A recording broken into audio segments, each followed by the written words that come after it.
Welcome to the podcast. I hope you enjoy my stories. Today's episode is Goodbye Yellow Brick Road by James Byron Love. Copyright 2026. All rights reserved. Now let's get into this dark sci-fi story. The thing about planning an escape from a prison hulk is that you have nothing but time to get it right, and Dorothy Gale had been getting it right for 18 months.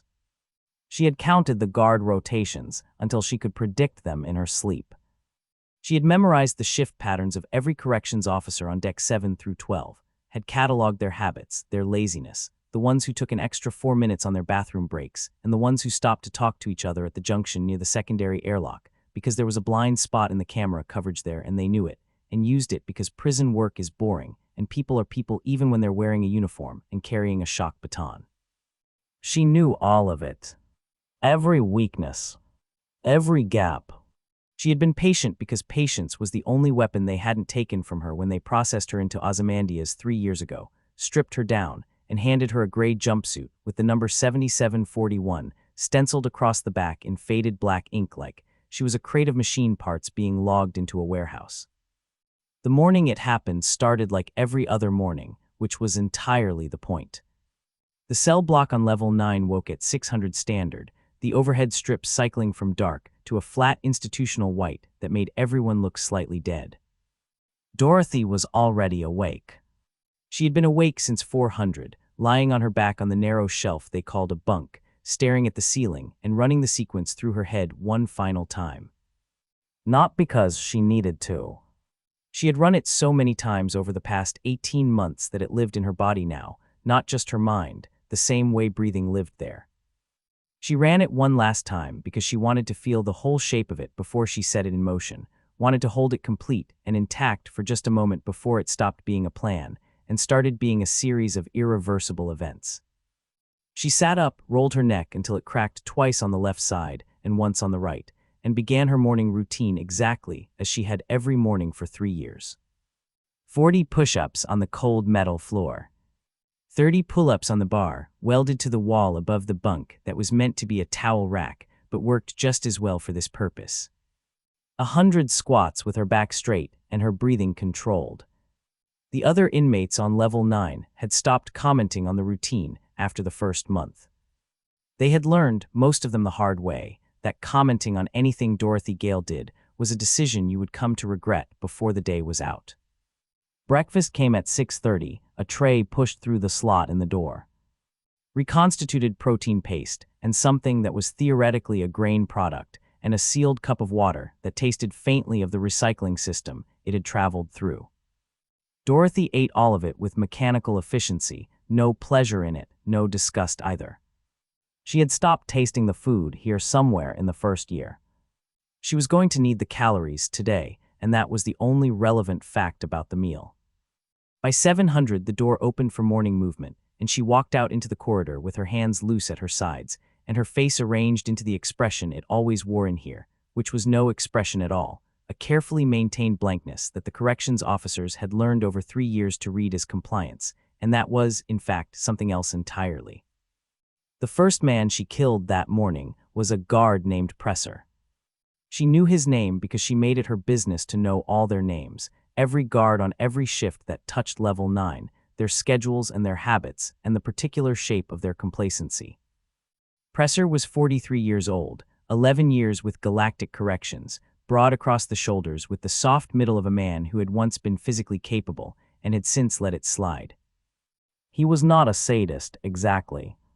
He was something Dorothy found considerably more dangerous in its own quiet way, a man who had simply stopped thinking of the inmates as people somewhere around year 4, who processed his shifts the way you'd process paperwork, efficiently and without any particular emotional investment in the outcome. He had a habit of standing alone near the junction at quarter 9C for exactly 4 minutes every morning while his partner Veltz walked the far end of the block, and in that 4 minutes he was alone and the camera angle covered the junction poorly, and he knew it and didn't report it because what was the point, really, these were lifers in here. Where were they going to go? Dorothy came around the corner at 9C at 7:03, and Presser looked up from whatever he'd been thinking about and started to say something, probably her inmate number, probably an instruction to move along, and she hit him in the throat before the first syllable was fully formed. Not a punch. A strike, the heel of her hand driving into his larynx with the precise force required to collapse it without killing him outright, because she needed him quiet and on the floor and not making noise, and dead men sometimes made more noise in the dying than incapacitated ones. He went down hard, both hands going to his throat, his body doing what bodies do when the airway is suddenly compromised, which is panic completely and focus on nothing else. Dorothy was already moving past him, taking the shock baton from his belt in the same motion, her hand closing around it with the familiarity of something she had practiced in her mind so many thousands of times it felt like muscle memory, even though she had never actually held one before. She turned back to Presser, who was on his knees now, one hand still at his throat and the other scrabbling at the floor, trying to get purchase, trying to stand, his eyes going wide as he looked up at her and understood what was happening and what she was going to do. He tried to speak. What came out was a wet, strangled sound that wasn't words. "I need your access card and your sidearm," Dorothy said, her voice completely level, the same tone she might have used to ask for directions. "If you can manage to get them off your belt and slide them toward me in the next 10 seconds, I'll leave you here, and you'll be found in about 6 minutes when Veltz comes back around. If you can't manage that, I'll take them off you myself, and it'll hurt considerably more than your throat already does." Presser stared at her. His hand moved toward the card clipped to his chest, then stopped, some instinct or training or just plain stubbornness making him hesitate. "That's not the right decision," Dorothy said, and hit him with the shock baton. She took the access card and the sidearm, and left him on the floor of 9C, conscious but not going anywhere useful for a while, and she moved toward the maintenance corridor that ran behind the cell block and connected. If you knew how to read the schematics she had spent 8 months memorizing from fragments of technical documentation that got passed around the block like currency, to the service elevator that would take her up 4 levels to the repair bay.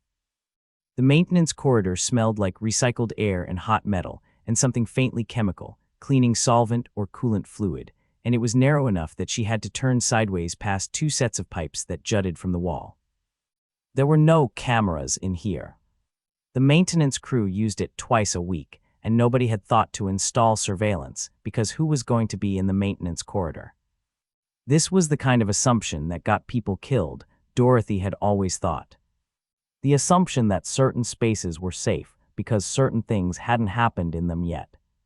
She was halfway to the elevator when she heard footsteps coming toward her from the other end. She stopped, pressed herself against the wall between the 2 pipe junctions, and waited. The footsteps were unhurried, one person, not running, which meant they didn't know about Presser yet. The figure that came around the bend in the corridor was a maintenance tech in a gray coverall, young, maybe 25, carrying a diagnostic tablet and not looking up from it. He walked to within 3 feet of Dorothy before he registered that something was in front of him and raised his eyes from the screen. He had just enough time to take in the woman in the prison jumpsuit holding a shock baton before she moved. She didn't hit him with the baton. She grabbed him by the collar of the coverall with her left hand and drove his head into the pipe on her right with enough force to put him down cleanly, then lowered him to the floor before he could make noise falling. He was breathing. He would wake up with a significant headache and a story he would tell for years. Dorothy took his coverall, pulling it on over the prison jumpsuit, and left him propped against the wall, looking like someone who had sat down for a nap. The service elevator took her up 4 levels in 40 seconds and opened into the repair bay, which was large and loud and smelled of engine grease and ozone, and the particular metallic tang of recently fired thrusters. There were 6 ships in various states of disassembly, clamped into maintenance rigs along the bay's perimeter. Technicians moved between them with the focused distraction of people deep in a complex task, and nobody looked up when the elevator opened, because technicians came and went through that elevator all shift long. Dorothy scanned the bay with the systematic efficiency that had kept her alive in considerably worse environments than this, and found what she was looking for in the 3rd berth on the left side. The Retriever was a maintenance skiff, small and ugly and functional, about 30 feet long with a blunt nose and a wide cargo bay, and the general aesthetic of a vehicle designed entirely without regard for how it looked. It was clamped into its rig with a yellow maintenance flag attached to the primary drive housing, which in the repair bay's logging system meant it was grounded pending parts or repairs. Dorothy had identified it 4 months ago from a fragment of the Bay's scheduling manifest that one of the mechanics had carelessly left accessible on a shared work terminal. She had read the retriever's repair log in the 30 seconds she had before the screen timed out. Primary motivator misalignment, recalibration required before flight clearance.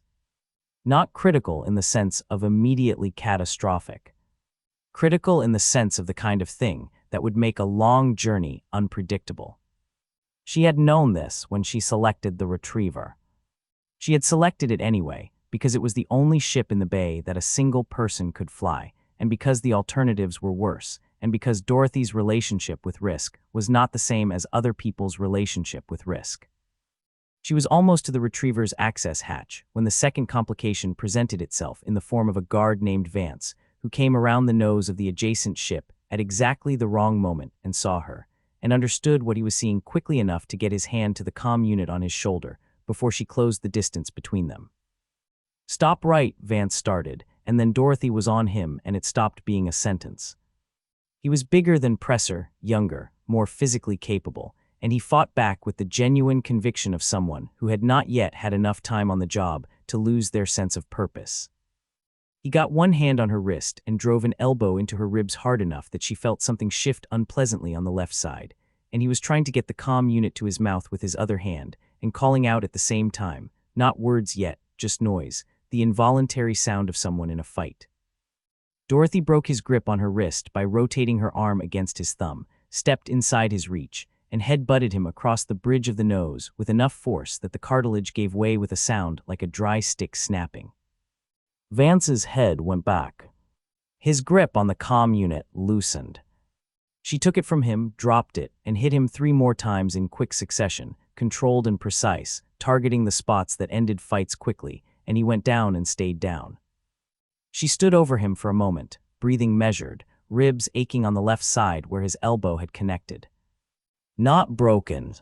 Probably not broken. She'd know more in an hour. She picked up the comm unit from the floor, checked that he hadn't managed to transmit anything, and tossed it under the adjacent ship. The noise had been noticed. Across the bay, 2 technicians had looked up from their work, and one of them, an older woman with close-cropped gray hair and grease on her forearms, was staring directly at Dorothy with an expression that was making the calculation between intervening and surviving very clearly in real time. "Walk away," Dorothy said to her, in the same flat tone she'd used with Presser. "Go to the back of the bay, sit down, and wait. This doesn't have to involve you." The technician looked at Vance on the floor. She looked at Dorothy. She walked to the back of the bay and sat down. The younger technician who had been next to her did the same thing without being asked. Dorothy turned to the retriever's access hatch, used Presser's card on the panel, and the hatch opened with the hydraulic sigh of a ship that hadn't been cycled in a while. She was inside and at the cockpit in under 20 seconds, dropping into the pilot's seat and pulling up the pre-flight sequence on the console, running her hands over controls that were standard issue and familiar enough from the flight sims. She talked an inmate in the tech program into running for her 6 months ago. The bay alarm went off at that point, a rising tone that filled the entire space and would be filling the corridors outside and bringing every guard on the adjacent levels toward the bay doors. Dorothy did not hurry. Hurrying led to mistakes, and she had not come this far to make mistakes now. She ran the pre-flight in order, skipping only the diagnostics that applied to the flagged motivator, because she already knew what those would say, and knowing it again would not change anything. The retriever's engines came up with a shudder that she felt through the seat, a vibration that had a wobble in it that wasn't quite right, the motivator misalignment making itself known immediately. She could work with that. Probably. The bay doors were controlled from the bay's operations room, a glassed enclosure on the upper level, and she could see through the cockpit viewport that someone was in there now, running toward the control panel, which meant the doors were about to be locked down.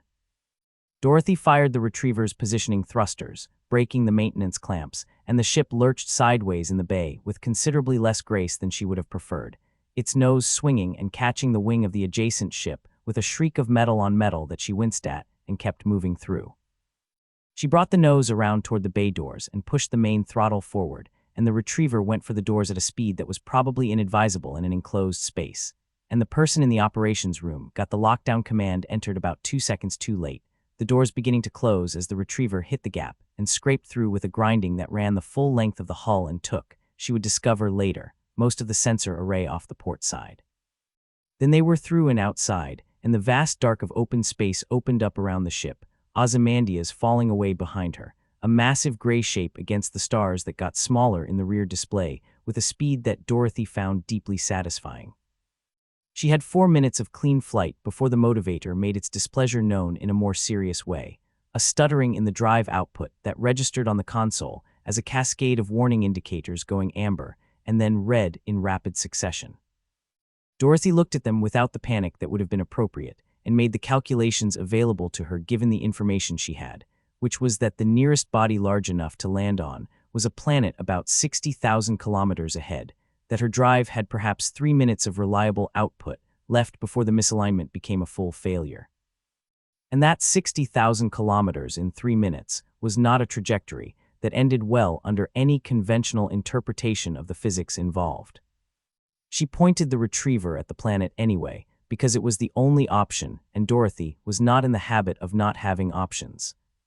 The drive lasted 2 minutes and 40 seconds before it quit entirely, at which point the planet's gravity had her, and the retriever became, in the technical sense, a very fast rock falling toward a violet-skied world that got larger in the viewport with terrible speed. She got the emergency braking thrusters firing and angled the nose up for atmospheric entry, and strapped herself into the pilot's seat with the harness cranked as tight as it would go. And she did not pray because she had never prayed in her life, and she was not going to start in the last 30 seconds before what was very probably a fatal crash landing. The atmosphere hit the hull like a fist. The viewport went orange with friction heat. The ship began to shake with a violence that rattled her teeth and made the console flicker and blurred her vision, and she held the nose angle by main force, both hands on the stick, keeping the entry trajectory as clean as she could make it as the altimeter wound down in numbers that were moving too fast. She found the flattest terrain the sensors could still see through the entry plasma, a valley floor between two ridgelines dense with something that read as heavy vegetation, and she aimed for it and killed the last of the braking thrusters trying to scrub enough velocity to make the difference between survivable and not, and the retriever hit the ground at a speed that was survivable only in the narrowest possible sense of the word. Tearing a furrow through the vegetation for 200 meters before the nose dug in, and the ship flipped once and came to rest on its side with a final shuddering impact that knocked Dorothy sideways in the harness hard enough to put lights across her vision, and then everything was still. Outside the cracked viewport, the sky was violet, deep and strange, fading toward a darker color at the zenith that had no name in any language she knew. Something moved in the dense growth at the edge of the furrow the ship had torn. Something else made a sound in the distance that had no reference point in anything she'd heard before. Dorothy Gale hung sideways in her harness in the ruined cockpit of the retriever and listened to the alien dark and took a careful inventory of what hurt and what didn't. And when she was done with that, she reached up and unbuckled the harness and dropped to what was now the floor and started figuring out what she had to work with. She was alive. That was enough to start with. Dorothy came back to consciousness because her body had decided, without consulting her, that it was going to keep going regardless of the circumstances that had led to it being slammed sideways into a harness at somewhere north of 300 kilometers per hour and then dropped onto a metal floor when the harness released. Her first coherent sensation was the smell, which was burnt insulation and ruptured fuel line, and something underneath both of those that was green and wet and alive in a way that had no equivalent in anything she'd experienced before. A biological richness that pushed through the chemical stench of the crash the way something growing pushes through concrete, patient and indifferent, and completely unconcerned with what was in its way. Her second sensation was pain, which arrived not all at once but in sequence, her nervous system doing a methodical survey of the damage and reporting back in order of severity.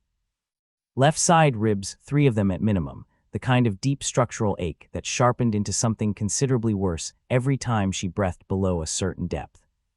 Her jaw on the right side, where something had connected during the flip, either the console edge or the harness buckle, and the skin there was tight and crusted in a way that meant the bleeding had stopped but had been significant before it did.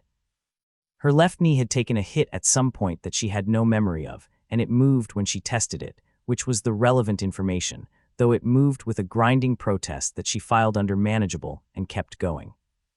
She was lying on what had been the port wall of the cockpit and was now the floor, the ship having come to rest on its side with the kind of permanent finality that told her immediately the retriever was not flying again under any circumstances she could realistically engineer. The viewport above her, which was now oriented roughly skyward, was cracked in 3 places but intact, and through it she could see the violet sky of Viridia 7 shifting toward something darker at its upper reaches, the light hitting it at an angle that suggested late afternoon of whatever this planet's day cycle was, though she had no way of knowing yet how long she had been unconscious. She sat up slowly, letting the rib pain find its level, breathing in controlled increments until she had calibrated exactly how much expansion she could manage before it became counterproductive. She had broken ribs before twice, and she knew the difference between broken and cracked, and this felt like the former on at least 2 of them, which meant she needed to tape them, and she needed to be careful, and she needed to do both of those things in a way that didn't slow her down, because slowing down on a planet she knew nothing about, alone with a crashed ship and limited supplies, was not a viable option. The cockpit was oriented at roughly 90 degrees from its intended position, which meant everything that had been on horizontal surfaces was now distributed across the port wall in a debris field of broken equipment, personal items that had been in the storage compartment behind the pilot's seat, fragments of the console facing that had shattered during the entry, and a considerable amount of broken safety glass from a secondary display that had taken a structural hit somewhere during the flip. Dorothy picked her way through it carefully, her left knee complaining with every step, and made her way through the cockpit door and into the main body of the ship.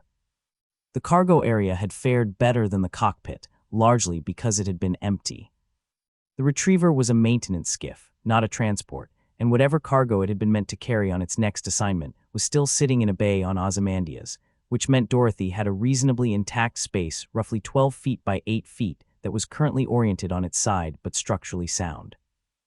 The access hatch to the exterior was in what was now the ceiling, which would be an inconvenience she'd deal with when she needed to. More immediately relevant were the emergency storage lockers built into what was now the upper wall, standard issue on all galactic corrections vessels per regulation, the contents of which she had been counting on since she selected the retriever 4 months ago. She climbed the interior wall using the cargo tie-down brackets as handholds, her ribs making the process extremely unpleasant, and got the first locker open. The pulse carbine was there, clamped into its housing, a standard GC7 model with 2 charge packs seated in the adjacent slots. She checked both packs, running the charge indicator on each one, and found them at full capacity, which was one piece of good news in an otherwise complicated situation. The carbine itself was undamaged, the housing having protected it through the crash, and she checked the action and the sight alignment before clipping it to the magnetic attachment point on the back of the maintenance coverall she was still wearing, which was now torn at the left shoulder and stiff with dried blood from the jaw wound. The second locker had the combat blade in its sheath, a medkit in a hard-sided case, and 4 days of emergency rations in vacuum-sealed packs, each one theoretically providing 1,800 calories of the kind of nutrition that kept a person functional without doing anything else for them. She had been counting on 5 days of rations, based on the standard GC loadout specification she had memorized from a document she'd seen once for 30 seconds, and finding 4 rather than 5 was a discrepancy she noted and adjusted for without dwelling on it. 4 days was 4 days, and she would deal with what came after 4 days when it arrived. The medkit she took down immediately and opened on the makeshift floor of the cargo hold, sitting cross-legged and breathing carefully as she worked through the contents. Wound sealant spray, which she used on the jaw without bothering to look at it first because the location and the dried blood told her everything she needed to know about what it was. 2 rolls of compression bandage, which she used to tape the ribs, stripping off the top of the coverall to do it properly, pulling the bandage tight enough to provide support without restricting her lung capacity more than necessary, tying it off with the pragmatic efficiency of someone who had done field medicine on herself before under worse conditions.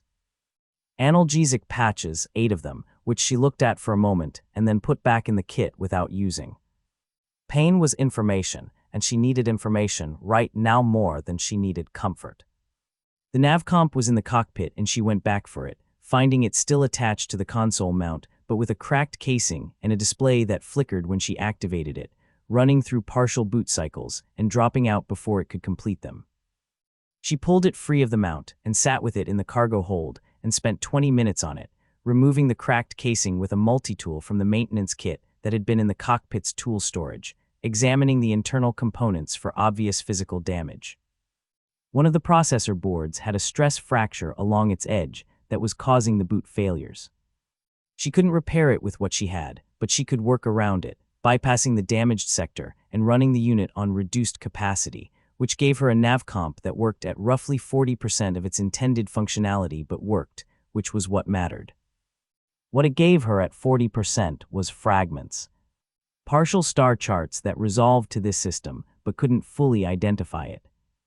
An incomplete topographical map of the region immediately surrounding the crash site that had been generated during the final seconds of descent by the ship's automated survey function, showing her the valley she'd come down in, the ridgelines on either side, the dense vegetation that covered everything, and at the edge of the map's range, approximately 14 kilometers northeast, an elevation feature that was significant enough that the automated survey had flagged it before the system went down. High ground. She couldn't tell from the fragment what was up there, whether it was natural formation or something constructed, but high ground was high ground, and it was the only landmark the navcomp could give her. She also found in the navcomp's fragmented ship registry data the classification tag for this planet. Veridia 7. Surveyed 41 years ago by a GC exploration vessel running a sector mapping contract. The survey had been brief, the notes sparse, the kind of cursory pass that happened when a vessel had a quota to meet, and a schedule to keep, and a planet that didn't show obvious mineral or commercial value, didn't warrant more than the minimum required documentation. Dorothy read through the fragments of the survey notes with the methodical attention she gave to anything that might contain useful information, and found most of it was atmospheric data and topographical notation that meant nothing to her current situation, until she reached the final entry in the survey log, which had been added by whoever filed the report back at the originating station, presumably a desk officer who had read the field notes and added the administrative summary. Indigenous population present. Technological development assessed as pre-industrial. Significant biological hazard potential, multiple large predator species documented in survey region. Recommend against colonization or development. No further survey scheduled. Dorothy read it twice. She tucked the navcomp into the large pocket on the thigh of the coverall and stood up, which made the ribs remind her they were there, and she stood still for a moment and breathed through it, and then began a systematic examination of the rest of the ship for anything she could use. The engine compartment was inaccessible, sealed behind a buckled internal door that had warped in the crash, and she didn't force it because there was nothing in there that was going to help her, and spending energy forcing buckled doors was not how she intended to operate. The pilot's personal storage, a small compartment behind the seat that was standard on this class of vessel and that she had not previously been able to access, had been knocked open in the crash, and its contents were scattered across the cockpit floor. She collected them carefully, examining each item. A personal data chip that was not hers and not relevant. A photograph printed on actual paper of a man she didn't know with 2 children she didn't know, which she looked at for exactly the time it took to confirm it contained no useful information, and then set aside. A folding tool of the multi-purpose variety, better quality than the one in the maintenance kit, which she pocketed. And at the back of the compartment, which she checked on principle, a small flask of something that the label identified as a grain spirit of the kind that mechanics kept in their personal storage, because the work was boring, and the hours were long, and nobody was supposed to know about it, and everybody did. She opened it, smelled it, and took one measured swallow for the analgesic effect, because one swallow of something that strong was going to do more for the rib pain than the analgesic patches without impairing her function, and then she sealed it and put it in the medkit, because it was also the best antiseptic she currently had access to, and she was not going to waste it on comfort. The sun, or whatever this planet's star was, had moved noticeably in the sky by the time she finished the inventory and sat down with what she had laid out in front of her. The pulse carbine and its 2 charge packs. The combat blade in its sheath, now on her hip. The medkit. 4 days of rations. The multi-tools. The navcomp at 40%. A flask of grain spirit. the maintenance coverall she was wearing, the prison jumpsuit underneath it, which she considered, and then stripped off because the gray fabric with the inmate number stenciled on the back was not something she wanted to be wearing on a planet with an indigenous population, and it was too warm for 2 layers anyway. She studied the inventory for a long time, not with despair and not with optimism, but with the same clear-eyed assessment she brought to every situation, cataloging what she had against what she knew about where she was and what the next immediate priorities were. Water was not in the inventory, and water was the most pressing need after the ribs, which she had addressed, and shelter, which the ship itself provided for the moment, but which she could not rely on indefinitely. The vegetation she could see through the cracked viewport was dense and wet-looking, and a planet with that much active biology almost certainly had surface water somewhere accessible. She would need to find it and determine whether it was safe to drink, or whether the medkit's purification tabs, of which she had 6, were going to need to stretch further than they were designed to. Outside the ship, the thing that had been moving in the vegetation at the crash site's edge made a sound again, closer this time, something low and rhythmic that vibrated at a frequency she could feel in her sternum more than hear with her ears. Then something else, further away, answered it. Then silence. Dorothy finished her inventory, organized everything into the carry configuration that distributed weight most efficiently across her body, slung the carbine, and climbed up to the exterior hatch. Getting it open required bracing her feet against the interior wall and pushing with both arms, the ribs making the process a sustained exercise in controlled suffering, until the hatch released with a pressurized hiss and swung outward and the air of Viridia 7 came in. It was warm and dense and carried that green wet living smell at enormous intensity, layered with something floral that was almost sweet and something underneath the sweetness that was not sweet at all, something faintly chemical and biological at the same time. The smell of a planet that had been doing its own thing for a very long time, without any input from anything human, and was entirely indifferent to the small metal object that had just crashed into its valley and the woman who had climbed out of it, and was now standing on the side of the hull looking out at the violet-lit alien landscape spreading away from her in every direction.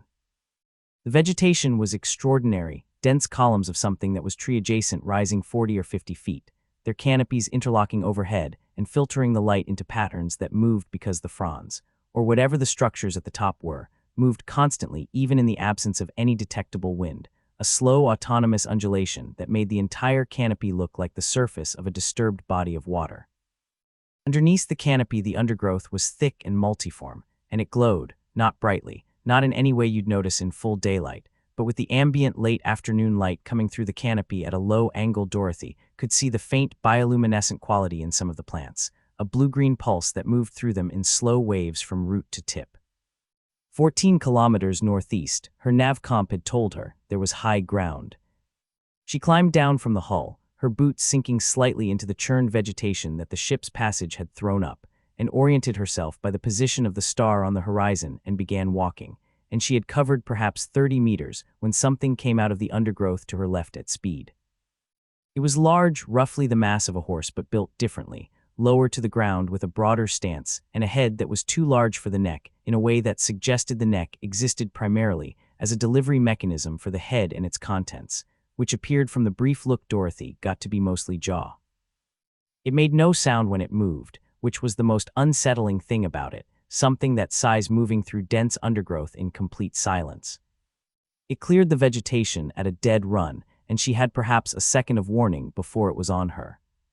She stepped left away from the head, which committed to the direction it had been tracking and couldn't adjust in time, and got the carbine up and fired once from a range of about 2 feet, the charge connecting with the animal's shoulder and releasing enough concentrated energy that the impact knocked it sideways and down. It hit the churned ground and lay still, its legs cycling slowly and then stopping, and Dorothy stood over it with the carbine still raised and watched it for 10 seconds before she was satisfied it was finished. She examined it as efficiently as she examined everything, crouching down and looking at it with the pragmatic attention of someone cataloging a threat. The jaw she'd noted was remarkable up close, a double hinge with teeth arranged in an overlapping configuration that would have been extremely effective at holding onto something it had caught.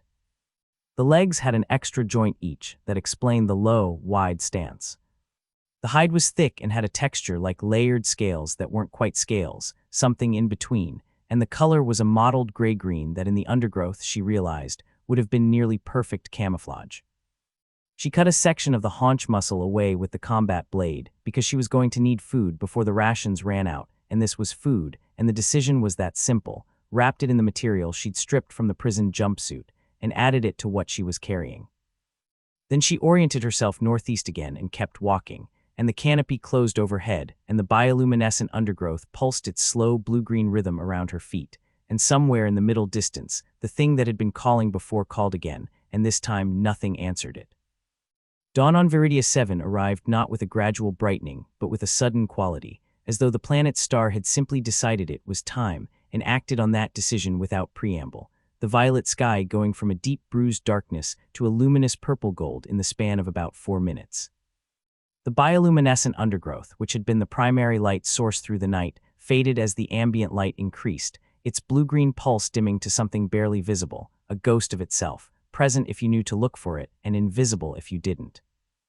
Dorothy had made camp at the base of one of the large tree-adjacent columns, wedging herself into the space between two of its massive root structures, where the angle gave her sightlines in 3 directions, and nothing could approach from behind without going through 8 feet of dense trunk.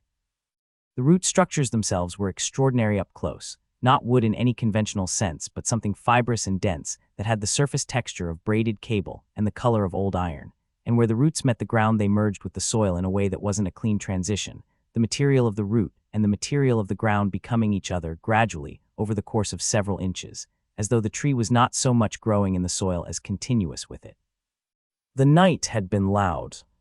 Not with anything that approached the camp, though there had been movement in the undergrowth at a distance twice, heavy and unhurried, something large enough that Dorothy had kept the carbine across her knees both times and waited, with the particular quality of stillness that was not relaxed, but was sustainable indefinitely if necessary. The noise she was thinking about was more ambient than that, the planet itself generating a constant low-frequency sound that she had initially interpreted as wind, but that had no correlation with any actual air movement, a deep tonal hum that seemed to come from everywhere at once, and that she had eventually recognized as biological in origin, the accumulated sound output of the bioluminescent plants operating at a frequency near the bottom of human hearing range. It had not kept her from sleeping. She had slept in 3 2-hour blocks with the disciplined efficiency of someone who had learned in Ozymandias that sleep was a resource like any other and needed to be managed accordingly, and she woke from each block fully alert within seconds, the transition from sleep to operational readiness without any of the grogginess that most people experienced, because most people had not spent 3 years conditioning themselves out of it. The nav comp showed her position relative to the flagged elevation feature, 11 kilometers northeast, adjusted for the distance she had covered before making camp. The topographical fragment showed the terrain between her current position and the high ground as variable, dense vegetation throughout, with what might be a clearing or open area at roughly the halfway point. Might be. The automated survey had been running on damaged sensors during the final descent, and the data it had generated was suggestive rather than reliable. The creature she had killed the previous afternoon had provided approximately 800 calories of edible muscle after she cooked it over a small fire built from dead vegetation gathered within arm's reach of the camp, using the igniter from the medkit. The meat had no analog in anything she had eaten before. It was dense and dark and had a minerally quality that sat at the back of the throat, not unpleasant, simply alien, and she had eaten it all because wasting protein on a planet with unknown food sources was not a behavior she was prepared to entertain. The rations she kept sealed. 4 days of emergency nutrition in the pack was an insurance policy, and insurance policies only worked if you didn't spend them preemptively. Moving through the undergrowth in daylight was a different experience than the previous evening's passage, not easier exactly, but more legible. The light that came through the canopy had a quality that picked out the structural details of the vegetation with unusual clarity, each plant distinct and individual in a way that the dimmer light had obscured, and what had seemed in the near dark like an undifferentiated mass of growth revealed itself to be enormously complex, dozens of distinct species interlocking in relationships that looked, if you were inclined to anthropomorphize, deliberate. Certain plants grew only in the gaps between certain others. The root systems visible at ground level intertwined in patterns that suggested communication rather than competition. Dorothy noticed all of this the way she noticed everything, cataloging it without assigning it meaning beyond the immediately practical, which was that the undergrowth's complexity made movement slower than she wanted, but provided excellent concealment, and that the interrelated nature of the plant life meant that disturbing one part of it had effects elsewhere, a ripple of movement and bioluminescent response that telegraphed position if you weren't careful about how you moved. She was careful about how she moved. She had always been careful about how she moved. The path she found was not a path at first glance. At first glance, it was simply a place where the undergrowth was thinner, a channel through the vegetation perhaps 4 feet wide, where the ground was clear of the low-growing bioluminescent plants, and the larger tree-adjacent columns were spaced further apart than elsewhere. It took Dorothy about 30 seconds of examining it to understand that the thinness was not natural but maintained, that something cleared this channel regularly, and about 30 seconds after that to understand what the channel was leading toward. The road announced itself first through the smell, something mineral and faintly sweet, and then through the light, a warm yellow gold that was categorically different from the violet-filtered daylight of the canopy, coming from ground level and steady rather than shifting with the canopy movement. The channel in the undergrowth connected to it at a slight angle, and Dorothy came out of the channel and onto the road and stopped. It ran northeast to southwest as far as she could see in both directions, cutting through the forest in a line so straight it looked engineered, which it was, though not in any way she had a framework for yet. The surface of the road was extraordinary. A crystalline material, golden yellow, translucent to a depth of perhaps 2 inches below the surface, with a structure that wasn't mineral exactly, but had the organized complexity of something biological, filaments and chambers visible within it like the internal architecture of bone or coral. It was warm underfoot, she could feel it through the soles of her boots, and it pulsed very slowly, with a bioluminescence that was yellow-gold rather than the blue-green of the undergrowth, a deep rhythmic light that moved through the material in waves traveling northeast, in the direction she was already heading. The road was approximately 8 feet wide. Its edges were clean, not crumbling or eroding into the adjacent undergrowth, but meeting it with the same quality she had noticed in the tree roots, a gradual transition rather than a hard border, the crystalline road material and the soil becoming each other over the course of an inch or two. The undergrowth did not grow onto the road surface. Whatever the road was made of, the surrounding plant life gave it a precise margin of respect. Dorothy crouched and put her hand on the surface. Warm as the feet had said. The texture was smooth but not slick, the kind of surface that would provide traction in wet conditions, and there was a faint vibration in it that she felt in her palm and up into her wrist, the same low-frequency hum the planet produced but more focused here, as though the road was a conductor for it. The navcomp fragment had not shown the road. The automated survey had run on damaged sensors and had captured the elevation feature to the northeast, but had missed this, which meant either the survey's spatial resolution had been too degraded to pick it up, or the road had not existed 41 years ago when the survey was run. The second possibility was more interesting than the first, and she didn't have enough information to evaluate it, so she set it aside. The road ran northeast, which was the direction she needed to go. She was not going to follow it because it was the road, and the road seemed like the kind of thing that wanted to be followed, and Dorothy had a fundamental aversion to going where things wanted her to go. She was going to walk alongside it, in the undergrowth, using it as a navigation reference while maintaining the concealment the vegetation provided, because a road on an inhabited planet was used by inhabitants, and she needed to know considerably more about the inhabitants before she was prepared to be seen by them. That was the plan for approximately 4 minutes, until the undergrowth on the left side of the road became impenetrable, a wall of interlocking growth so dense and so thorny that getting through it without the combat blade and a significant investment of time and noise was not realistic. The right side offered a narrow margin of perhaps 2 feet between the road's edge and a root structure that her leg couldn't clear without climbing, and that 2 feet rapidly closed to nothing as the route spread. Dorothy stepped onto the road. The warmth was more pronounced now, the full surface underfoot rather than just the palm, and the pulse of it moved up through her boots in a way that was not unpleasant, but was impossible to ignore, a rhythm that was close enough to a heartbeat that the resemblance was probably not coincidental. She walked northeast, keeping to the left edge of the road's width, and the forest moved past on both sides, and the road pulsed its slow golden light, and the canopy filtered the violet daylight into something complex and shifting overhead. The clearing the navcomp fragment had suggested appeared at the 6-kilometer mark, which meant her reading of the degraded topographical data had been more accurate than she'd given it credit for. It was larger than she expected, perhaps 200 meters across, a circular opening in the canopy where the tree columns thinned and then stopped at a clean perimeter, and the sky was open overhead in its full violet gold morning intensity. The road ran straight through the center of it. In the clearing there were structures. Not ruins. Active structures, inhabited structures, low and organic in their construction, built from materials that appeared to be grown rather than manufactured. The walls formed from something that had the texture and color of the tree-adjacent column trunks, and that were, on closer examination, continuous with the root systems of the surrounding trees, as though the buildings had been cultivated from the forest itself over a long period of time.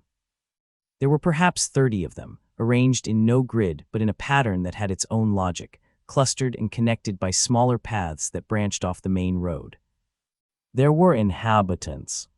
They stood at the edges of the structures and in the spaces between them, watching Dorothy's approach with the complete stillness of a population that had developed stillness as a survival strategy, a quality of motionlessness that was not paralysis but readiness, the readiness of things that have learned that moving at the wrong moment is more dangerous than not moving at all.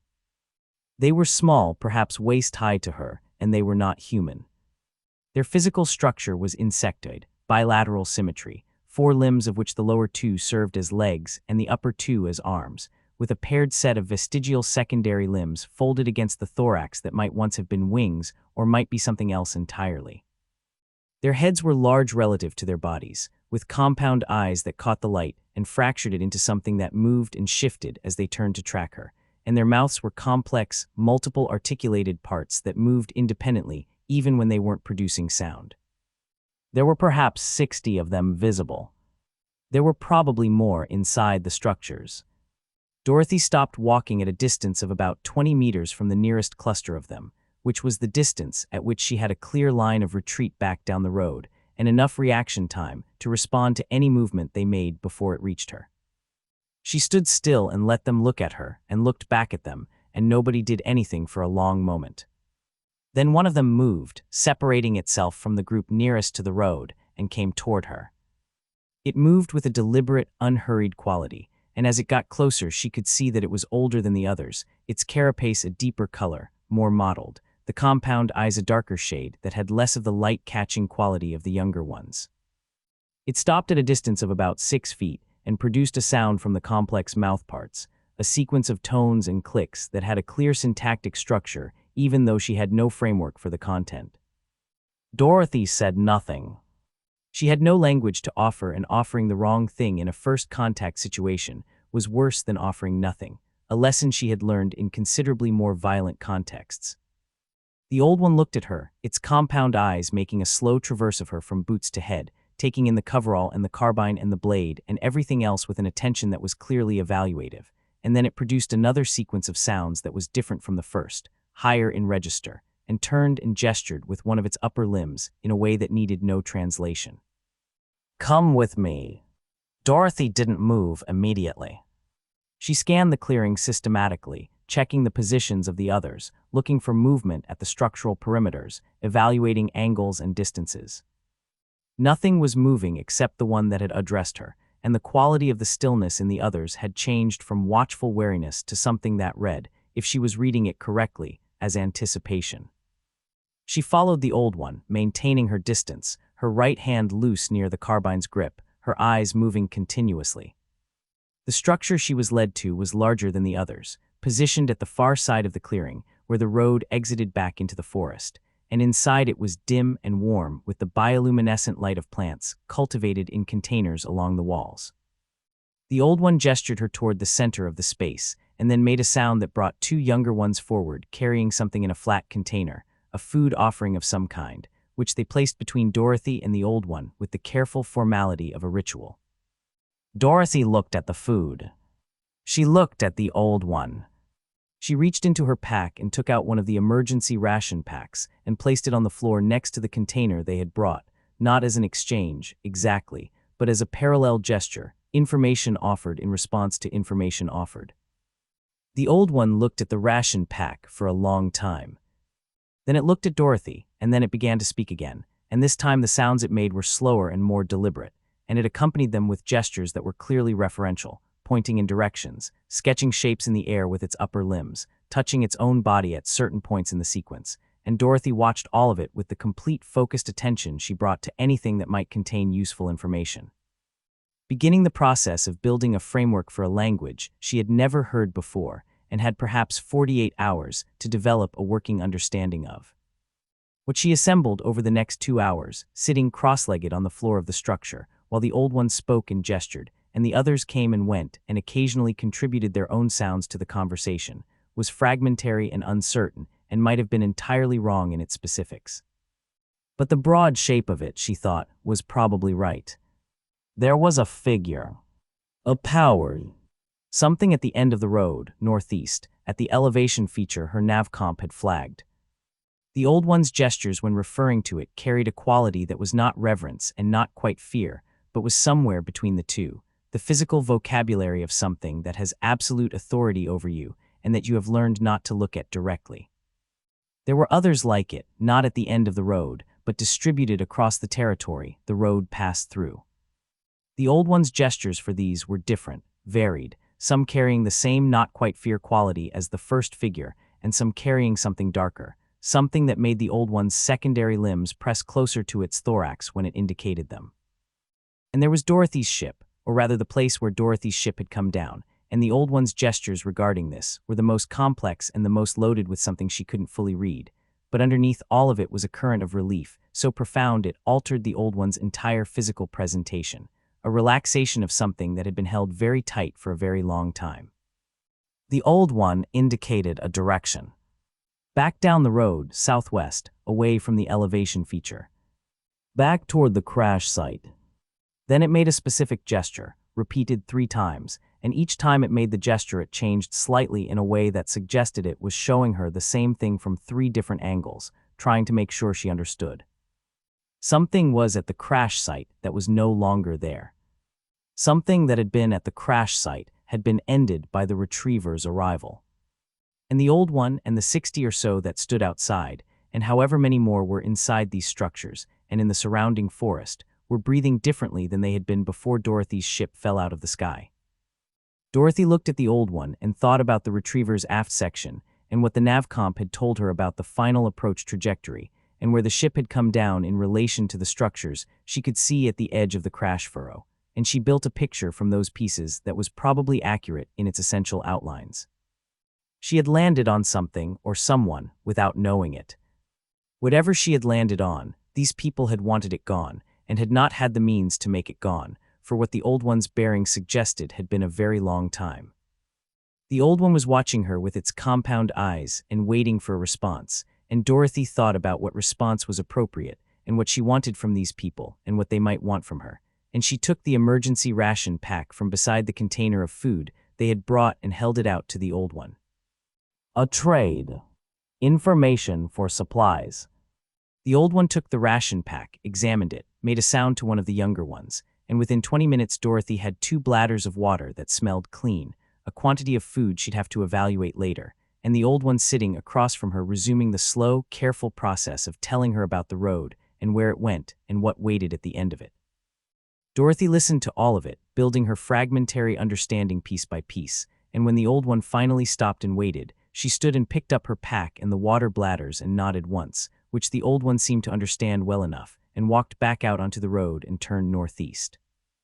The clearing watched her go from 60 sets of compound eyes, and none of them made a sound, and the road pulsed its slow gold light under her boots all the way back into the forest.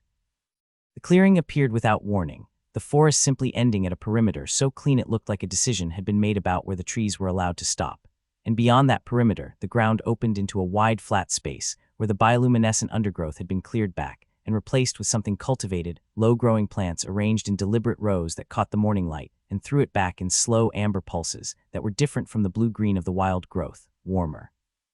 Domesticated somehow, the bioluminescence of something that had been living alongside people long enough to take on their rhythms. The structures were the same organic construction Dorothy had seen in the previous settlement, grown rather than built, continuous with the root systems of the surrounding forest, but there were more of them here and they were larger, some of them 2 stories in whatever passed for stories when the walls curved, and the floors followed the natural contours of the ground beneath them. Paths connected them in a web that had its own internal logic, worn smooth by whatever passed for feet on this planet, and at the center of the settlement, the yellow road ran through without pause, indifferent to the life arranged around it on both sides. The inhabitants were already visible when Dorothy reached the perimeter. Not because they had come out to meet her, but because they had stopped whatever they had been doing and gone completely still, every one of them oriented toward her with the compound-eyed attention of a population that had learned that things coming down the road from the southwest were worth stopping for, and that things coming down the road that were not the usual things were worth stopping for with particular urgency. Dorothy counted 34 of them in her initial scan, with more visible through the open doorways of the larger structures, faces at the edges of the openings, the faint movement of bodies staying back but not being able to stay back entirely. The same insectoid build as the previous settlement, the same compound eyes catching the light, but there were differences here that she noted without yet knowing what to make of them. These ones were thinner. The carapaces of the adults had a dull quality that the ones she'd seen before hadn't had, a flatness to the color that read like poor nutrition or chronic stress or both.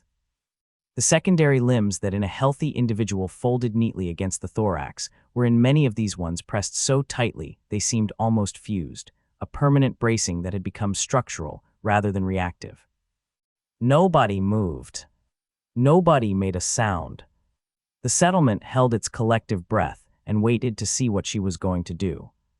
Dorothy walked to the center of the settlement and stopped where the road widened slightly into something that might have been a communal space, a clearing within the clearing, and put her pack on the ground and sat on it and waited, because pushing into a frightened community and demanding things was a way of getting nothing, and she wanted things from these people. It took 4 minutes. Then the one who came forward was not the oldest and not the largest, but had a quality of deliberateness in its movement that said it had made a decision, and was committed to it regardless of what the decision cost, which Dorothy recognized as a specific kind of courage and filed accordingly. It stopped at what was becoming the standard distance of about 6 feet, and looked at her with its compound eyes going through their slow evaluative traverse, and then it produced a sequence of tones and clicks, and Dorothy opened her mouth and produced the 6 tonal sequences she had managed to retain from the 2 hours with the old one at the previous settlement, in the order that had seemed to indicate greeting and non-hostility. And she probably mangled all of them, because tonal languages produced by mouthparts she didn't have were not optimally reproduced by a human throat and tongue. The one in front of her went absolutely still for a moment. Then something happened in its secondary limbs, a subtle shift that was not quite relaxing, but was in the direction of it, and it made a sound that she didn't have a translation for, but that had the quality of involuntary relief. "You understand some of this," Dorothy said, in standard, because it was what she had, and sometimes the act of speaking in a language communicated more than the specific words did. The compound eyes tracked to her mouth and back to her face. It made another sound, slower this time, more deliberate, and with it a gesture she recognized from the old one's vocabulary, the one that meant roughly here, this place, us.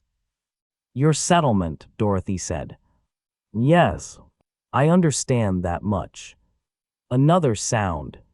A gesture she didn't have yet, pointing southwest, back down the road. "Where I came from," Dorothy said. "The crash site." The secondary limbs did something she hadn't seen before, a rapid motion that was almost a vibration, and the one in front of her produced a sound that was higher and faster than anything in the conversational sequences she'd been given, and around the settlement the others responded to it, a ripple of the same sound moving through the group like a stone dropped in water. "The ship," Dorothy said. "My ship came down there." "Yes." The one in front of her, she was thinking of it as the speaker because it was easier than not having a name for it, made a very specific gesture. Both upper limbs extended forward, then dropped, then the secondary limbs spread wide, the furthest from the braced-in position she had seen them in since entering the settlement. It was the most physically expressive thing she had seen any of them do, and it said, in body language that needed no translation at all. Something is finished that we did not think would ever be finished. Something was under the ship, Dorothy said. When it came down, the speaker made a sound.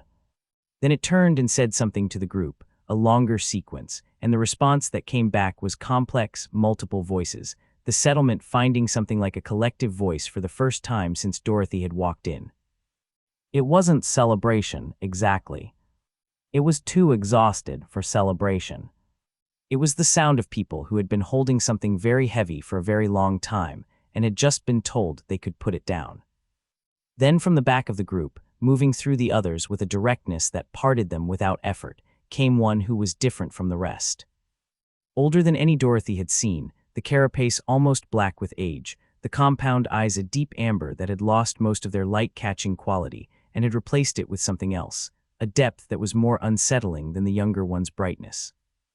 It moved with a slowness that was not frailty, but authority, the slowness of something that had never needed to hurry because things arranged themselves around it rather than the other way around.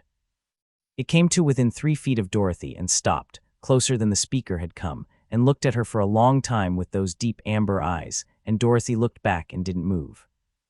Then it spoke, and what came out of it was not the tonal clicking language of the others, but standard, accented in a way that no standard she had ever heard was accented, but unmistakably standard. The words formed with mouthparts that were not designed for them, but that had learned to approximate them well enough.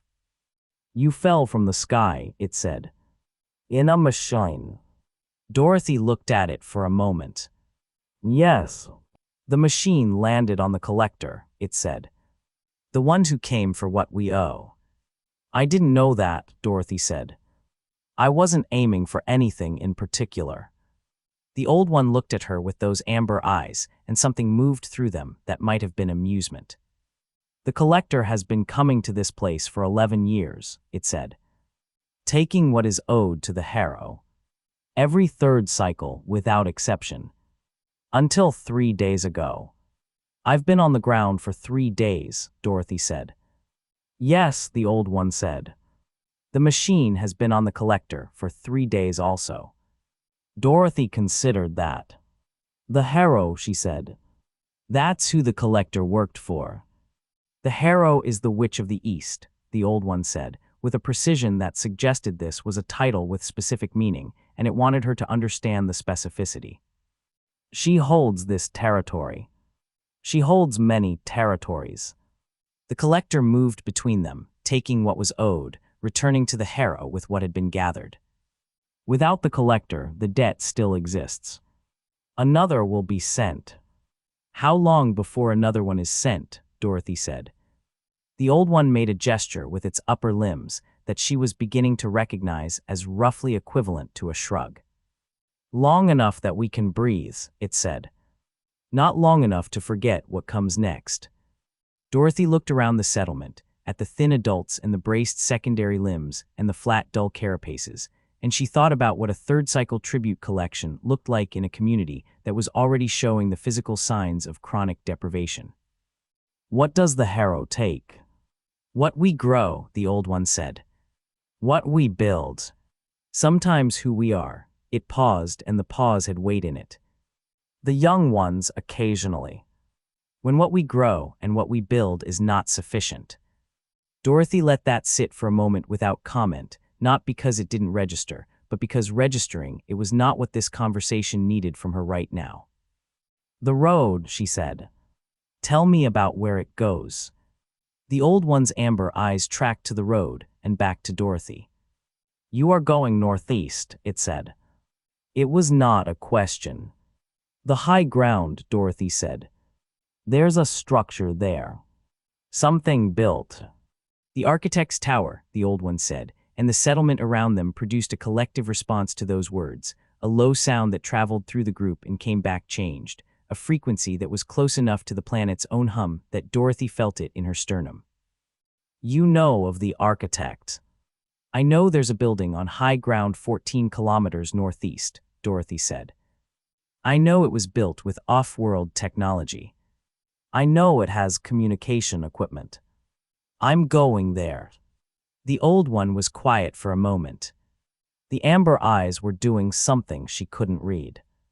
Many have gone to the architect's tower, it said finally. Travelers. Those who came from the sky as you came from the sky. People of this world who were told the architect could give them what they most needed. What happened to them? Some of them the architect kept, the old one said. Because they had something the architect wanted. Skills, knowledge, information about places beyond this world. It paused again. Some of them the architect sent back. Changed in ways that made them useful to the architect in other ways. And the ones who went that he didn't want and couldn't use. The old one looked at her with those amber eyes and said nothing, and the silence was the answer. Dorothy nodded slowly. Tell me about the witches, she said. All of them. Not just the hero. The old one settled itself, and the speaker came and sat near it, and two others drifted closer in the way of people who have heard a story before, but will hear it again because the story is important, and the old one began. There are 4 territories, it said. 4 witches. The hero holds the east, where you crashed. Her power comes from what she extracts. She is the strongest in the taking of things, in the claiming of what others have grown and built and made. The thresh holds the west. Her power is older than the hero's and stranger. She has been part of this world longer than any of us understand, and the world has become part of her. She knows things about this planet that nothing else knows, and she uses that knowledge in ways that are not always visible until they have already worked. The north and south, Dorothy said. The north is Glinda, the old one said, and something in the way it produced the name was different from the way it had produced the others, more careful, more considered, the way you said the name of something you hadn't decided yet whether to trust. She calls herself the good, and the people of the Northern Territory do not contradict her on this, because contradicting Glinda on anything is not something people do more than once. What does she want? What all of them want, the old one said. What the architect has. The tower. The communication array. The connection to the worlds beyond this one that only the architect controls. Whoever controls that communication controls the trade that comes through this system, the travelers who stop here, the resources that flow in and out. The witches have power within this world. The architect has power that extends beyond it. This is the thing none of them can forgive. And the South, Dorothy said. Gone, the old one said simply. The witch of the South died 7 years ago. The architect was involved. The details are not fully known to us, only the outcome, which is that the Southern Territory is now claimed by no one and contested by everyone, and is therefore the most dangerous region on the road. Dorothy processed all of this in silence for a moment, organizing it into the framework she was building, assigning each piece to the place it belonged. The witches, she said. Are they people? Biological organisms. The old one looked at her with what she was increasingly confident was amusement. They are people, it said. Old people in some cases. People with technology they did not build and do not fully understand, but have learned to use in ways that look, to those who do not understand the technology, like something other than technology. So not magic, Dorothy said. Magic is what people call the things they cannot explain, the old one said. When you fired the weapon you carry at the creature that came at you on your first day on this world, to those who did not know what the weapon was, what you did was magic. You understand this. Dorothy looked at it. You've been watching me since I landed. Since before you landed, the old one said, without any particular apology in it. We watch everything that comes from the sky. We have learned that things from the sky change the arrangement of things on the ground, and we prefer to know as much as possible about the change before it fully arrives. What do you know about me? Dorothy said. The old one was quiet for a moment. Around the settlement the others were drifting closer, maintaining their distances but decreasing them incrementally, the way curious animals approach something they haven't decided about. We know you came from a machine that was broken before it arrived, the old one said. We know you survived the crash without help. We know you killed the long-jaw that lives in the valley on your first evening without apparent difficulty. We know you spent the night in the forest and moved through it in a way that suggested you have spent time in dangerous environments before. It paused. We know you are not afraid. Everyone is afraid of something, Dorothy said. Yes, the old one said. But you are afraid of different things than most. The things that make others afraid do not appear to make you afraid. This is interesting to us. It tilted its head in what she was reading as a questioning gesture. What are you afraid of? Dorothy looked at it for a moment. Running out of charge packs before I reach the tower, she said. The old one looked at her with those amber eyes for a long moment. Then it produced a sound she hadn't heard from any of them before, a rapid rhythmic clicking that had a quality to it she took several seconds to identify, because she hadn't expected to hear it here, on an alien world, from a being that had never encountered anything like her before. It was laughing. You will need more than charge packs to deal with what is between here and the tower, it said, when the sound had stopped. Tell me what's between here and the tower, Dorothy said. There is the forest that thinks, the old one said. 40 years ago it was simply forest. Since the architect came, it has become something that is aware of movement through it. Not intelligent, not hostile in any directed way, but aware and responsive, and the response is not always safe. Noted, Dorothy said. What else? There is the territory of the main, the old one said. The great predator. It has lived on this road for as long as any of us remember, and it has killed many travelers.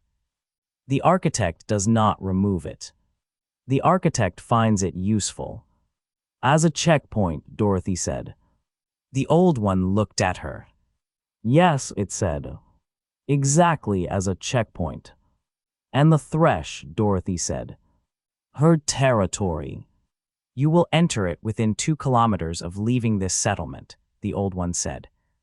She will know you are there. She knows everything that moves through her territory. Whether she acts on the knowledge immediately or watches first will depend on what she makes of you. Which you can't predict, Dorothy said. Nobody has been able to predict the thresh for 100 years, the old one said. This is one of the things about her that is most frightening to those who must live near her. Dorothy was quiet for a moment. Then she reached into her pack and took out 2 of the emergency ration packs and set them on the ground between herself and the old one. I need water, she said. Clean water enough for 2 days. I need whatever information you have about the road between here and the tower, landmarks, distances, anything. And I need to know if there's anything between here and the thresh's territory that I should be aware of before I hit it. The old one looked at the ration packs. It looked at Dorothy. It said something to the speaker, and the speaker said something to 2 of the younger ones, who moved toward the structures with the quick, purposeful movement of people who have been given a task they understand. There is one other thing, the old one said, turning back to Dorothy. Before the collector died, before your machine fell on it, it had made a record of this settlement's debt. That record existed somewhere in the information it carried. The record is now under your machine, or destroyed, or both. So your debt record is gone, Dorothy said. Our debt record is gone, the old one confirmed. The Harrow will send another collector with a new assessment. The new assessment will be whatever the Harrow decides it is, unconstrained by whatever the previous record showed. That's worse for you, Dorothy said. It is potentially considerably worse for us, the old one agreed. This is the situation your arrival has created. We are not ungrateful for the death of the collector. We are simply aware of the full shape of what has replaced it.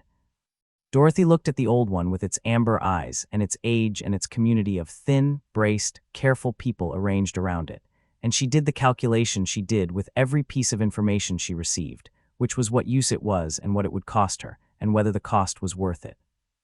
The Harrow is dead, she said. The settlement went completely silent. The old one stared at her. The amber eyes were very still. You know this, it said carefully. The hero's territory is the east, Dorothy said. My ship came down in the east. The collector was under my ship. The collector worked for the hero. You told me that. Yes, the old one said slowly. The collector came from somewhere, Dorothy said. It wasn't operating independently. Something sent it out, and something received what it collected.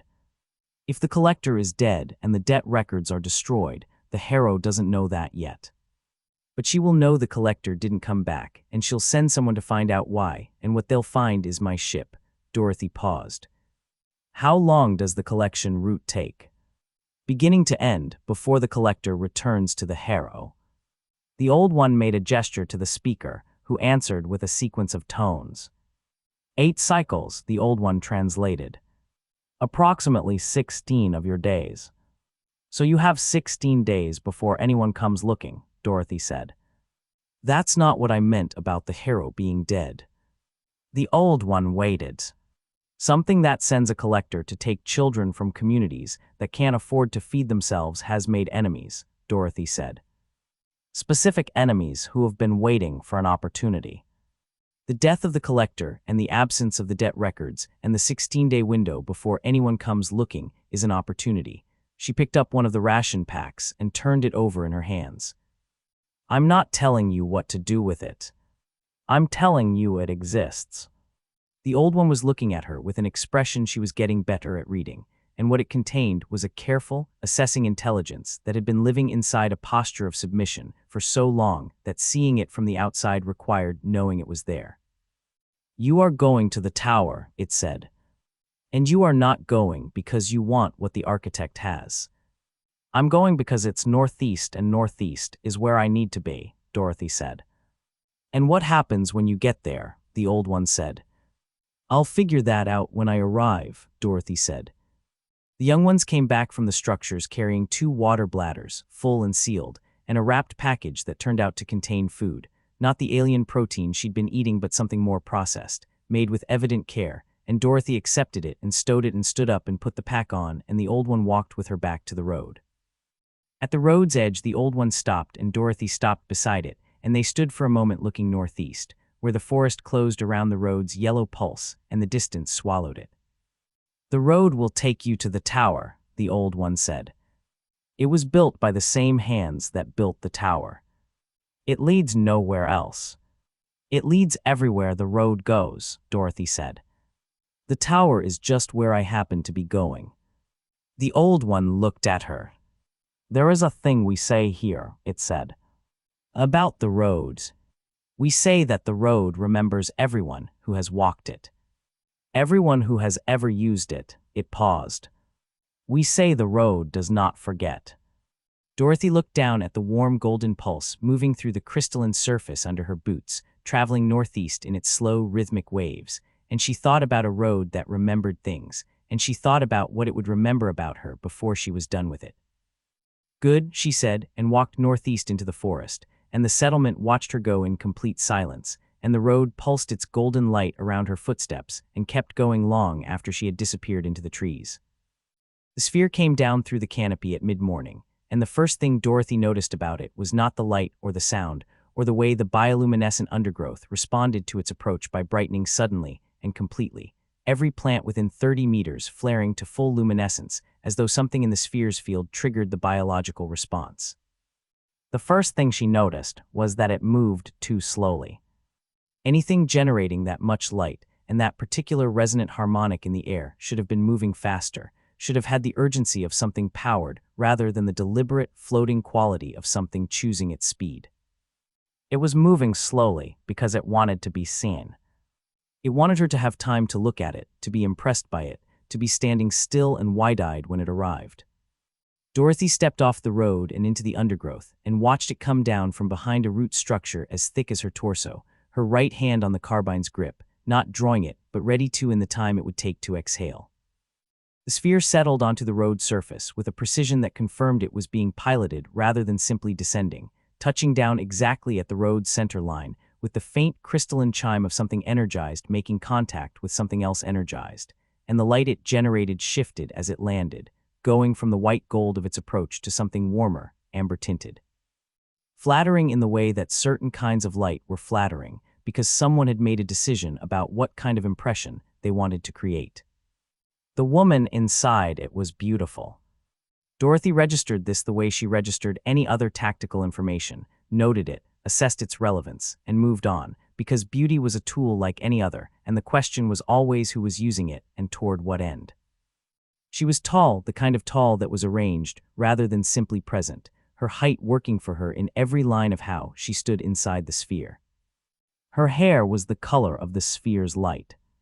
Her clothing was elaborate in a way that had required either significant resources or significant technology or both, layered and structured, and completely impractical for a planet with this density of undergrowth, which meant she had not walked here and did not intend to walk anywhere, which meant the sphere was her primary transport, and she was confident enough in it to wear clothing that assumed she would never need to move quickly on foot. The sphere's surface dissolved, not collapsing or retracting, but simply ceasing to be present, the energized field switching off with a sound like a very high note played once and then stopped, and the woman stepped out onto the road surface and looked directly at the root structure Dorothy was standing behind. "You don't need to hide," she said, in standards so clean and unaccented it had the quality of something practiced rather than native. "I know exactly where you are. I've known where you were since the morning of your second day." Dorothy came out from behind the root structure because there was no tactical value in staying behind it once her position was known, and stood on the road's edge and looked at the woman across 8 feet of pulsing yellow crystal. "Glinda," Dorothy said. The woman's expression shifted into something that was designed to look like pleasant surprise, and was in fact the expression of someone recalibrating, because the situation had moved faster than anticipated. "The Munchkins told you about me," she said. "The old one told me about you," Dorothy said. "Northern Territory. Calls herself the Good. Hasn't had anyone contradict her on it more than once." She looked at Glinda steadily. "That's not a description of someone who is good. That's a description of someone who has made goodness into a threat." Glinda looked at her for a moment with something moving behind her eyes that was more honest than her expression. "You're more direct than I expected," she said. "I find it saves time," Dorothy said. "What do you want?" Glinda moved to the road's edge, not toward Dorothy, but along the road, a lateral movement that repositioned her without closing the distance, the kind of motion that was instinctive in people who were accustomed to managing conversations spatially.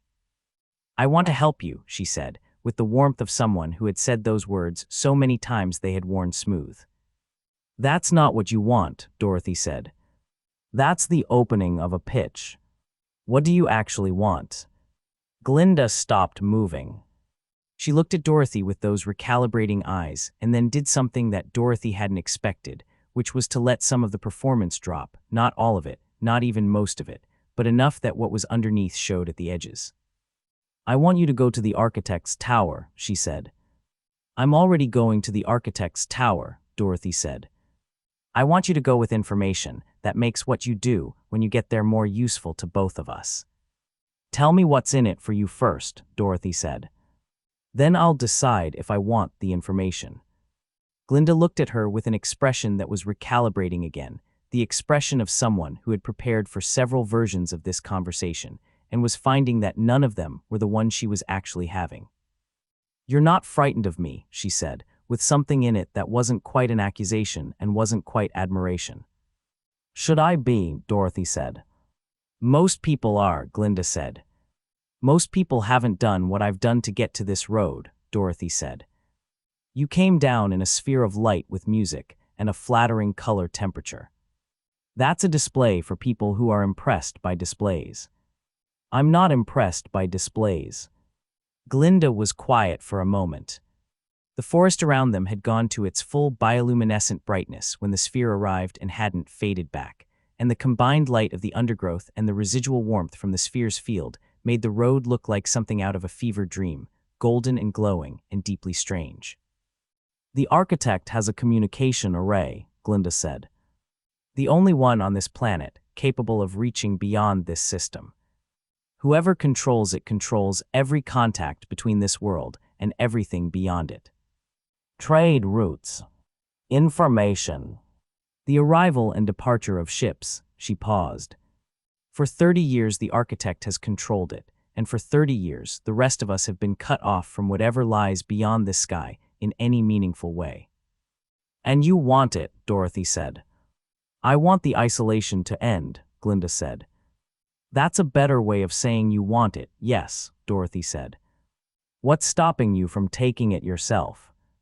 Something moved across Glinda's face, brief and unguarded, and Dorothy read it as a combination of frustration and something more painful, something that had been sitting with her for a long time. The architect has defenses I cannot breach, she said. The other witches have tried and failed. I have resources and influence and power within this world, but the architect has technology that this world cannot match. But I might be able to match it, Dorothy said. Because I'm from beyond this world. You have weapons that operate on principles none of us have access to, Glinda said. You have knowledge of systems and technology that the architect uses that we simply do not have. You've already demonstrated, in 3 days on this planet, a capacity for, she paused, choosing her word with the care of someone who understood that certain words did certain kinds of work. Efficiency, she said, that is frankly extraordinary. You've been watching me since day 2, Dorothy said. What did you see on day 1 that made you start watching? Glinda looked at her. The longjaw that lives in the valley near your crash site has been killing travelers on that route for 6 years, she said. The Harrow kept it there deliberately, the same way the architect keeps the main on the road. As a deterrent. As a first filter, she paused. You killed it in under 4 seconds on your first evening on this world, while injured, without what appeared to be any significant emotional response to the event. It charged me, Dorothy said. I shot it. Yes, Glinda said. That is exactly what I mean. Dorothy looked at her steadily for a moment. The undergrowth pulsed around them. Something called in the middle distance, one of the deep rhythmic sounds that she was beginning to categorize by their regularity, the ones that meant ambient biology versus the ones that meant something was moving. This was ambient biology. You want me to go to the tower and remove the architect, she said. Not get the communication array for myself. Not negotiate with the architect. Remove him. I want you to do what you're going to do anyway, Glinda said, very carefully, and I want to give you information that makes it possible. What makes you think I'm going to do anything to the architect beyond taking what I need from the tower and leaving? Because the architect doesn't let people take what they need and leave, Glinda said, and this part had no performance in it at all. This part was just true, and she was being direct about it because it served her purposes to be direct about it. I told you some people who went to the tower were kept. Some were sent back changed. What I didn't tell you is that the ones who were kept didn't have a choice about being kept, and the ones who were sent back changed didn't have a choice about that either. The architect takes what he wants from people, and he does it with technology that doesn't leave marks you can see, and by the time you understand what's happening to you, it's already happened. Dorothy absorbed this. And the ship you mentioned, she said. The old one told me the architect has a ship. In the tower's lower bay, Glinda said. Operational as far as anyone has been able to determine from the outside. You've had people on the outside of the tower, Dorothy said. I've lost people on the outside of the tower, Glinda said. There's a distinction. Dorothy looked at her for a long moment, reading the layers of what Glinda was and wasn't showing her, the performance and the calculation and the genuine fear underneath both of them that she was trying very hard to keep at a depth where it wasn't visible. What do you get if the architect is removed? Dorothy said. Specifically, what changes for you? Glinda met her eyes and the performance dropped another degree. Everything, she said. The communication array. The trade access. The ability to contact other systems, bring in resources, establish this world as something other than a forgotten survey notation in a galactic corrections database. You consolidate control of the whole planet, Dorothy said. Glinda's chin came up slightly. I stabilize a situation that has been unstable for 30 years, she said. That's a more flattering way of saying you consolidate control of the whole planet, Dorothy said. The silence between them had a quality that was almost companionable, two people who had dispensed with pretense and were looking at each other clearly. Then Glinda reached into the structured layers of her clothing and produced a data chip and held it out. The tower's external schematics, she said. The layout of the defenses on the outer perimeter, as accurately as my people were able to map them before they were killed. The approach vectors that have the lowest sensor density. Everything I have. Dorothy looked at the chip in Glinda's hand and didn't take it. Why would you give me the only copy of that? She said. Glinda produced a slight smile. I have other copies, she said. Obviously. So this chip tells me what you want me to know and omits what you don't want me to know, Dorothy said. And what it omits is probably exactly what I need most. The smile stayed but changed quality. You could not have gotten off that prison ship, Glinda said.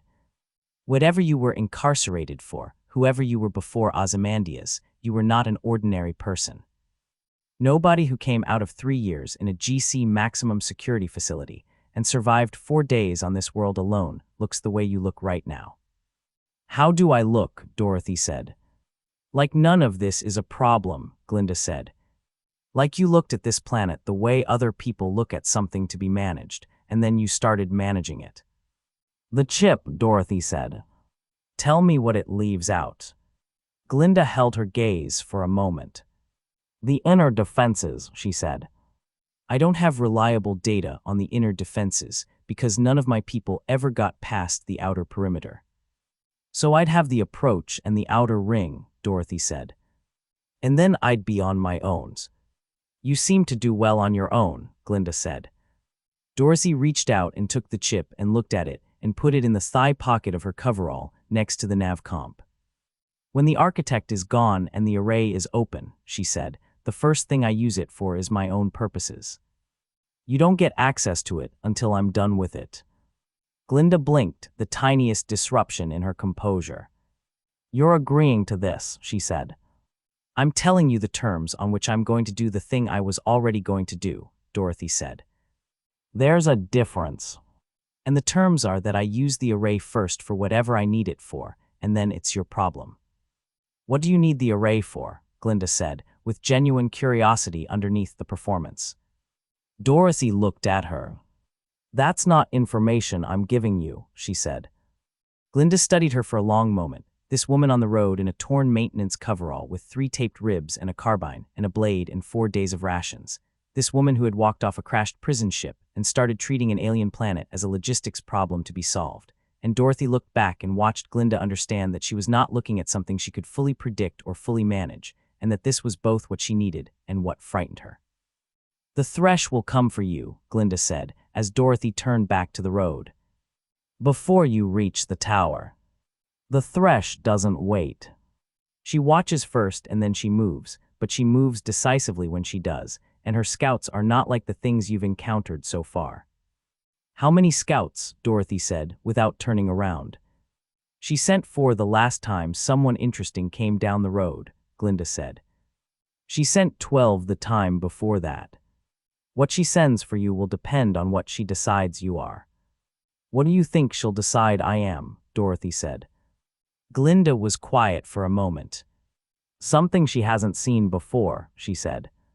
Which means she'll send enough to be certain, because the thresh did not survive 100 years on this world by underestimating things she hadn't seen before. Dorothy nodded once, her back still to Glinda, and started walking northeast. Behind her she heard the sphere reconstitute itself, the high note sounding once and then the resonant harmonic rising as the field powered up, and then the sound began to recede as Glinda ascended back through the canopy, and the bioluminescent undergrowth slowly, over the course of several minutes, faded back to its ambient glow as whatever the sphere's field had done to it released its hold. The road was warm and golden under her boots, and the forest pressed close on both sides, and the data chip sat in her thigh pocket, next to the nav comp, and Dorothy thought about what Glinda had told her, and what Glinda had not told her, and what the distance between those two things implied about what was waiting ahead. She thought about the architect and the things he did to people who arrived at his tower, and she thought about the ship in the lower bay, and she thought about the communication array and what she would need it for, and she thought about Glinda rising back through the canopy in her sphere of flattering amber light, already making plans with the confidence of someone who had set a thing in motion and was now waiting for it to run. What Glinda had not understood, Dorothy thought, and what most people never understood until it was too late to be useful information, was that tools did not wait. Tools did not have their own agendas. Tools did not take the data chip and put it in their pocket and immediately begin assessing how the information it contained could be used against the person who had provided it. Dorothy was not a tool.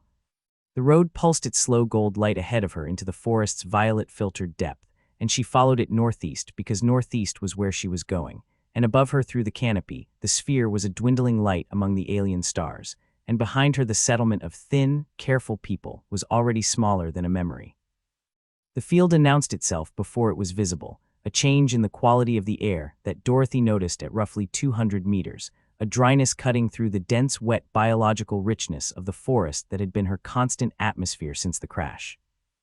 The forest here was thinning, the great column trees spacing out and then stopping at a boundary as deliberate as the one around the Munchkin settlement, and beyond the boundary the canopy opened and the violet sky came down unfiltered, and the light was different out there, direct and hard-edged, casting shadows that had actual definition instead of the soft, diffused shapes the canopy produced.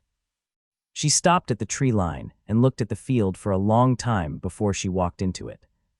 The crop, if it was a crop, grew in rows that were too regular to be natural, each plant roughly waist-high with broad flat fronds that moved in a way that had no relationship to the faint warm air moving across the field, a slow autonomous undulation that was becoming familiar to Dorothy as a characteristic of vegetation on this planet, but that had an additional quality here, a directionality to it, the fronds not moving randomly but tracking, shifting their orientation in small increments as she stood at the tree line, until the nearest row had most of its surface area facing her.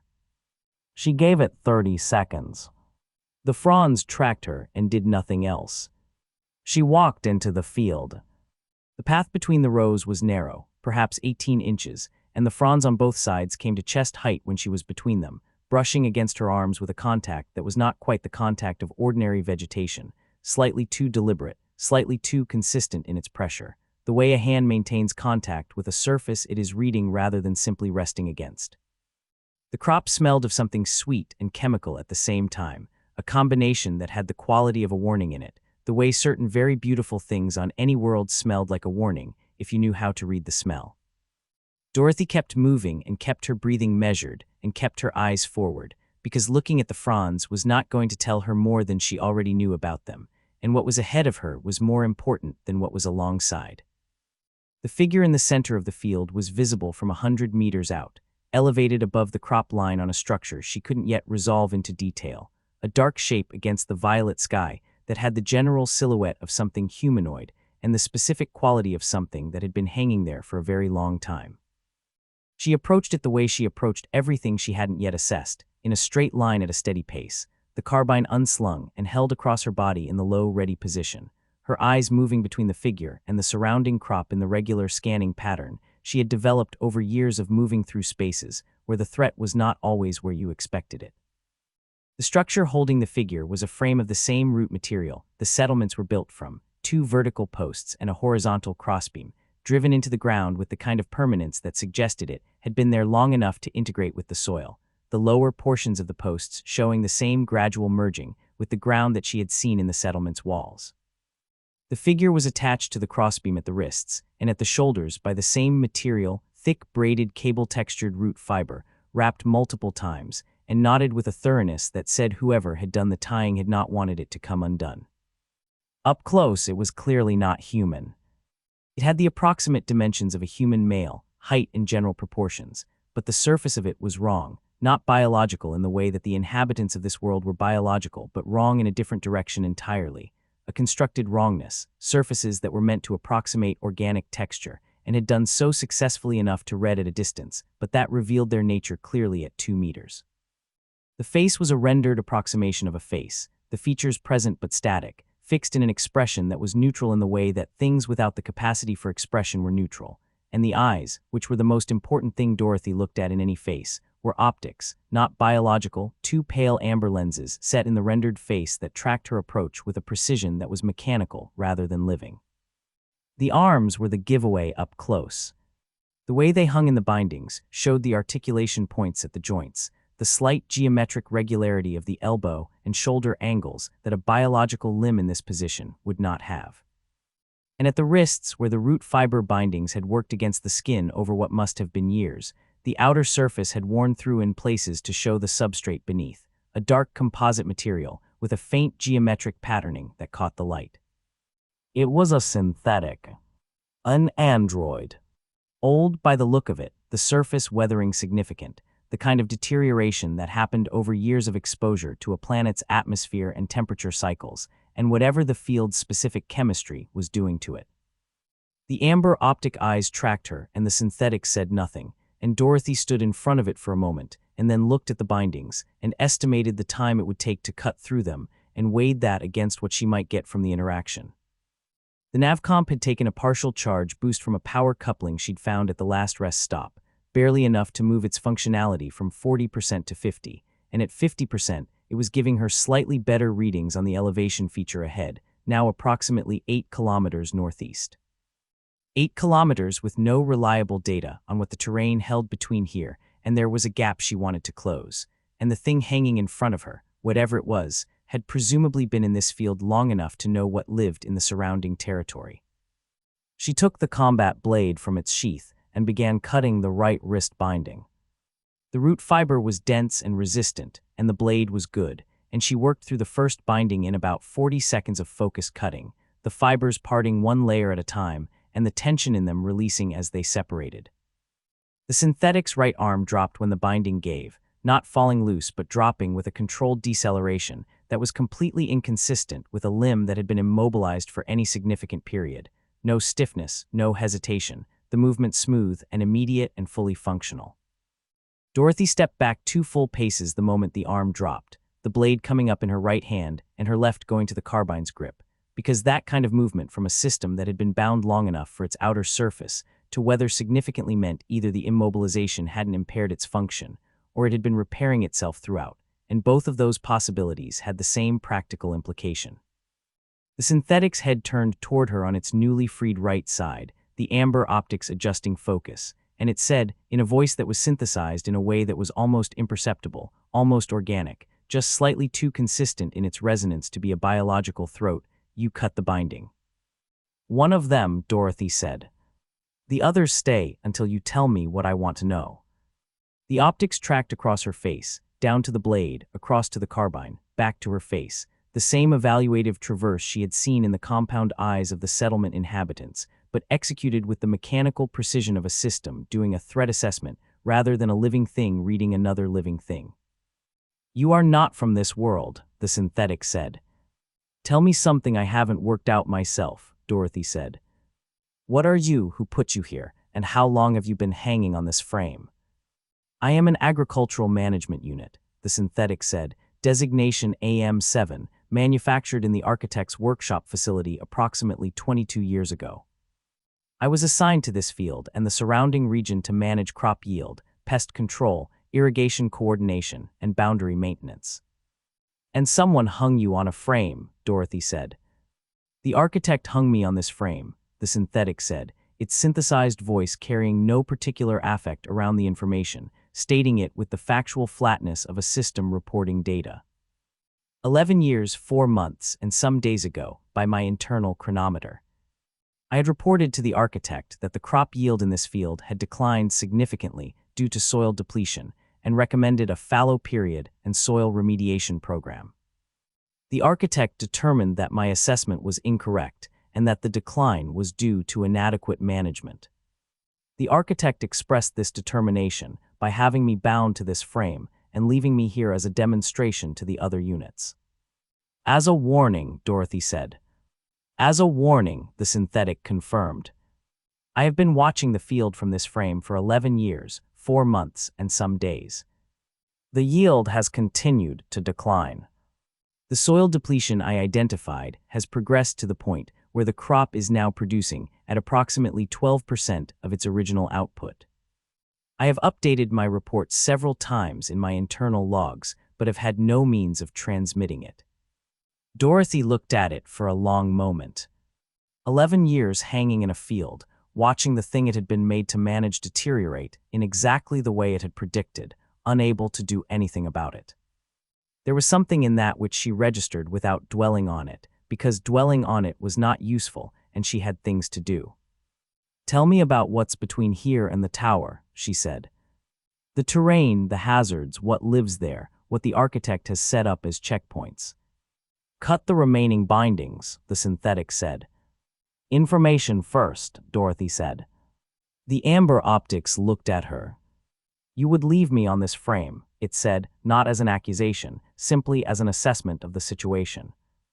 "I'd leave you on this frame with one arm free," Dorothy said, "which is more than you had 20 minutes ago." "Talk to me." The synthetic was quiet for approximately 3 seconds, which on a system with its processing capability was a significant pause, a pause that meant it was running calculations rather than simply retrieving information. Then it began. "Between this field and the tower there are 4 significant features," it said. "The first is the region I have heard called the forest that thinks, beginning approximately 2 kilometers northeast of this field's boundary. I have not entered it myself, but from observation and from information provided by travelers who passed through this field before my immobilization, it is a region where the standard bioluminescent network of this planet has achieved a higher order of integration than elsewhere. The plants communicate with each other throughout the forest via the root network, and the communication has become sufficiently complex that the forest responds to biological incursion as a coordinated system rather than as individual organisms. It does not have directed intelligence. It has reactive intelligence, stimulus and response, but the response is sophisticated enough to be dangerous." "How dangerous?" Dorothy said. 3 of the 7 travelers who passed through this field in the year before my immobilization did not return this way," the synthetic said. "The other 4 did return. 2 of them would not discuss what had happened in the forest. One of them was significantly injured in a way that was consistent with being crushed by large root structures. One of them appeared unharmed, but was, by their own account, deeply disoriented for several days afterward." Dorothy filed this. "The second feature," she said. "The Thresh's territory begins at the western boundary of the forest that thinks and extends to the tower's outer perimeter," the synthetic said.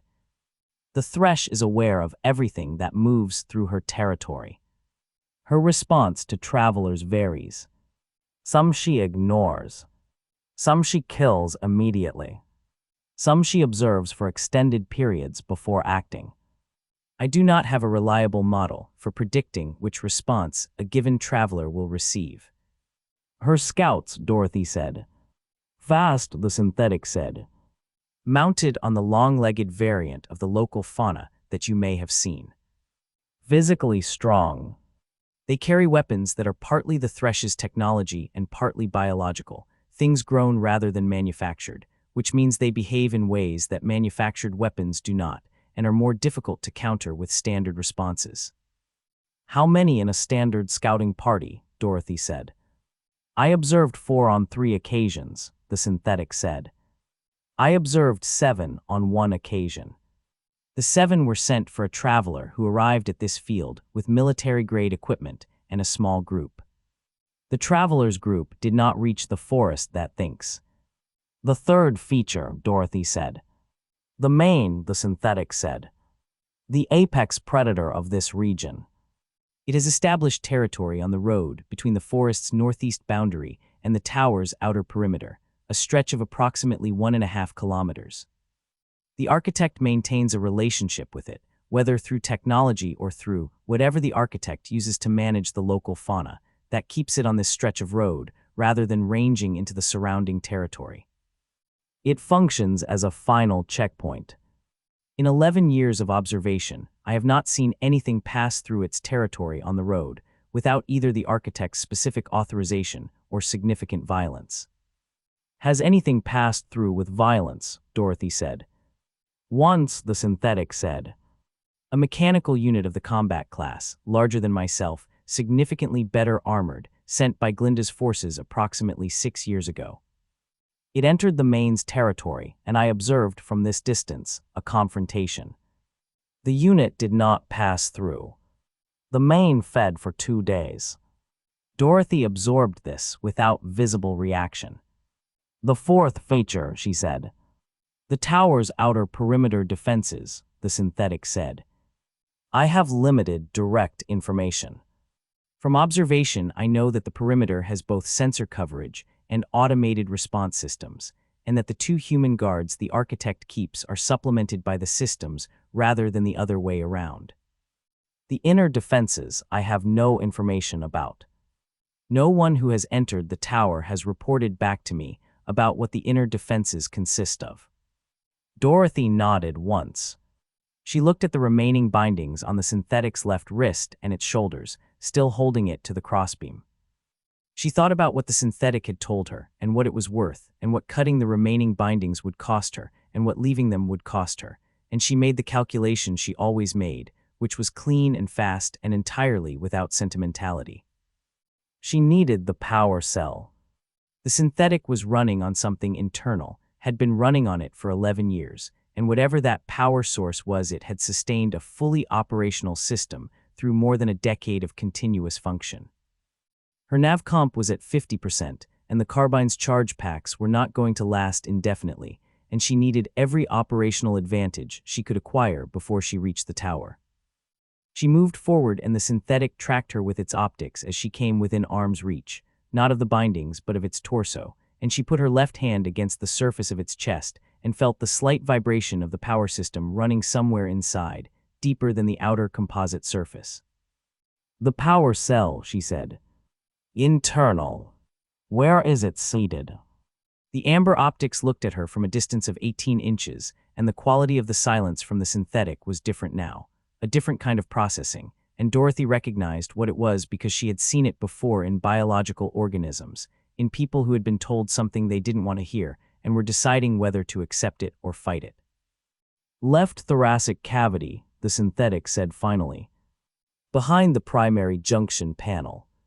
Access requires removing the panel, which is secured by 4 retention points. A pause. You are going to take it. Yes, Dorothy said. I will not function without it, the synthetic said. I know, Dorothy said. Another pause, 3 seconds again, the processing pause. The information I gave you, it said. That was the negotiation. The terms were that I give you information and you free me. Those were your terms, Dorothy said. I said information first. I didn't agree to the rest of it. The synthetic's free right arm came up fast, faster than anything biological had moved at Dorothy since she landed on this planet, faster than the long jaw, faster than the scouts she hadn't hit yet but had been briefed on, a movement that had the full mechanical force of a system built for agricultural work, which meant leverage and torque and strength ratings that had nothing to do with approximating human capability, and everything to do with moving large amounts of material efficiently. The hand closed on her left forearm with a grip that had the finality of a hydraulic press reaching its stop point, the fingers not gripping so much as clamping, the pressure immediate and absolute and climbing. Dorothy didn't try to pull her arm free, because pulling against a mechanical grip of that rating was not something human musculature was going to win. She stepped into the synthetic instead, closing the distance completely, inside its reach, and drove the combat blade up and into the junction point at the right shoulder with the precise angle she had identified when she was cutting the binding, the gap between the arm assembly and the main body, where the articulation housing met the torso casing, and she put the full force of her body behind it, and felt the blade find the gap and go in and hit something internal that gave with a crunch of shearing components. The right arm's grip didn't release, but it stopped climbing in pressure, the hydraulic force dropping as whatever she had cut in the shoulder assembly lost its signal or its power feed, and Dorothy wrenched the blade free and hit the same point again, harder, and this time the arm dropped entirely, the clamping grip going slack as the assembly lost power completely, and she stepped back with her forearm throbbing and 4 distinct lines of bruising already forming where the fingers had been. The synthetic watched her with its amber optics. The right arm hung at its side completely dead now, the shoulder assembly visibly dark where she had cut into it. The remaining bindings still held its left arm and both shoulders to the crossbeam. You damaged the arm, it said, in the same flat synthesized voice, no affect in it, reporting the fact. You tried to break mine, Dorothy said. She was rotating the forearm, checking the function, all the joints moving correctly, the bruising deep but nothing structural compromised. It was going to hurt for several days, and she didn't care.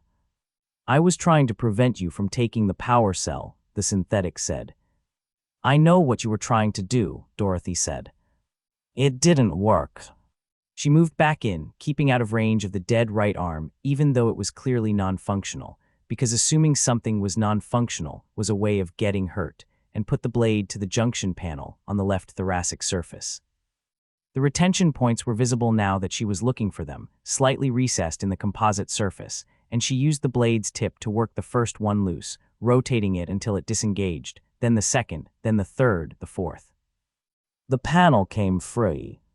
Inside the thoracic cavity, the power cell was seated in a housing that was immediately recognizable in its essential design, a different form factor from the GC standard cells she was familiar with, but operating on the same principles. A dense energy storage unit with a standard output coupling that her NavComp's emergency input port would accept with a small modification she could make with the multi-tool.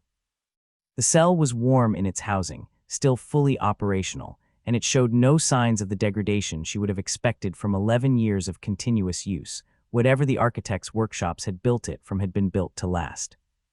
She reached in and disconnected the output coupling first, then the two retention clips holding the cell in its housing, and pulled it free. The synthetic went dark all at once, completely, the amber optics losing their light mid-sentence as it was saying something she didn't catch the beginning of, the postural tension in its bound body releasing as the power cut, the whole assembly going to the slack dead weight of unpowered machinery, the head dropping forward, the working fingers of the still-bound left hand uncurling. It hung in its bindings in the morning light of the alien field, and the crop moved its autonomous slow fronds around it, and the violet sky was very clear above and very indifferent. Dorothy looked at it for a moment, the power cell warm in her hand. The synthetic had hung on that frame for 11 years. It had watched the crop fail in exactly the way it had said it would fail and been unable to do anything about it, and had kept its internal logs updated anyway, because it was what the unit was designed to do, and the unit kept doing it even when there was no one to report to, even when reporting was impossible. Because that was the nature of a system that had been built well and given a purpose, and not given the capacity to stop caring about the purpose just because the purpose had become pointless. She thought about that for 3 seconds, because 3 seconds was what she gave to things that registered without being immediately actionable, and then she put the power cell in her pack and picked up the access panel from the ground and set it against the synthetic's torso out of some instinct she didn't examine, and turned and walked back between the tracking fronds toward the road. Behind her, the frame and its dark hanging weight were visible above the crop line for a long time before the road curved, and the field fell behind her, and the tree line of the forest ahead came up to meet her, and the light changed back to the filtered violet of the canopy, and the bioluminescent undergrowth resumed its slow blue-green pulse around her feet, and the road was warm and golden under her boots. And Dorothy walked northeast into whatever came next with the synthetic's power cell in her pack, and a deepening bruise on her left forearm, and the combat blade cleaned on the leg of her coverall and resheathed on her hip. The forest that thinks was ahead of her, 2 kilometers by the synthetic's estimate, and beyond it the Thresh's territory, and beyond that the main, and beyond that the tower, and she walked toward all of it with her hands loose at her sides and her breathing steady, and the road telling whatever it told to whatever was listening, each footstep a small warm pulse in the crystal beneath her boots, and the field behind her was quiet and still in the morning light except for the slow tracking movement of the fronds, which followed her to the tree line and then, at the boundary, stopped. The way station had been a structure once, in the same grown-rather-than-built tradition as everything else on this planet, but something had ended it with considerable thoroughness, and considerable time had passed since the ending. The root fiber walls had collapsed inward and then been overtaken by the surrounding undergrowth, which had processed the wreckage into something halfway between ruin and compost, the original shape still readable under the accumulated growth if you knew what you were looking at, but returning to the planet with the patient inevitability of everything organic on Veridia 7. 2 of the walls still stood to something above waist height, and the corner where they met was deep enough in shadow and far enough from the road that it offered what Dorothy needed, which was concealment on 3 sides and a clear sightline on the 4th. She had been walking for 6 hours since leaving the Scarecrow's field, and the light was going, the violet sky deepening through its range of bruised purples toward the particular darkness that preceded Viridia's 7 nights, which were not fully dark because nothing on this planet was fully dark, the bioluminescent undergrowth providing its constant low blue-green illumination that was enough to navigate by and not enough to be seen by at any significant distance. She made camp with the efficiency of someone who had been making camps in bad places for most of her adult life, clearing the debris from the corner with her boots, checking the perimeter for anything that had decided the ruins were home before she arrived, finding nothing that registered as an immediate problem, though the undergrowth along the base of the standing walls was dense enough to require watching. She ate a quarter of the ration pack she'd opened that morning and half of the food the Munchkin settlement had provided, which was better than the ration pack in terms of calories per unit volume, though she had only the most approximate understanding of what it actually was, and she drank carefully from the water bladder and made the calculation about how long what remained would last and when she would need to find more. Her left forearm had gone from 4 lines of bruising to a deep solid discoloration covering most of the inner surface, purple-black in the bioluminescent light, and the underlying tissue was swollen enough that her grip strength on that side was reduced by a margin she didn't have a precise number for, but that she estimated at somewhere between 15 and 25%. She flexed her fingers in a controlled sequence, watching the tendons move under the bruised skin, and decided nothing was torn, only compressed and angry, and the compression would resolve in time she didn't have but would have to accept anyway. She took the synthetics power cell from the pack and the navcomp from her pocket, and spent 20 minutes on the modification she had planned, using the multi-tool to adapt the cell's output coupling to the navcomp's input port, a process that required more precision than her bruised left hand was comfortable with, but that she completed without error, because error in this particular task would mean losing the navcomp entirely, and she was not willing to do that. The navcomp came up at 73% when the modified coupling seated and the cell's power began feeding through, and at 73% it was a different instrument than it had been at 50%, the topographical data sharpening considerably, the elevation feature resolving from a suggestion into a shape, and the shape was a tower, tall and narrow, and built from materials that the navcomp's partial sensor function identified as non-native to the planet. Alloys that were not in any of Viridia's 7 geological profiles, brought here from somewhere else and assembled here into something that had no organic relationship to the world it sat on. 7.4 kilometers northeast. She could make that in 3 to 4 hours of moving through the forest at the pace she'd been maintaining, which meant she could reach the tower by mid-morning tomorrow if she left at first light, or she could push through the night, which she was not going to do because moving through unfamiliar terrain on an alien planet in darkness when she was already carrying an injury was not caution, it was stupidity dressed as urgency. She would rest here, move at first light, and reach the tower in the late morning. She set the navcomp against the wall and looked at what else was on its screen at 73% functionality. The signal was there. It had been there since she'd first picked it up on the previous night's navcomp boot, and she had logged it and continued and thought about it while she walked and continued thinking about it now, and the thinking had not produced anything she found comfortable. It was a military transponder, broad spectrum, the kind that was not transmitting a distress signal or a navigation beacon, but was instead broadcasting an identification code, saying "Here I am" to anything in range that had ears for it, and at 73%, the navcomp could tell her more about it than it could at 50%. The signal was not in a fixed position. It was moving in a slow orbital pattern that was consistent with a ship in a holding orbit above the planet, and at 73%, she could resolve the orbital parameters well enough to know that the holding orbit was not random but positioned, the orbital inclination chosen specifically to keep the ship over the road's general corridor, tracking the road from above with the patience of something that was not in a hurry, but was not going anywhere either. She had been tracked since day one. Whatever was in orbit had known where she was since the crash or close to it, and had been maintaining position above her route with a deliberateness that said surveillance rather than coincidence. She stared at the signal data for a long time in the blue-green bioluminescent dark, and thought about who had the means and the motivation to put a ship in orbit above a planet that was not on any current colonial registry, and keep it there after a prison escape.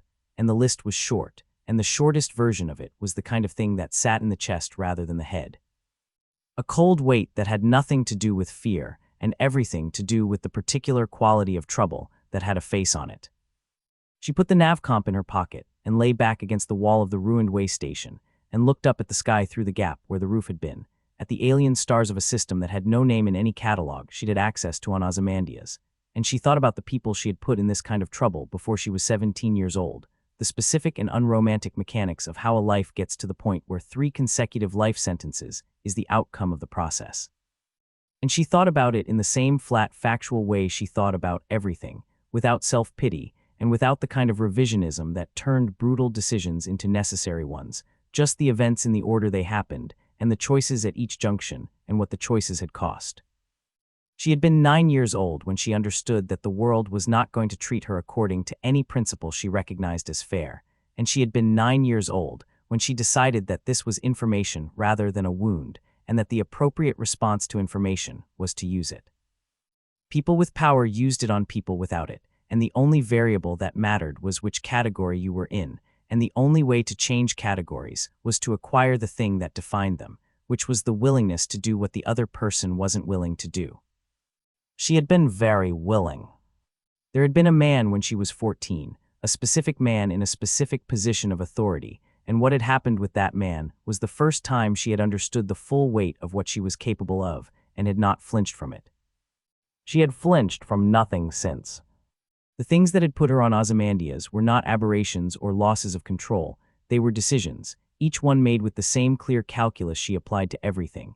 And if the calculus had produced outcomes that the galactic correction system categorized as 3 consecutive life sentences, that was the system's framework for what had happened, not hers.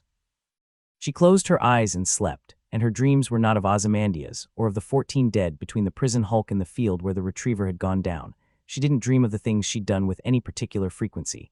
They were past, and the past was not a place she visited when she had the choice. And she slept in 2-hour blocks and woke between each one and checked the perimeter, and listened to the planet's biological hum, and then slept again. The third waking was not scheduled.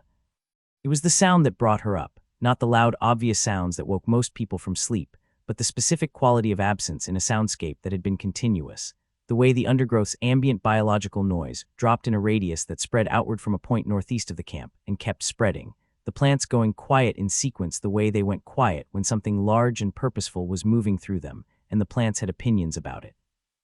Dorothy was on her feet with the carbine up in the time between one breath and the next, back against the standing wall, in the shadow of the corner, the bioluminescent light showing her the undergrowth at the camp's perimeter, and nothing else yet, nothing visible, only the spreading quiet moving toward her like a slow, cold wave. She waited. The first one came through the undergrowth to the north of the camp, at a pace that was not running, but was not walking either, the purposeful ground-eating stride of something that had a destination, and the physical capability to reach it efficiently. It was one of the mounted scouts she had been briefed on by the synthetic, the rider, and the mount presenting as a single silhouette at first, resolving into their separate components as they came closer through the bioluminescent growth. The mount was the long-legged variant she had been told about, taller than the longjaw, built for speed rather than the ambush predation of the longjaw's design, 4 legs with the extra joint she had noted in the longjaw, but arranged differently here, articulated for a longer stride rather than the wide, low stance of an ambush predator.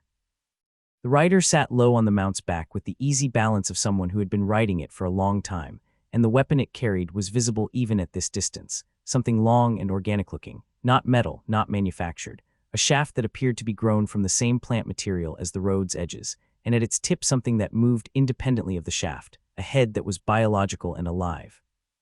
A cluster of something that Dorothy's visual assessment categorized as sensory organs rather than blades, things that tasted the air. The second came from the south at the same pace, paralleling the first, and the third came from directly east on what would have been the road side of the camp, if she had been positioned on the road instead of in the ruins, and she understood immediately that the approach was coordinated, that the 3 visible positions were 3 sides of a containment, and that the 4th side was either behind her or deliberately left open to funnel her in a direction they wanted her to go. She did not go in the direction they wanted her to go. She came out of the corner low and fast, under the line of sight the nearest rider would have had on the corner itself, moving south along the standing wall and then around its end into the undergrowth on the south side of the ruin, because the rider coming from the south was the closest, and the closest was the first problem. The mount heard her before the rider did, its head coming around with the speed of a prey-evolved auditory response, but she was already at the mount's left flank before the rider could do anything with the information, and she drove the combat blade into the mount's ribcage from the side, angling up toward where the cardiovascular center of something this size and this build would have to be, and the blade went into the hilt, and she put her full weight behind the handle and tore it sideways. The mount screamed. It was the first loud thing that had happened in the night's quiet approach, and it was extraordinarily loud, a biological alarm that had nothing strategic in it, just the raw volume of a large animal and the specific agony of a major organ being destroyed, and it went down the way large animals went down, not quickly, not neatly, its legs folding in the wrong sequence and its body rolling and the rider coming off it and hitting the ground with the impact of a body that hadn't been ready for the fall. Dorothy pulled the blade free as the mount went down, and the sound it was making changed from the first scream to a lower, wetter sound as the blood came, a lot of blood, black in the bioluminescent light, spreading into the undergrowth and triggering the plant's response, the surrounding growth flaring to a higher luminescence as the biological chemistry of it hit them, the camp suddenly brighter than it had been, which was not ideal but was not avoidable. The rider hit the ground and rolled, and came up with the organic weapon in both hands, faster than the fall should have allowed, and Dorothy saw its face for the first time at a distance of about 6 feet. It was humanoid but not human, the proportions subtly wrong, the face broader than human, the eyes larger and positioned slightly further apart, the skin with the same faint bioluminescent quality as the plant's, a pale cold glow under the surface that brightened as she watched, the body's stress response triggering its own biological light. It was dressed in something grown rather than sewn, layered organic material that moved with it, and it was looking at Dorothy with an expression that was recalibrating from confidence to something else. "You came out toward me," it said, in standard with an accent that was heavier than the old ones but completely comprehensible. "Everyone runs from the scouts. Running is for people who don't know where the other 3 are," Dorothy said. It looked at her for a half-second, the recalibration completing, and then it swung the organic weapon in the lateral strike pattern that was probably its opening move against everything it had ever opened against, fast and committed, the living head at the tip of the shaft spreading its sensory clusters as it moved, and Dorothy stepped inside the arc the way she always stepped inside the arc of a longer weapon. Taking herself out of the weapon's effective range and into the space where the wielder had no leverage, and hit it twice in the throat with the blade's handle before driving the blade into the side of its neck below the jaw. The entry was not clean. The blade hit the organic armor first and deflected, and she had to redirect and hit the gap below the armored collar with the second attempt, and the blade went in and the rider went down, and the blood that came from it was the same bioluminescent quality as its skin, faintly lit, leaving a glowing trail in the undergrowth as it fell, something beautiful and horrible at the same time. The dying light of something that had been alive 10 seconds ago, painting itself across the plants that lit up in response to it, the whole south side of the ruin glowing like something ceremonial. She didn't look at it beyond what the threat assessment required, which was confirming it wasn't getting up, which it wasn't, and she turned and moved back toward the ruin because the noise had told the other 3 exactly where she was. The second rider came around the north end of the standing wall at a gallop, the mount's extra-jointed legs covering the ground with a speed that was genuinely impressive, and this one had the organic weapon leveled forward rather than held for a swing, using it as a lance, and at the tip the sensory cluster was contracted to a point. And Dorothy understood in the fraction of a second. She had that contracted meant focused and focused meant the weapon was doing something directed rather than just physical. She threw herself left as the mount reached her and the weapon discharged. She had no better word for it, the sensory cluster releasing something she didn't see but felt, a pulse that hit the air to her right with a sound like a struck bell and left the undergrowth in a 3-foot radius where it landed blackened and collapsed, the bioluminescence in those plants going out all at once, and the ground where they had been smoking slightly, the soil itself scorched. Not biological. The weapon was biological in its construction, but what it delivered was energy, focused biological energy of the kind that certain deep ocean creatures on a dozen worlds used for stunning prey, scaled up and directed, and the combat implications of that were significant because the combat knife and the carbine were both designed around countering threats that operated on physical principles, and this was a physical threat with an energy component that she didn't have a complete model for yet. She needed a complete model very quickly. The mount had carried the rider past her in the gallop and was turning at the ruin's corner, the rider already repositioning the weapon for another pass, and Dorothy came up from the dive with mud on her knees and the carbine in her hands, because the first discharge had told her what she needed to know. The contracted sensory cluster meant a directed energy attack, and the expanded cluster meant a physical swing, and right now the cluster was contracting again as the mount finished its turn and the rider sighted on her. She fired the carbine. The charge hit the rider's center mass, and the energy release at that range was enough to lift it partially off the mount's back, the impact throwing the body backward and sideways, and the organic weapon discharged as the rider fell, involuntarily, the contracted cluster releasing its pulse into the air above the ruin, and Dorothy felt the pulse pass overhead close enough that the heat of it was a physical sensation across the top of her head. And then the mount was riderless and accelerating away into the darkness north of the camp, the sound of its extra-jointed legs diminishing rapidly. 2 down. The third and fourth were still somewhere. She moved back into the ruins, into the corner, back against the wall with the carbine up and her breathing controlled, and listened to the night for the spread of quiet that would tell her where the next approach was coming from, and the planet hummed its deep biological frequency around her, and the bioluminescent plants pulsed their light, and the glowing blood of the first rider soaked into the undergrowth, and lit it from within in a pattern that spread and slowly, over the course of several minutes, began to fade as the compound broke down in the soil. The third rider came from above. She had not factored for above, which was an error she noted without the luxury of dwelling on it, because the mount dropped from the canopy with its extra-jointed legs, folded and hit the ground inside the ruin's open roof space 10 feet from her, and the rider was off it before it had fully landed, moving toward her without the weapon, the organic lance left on the mount's back. This one coming in with just its body and the layered organic armor and the particular quality of intention of something that had been told to take rather than kill. It wanted her alive, which was information about the thresh that she processed as it crossed the space between them in the time it took her to adjust the carbine's angle and fire.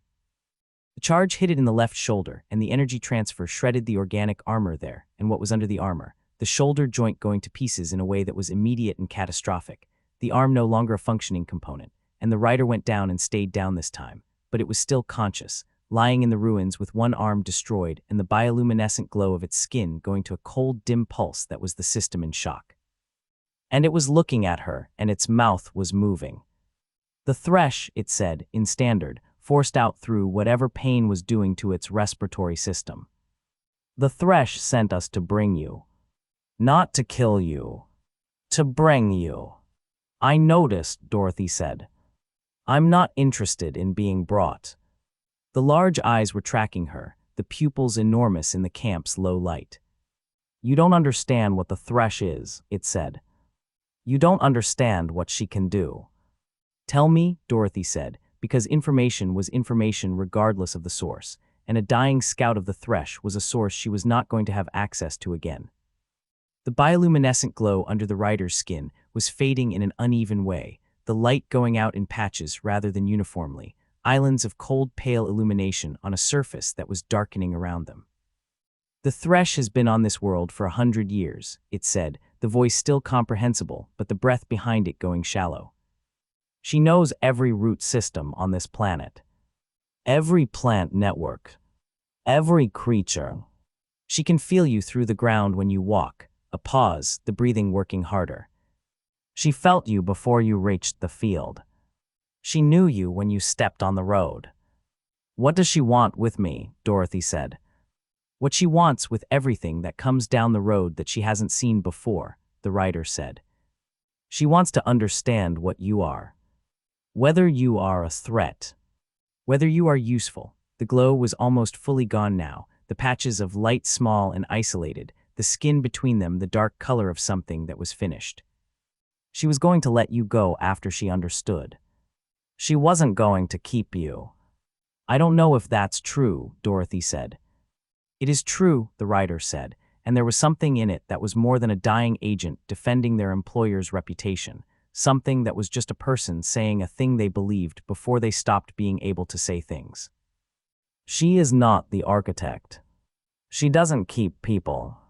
She doesn't, the breath stopped and started again, shorter now, the intervals between narrowing.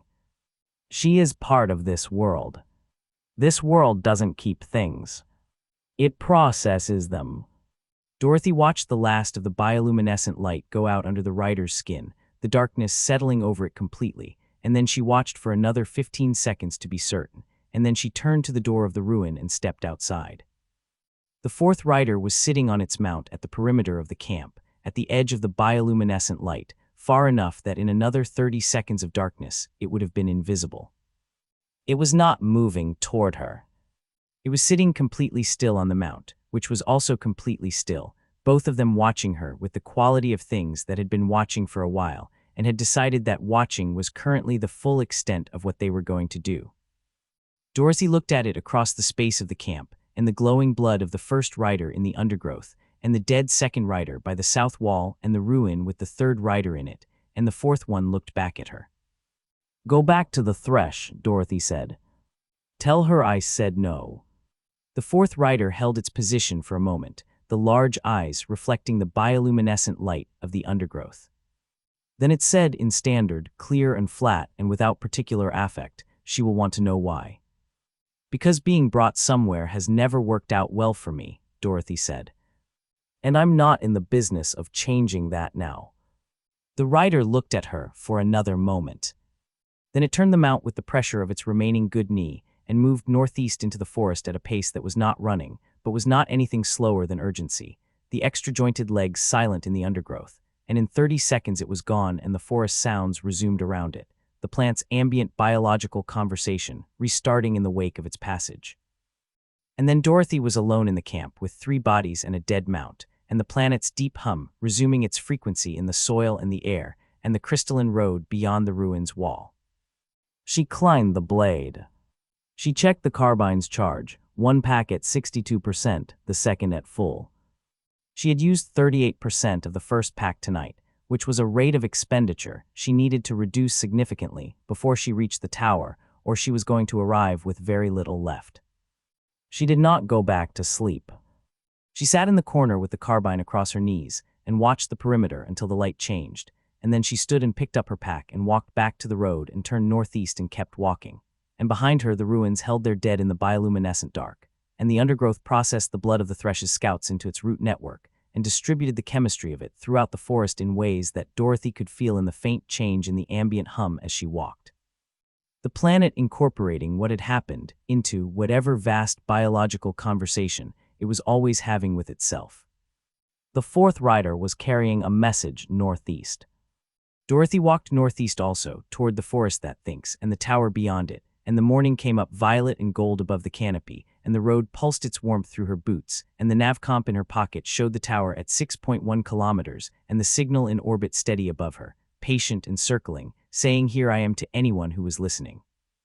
The forest thinned again 2 kilometers past the ruins of the way station, but this time the thinning was different from the field's open boundary, not a clean perimeter where one ecosystem stopped and another began, but a gradual degradation, the column trees becoming sparser and then sicker looking, their trunks showing a mottled discoloration that moved up from the root lines in patterns that suggested the root network was carrying something pathological through the system.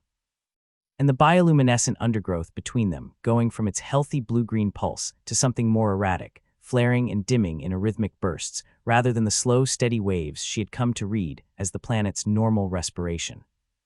The ground was different too.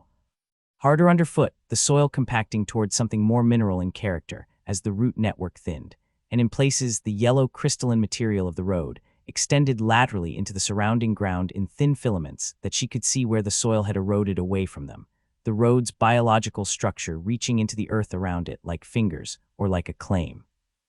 Dorothy walked through the degraded forest and watched it and thought about what the synthetic had told her about the forest that thinks beginning approximately 2 kilometers northeast of the field, and thought about whether this degraded zone was the beginning of that region or a separate phenomenon, and couldn't determine it from the available data, so she kept moving and kept watching and kept the carbine unslung.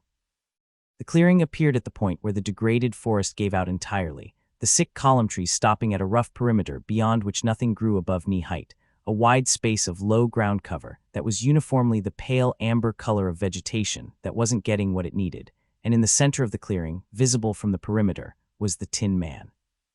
She stopped at the clearing's edge and looked at him for a long time before she moved. He was large. Larger than she had expected from the synthetic's description of a tactical combat unit, standing perhaps 7 feet at the shoulder, the overall silhouette suggesting something that had been built for a specific and unambiguous purpose, which was the application of significant force to targets that needed to be destroyed rather than managed. The design was bipedal but not anthropomorphic in any comfortable sense, the proportions wrong in ways that were functional rather than aesthetic, the torso too wide and the arms too long, and the legs articulated in a way that gave the impression of stored kinetic energy even in complete stillness, springs compressed and waiting. He was standing in the center of the clearing in a posture that might have been intentional, or might have been the posture of a system that had locked in place at whatever configuration it was in, when its power degraded to the point of immobility, one arm slightly extended, the head tilted fractionally to the right, the whole assembly seized in a moment that had been ongoing for what was clearly a very long time. The surface of him was a study in the chemistry of long exposure, the original alloy of his construction still visible in the protected areas, but elsewhere overtaken by a complex multi-stage oxidation that had gone past simple rust into something more elaborate, layered compounds in colors that ranged from the familiar reds and oranges of iron oxide through deeper browns, and in some areas a pale crystalline growth that was biological in origin. The planet's chemistry colonizing his surface in slow, patient increments. At his feet, the pale amber ground cover had grown around the bases of his legs and partially up his lower limbs, integrating him into the clearing the way the ruins of the way station had been integrated into the undergrowth, the planet taking its slow inventory of everything that stopped moving long enough to be claimed. Dorothy walked to within 10 feet of him and stopped and looked at the head, at the optical array that served as eyes, large multi-lens assemblies designed for battlefield target acquisition, and now filmed with the same oxidation as the rest of him, and she waited to see if anything happened. Nothing happened for 90 seconds. Then the optical array moved. It was a small movement, the lenses adjusting focus with the grinding resistance of components that had not moved in a very long time, the articulation mechanisms fighting the oxidation and the mineral deposits and the biological growth and winning, barely, enough to shift the angle of the optical assembly by perhaps 15 degrees, enough to bring Dorothy into the center of whatever field of view remained to a system running on a reserve cell that was, by any reasonable estimate, nearly exhausted. A sound came from the unit, not speech yet, a lower register output, a system coming up through its boot states, and it took 4 minutes, during which Dorothy stood and waited with the patience she reserved for things that required patience, before the sound resolved into something structured. "Identify," it said, the voice synthesized at a much lower fidelity than the agricultural units had been, degraded by the same processes that had degraded everything else, but comprehensible. "Dorothy Gale," she said. "I'm not from this world. I crashed here 5 days ago." The optical array adjusted again, the grinding resistance less pronounced this time, the mechanism warming up incrementally. "Galactic Corrections Uniform," it said. Dorothy looked down at the coverall she was wearing, the GC maintenance tech insignia still visible on the chest, despite 5 days of damage to the fabric. "I took it from a technician on the prison hulk I escaped from," she said. "It's not mine." A pause that was longer than processing should have required, which meant it was not a processing pause, but a consideration pause, the system evaluating information against something more complex than a threat matrix. "Escaped," it said. 3 days before I crashed," she said. "I stole a ship that needed repairs, and it came down in the Eastern Valley. I've been walking the road since day 2. The road," it said, and the word had a weight in it that she hadn't heard in any of the other uses of the word she'd encountered so far, something that was not quite bitterness and not quite irony, but was in the neighborhood of both. "You are going to the tower." "Yes," she said. "Everyone who walks the road is going to the tower," the Tin Man said. "Or they were before they stopped walking." Dorothy looked at him steadily. "You've been here a long time," she said. 31 years, he said. "Approximately. My internal chronometer lost precision 17 years ago when the secondary power cell failed. The primary cell is at 4%. I estimate I have between 6 and 14 hours of consciousness remaining, depending on how much of that consciousness I spend on active processing versus passive monitoring." "What were you?" Dorothy said. "Tactical Combat Unit Designation TCU-9, he said. "Manufactured off-world, deployed on Viridia 734 years ago as part of the Architect's initial security establishment." I was one of 4 units brought to this world to secure the tower's construction phase and establish the architect's authority in the surrounding territory. What happened to the other 3? Dorothy said. The optical array moved again, a slow traverse of the clearing's perimeter that had the quality of a very old habit. TCU-7 was destroyed in a confrontation with the Thresh in year 3, he said. TCU-8 was decommissioned by the architect in year 7 for reasons I was not given access to. TCU-11 is still operational in the tower, still serving the architect. And you ended up here, Dorothy said. I ended up here, the Tin Man confirmed, the flatness of his synthesized voice making the statement carry more weight than any affect would have. I was sent to eliminate a settlement in this region. The settlement had failed to produce the tribute the architect had assessed against it. Standard enforcement procedure, a pause. I arrived at the settlement, and I assessed the settlement, and I transmitted a report to the architect recommending reassessment of the tribute on the grounds that the settlement's production capacity had been reduced by a disease affecting their crop system, that the tribute as assessed exceeded what the settlement could produce even under optimal conditions, and that enforcement in this instance would result in the elimination of a settlement that would take decades to replace in terms of regional productivity. Dorothy waited. The architect disagreed with my assessment, the Tin Man said. The architect transmitted new orders. I transmitted a second report with the same recommendation and supporting data. The architect transmitted the same orders with an addendum indicating that non-compliance would be treated as unit malfunction. Another pause longer. I did not comply. I have been standing in this clearing for 31 years as a consequence of that decision. Dorothy looked at him, at the 31 years of oxidation and biological growth, and the grinding optics and the 4% primary cell, and she thought about the agricultural unit hanging in the field with its 11 years of updated internal logs that no one had ever received, and she thought about what it meant that the architect's approach to units that disagreed with him was to leave them in place and let them deteriorate rather than simply shutting them down. And what that said about what the architect wanted the remaining units to understand. The settlement, Dorothy said. Is it still there? I don't know, the Tin Man said. I have not had sensor contact with it since my immobilization. I know it existed for at least 12 years after I was posted here because a traveler passed through this clearing in year 12 and mentioned it. After that, I have no information. Dorothy thought about the thin, insected inhabitants of the Munchkin settlement with their braced secondary limbs and their flat, dull carapaces, and the old one with the amber eyes who had made her tea and told her about the road, and she thought that whatever the answer to his question was, it was not a simple one. The tower, Dorothy said. Tell me what you know about it. The optical array found her face, and the lenses made their grinding adjustment to focus. What do you want to know? The Tin Man said. Everything, Dorothy said.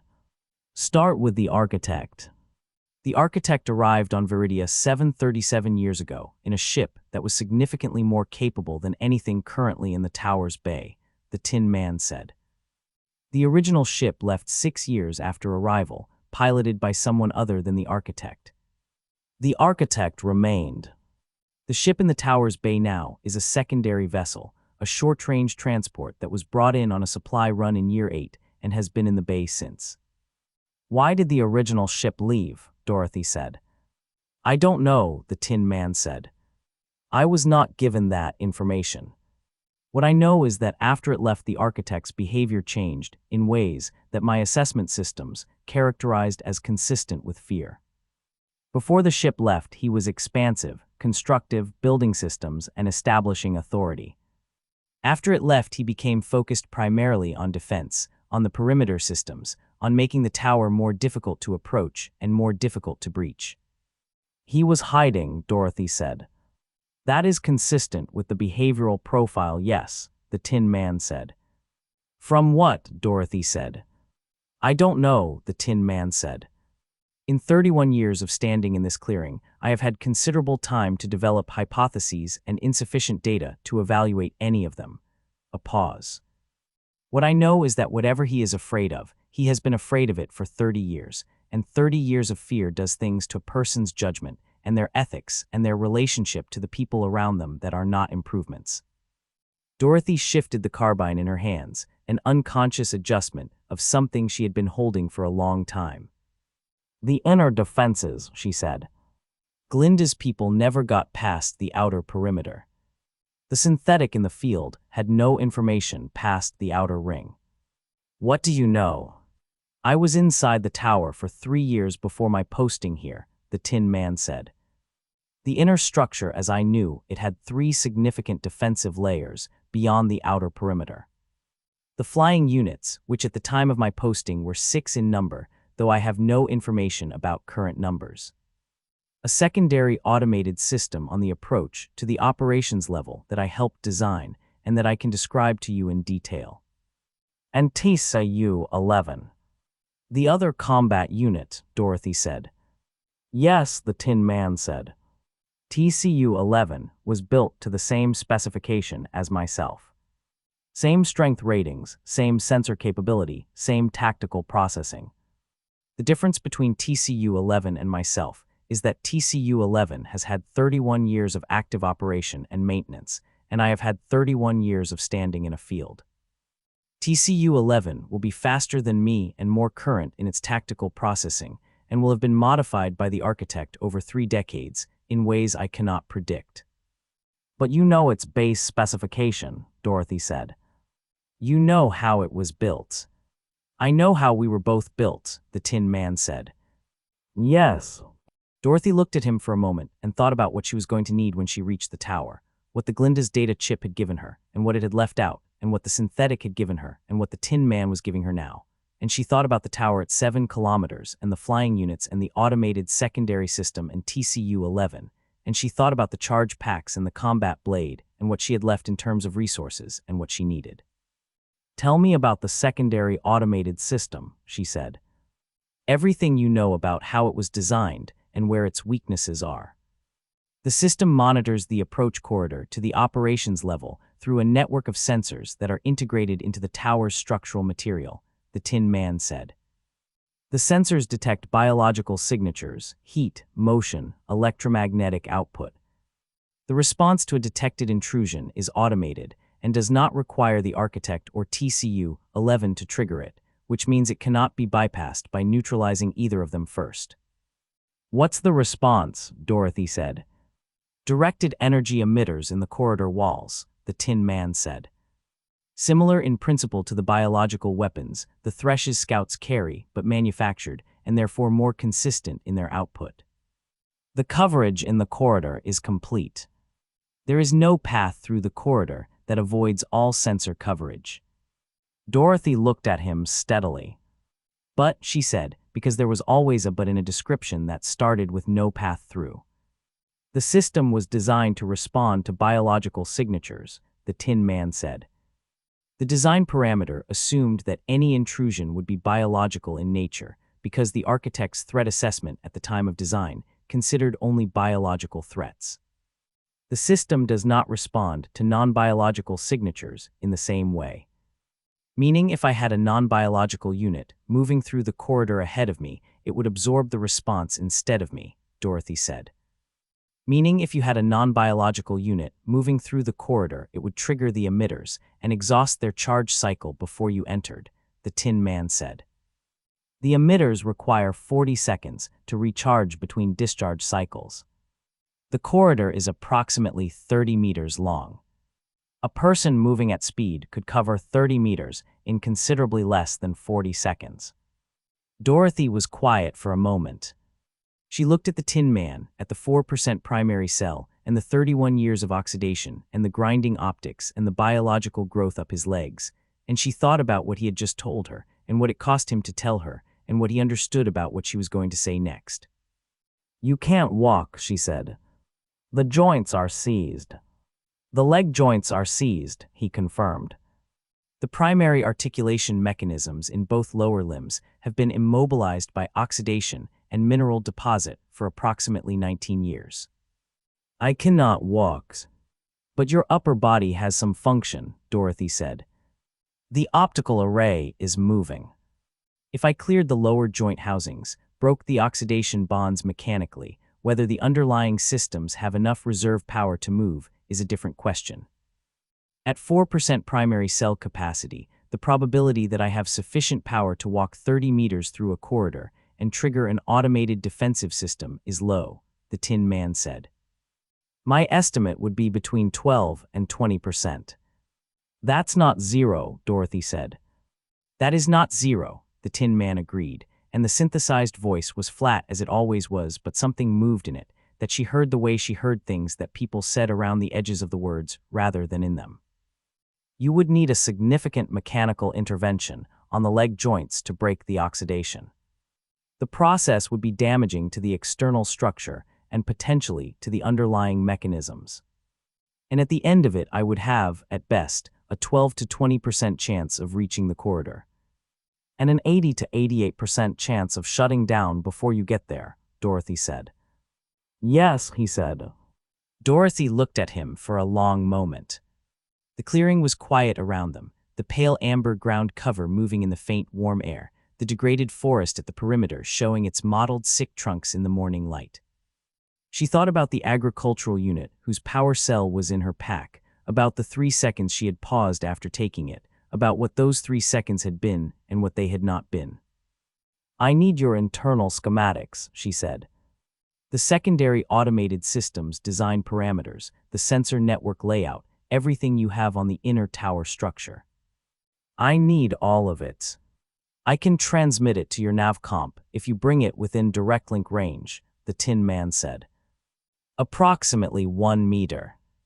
Dorothy took the navcomp from her pocket and stepped forward and held it up toward the Tin Man's chest at 1 meter distance, and the navcomp's screen showed the incoming transmission request, and she accepted it, and the data came across in a compressed package that the navcomp's 73% functionality was going to have to work to decompress, but that was there, all of it, 31 years of stored information about the tower and the architect and the systems that protected both. She stepped back and looked at the navcomp screen and looked at the Tin Man. The power cell, the Tin Man said. Dorothy looked at him. The agricultural unit's power cell, he said. You took it. I could hear the unit's systems when the wind was right. I know it is no longer running. You have its power cell. Yes, Dorothy said. My power cell interface is compatible with the YEM series cells, the Tin Man said. The agricultural units were built in the same facility. The YEM series cell would give me full operational power. It would give me the ability to walk.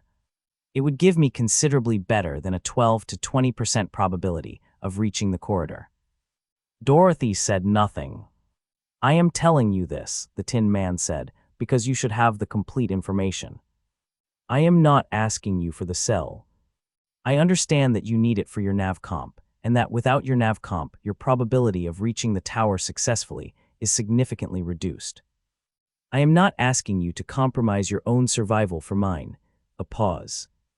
I am simply telling you that I know you have it. Dorothy stood in front of him with the navcomp in her left hand and the carbine in her right, and she looked at the Tin Man, and he looked at her with his grinding oxidized optics, and the 4% primary cell, and the 31 years of standing in this clearing, because he had looked at a settlement of frightened thin people, and decided that the order he had been given was wrong.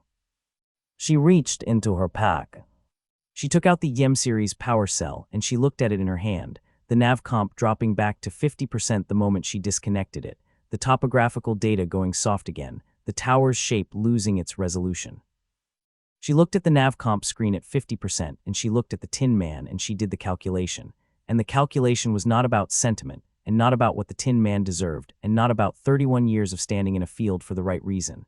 The calculation was strictly tactical, strictly about what got her to the tower and through the tower, and to the communications array with the maximum probability of success. A non-biological unit with full operational power moving through the approach corridor to trigger the automated emitters had a significantly higher probability of success than any alternative she currently had access to, including herself alone. She stepped forward and found the power cell interface on the Tin Man's left thoracic surface, brushing aside the biological growth that had partially covered it, exposing the coupling housing with the multi-tool, working the oxidized retention clips until they gave, and she seated the YEM series cell in the housing and connected the output coupling and stepped back. The Tin Man came online. Not gradually, not the way the agricultural unit had been coming up through its boot states with its damaged processor, but all at once, systems initializing in rapid sequence, the optical array suddenly moving with full mechanical precision, the head coming up and tracking and focusing with the speed of something that had not been impaired for 11 years, but had simply been waiting for power, and the sounds from within the unit's chassis were the sounds of large mechanisms engaging. Actuators coming alive, the servos in the leg joints beginning the long process of breaking the oxidation bonds from the inside with forces that the external approach with the multi-tool would have taken hours to match. Full power, the Tin Man said, and the synthesized voice was completely different, the degradation gone, full fidelity, a voice that had been designed to project authority in battlefield conditions and was now projecting it in a clearing on a planet it had been standing in for 31 years. The leg joints shrieked as the servos forced the oxidation bonds, a sound that went through the clearing and into the surrounding forest, and came back as a disruption in the bioluminescent pulse of every plant within 100 meters, the planet reacting to the sound the way it reacted to everything sudden and large and out of the ordinary. The Tin Man moved 1 foot, a single step forward, and the amber ground cover that had grown up around the base of his legs tore free, and the soil compacted under his weight, and the clearing shook slightly with the impact. He took another step. Another. The shrieking in the joints was diminishing as the servos worked the bonds clear, the movement becoming less a battle against his own structure and more simply movement, and he stood in the clearing with the pale amber ground cover scattered around the holes his feet had left in it, and he looked at Dorothy. "The nav comp," he said. "You've lost resolution." "Enough to work with," Dorothy said. "The tower's approach from the northeast has better sensor coverage than the northwest approach," the Tin Man said, and he was already moving, walking toward the northeast boundary of the clearing with a stride that was not smooth but was functional, the joints still working through their 31 years of immobility with every step. "I will walk with you to the tower's perimeter. What happens after the perimeter is contingent on what we find." Dorothy fell into step beside him and they crossed the clearing together, the woman in the torn coverall and the 7-foot combat unit with the oxidized alloy surface and the fresh scratches where the servos had broken the bonds, and the pale amber ground cover moved in the warm air around them, and the degraded forest at the perimeter let them through, and the road was there, pulsing its slow gold warmth. And they walked northeast together, and the navcomp showed the tower at 6.8 kilometers, and the signal in orbit held its patient circle above them, and the forest closed in around the road, and the light came through the canopy in its shifting, filtered patterns, and neither of them spoke for a long time. Then Dorothy said, "The settlement. The one you were sent to eliminate." The Tin Man's optical array tracked forward, northeast, toward the tower. "Yes," he said. "I think it's still there," Dorothy said. "I think I might have met them." The Tin Man walked in silence for a moment, his joints working, his stride finding its rhythm. "Were they well?" he said. Dorothy thought about the thin carapaces and the braced secondary limbs, and the old one with the amber eyes who had laughed, and then told her about the road with the precise, careful words of someone who had been weighing every word they said to authority for a very long time. "They were alive," she said. "They were managing." After 31 years of the architect and the harrow and the thresh, the Tin Man said, "Alive and managing is not nothing." "No," Dorothy said. "It's not nothing." They walked northeast and the tower waited at 6.8 kilometers, and the road was warm and gold beneath both of them, and the forest that thinks was somewhere ahead, and neither of them was particularly afraid of it, and the morning moved through its arc above the canopy, and the light changed and kept changing, and the planet hummed its deep frequency in the roots and the soil and the crystalline road and the air itself. And the Tin Man's joints found their old precision, and his stride lengthened, and the shrieking in them was gone, and he walked the way something walks when it has been waiting a very long time for the chance to walk again. Thresh's territory announced itself the way all boundaries on Viridia 7 announced themselves, not with a sign or a marker, but with a change in the quality of everything, the forest shifting from the degraded sick zone around the clearing, where the Tin Man had stood for 31 years, into something that was its opposite in every measurable way, the column trees here taller than any Dorothy had encountered since the crash, their trunks so broad that 3 people with linked hands couldn't have encircled them. Their canopies so dense overhead that the violet sky was entirely invisible, the light coming through in fragments that moved and shifted with the frond movement above, and painted the forest floor in patterns that were never still. The bioluminescent undergrowth in the thresh's territory was extraordinary. Not the ambient blue-green pulse of the road corridor or the erratic flaring of the degraded zone, but something richer and more deliberate, a full spectrum of biological light running from deep violet through blue and green and into a warm amber at the tips of certain plants, the whole forest floor alive with it in a way that made the air itself seem luminous, light coming from every direction at once, no shadows anywhere, the illumination sourceless and total and deeply strange. Dorothy walked at the road's left edge with the carbine unslung and the Tin Man half a step behind her right shoulder, his optical array in continuous motion, the battlefield sensor suite that had been designed for exactly this kind of environment, running its assessments and feeding data, that he relayed to her in the low-register voice he used when he was talking for her benefit rather than his own processing requirements. Canopy coverage is complete for approximately 4 kilometers ahead, he said. Thermal differential between road surface and ambient is 3.2 degrees. The road's biological activity is elevated compared to the corridor we've been walking since the clearing. The root network density is significantly higher here. I'm reading it through ground vibration. The network is continuous and active throughout my sensor range. She can feel us, Dorothy said. She has been able to feel us since we entered the degraded zone, the Tin Man said. The root network there is compromised but not absent. The signal would have been weak but present. So she's known we were coming for at least 2 kilometers, Dorothy said. At minimum, the Tin Man said. More likely since you entered the road corridor this morning. Dorothy thought about the 4th Scout riding northeast through the forest with her message, and thought about how long ago that had been and how far northeast was, and thought about whether the Thresh would receive the message and consider it, and then send more scouts, or whether the Thresh would decide that a message of no was information enough and act on it directly. And she thought about the 100 years the Old One had attributed to the Thresh, and what 100 years of integration with a planet that was itself a kind of vast biological nervous system meant in terms of what the Thresh knew and how quickly she knew it. The road curved here for the first time since Dorothy had been walking it, a long gradual bend to the right that meant the sightline ahead shortened to perhaps 80 meters before the road disappeared around the curve, and shortened sightlines were a thing she paid attention to because shortened sightlines were where things waited. She slowed her pace and the Tin Man slowed with her, the two of them moving to the outer edge of the curve where the sightline was longest, and Dorothy was scanning the 80 meters of visible road and the undergrowth on both sides when the Tin Man said quietly, movement. Northwest bearing. Multiple contacts. Vast. How many? Dorothy said. Sensor resolution in this density of biological activity is imprecise, the Tin Man said. Minimum 4. Possibly more. The root network interference is significant. Dorothy stopped walking entirely and stood at the road's edge and listened, and under the planet's hum and the ambient biological sounds of the Thresh's forest, she could hear them now, the particular rhythm of the long-legged mounts at speed, the extra-jointed legs hitting the ground in a pattern that was different from anything else she had heard on Viridia 7, a syncopated 4-beat that had a quality of mechanical efficiency in it. Bodies designed for exactly this kind of movement through exactly this kind of terrain. They're not on the road, she said. Parallel to it, the Tin Man said. Running through the undergrowth on the northwest side. I count 6 individual contact signatures now. They are converging on our position from northwest, and they have a flanking element on the southeast side that is moving more slowly, holding position approximately 200 meters southeast.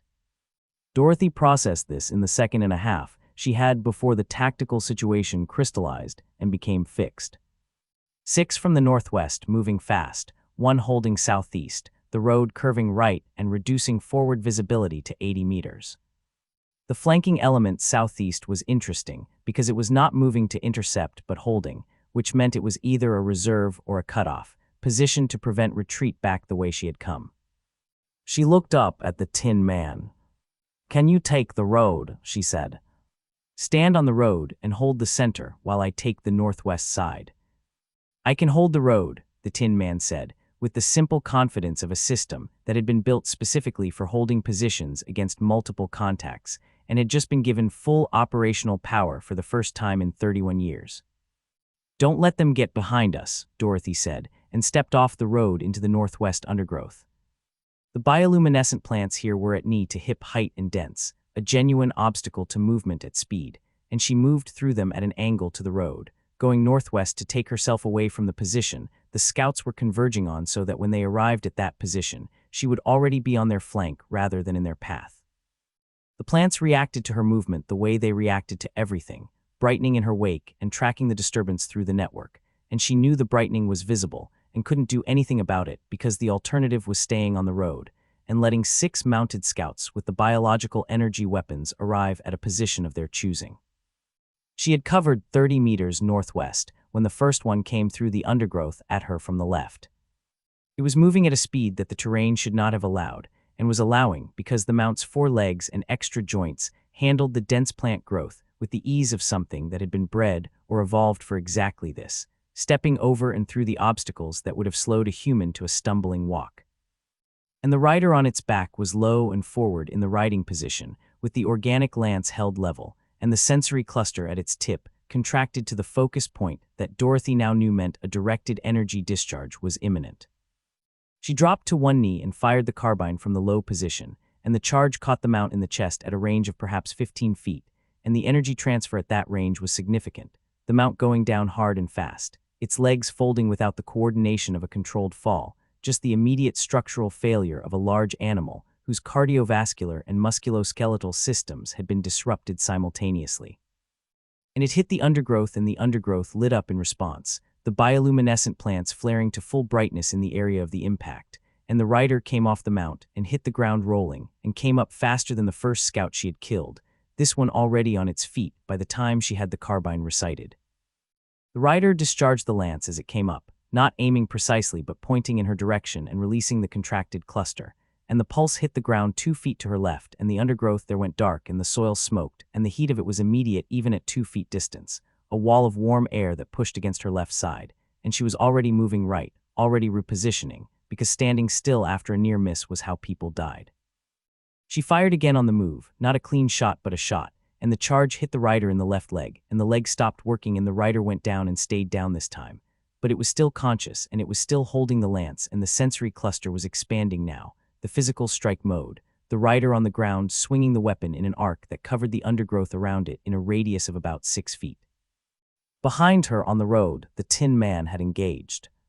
She could hear it without seeing it, the sounds unmistakable, the particular impact of a 7-foot combat unit at full operational power making contact with targets, a series of concussive sounds that had the quality of industrial machinery rather than combat, the raw application of force ratings that had been designed for battlefield applications, and were now being applied to scouts who had been sent for a woman on foot and had found something considerably more than that. The sounds were brief and final, and she didn't need to see them to understand what they meant. She focused on the rider in the undergrowth in front of her, moving around the arc of the weapon's coverage to get outside its range, circling left through the bright undergrowth while the rider tracked her with the lance, and the tracking was slowing because the leg wound was doing what leg wounds did, bleeding and destabilizing, the rider's core compensating for a platform that was no longer functioning correctly, and the compensation showed in the tracking, a half-second delay that hadn't been there before. Dorothy stopped moving and let the rider find her with the lance arc, let it commit to the direction, and when it committed she moved forward inside the arc's radius, inside the weapon's effective range, and hit the rider's weapon arm at the elbow with everything she had, the combat blade coming down on the joint in a chop that was not surgical but was sufficient, the organic armor at the elbow thinner than at the torso, designed for flexibility rather than protection. And the blade went through the armor, and through what was underneath, and the arm below the elbow was no longer attached to the arm above it in any functional sense.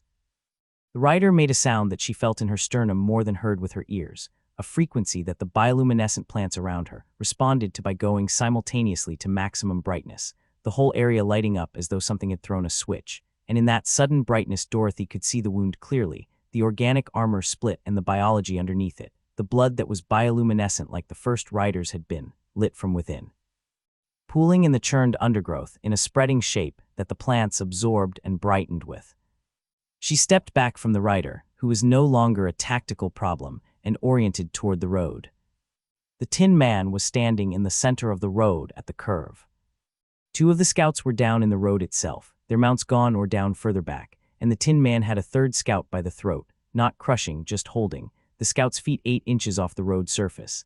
The scout's hands working at the Tin Man's forearm with the desperate, focused effort of something that understood the grip was not going to loosen through any effort it could apply, but that could not make itself stop trying.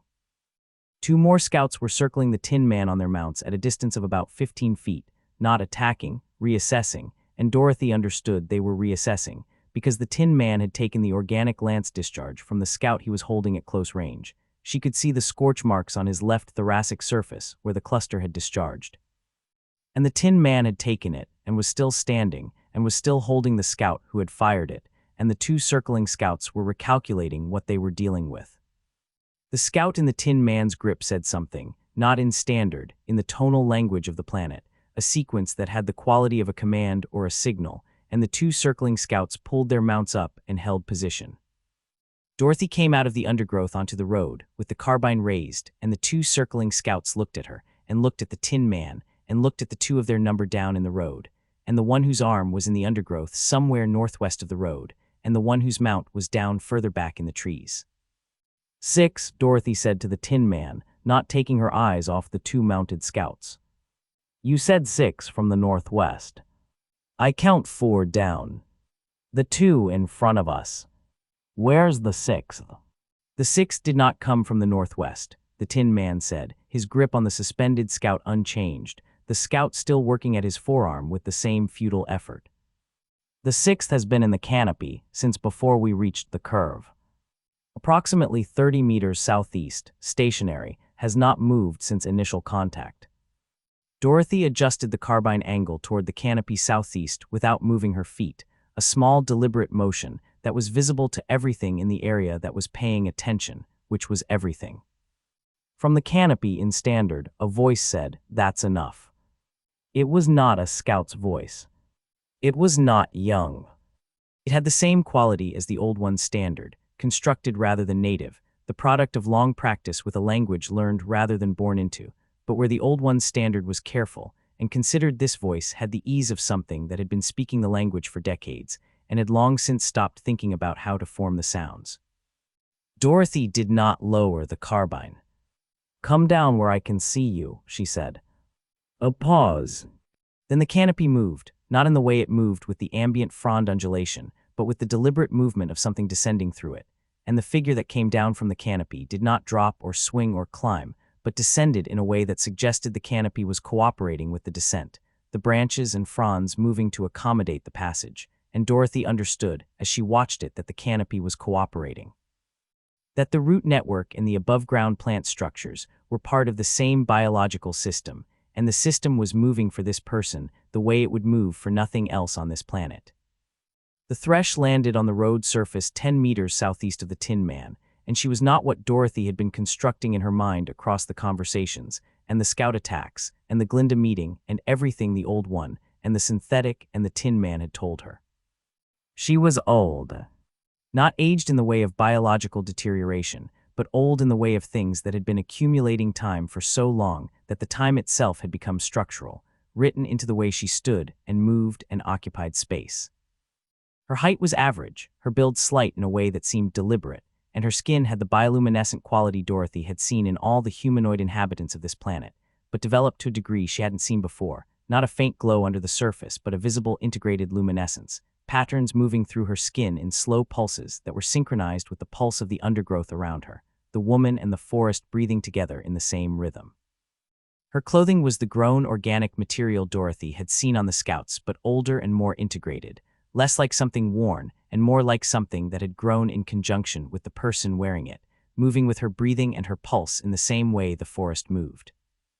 Her face was humanoid, but with the slight proportional differences Dorothy had seen in all the humanoid inhabitants, the broader face and the larger eyes, and the eyes themselves were extraordinary, irises the deep amber of the old one's compound eyes, but in a human-adjacent structure, and in them the same bioluminescent patterns that moved through her skin, light moving through the iris tissue in slow waves.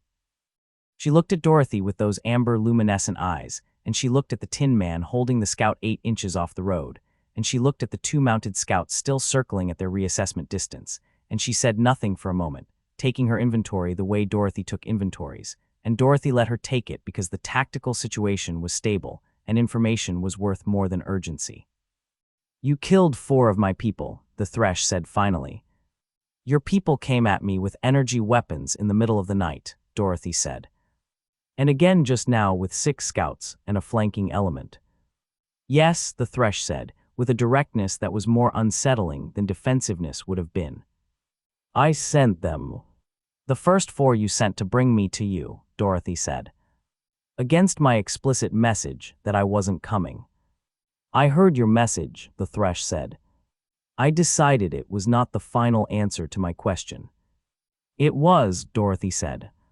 The Thresh looked at her with those luminescent eyes, and the light moved through them in its slow wave pattern, and the forest breathed around her in its synchronized rhythm, and she said, You are the most interesting thing that has come to this world in 30 years. I'm not interested in being interesting, Dorothy said. I'm interested in reaching the tower. Everyone is interested in reaching the tower, the Thresh said. I have watched a great many interesting and capable people walk this road toward the tower. Most of them did not come back. I'm aware of that, Dorothy said. You are aware of many things, the Thresh said, and something moved in her face that was not quite amusement and not quite assessment, but was in the space between them. You know about the communication array. You know about the architect's ship. You know about the inner defenses because the machine beside you has told you, and the machine beside you is TCU-9, who has been standing in a clearing for 31 years because he refused an order I considered refusing myself once. The Tin Man's optical array moved toward the Thresh and he said, in the full fidelity voice of a system at operational power, You considered refusing. I considered it, the Thresh said, meeting his optics without difficulty. I decided the cost of refusal was higher than the cost of compliance. I have thought about that decision many times in the years since, a pause that was brief but had weight. I was wrong to comply. I knew I was wrong when I made the decision, and I made it anyway. What did he ask you to do? Dorothy said. The Thresh looked at her. Something I will not describe on a road in a forest, she said. Something that ended. Something that cannot be undone, she paused. This is part of why I want the architect removed. It is not only about the communication array and the trade routes and the things Glinda wants and the things I want. It is also about a specific debt. Dorothy looked at her steadily. You've been trying to take the tower for 30 years, she said. You've lost people to TCU-11 and the outer defenses and the main. You can't do it yourself. No, the Thresh said, without apparent discomfort at the admission. I cannot. And you think I can, Dorothy said. I think you are the first person who has walked this road with the specific combination of capability and indifference that the tower requires, the Thresh said. Capability because you have it, evidently. Indifference because you do not want what the architect has. You do not want the array for power. You do not want the ship to stay here. You do not want to rule this world or control its trade routes or settle a political debt. She paused. You want to leave. And someone who wants to leave will do things that someone who wants to stay cannot afford to do. Dorothy thought about this. It was more accurate than she was comfortable with, and accuracy from a source that had just sent 6 armed scouts at her was a thing she needed to evaluate carefully. The scouts, she said. The ones who are still alive. Tell them to stand down and take their wounded and go. The Thresh turned to the 2 mounted scouts and spoke in the tonal language, a short sequence, and the scouts moved immediately and without apparent reluctance, going to the downed scouts in the road and to the undergrowth where Dorothy had left the rider with the destroyed arm, moving with the focused efficiency of people who had been told clearly what to do by someone they did not question. The Tin Man released the scout he was holding. The scout dropped to the road's surface and stood, unsteadily, its hands going to its own throat, and looked up at the Tin Man with an expression that Dorothy couldn't fully read, but that contained a significant amount of information about what having been held 8 inches off the ground by a combat unit felt like when you'd thought you'd been coming to apprehend a single unarmed woman. The Thresh watched her scouts collect their wounded and move southwest down the road, the mounts carrying the ones who couldn't walk, and when they were gone, she turned back to Dorothy. I'm not going to make you an offer, she said. I know what Glinda offered you, and I know you took her data chip, and I know you have no intention of delivering what she thinks she's getting. I am not going to make the same mistake." "Then what do you want from this conversation?" Dorothy said. "I want to tell you two things that Glinda doesn't know, and that the machine doesn't know, and that will matter when you reach the tower," the Thresh said. "And I want nothing in return. Because the architect being removed is sufficient return for me, and I don't need to purchase your services to get it. I only need to make sure you have the information that keeps you alive long enough to do it." Dorothy looked at her. "Go ahead," she said. The Thresh moved to the road's edge and crouched, pressing both palms flat against the road surface, and the bioluminescent patterns in her skin intensified, and the road beneath her hands pulsed its warmth, and Dorothy watched the woman and the road exchanging something through the contact, information or energy, or something she didn't have a framework for. Then the Thresh stood and looked at her. "TCU-11 has been modified," she said. "The architect has spent 30 years adding to its capability. The base specification that the machine beside you knows is no longer accurate. The most significant modification is a biological integration. The architect has incorporated Veridia 7 root network tissue into TCU-11's sensor suite, which means TCU-11 can feel movement through the ground the way I can feel movement through the ground." Dorothy looked at the Tin Man. The Tin Man's optical array was tracking the Thresh with an intensity that suggested he was running calculations. "If TCU-11 can feel us through the root network, it's known we were coming since we entered your territory," Dorothy said. "Since you left the way station ruins this morning," the Thresh confirmed. "The root network reaches that far in continuous connection. TCU-11 has had all day to prepare for your arrival." "You said two things," Dorothy said. The Thresh nodded. "The architect is not alone in the tower," she said. "He has been not alone for approximately 3 years. There is a person in the tower who came from beyond this world, as you came from beyond this world, and who has been in the tower since their arrival, and has not left and has not been seen outside it, and whose status, whether guest or prisoner or something more complicated, I do not know." Dorothy was very still. "Describe this person," she said. "I have not seen them directly," the Thresh said. "What I know is from the root network's reading of the tower's lower levels, which is imprecise at that distance, and through the tower's non-native materials. What I know is that the biological signature is human. Fully human, not the humanoid biology of this world's people, and not the architect's biology either, which has 30 years of Veridia 7 exposure in it and reads differently than a pure off-world human." She paused. "The signature reads as someone who has been in one place for a long time. Not dead. Not healthy." Dorothy looked at the road ahead, at the curve and the shortened sightline and the tall canopy beyond it, and she thought about the signal in orbit and the ship ID she had recognized and the person in the tower's lower levels who had been there for 3 years. "Thank you," she said, which was not something she said often, and which the Thresh received without visible reaction, simply acknowledging it with a slight inclination of her head. Dorothy started walking northeast, and the Tin Man fell into step beside her, and behind them the Thresh stood at the road's edge, with the forest breathing around her in its synchronized rhythm, and the bioluminescent patterns moving through her skin, and the road moving through the same pulse beneath her feet. "The person in the tower," the Tin Man said, low, when they had put 50 meters between themselves and the Thresh. "I know," Dorothy said. "You recognized the ship ID in orbit," the Tin Man said. "You had a reaction to it that you didn't have to anything else." "I said I know," Dorothy said.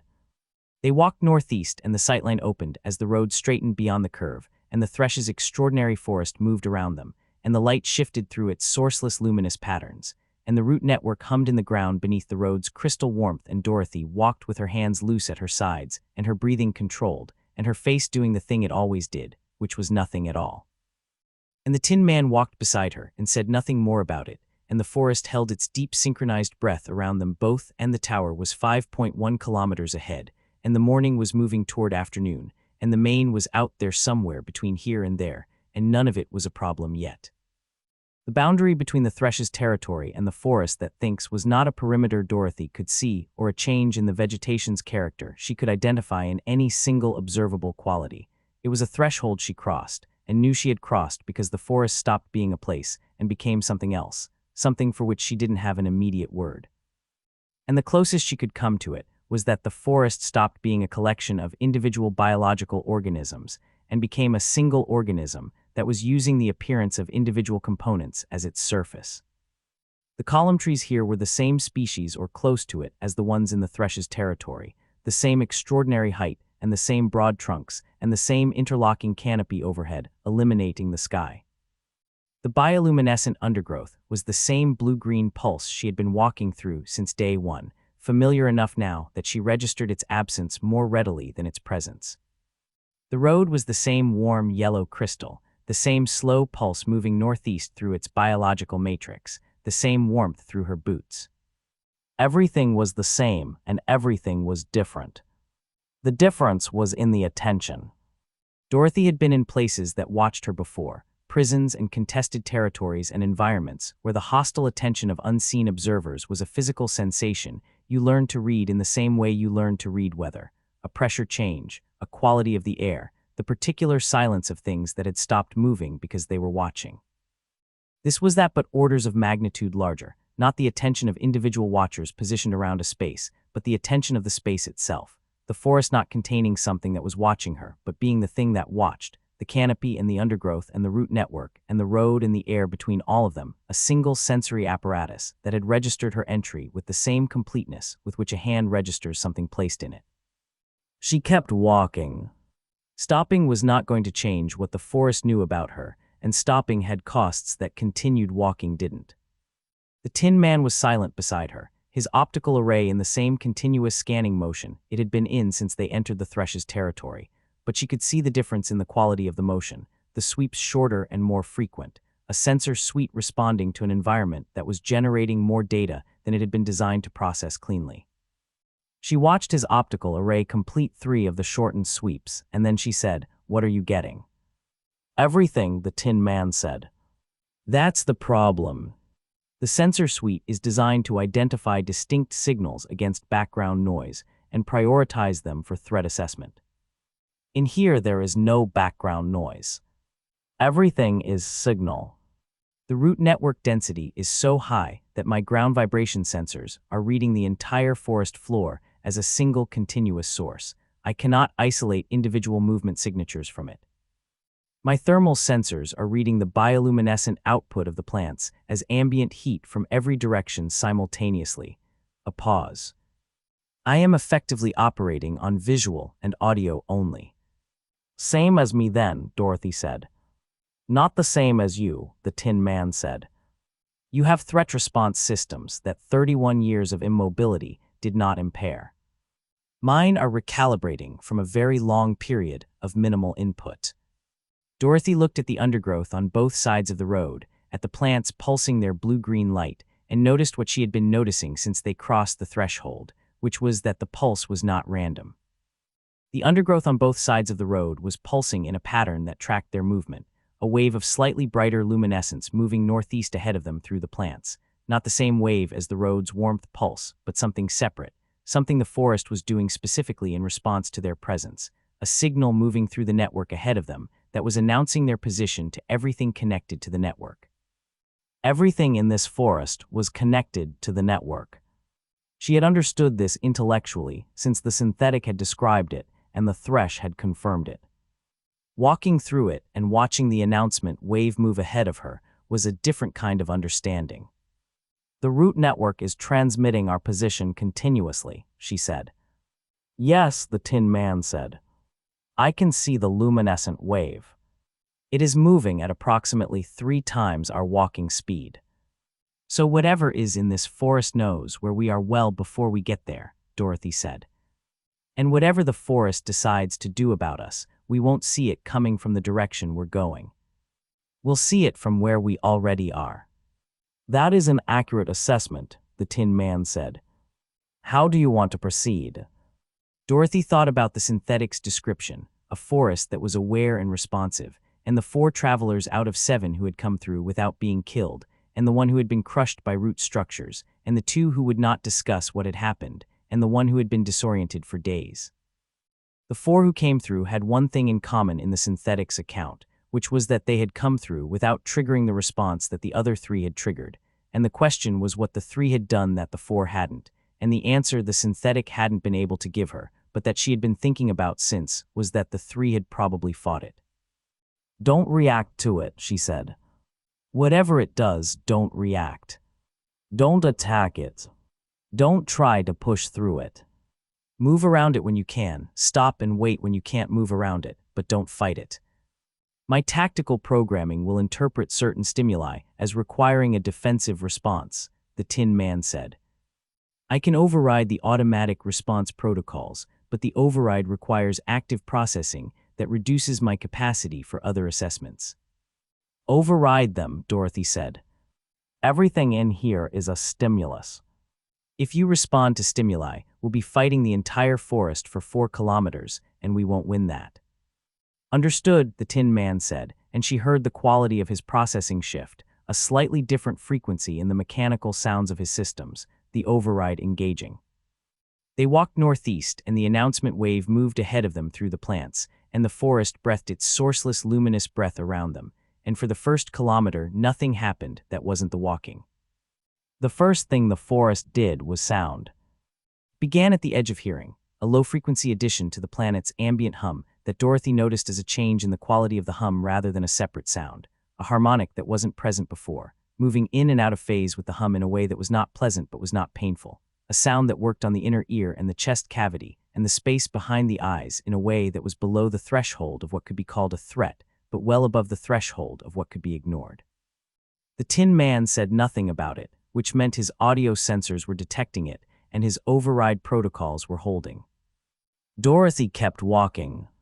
The sound intensified gradually, the way things intensify when they have all the time in the world and are not particularly interested in your schedule, and by the time she had covered another 200 meters, it had moved from the edge of hearing to the center of her awareness, a resonance that the root network was generating through the ground and the column tree trunks and the air simultaneously. And she understood with the part of her that processed environmental information continuously and automatically that the sound was calibrated, that the frequency had been found through some process of the forest's biological computation that was specific to human auditory and neurological architecture, that the forest had identified the species of the intruder and was generating the frequency most likely to affect it. She thought about the traveler who had been disoriented for days.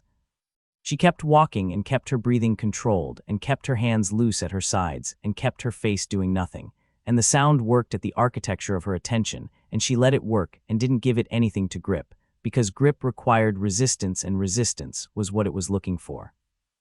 The Tin Man's stride beside her was unchanged, his optical array running its shortened sweeps, and she was glad of the sound of his footsteps and his mechanical systems because they were a fixed point in an environment that was trying to make everything unfixed.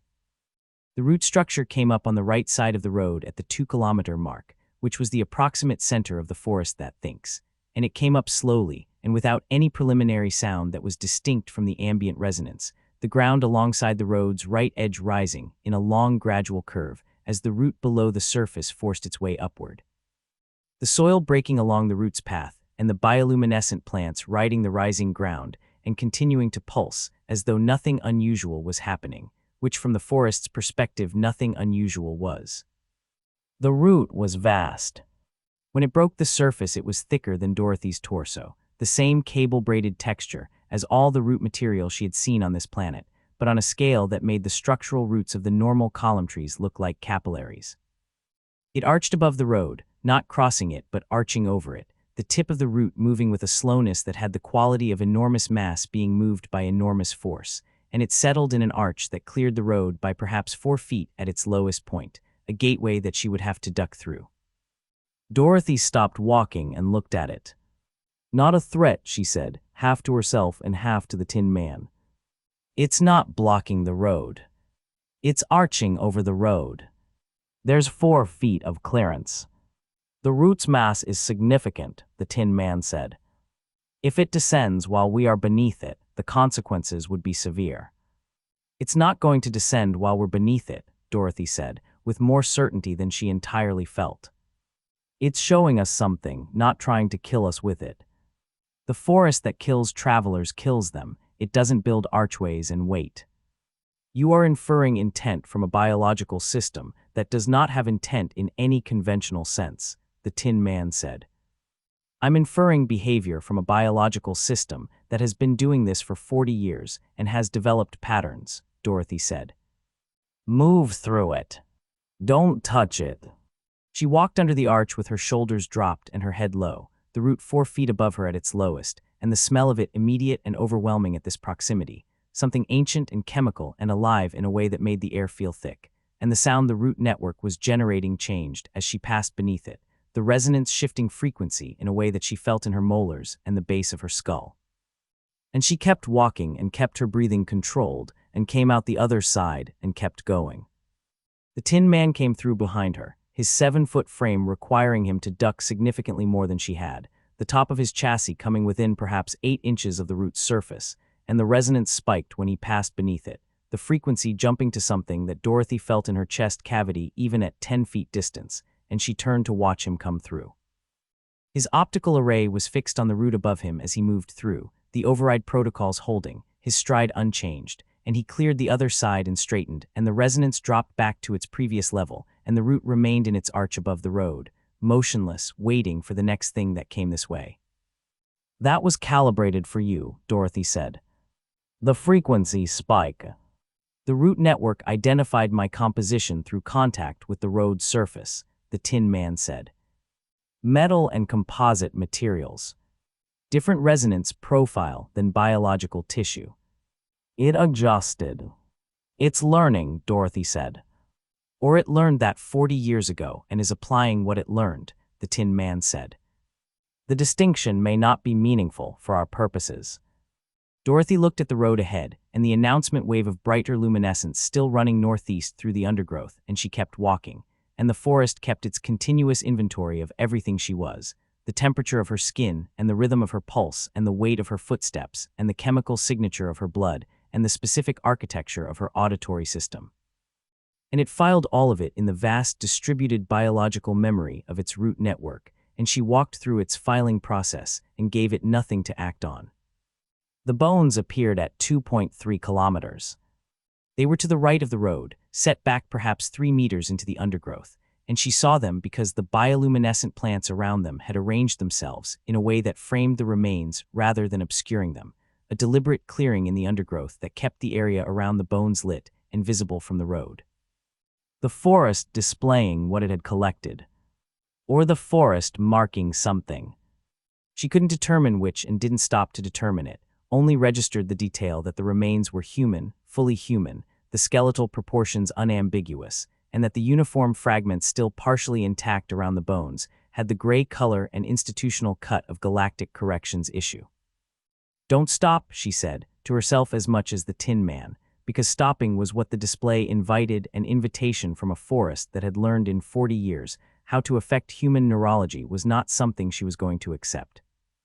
She registered the personal log recorder as she passed, the small device visible at the edge of the bone scatter, its casing cracked and its indicator light barely visible but present, a faint red pulse that was either residual charge or a fault signal, and she reached into the undergrowth as she passed and took it without stopping, pocketing it in the same motion, and the plants around her hands brightened briefly at the contact, and she pulled back and kept walking.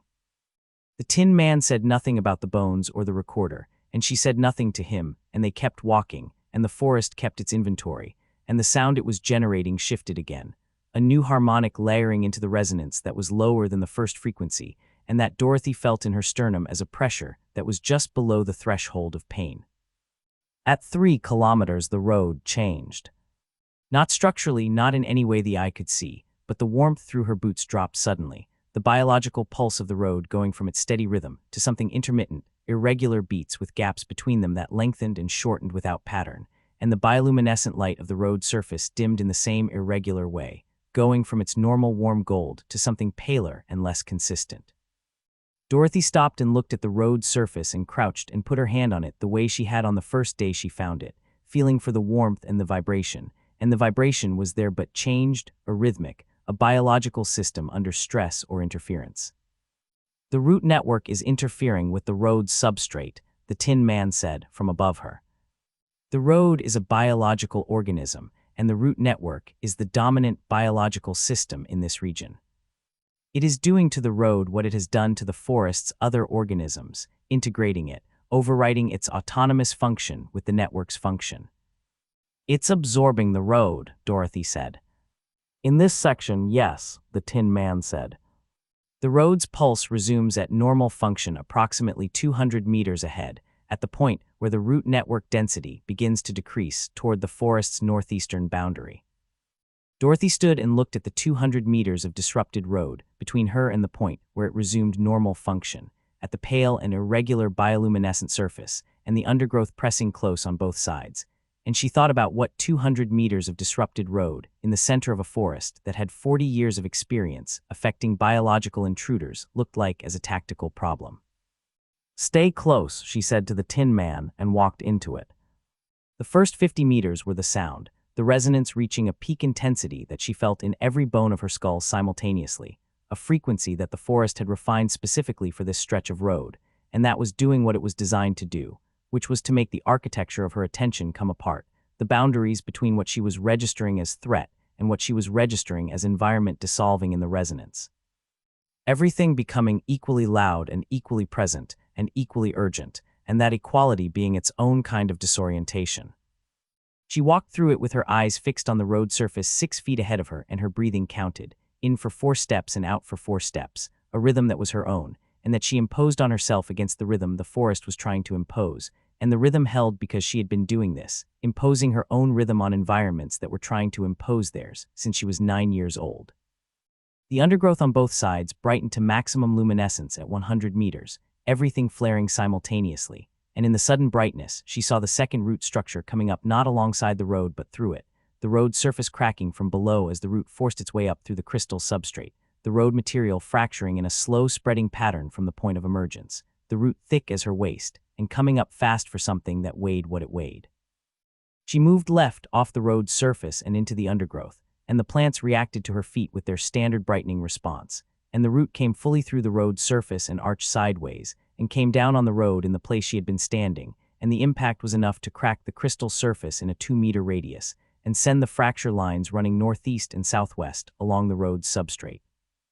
The Tin Man had moved right, off the road on the other side, and the root came down between them, and Dorothy looked at him across it, and he looked back at her, and neither of them said anything, because there was nothing to say, and the 100 meters between here and the boundary was not going to get shorter by discussing it. She moved northeast through the undergrowth parallel to the road, keeping the road's pale, disrupted glow on her right as a navigation reference, and the plants moved around her feet, and the root network below her registered every step, and the sound continued its work on her skull, and she kept counting her breathing, and kept her hands loose, and kept moving. At 140 meters, the undergrowth ahead of her thickened suddenly, not gradually, but in a wall, the plants going from knee-height to above her head in the space of 2 feet, a density that the combat blade could get through, but that would take time and noise, and she looked right at the road, and the road was cracked and disrupted but passable if she moved fast, and she stepped back onto the road and moved fast. The third root came up under her left foot. It came up under her left foot at the moment her weight was fully committed to it, the ground giving way as the root forced through the crystal substrate from below, and the road surface tilted sharply left as the root emerged, and her left foot went with the tilting surface, and her weight transferred wrong, and she went down on her right knee on the cracking crystal, and the carbine hit the road surface hard enough that she felt the impact through the stock. The root was beneath her now, still emerging, lifting the section of road she was on, and she scrambled right across the tilting surface and got off the road and onto the right side undergrowth and came up on her feet and checked the carbine, and the carbine was intact, and the knee was bleeding through the coverall but moving, and the root continued its emergence behind her, lifting the section of road to a 45-degree angle and then holding it there. A section of the yellow crystal road, standing upright in the forest like a monument to nothing. The Tin Man was beside her, having tracked her fall and moved to her position through the undergrowth on the right side, and she looked at him and he looked at her and he said, 50 meters. She looked northeast, and the disrupted road and the dense undergrowth and the forest breathing its resonance and its light around them, and 50 meters ahead the road resumed its normal pulse, warm gold, steady, the boundary of this region visible as a line of light. Move, she said.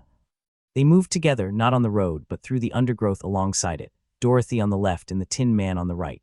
And the plants brightened around them, and the root network registered every footfall, and the resonance pushed at the architecture of her attention. And she gave it nothing, and the Tin Man's override protocols held, and they covered 50 meters in a time she didn't track, because tracking time was a resource she was spending elsewhere. They crossed the boundary. The resonance stopped. Not faded, stopped. A complete cessation that was as disorienting in its absence as the sound had been in its presence, and the undergrowth went back to its ambient blue-green pulse, and the road resumed its warm gold rhythm beneath her feet, and the forest ahead was still dense and tall, but was no longer the single organism that had been running its inventory of them for 4 kilometers, was just a forest again, individual trees and individual plants. The column trunks spaced, and the canopy shifting with the frond movement, and the light coming through in its shifting patterns.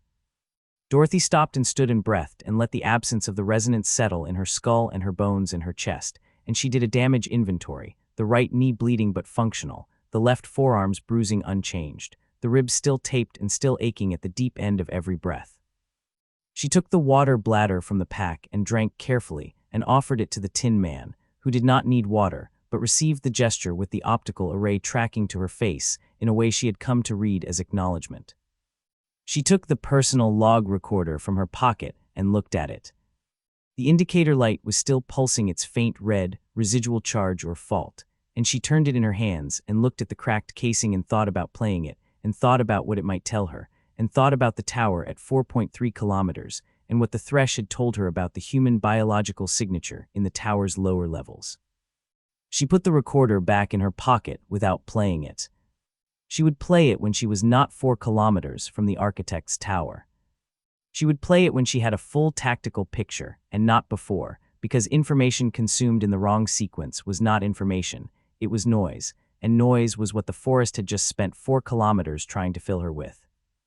They walked northeast, and the forest thinned and the road's pulse was steady under their feet, and the signal in orbit held its patient circle above them, and the Tin Man walked beside her with his oxidized surface, and his recovered stride, and Dorothy walked with him and thought about the tower and the ship in the tower's bay and the human signature in the tower's lower levels and Locke's ship registration on the nav comp screen and the specific weight of the thing she had been not thinking about since she recognized it.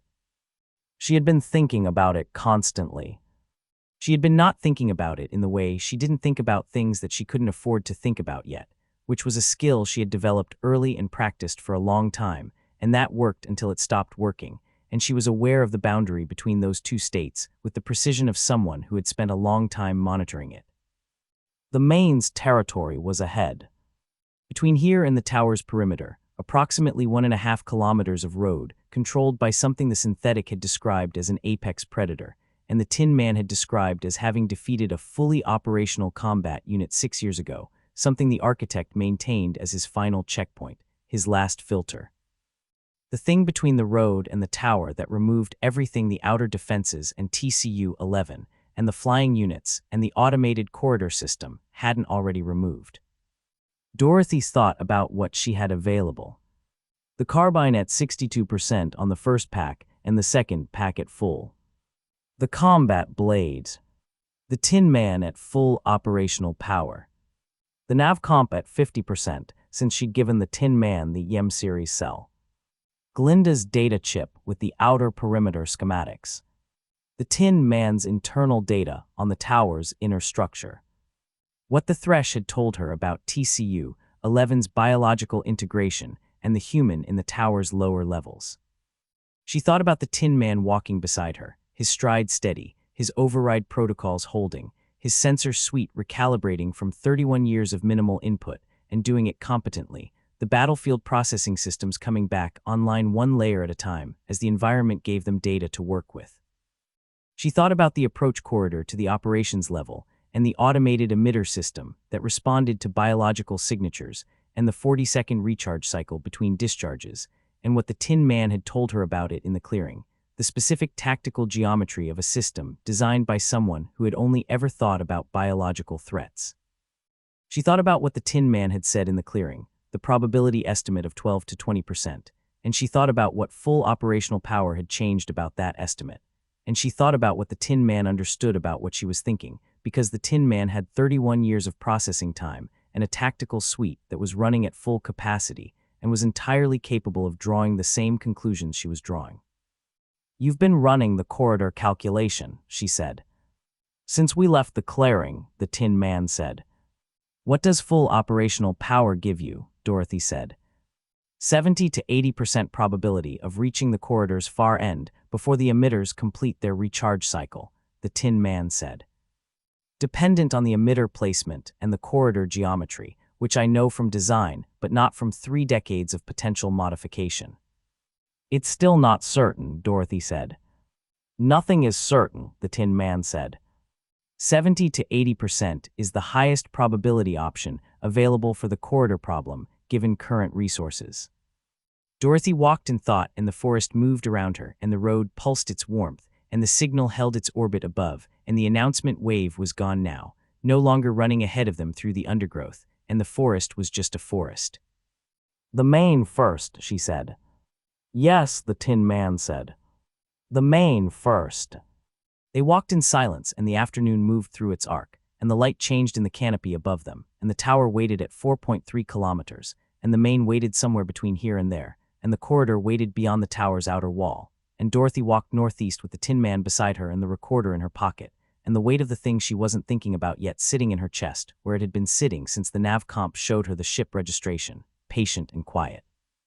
Waiting for her to be ready to look at it, which she was not yet and which she would be, because she was always eventually ready to look at everything. It was one of the things about her that had never changed. The trees thinned ahead. The canopy broke. The sky came back, violet and wide, and in the open ground ahead of them the road ran straight and clear toward the dark shape of the tower on the horizon. And between the forest's end and the tower's distant outline, the road crossed a stretch of open ground that was different from everything around it. The plants lower and sparser, and the ground itself a different color, darker, churned, and the Tin Man's optical array fixed on it and held, and he said, very quietly, "The main's territory begins at the tree line." Dorothy looked at the open ground and at the dark tower shape beyond it, and at the afternoon light coming down unfiltered on the churned darker soil of the main's territory, and she looked at the Tin Man beside her, at the 7 feet of him, and the oxidized alloy and the recovered stride and the optical array that had been watching her since the clearing with a quality of attention that was not the threat assessment of a combat unit, but was something more considered than that. And she thought about the corridor and the emitter system and the 40-second recharge cycle and the 70 to 80%. She thought about the settlement the Tin Man had refused to destroy, the thin insected people with their braced secondary limbs, alive and managing after 31 years of the architect, and the harrow and the thresh, because a combat unit had looked at an order and decided the order was wrong. She thought about the 3 seconds she had paused in the synthetics field. She kept walking. The tree line reached them, or they reached it, and the open ground was ahead, and the main's territory was ahead, and Dorothy walked out of the forest and into the open, and the violet sky came down around her, and the tower was dark on the horizon and somewhere in the churned ground, and the sparse vegetation of the mains claimed 1.5 kilometers. Something that had destroyed a fully operational combat unit was already aware of them. The sound it made when it found them came from everywhere at once, not a roar, not anything that simple, a frequency that was the main's equivalent of the forest's resonance, a biological alarm and a claim and a threat compressed into a single sustained sound that hit the open ground and bounced back from the tree line and surrounded them completely. Dorothy stopped walking, and the Tin Man stopped beside her, and they stood in the main's territory with the sound washing over them, and the tower dark and small in the distance, and the afternoon light making long shadows of them both across the churned ground. "Tell me what your sensors are giving you," Dorothy said. "1 contact," the Tin Man said. "Large. Moving in a circle around our position at approximately 60 meters radius. Moving fast. The ground vibration signature is consistent with something in the 400 to 500 kilogram range." Dorothy looked at the circling pattern of disturbance in the sparse vegetation, the movement visible as the plants reacted to something passing through them at speed. Circling. Not charging. Not the immediate committed attack of the Longjaw or the coordinated tactical approach of the scouts. Circling, which meant the main was assessing, and assessing meant it hadn't seen something like the Tin Man before and was recalibrating the same way the scouts had recalibrated. "It's deciding," she said. "Yes," the Tin Man said. The combat unit it destroyed 6 years ago was not accompanied by a biological. It encountered a single non-biological target and defeated it. This is different. Different is good, Dorothy said. Different takes time to process. She watched the circling pattern and thought about the main's territory and the 1.5 kilometers between the tree line and the tower's perimeter, and the fact that the main had been functioning as the architect's checkpoint for as long as anyone had been describing it to her, which meant the architect had some relationship with it, some means of managing it, and the most likely means of managing an apex predator as a checkpoint was not to control it but to feed it. To keep it in territory by making the territory productive, which meant the main was well-fed and territorial rather than hungry and opportunistic. Territorial predators held ground. They didn't pursue beyond their territory's boundary. She looked at the tower's dark shape on the horizon and estimated the distance to the perimeter, and estimated what the Tin Man could cover at full operational speed, and thought about what the main would do when the Tin Man moved directly toward the tower at full speed, and what it would do about the biological target that was Dorothy if the Tin Man was not beside her. She looked at the Tin Man. The Tin Man's optical array was tracking the circling movement in the vegetation, his tactical processing running its assessments, and he said, without her asking, "I know what you're thinking." "Tell me what I'm thinking," Dorothy said. "You're thinking that a direct run to the perimeter at full speed gives me approximately 40% probability of reaching it before the main closes the distance," the Tin Man said. "You're thinking that 40% is not the corridor's 70 to 80%, but it is not zero. You're thinking that the main's territorial behavior means it will not pursue past the perimeter boundary if the boundary is marked in a way the main recognizes." "Is the perimeter boundary marked in a way the main recognizes?" Dorothy said. "The outer sensor array emits a low-frequency pulse that I can detect from here," the Tin Man said. "It is in the same frequency range as the main's territorial marking calls. Whether that is deliberate design or coincidence, I cannot determine. What I can determine is that the main has not crossed it in 6 years of holding this territory." Dorothy absorbed this. "What happens to the biological target? It's currently circling if the non-biological target starts moving toward the tower," she said. "Unknown," the Tin Man said. "It may follow the more immediately responsive target. It may redirect to the easier target." "Easier," Dorothy said. "You are biological and I am not," the Tin Man said. "To a predator that has evolved to hunt biological prey, I am a novel target of unknown edibility. You are a known category."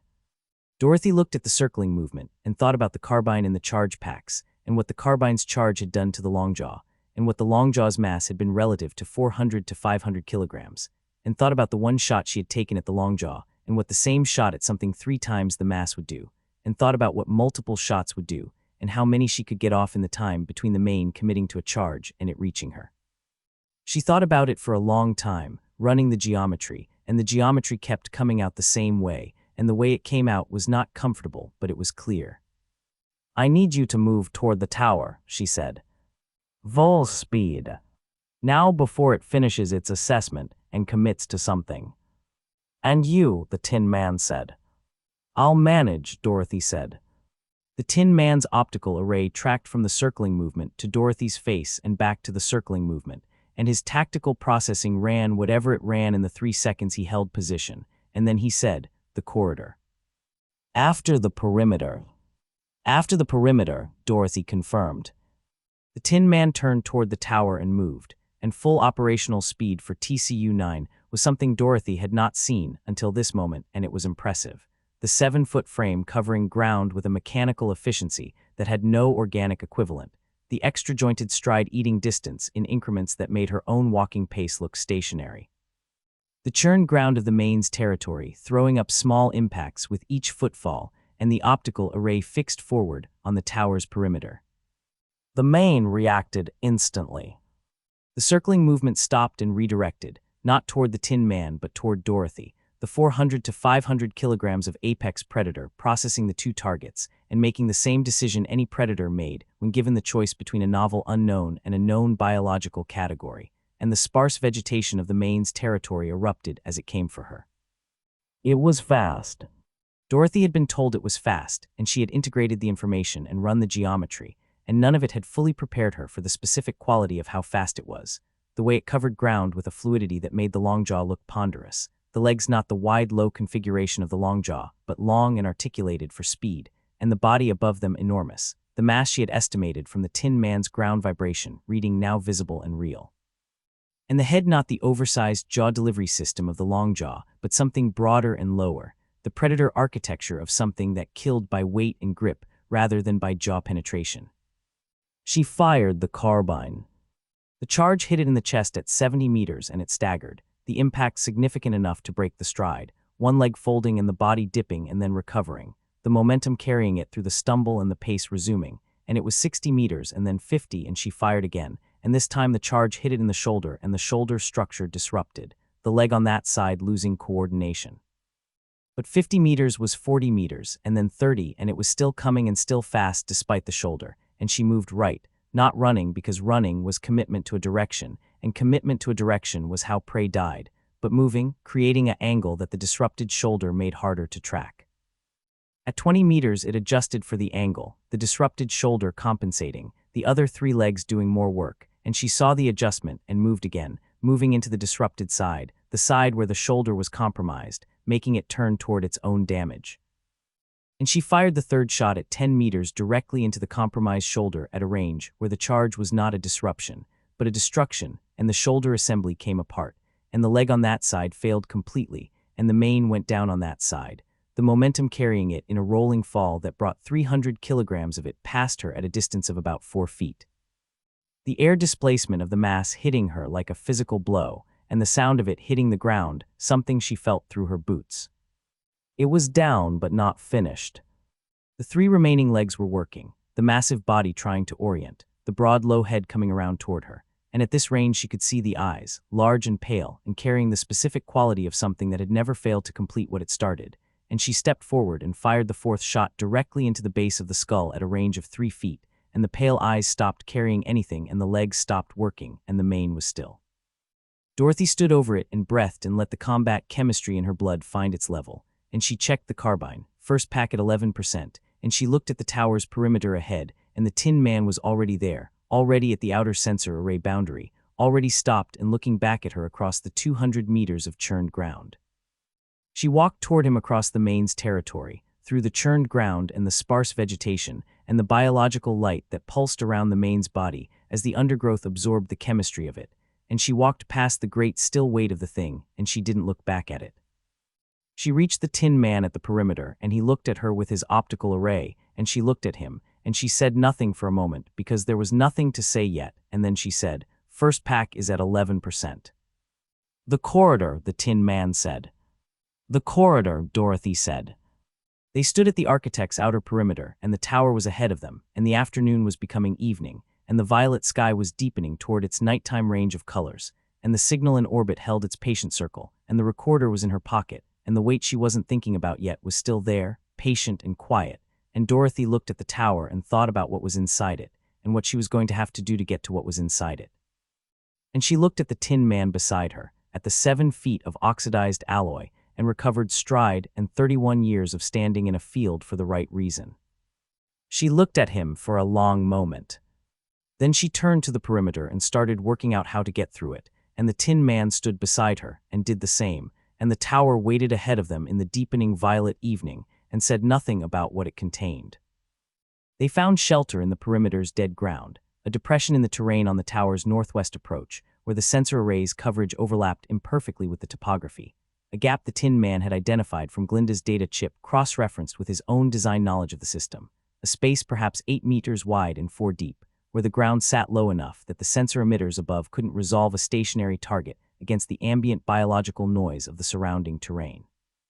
It was not comfortable and it was not safe in any absolute sense, but it was the best available option, and Dorothy had stopped requiring comfort and absolute safety sometime in the first decade of her life. So she sat with her back against the depression's northeast wall, and the Tin Man stood at its center, too large to sit in the available space without compromising the coverage gap. And the evening came down around them, and the tower rose against the darkening violet sky 200 meters northeast and showed them nothing of its interior. Dorothy took the recorder from her pocket. She turned it in her hands the way she had turned it at the forest's boundary, examining the cracked casing, the fall tread indicator light still pulsing its irregular rhythm. The casing had taken damage from whatever had happened to the person it belonged to, a stress fracture running diagonally across the front face, and a deeper impact deformation on the left side that had partially collapsed the housing without fully breaching it. She worked the manual access panel with the multi-tool's thinnest blade, easing it open without forcing it, the internal components visible once the panel gave, a compact storage matrix and a playback processor, and the power cell that was generating the indicator light's pulse, depleted but not dead. She connected the recorder to the Navcomp's auxiliary port, not to charge it, but to run the playback through the Navcomp's audio processing, which could clean a degraded signal better than the recorder's own damaged speaker could reproduce it, and the Navcomp's screen showed the file structure of the recorder's storage matrix, a single continuous log divided into 11 daily entries. She selected the first entry and played it. The voice that came through the Navcomp's audio output was male, middle register, the accent of someone from the outer colonial systems, where Standard had developed its own cadences distinct from the core world's, and it was the voice of a person who was trying very hard to sound calm and was mostly succeeding. Day 1, the voice said. Ferris Aldrich J., Prisoner Transport Officer Grade 3, Galactic Corrections Interstellar Division, registration number PCT 7741F. Ship designation Meridian's Promise, Transport Vessel Class 4, went down at approximately 3:40 ship time following catastrophic motivator failure during a standard transit. I was the only crew member to reach an escape pod. I have landed on a planet that my pod's emergency systems identify as Viridia 7, surveyed and classified non-colonial 41 years ago. I am in good physical condition. My emergency kit contains 14 days of rations, a water purification system, a standard-issue sidearm with 2 charge magazines, a medkit, and a survival shelter that I have deployed in a forested area approximately 3 kilometers from my landing site. I intend to activate my emergency beacon at the highest available ground, which my pod's partial topographical data shows at approximately 9 kilometers northeast. I will continue logging daily. Dorothy listened to the voice and thought about the retriever and the motivator misalignment and the survey notation she had read in the Navcomp's registry data on her second day, and she thought about the particular quality of coincidence that was not coincidence, the way Viridia 7 collected people who fell out of the sky. The second entry. Day 2. I have covered approximately 4 kilometers northeast. I found a road. It is extraordinary, a crystalline biological structure that pulses with bioluminescence, running northeast toward the high ground.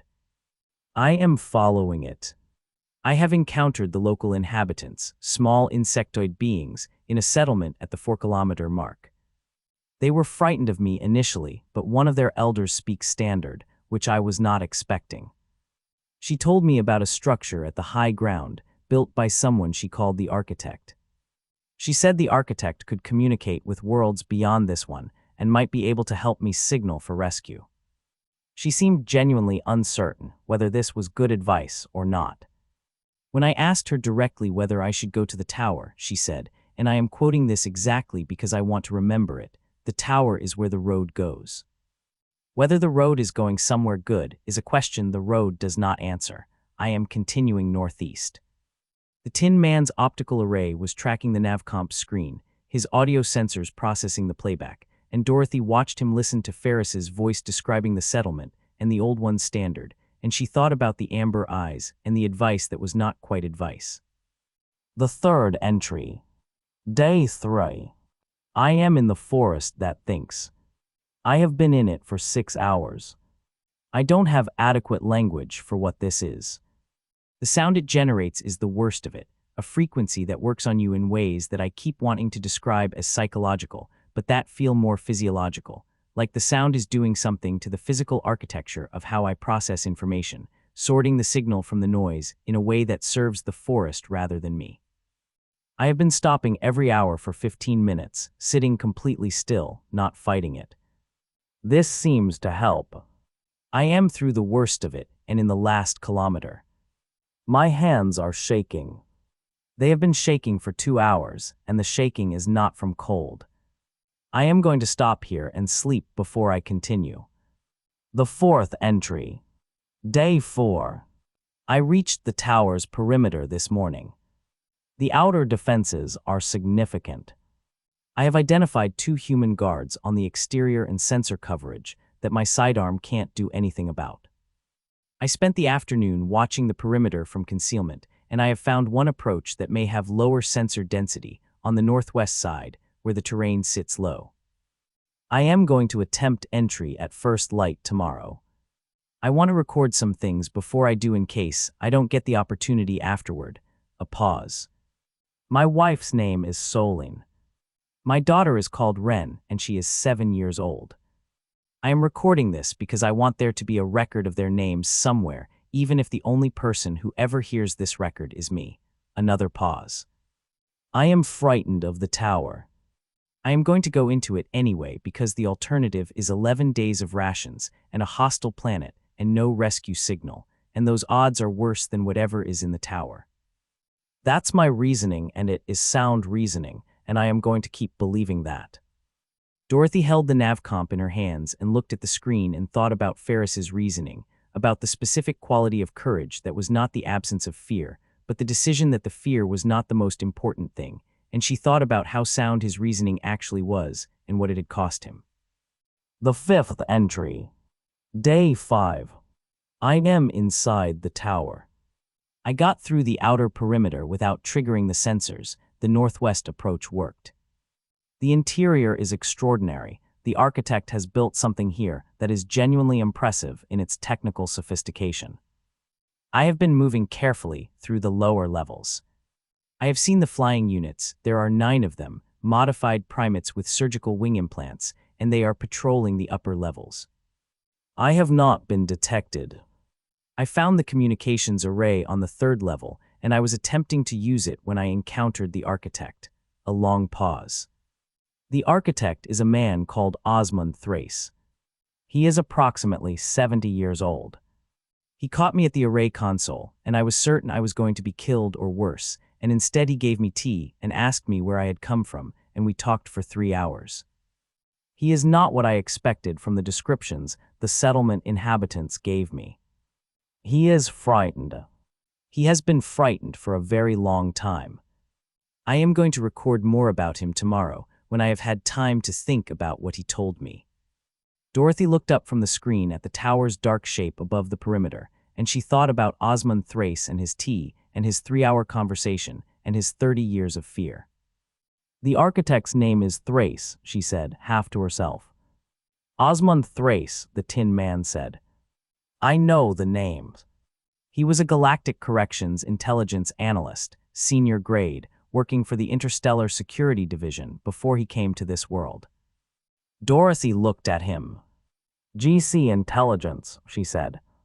He analyzed information gathered by GC intelligence assets across multiple systems, the Tin Man said. He had access to sealed records, operational histories, asset files. The kind of records that certain people would want very badly to ensure stayed sealed. Dorothy was quiet for a moment. Play the rest, she said to herself, and selected the 6th entry. Day 6. Thrace told me why he came here. He was an analyst for GC Intelligence, and he found something in the files he was processing, a systematic program that had been running for decades, authorized at a level above anything he had clearance to see, but that he could see the edges of in the data patterns, the way you can see the shape of a thing from its shadow, even when you can't see the thing itself. He doesn't know the full extent of it. What he knows is that the program involved the deliberate engineering of criminal histories for specific individuals, people selected before birth or in early childhood based on certain genetic and psychological profiles, people whose development was managed across their entire lives by assets embedded in their communities, education systems, social networks, guiding them toward specific outcomes, toward specific crimes, toward the correction system. A pause that was longer than the previous ones. He said the program had a name in the files he could see the shadow of, not the full name, just a designation. He called it the Gardener Program. He said it had been running for at least 40 years and had processed hundreds of subjects. Another pause. I don't know why I'm recording this in such detail. I suppose because it seems like the kind of thing that should be recorded by someone. Dorothy stopped the playback. The depression they were sitting in was quiet, the evening sounds of Viridia 7 moving through their ambient cycle, the bioluminescent undergrowth pulsing its blue-green light around the depression's edges, the tower dark and close above them. She sat with the nav comp in her hands and looked at the paused playback counter and the remaining 5 entries, and she did not move for a long time. The Tin Man said nothing. His optical array was on her face, and he said nothing, because 31 years of standing in a clearing and watching the world process itself had given him a precise understanding of when silence was what was required. Dorothy took a breath, in for 4 counts, out for 4 counts, and the breath was steadier than she had expected it to be, which told her something about what the part of her that processed things before she consciously processed them had already done with the information. She had known. Not the details, not the name, not the mechanism, but the essential shape of it, the sense that the path from her childhood to Ozymandias had a quality of construction rather than chance, that the particular sequence of events and people and circumstances that had made her what she was had been too precisely calibrated to be random, the way a lock is calibrated, each tumbler positioned exactly right to make the mechanism work. She had known it the way you know things that you cannot afford to know yet, which was at a depth below conscious knowledge, in the body rather than the mind, a low steady hum of understanding that you didn't bring to the surface, because bringing it to the surface required you to do something about it. She selected the 7th entry. Day 7. Thrace showed me more of what he knows. He has files, copies he made before he fled, stored on the tower system. The Gardner program is more extensive than his initial description suggested. It is not just the engineering of criminal histories. It is a long-term study, a controlled experiment. The program designers wanted to understand whether certain psychological profiles could be reliably produced through environmental manipulation alone, without genetic intervention, using only carefully managed life circumstances. The subjects were selected at birth from populations with certain baseline characteristics, and then their environments were managed across their entire developmental arc. A pause. The program has a secondary objective that Thrace couldn't fully determine from the files he had access to, but the secondary objective involves the correction system itself, the way the subjects move through the system, the data generated by their processing, something about what the system learns from managing subjects with these profiles. Another pause. Thrace said he fled because when he found the program, he reported it through proper channels, and within 48 hours, there were people at his apartment, and he had to decide in the time it took him to reach the building's back exit whether he was going to let those people do whatever they had come to do, or whether he was going to run. He ran. He has been running for 30 years. The 8th entry. Day 8. I have been using the communications array. Thrace allowed it. I transmitted a location beacon and a detailed report to the GC Civilian Safety Office, the independent oversight body, not the main GC system, because Thrace says the main GC system cannot be trusted with anything that touches the Gardner program. I don't know if the transmission reached anyone. The array is powerful, but this system is remote. We wait. A pause. I asked Thrace today why he stayed here when the original ship left. He said the original ship left because the people who had been hunting him found the system, and he sent the ship away with false navigation data to buy himself time, knowing they would follow the ship rather than staying in the system once they thought he was on it. He bought himself 6 years. After that he was stranded, and the tower was the only defensible position on the planet, and he has been defending it since. Another pause. He is a frightened old man who did something brave 30 years ago and has been paying for it every day since. I find that I like him, which was not something I expected to feel about the person the settlement inhabitants described as the source of all their difficulties. The 9th entry. Day 9. No response to the transmission. Thrace is not surprised. I am trying not to be discouraged. I asked Thrace today about the subjects of the Gardner program, whether the files he had contained individual records. He said yes, hundreds of them, each one a complete developmental history from birth through their entry into the correction system. He offered to let me look at the records. I said no, a pause. I said no because looking at those records felt like something I shouldn't do alone, something that should be done by the proper oversight authorities with the proper legal framework, and looking at them in a tower on a planet no one knows I'm on, with no certainty that my transmission reached anyone, felt like doing it wrong in a way that mattered. Another pause that was longer than the others. I think about my daughter, Ren, a lot. I think about the fact that whatever the Gardner program is, and whatever it did to the people in those files, someone decided those lives were available to be managed, that the people those children became were available to be engineered. And I think about Ren, and I think about what it would mean if someone had decided that about her before she was born, and I cannot hold that thought for very long before I have to put it down. Dorothy listened to Ferris put down the thought, the way the recording captured the silence of a man setting something aside because he had to, and she thought about 9 years old and about a man in a position of authority, and about the particular sequence of people and events that had walked her from that year to Ozymandias, and she put it down the way Ferris had put it down, deliberately, because she needed the next few entries, and she needed to be able to process them clearly. The 10th entry. Day 10. A ship arrived in the system yesterday. Thrace identified it from the array's sensors. It is not a rescue vessel. It is a galactic corrections enforcement ship, the kind used by the Bounty Recovery Division, and it is in orbit above the planet, and it is not transmitting a standard identification code. It is transmitting on a restricted frequency that Thrace says is associated with the Intelligence Division rather than the Standard Enforcement Division. A pause. Thrace says they are not here for me. He says the transmission I sent on day 8 was intercepted and traced, and that the ship is here because of what I transmitted and who I transmitted to, and that whoever is on that ship is not interested in rescuing a lost transport officer. They are interested in the files Thrace has, and in making sure those files do not reach anyone who would know what to do with them. Another pause, and in this one Dorothy could hear the change in the quality of Ferris's breathing, a control that had been steady for 9 days, finding its limits. Thrace says I should leave. He says the northwest approach through the perimeter works in both directions, that I can get out the way I got in, that if I move south and west and away from the road, I might be able to get far enough from the tower that the ship in orbit can't differentiate my biological signature from the planet's noise. He says he is not leaving. He says he has nowhere to go, a long pause. I am going to leave in the morning. Dorothy looked at the 10th entry's timestamp and looked at the 11th entry's timestamp, and the gap between them was 6 hours.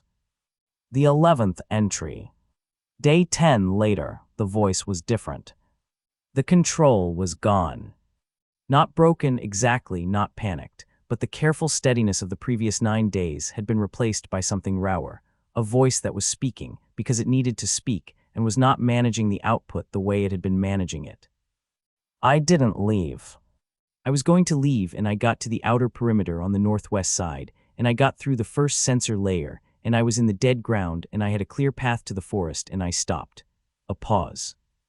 I stopped because I thought about the files. The Gardner program files. Hundreds of complete developmental histories, hundreds of lives that were managed from birth, hundreds of people in the correction system right now who don't know what was done to them. And Thrace has been sitting on those files for 30 years because he is one frightened old man in a tower on a planet no one can find, and he doesn't know who to trust with them. The voice paused again. He needs to transmit them. Not to the GC civilian oversight this time, not to a single address that can be intercepted and traced. He needs to transmit them to every public node in the sector simultaneously. So many simultaneous transmission points that the interception becomes impossible. So many addresses receiving the files at once that suppression becomes logistically unfeasible. The array is capable of that. Thrace showed me its range and its simultaneous transmission capacity on day 5, and I thought it was impressive, and now I understand why it matters. Another pause. I went back to the tower. I told Thrace what I thought he should do. He said he had thought of it himself years ago and had not done it because he was not certain the information would matter, was not certain anyone would know what to do with it, was not certain it would change anything. The voice stopped for a moment. I told him it didn't matter whether it changed anything.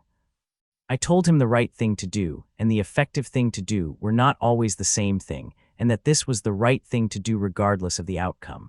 A long pause. Thrace said he would think about it.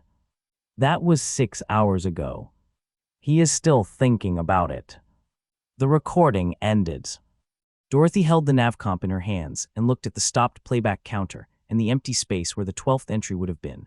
The 12th entry that Ferris had not made because day 11 was where the log ended and where the bones in the forest that thinks began. And she thought about what had happened in the 6 hours between the 11th entry and day 11 that had taken Ferris out of the tower and into the forest and left him there. She thought about the ship that had been in orbit on day 10 of Ferris's log, the GC enforcement ship on the Intelligence Division's restricted frequency, and she thought about whether that ship was the same ship whose registration she had recognized on her navcomp screen, and she thought about the 3 years the Thresh had told her the human biological signature had been in the tower's lower levels, 3 years since Ferris's bones had been in the forest that thinks for longer than that. Different ship. Different occupants. Someone else who had come to this tower after Ferris and before Dorothy and had not left. She thought about the Gardner program and the hundreds of files and the developmental histories from birth and the managed environments and the selected psychological profiles. And she thought about what it meant that Osmond Thrace was still in the tower and still had the files and still had not transmitted them to every public node in the sector. And she thought about what Ferris had said about the right thing and the effective thing not always being the same thing. She put the navcomp in her pocket and sat in the depression's northeast wall and looked at the tower for a long time while the evening deepened around her and the bioluminescent undergrowth pulsed and the signal held its orbit above. Then she said, "Tell me about the outer perimeter approach on the northwest side." The Tin Man's optical array tracked from the tower to her face. "The sensor gap is consistent with Glinda's data," he said. "The northwest approach through the dead ground you identified on day 1 of your perimeter observation. 2 human guards on exterior rotation, cycle time approximately 22 minutes, overlap at the northwest corner is the weak point." "Glinda's data shows 2 guards," Dorothy said. "The log describes 2 guards. Same configuration for at least 8 years by the log's dating." "Consistent," the Tin Man said. "The configuration hasn't changed." "That means Thrace is confident in the outer perimeter," Dorothy said. "He doesn't feel he needs to add personnel because nothing has gotten through in 8 years. "Complacency," the Tin Man said. "Or confidence in what's inside the perimeter," Dorothy said. "TCU-11 and the flying units and the corridor system. If those are sufficient, the outer perimeter is cosmetic. It filters the accidental arrivals and the underprepared ones. It was never designed to stop a determined approach by someone who knows where the gap is." "And you know where the gap is," the Tin Man said. "I know where the gap is," Dorothy said. She looked at the tower and thought about what was inside it. Osmond Thrace and his 30 years of fear and his tea and his files, and the person in the lower levels who had been there for 3 years, and whose biological signature the Thresh had described as someone who had been in one place for a long time, not dead, not healthy. And she thought about the ship in orbit with its patient circle and its registration number that she recognized. She thought about Locke. Not about what it meant that Locke was here, that could wait. She was keeping it at a depth where it could wait because the immediate tactical situation required the full surface of her attention. But she thought about the fact of Locke, the shape of Locke in her understanding of the situation, the specific weight of knowing that Locke was in orbit above her and had been watching since before the crash site and had chosen to wait rather than to move. Locke waiting meant Locke was not here for a simple collection. Locke waiting in a holding orbit above a planet that wasn't on any current registry meant Locke had information Dorothy didn't have yet, and information Dorothy didn't have yet was the most dangerous kind of information because it was the kind that changed the shape of everything else you thought you knew. "The files," Dorothy said. "On the tower's system. Thrace's files from the Gardner program." "Yes," the Tin Man said. "He has had them for 30 years, Dorothy said. He told Ferris he thought about transmitting them and decided not to because he wasn't certain they would matter. That was at least 8 years ago by the log's dating. He still hasn't transmitted them." "No," the Tin Man said. "Why not?" Dorothy said. "Not rhetorically. Tactical assessment. He has the array. He has the files. Ferris told him what to do with them. Why hasn't he done it? The Tin Man was quiet for a moment, his processing running. 3 possibilities, he said. First, the ship that arrived when Ferris was here damaged the array or its transmitting capability when it identified his transmission, making a sector-wide broadcast technically infeasible. Second, Dorothy said. Second, the architect has been persuaded or coerced by the person currently in the tower's lower levels not to transmit, the Tin Man said. Third, Dorothy said. Third, the architect is waiting for something, the Tin Man said. Something that changes the calculus Ferris described, something that makes him more certain the transmission will matter. Dorothy thought about the third possibility and what Thrace had said to Ferris, that he wasn't certain it would change anything, and she thought about what had changed in the 8 years since Ferris's log and the years before it, and she thought about what the Thresh had said about the most interesting thing that had come to this world in 30 years, and what Glinda had said about someone who wants to leave doing things that someone who wants to stay cannot afford to do. She thought about what it meant that Locke had come to this system with a warrant and then chosen to hold orbit rather than move, and she thought about the Gardner program and hundreds of developmental histories and the registration number she had recognized on the nav comp screen, and she thought about what Locke knew that Dorothy didn't know yet, and what Locke was waiting for her to figure out before she brought the ship down. The tower was 200 meters northeast. The signal was in orbit above her. The filing in the forest that thinks had processed Ferris's blood into its root network 8 years ago and was still processing, patient and biological and continuous, and the road pulsed its warmth in the ground somewhere above the depression's walls, and the evening was fully dark now, Viridia 7 starfield visible through the gap above them, extraordinary and alien and indifferent. Dorothy stood up. We go in at 200, she said. The guard's rotation puts both of them on the east side at 200 for the 3-minute window before the northwest corner cycle begins. 3 minutes in the dead ground to the perimeter wall, and then through on the inside of the sensor array. 200, the Tin Man confirmed. Dorothy sat back down and leaned against the depression's northeast wall and looked up at the stars through the gap above them, at the alien constellations of a system without a name in any catalog, and she thought about what she was going to do when she reached the communications array, and what she was going to say to Thrace, and what she was going to find in the lower levels, and what she was going to do about all of it, and she thought about these things clearly and fully.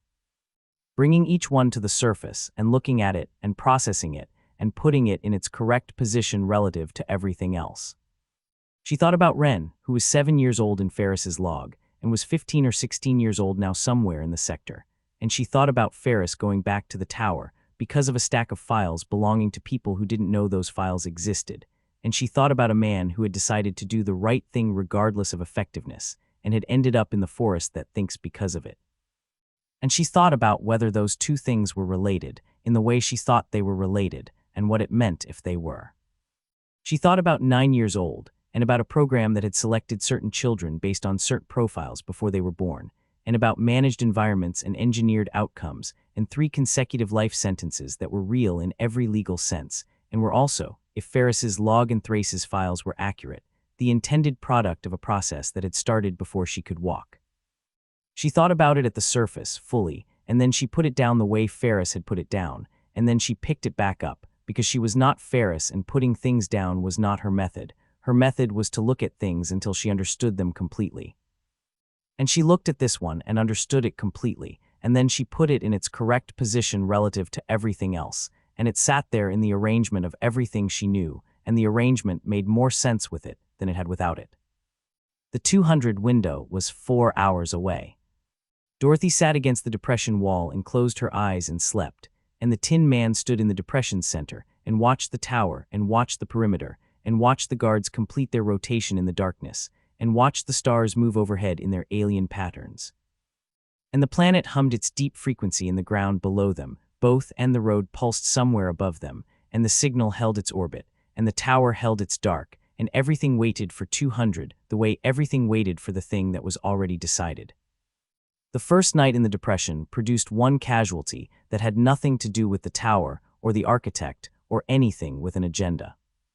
It came out of the undergrowth on the depression's southwest wall at 110, which was 50 minutes before the 200 window and 40 minutes before Dorothy needed to be making any decisions about moving.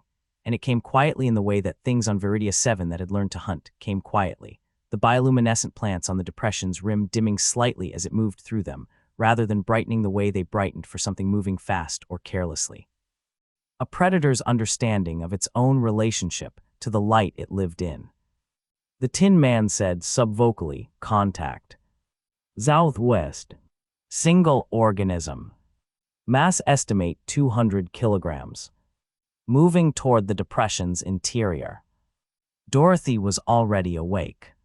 She had been awake since 50 running the entry sequence through its iterations, the same sequence she had been running for 2 days, and she was sitting against the northeast wall with the carbine across her knees, and she did not move when the Tin Man spoke, because moving was information, and she was not giving information yet. The thing that came over the depression's southwest rim was not the main. The main was dead in its territory behind them, but it was something in the same biological family, the same low, wide-shouldered architecture, the same extra-jointed legs folded for the controlled descent of the depression wall rather than extended for speed, a hunter that understood terrain and used it. Smaller than the main by a significant margin, 200 kilograms against the main's 400 to 500, but in the depression's confined space, the size differential was not as meaningful as it would have been in open ground. It reached the depression floor and oriented, its head doing the slow sweep of a predator triangulating between 2 heat sources and deciding which one was the correct category of prey, and it took perhaps 3 seconds to make the determination, and the determination was Dorothy. Because Dorothy was biological, and the Tin Man was not, and 200 kilograms of apex predator understood the difference between something it could eat and something it couldn't in the time it took to process the chemical signatures in the air. It came for her fast, crossing the depression floor in the fluid, low-ground-eating rush she was becoming familiar with on this planet, and Dorothy brought the carbine up and did not fire. She did not fire because 11% on the first charge pack was 11% on the first charge pack, and she was 50 minutes from the 200 window, and she needed every percentage point of that 11 for what was inside the tower. And a 200-kilogram predator in a space 8 meters wide was not a carbine problem. It was a geometry problem, and the geometry had a solution that did not cost her anything she couldn't replace. She moved left along the northeast wall as it committed to its line, the commitment being the moment a predator stopped being adjustable and became a projectile, and it hit the wall where she had been with an impact she felt through the ground and through the wall behind her, the depression's packed earth absorbing the collision and the animal rebounding from it, with the stunned quality of something that had expected the wall to be the prey and had found the wall to be the wall. It was on the ground for 2 seconds. 2 seconds was enough. Dorothy came off the wall and closed the distance in the time it took the animal to process that it had missed and begin the reorientation that would correct the miss. And she had the combat blade in her right hand, and she put her left knee into the animal's ribcage above the foreleg, pinning the leg, and drove the blade into the back of the neck at the base of the skull, with the precise angle she had identified when she crouched over the long jaw on her first evening on this planet. The gap between the skull's base and the first vertebral structure, where a blade of sufficient length reached what it needed to reach. The animal's legs cycled twice, the autonomic response of a nervous system that had received a catastrophic signal and was still processing the implications, and then they stopped. Dorothy was kneeling on 200 kilograms of dead predator in the depression floor with her left, knee wet from whatever the animal had been moving through before it found them. And she pulled the blade free and felt the resistance of the tissue releasing it, and she wiped the blade on the animal's flank, the bioluminescent undergrowth around the depression rim already brightening in response to the blood chemistry spreading through the ground, the planet doing its continuous inventory of everything that died on it. She stood up and looked at the animal and looked at the blade and sheathed it. Mass was closer to 180, the Tin Man said. Close enough, Dorothy said, and sat back down against the northeast wall and put the carbine back across her knees and went back to running the entry sequence.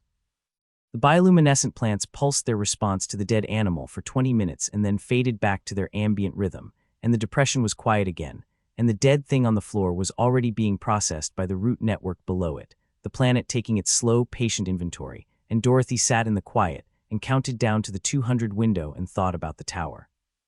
The 200 window came and went, and they did not move through it. Not because Dorothy slept through it. She was awake at 1:45 with the same automatic precision that had been waking her at scheduled intervals since her first year in Ozymandias, and not because the guard's rotation failed to produce the 3-minute northwest gap at the predicted time. The Tin Man confirmed it did.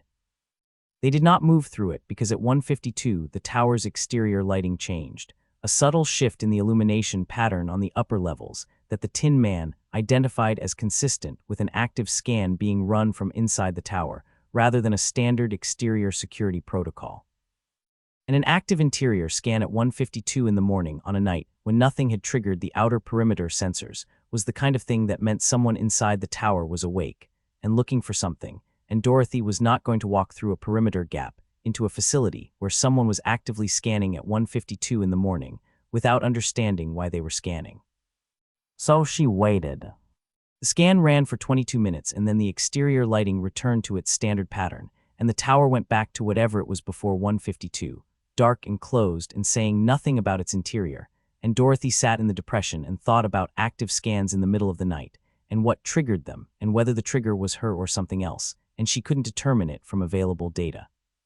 So she pushed the entry to the 200 window of the following night and went back to sleep. She woke at first light to the sound of the sphere. She recognized it before she was fully awake, the particular resonant harmonic of the field generating it, the same harmonic she had heard coming down through the Thresh's canopy what felt like a long time ago and was in fact 4 days, and she was on her feet with the carbine before the sound had fully resolved, her back against the depression wall, the Tin Man already oriented toward the sound source with his optical array at full scan. "Northwest," the Tin Man said. "Approximately 300 meters. Moving toward us at low speed. The field signature is consistent with the vehicle you described encountering on the road." "Glinda," Dorothy said. "The approach vector suggests she knows the depression's location," the Tin Man said. "She is not searching. She is coming directly here."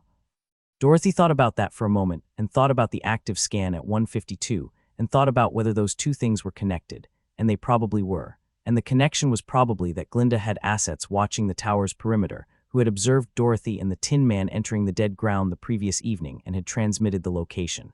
And the active scan at 1:52 was Thrace, identifying the same thing from inside. And the question was whether Glinda arriving at 600 was a coincidence of timing relative to the scan, or whether Glinda had triggered the scan deliberately by transmitting Dorothy's location to Thrace as a way of accelerating whatever process she was trying to accelerate. "Let her come," Dorothy said.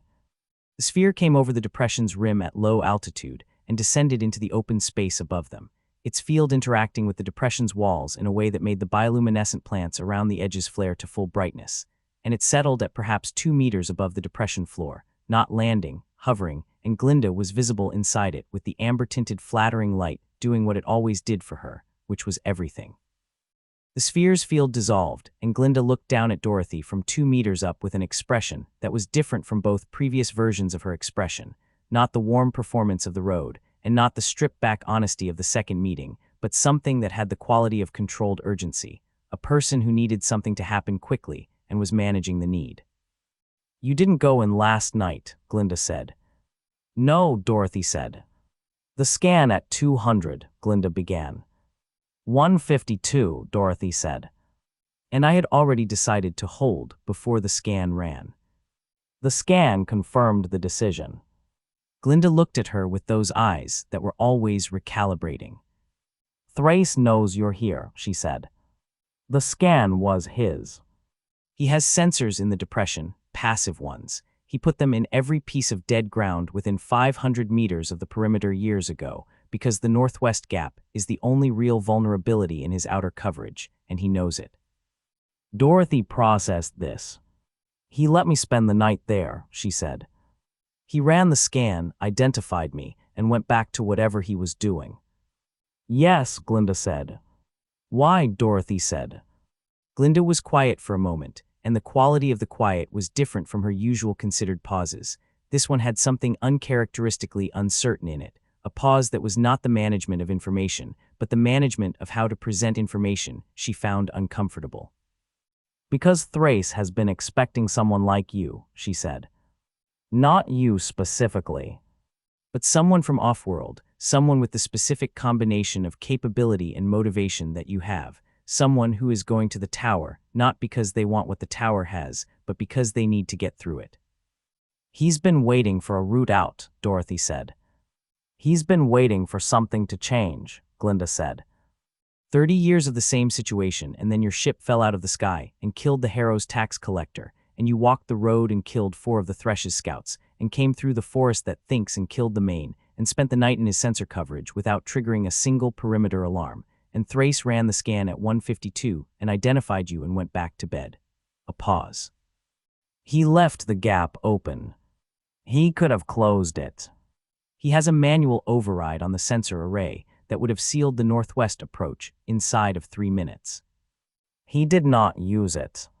Dorothy looked at the tower 200 meters northeast in the early morning light, at its dark non-native alloy structure rising above the perimeter wall, and she thought about Osmond Thrace running the scan and identifying her and going back to bed, and she thought about what it meant that a man who had been defending a position for 30 years had looked at the thing in his sensor coverage and decided to leave the door open. He wants me to come in, Dorothy said. I believe so, Glinda said. Yes. Then why are you here, Dorothy said. If Thrace is expecting me and leaving the door open, your involvement is redundant. You've already given me the data chip. What are you doing in my camp at 600 in the morning? Glinda descended slightly, the sphere dropping until she was at eye level with Dorothy rather than above her, a deliberate repositioning that Dorothy read as a decision to stop conducting the conversation from a height advantage. Because something has changed since I gave you the data chip, she said. Something I didn't know when we spoke on the road, and that I know now, and that changes what happens after you come out of the tower. Tell me, Dorothy said. Glinda looked at her for a moment with the recalibrating eyes, and then she looked at the Tin Man, at TCU-9 standing in the depression with his oxidized surface, and his recovered stride and his optical array tracking her with the steady attention of a system that had been assessing threats for 31 years and had not stopped, and she said, Is the machine going to report this conversation to anyone? I don't report to anyone, the Tin Man said. I haven't reported to anyone for 31 years. Glinda looked at him for another moment and then looked back at Dorothy. The ship in orbit, she said. The one you recognized. Dorothy was very still. My assets tracked its arrival and identified it, Glinda said. It is registered to a private recovery contractor, a woman named Locke who worked for GC Enforcement before going independent 8 years ago. She carries a warrant for your apprehension, which I expected. That part is not the thing that has changed. A pause. The thing that has changed is that Locke is not the only person on that ship. She has a passenger. She took the passenger on 4 months ago at a station in the outer systems, and the passenger has been with her since, and my asset on the station identified the passenger from records I have been maintaining for several years, because the passenger is someone I have been looking for. Dorothy said nothing. The passenger is a former GC intelligence analyst who went dark approximately 18 months ago after transmitting a partial record to a civilian oversight address that was intercepted and traced, Glinda said. The transmission was incomplete, only fragments of a larger file structure, not enough to be actionable, but enough to be identified. The analyst went dark before they could be apprehended and has been moving through the outer systems since. A pause. The analyst's name is Marin Solt, and she worked for the same division of GC intelligence that Osmond Thrace worked for before he came here, and what she was transmitting fragments of before she went dark is the same file structure that Thrace has been sitting on in that tower for 30 years. Dorothy looked at Glinda. She found another copy, she said. She found the backup copy, Glinda said. Thrace made 2 copies when he fled. He brought one with him. He left one in a dead drop in the outer systems, embedded in a data structure that was designed to take decades to find, because it was designed to be found by someone who was specifically looking for it and knew what they were looking for, not by random discovery. Glinda paused. Solt found it 18 months ago. She tried to transmit it. The transmission was intercepted. She went dark. She has been trying to get to someone who could use the complete file structure for 18 months, and she ended up on Locke's ship 4 months ago. Locke brought her here, Dorothy said.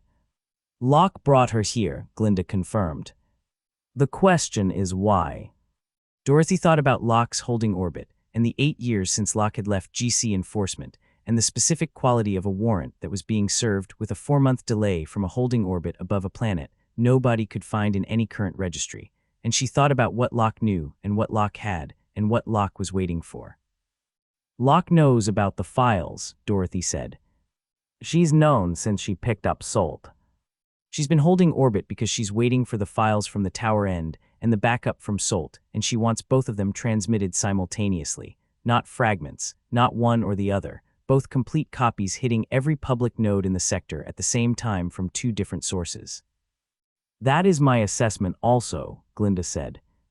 Which means Locke is not here for a simple warrant collection. Locke is never here for a simple warrant collection, Dorothy said, and heard the quality in her own voice when she said it, the specific texture of knowing someone well enough to predict them, and filed it. Glinda looked at her with an expression that was the most unguarded Dorothy had seen from her across 3 meetings. You know her, she said. We have a history, Dorothy said, which was accurate and complete and sufficient. Glinda absorbed this with the rapid integration of someone who had been managing complex information for a long time and was good at it. Then you understand what the warrant means in this context, she said. The warrant is cover, Dorothy said.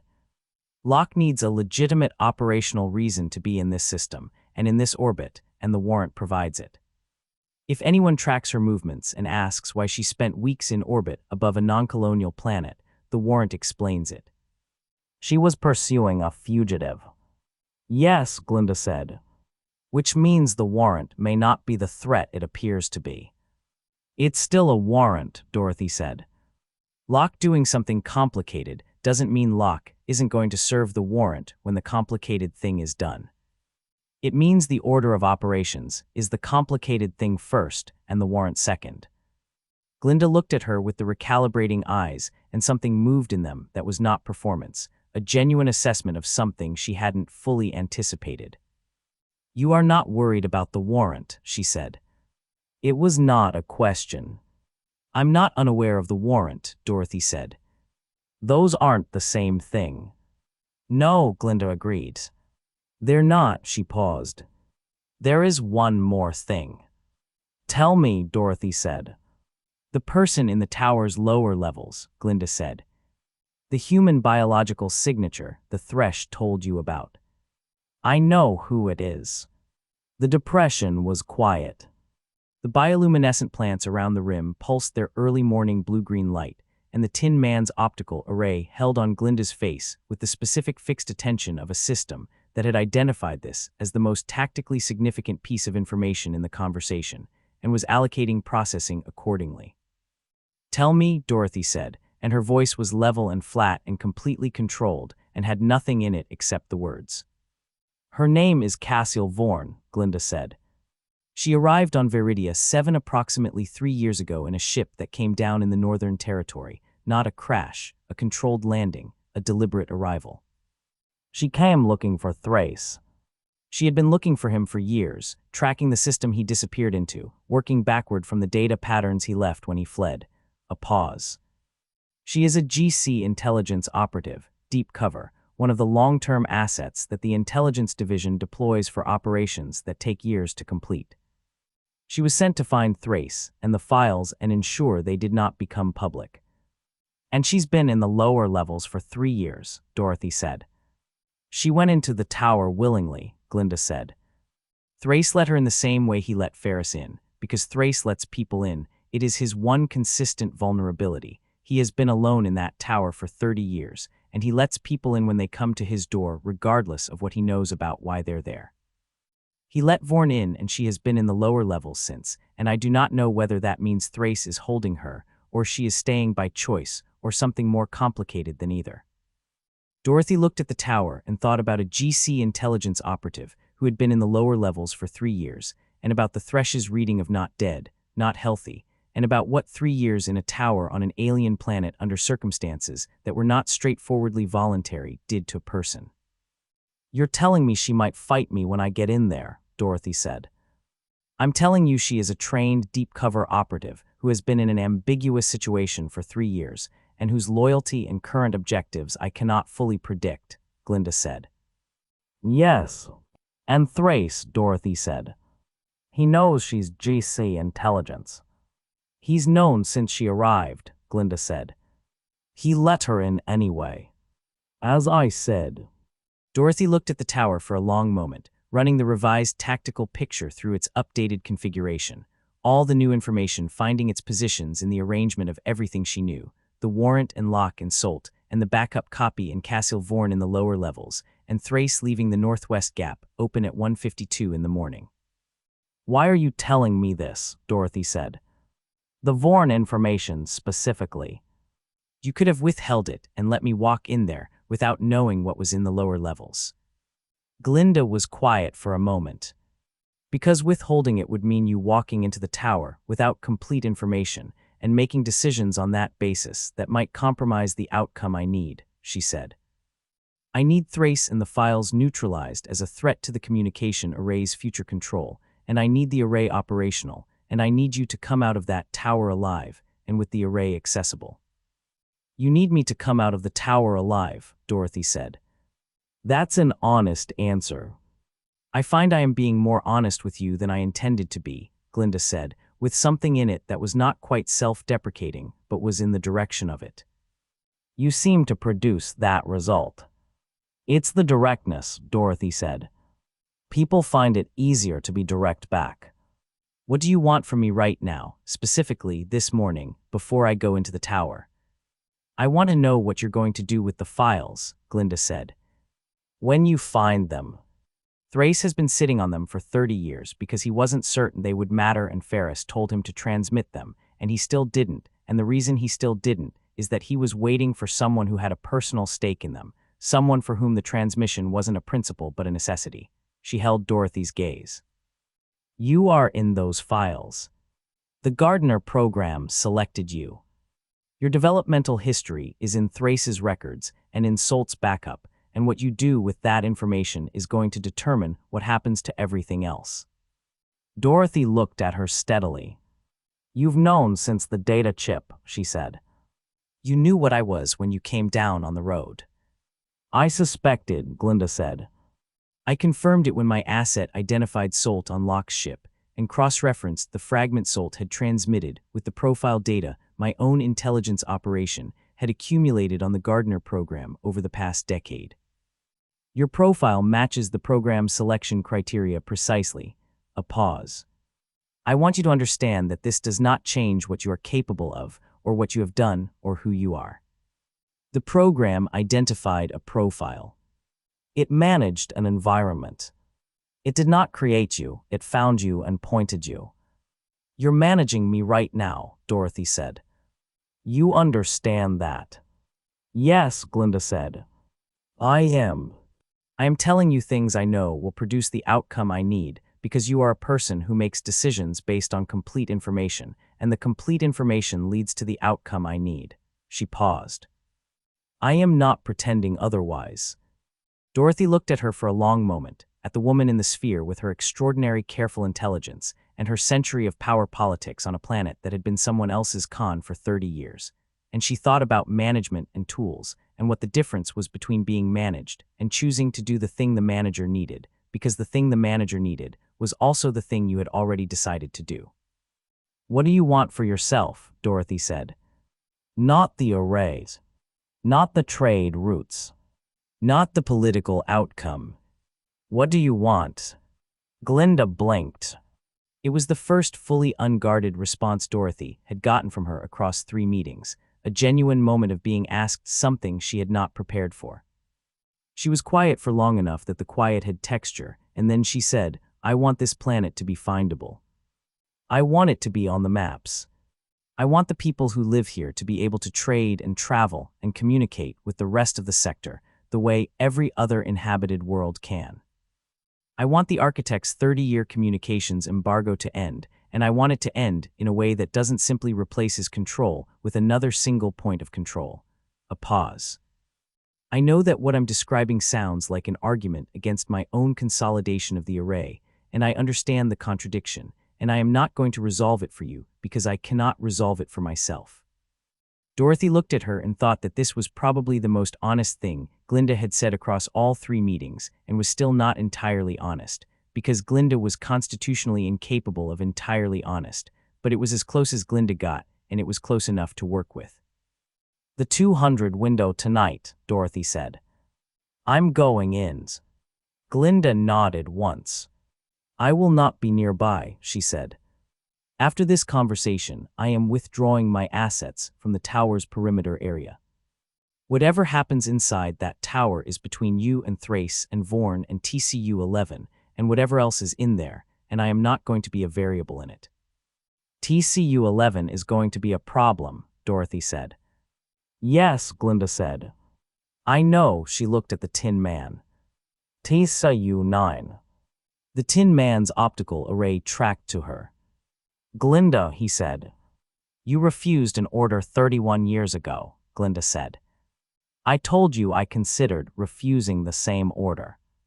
I want you to know that I have thought about that decision every year since, and have reached the same conclusion each time, that I was wrong not to refuse." The Tin Man was quiet for a moment. "What happened to the settlement?" he said. "After I was posted to the clearing." Glinda held his gaze. "I complied with the architect's order," she said, "because I decided the cost of refusal was higher than the cost of compliance. The settlement in the eastern quadrant, the one the architect assessed the enforcement action against." A pause. "It doesn't exist anymore." The Tin Man's optical array held on Glinda for 3 seconds. Then it tracked away northeast, toward the tower, and he said nothing, and the saying nothing had more in it than most speech. Glinda looked at Dorothy. "Tonight," she said. "Tonight," Dorothy said. The sphere reconstituted itself around Glinda, the high note sounding once, the amber-tinted field rising, and the sphere ascended from the depression with the same deliberate slowness of its approach, visible above the depression's rim for a moment and then gone, the resonant harmonic fading northwest and then absent entirely, and the bioluminescent plants around the depression's edges faded back from their sphere-triggered brightness to their ambient morning pulse. Dorothy sat down against the depression's wall and thought about everything Glinda had told her, and everything Glinda had not told her, and the distance between those two things, which was smaller this morning than it had been on the road, either because Glinda was becoming more honest as the situation required it, or because Dorothy was getting better at reading what was in the distance. And she thought about Cassiel Vorn in the tower's lower levels, and Locke in orbit above her, and Marin Solt with the backup copy and Osmond Thrace leaving the northwest gap open. She thought about the Gardner program and a developmental history that began before she could walk, and that was sitting in a file on a tower system 200 meters northeast. And she thought about the specific weight of knowing that something true about yourself exists as a document somewhere, and what it meant to be within 200 meters of that document. She thought about Ren, who was 15 or 16 years old now, whose father had gone back to a tower for a stack of files that belonged to people who didn't know the files existed, and she thought about Ferris's voice on the recorder, saying the right thing and the effective thing were not always the same thing. She took the recorder out of her pocket and held it in her hands for a moment, its cracked casing warm from her body heat, the indicator light still pulsing its faint red, and she thought about what Ferris had understood when he went back to the tower and what it had cost him, and whether the understanding was worth the cost. Then she put the recorder back in her pocket and leaned her head against the depression wall and closed her eyes, and the planet hummed its frequency in the ground beneath her, and the Tin Man stood at the depression's center and watched the tower and watched the perimeter and watched the guards complete their rotation in the growing morning light, and Dorothy slept because she needed to sleep, and because the 200 window was 14 hours away, and she was going to need everything she had when it arrived. The main's territory began where the Tin Man said it began, at the tree line where the forest opened and the canopy pulled back, and the violet sky came down unfiltered, and the ground changed character, the rich biological soil of the forest giving way to something harder and more churned, darker in color. Compacted by the weight of something large moving over it repeatedly in the patterns of an animal that owned the ground it walked and knew it, and had been expressing that ownership in the same territory for long enough that the territory had taken on the animal's character, the sparse vegetation beaten low, and the soil worked into a surface that was part dust and part the accumulated biology of years of kills. Blood and bone and the chemical residue of everything the main had caught and processed in its 1.5 kilometers of road. Dorothy stood at the tree line and looked at it. The road ran straight through the center of the territory, the yellow crystal pulse unchanged, warm and steady, the road not caring what lived alongside it or what died on it, just going northeast the way it always went northeast, patient and biological and indifferent. On both sides of the road, the churned ground spread to the territory's boundaries, the boundaries marked not by anything visible, but by a change in the vegetation density at the edges, the forest pulling back from the main's ground the way the undergrowth pulled back from the road's edges, a margin of biological respect that told Dorothy more about what the main was than anything the synthetic or the Tin Man had described. The tower was visible from here for the first time as something more than a dark shape on the horizon. At this distance, perhaps 2 kilometers, it had detail, the non-native alloy of its construction catching the afternoon light in a way that the organic structures of the planet's settlements and way stations didn't catch light, a hard manufactured gleam that was out of place in the violet gold landscape, the way everything the architect had built was out of place, a thing inserted into a world it hadn't grown from and that the world had been unsuccessfully trying to process for 30 years. The Tin Man stood beside her at the tree line, and his optical array was doing its continuous scan of the territory ahead, the shortened sweeps that meant the sensor suite was finding more data than it could cleanly prioritize, and he said, "One contact.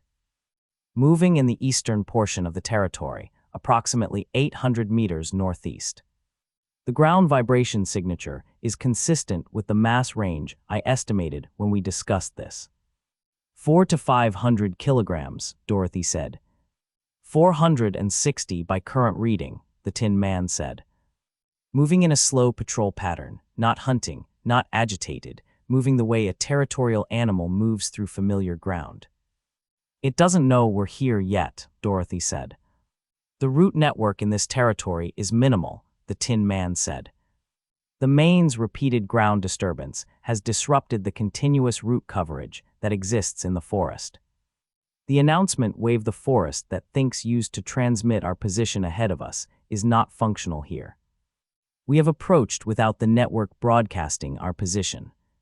Dorothy looked at the territory and thought about that, about the main's ground-churning territorial behavior inadvertently creating a censored dead zone in the route network, and thought about whether the architect understood this about his own checkpoint, and decided it didn't matter because the main was sufficient on its own merits, and the route network was redundant. The perimeter is 1.5 kilometers northeast, she said. The main is at 800 meters northeast. If we move on the road, we pass through its position before we reach the perimeter. Yes, the Tin Man said. If we move off the road through the territory's eastern edge, we add distance, and we're in the main's ground without the road's cover, Dorothy said. The road is biological, and the main has a relationship with the road that keeps it in the territory, rather than ranging beyond the perimeter. Off the road, we're in open ground, with no relationship the main respects. The road is the correct route, the Tin Man said. The road is the correct route, Dorothy agreed, and looked at the first charge pack's 11% and the second pack at full, and did the math on the main's mass and what the carbine's charge had done to the original main, and what it would take to stop 460 kilograms of apex predator that had been living on this road for years, and had presumably developed whatever tactical adaptations years of being the thing on the road produced. She thought about what the synthetic had told her, the combat unit 6 years ago, fully operational, entering the main's territory and not coming out of it, and she thought about what a fully operational combat unit of the Tin Man's class carried in terms of force application capability, and what the main had done to it anyway, and she held that information alongside the 11% and the second pack at full, and the combat blade and the Tin Man at her right shoulder. We move together until it finds us, she said. When it commits, I want you between me and it for the first approach. Not to stop it, to redirect it. If it has to go through you to get to me, it loses momentum, and I get the angle. Understood, the Tin Man said. And after the first approach? After the first approach, I'll know what I'm dealing with, Dorothy said. I don't plan past the first contact with something I haven't seen, because planning past first contact with something you haven't seen is how you get committed to the wrong response. Empirical, the Tin Man said. Functional, Dorothy said, and walked onto the road and into the main's territory. The ground was different underfoot even on the road surface, the road's crystal substrate intact and pulsing, but the soil immediately alongside it disturbed and dark, and the smell of the territory was different from the forest, heavier and more animal. The biological richness of the planet's chemistry mixed with something rawer and more immediate, the smell of predation. Of kills processed and ground worked, and the accumulated scent marking of something that had been establishing its ownership of this ground for a very long time. Dorothy walked northeast, and the Tin Man walked beside her, and the territory spread on both sides of the road in its churned darkness, and the tower gleamed 2 kilometers ahead, and the afternoon light came down from the violet sky clean and direct, and made their shadows long behind them. At 600 meters, the Tin Man said, "It has detected us. The patrol pattern has changed. It is orienting northeast to southwest, toward our position. Speed increasing. Distance," Dorothy said, not slowing. "Approximately 400 meters, the Tin Man said. Closing. It is not at full speed yet. It is approaching the way a territorial predator approaches something it has not categorized yet, fast enough to close but not committed. It can smell us," Dorothy said. "It knows I'm biological. It doesn't know what you are." "Correct," the Tin Man said. "The same assessment, dynamic as before. Except this one has killed a combat unit," Dorothy said. "So it has a category for you. It knows what you are, and it knows it can deal with you, and it's deciding whether dealing with you is worth the energy relative to the biological target." "That is a less favorable assessment dynamic," the Tin Man said. "Yes," Dorothy said, and kept walking. At 300 meters, Dorothy heard it for the first time, not the sound the previous main had made, the frequency weapon territorial call that hit the ground and bounced back and surrounded everything, but something lower and more continuous, a sound that was almost below hearing, but was present as a vibration in the road surface and the ground on both sides. A resonance the animal was generating through its body and broadcasting through the territory in the specific way of something that had decided the categorization was complete and the approach was entering its final phase. "It's committed," Dorothy said. "Yes," the Tin Man said. "Full speed. 250 meters."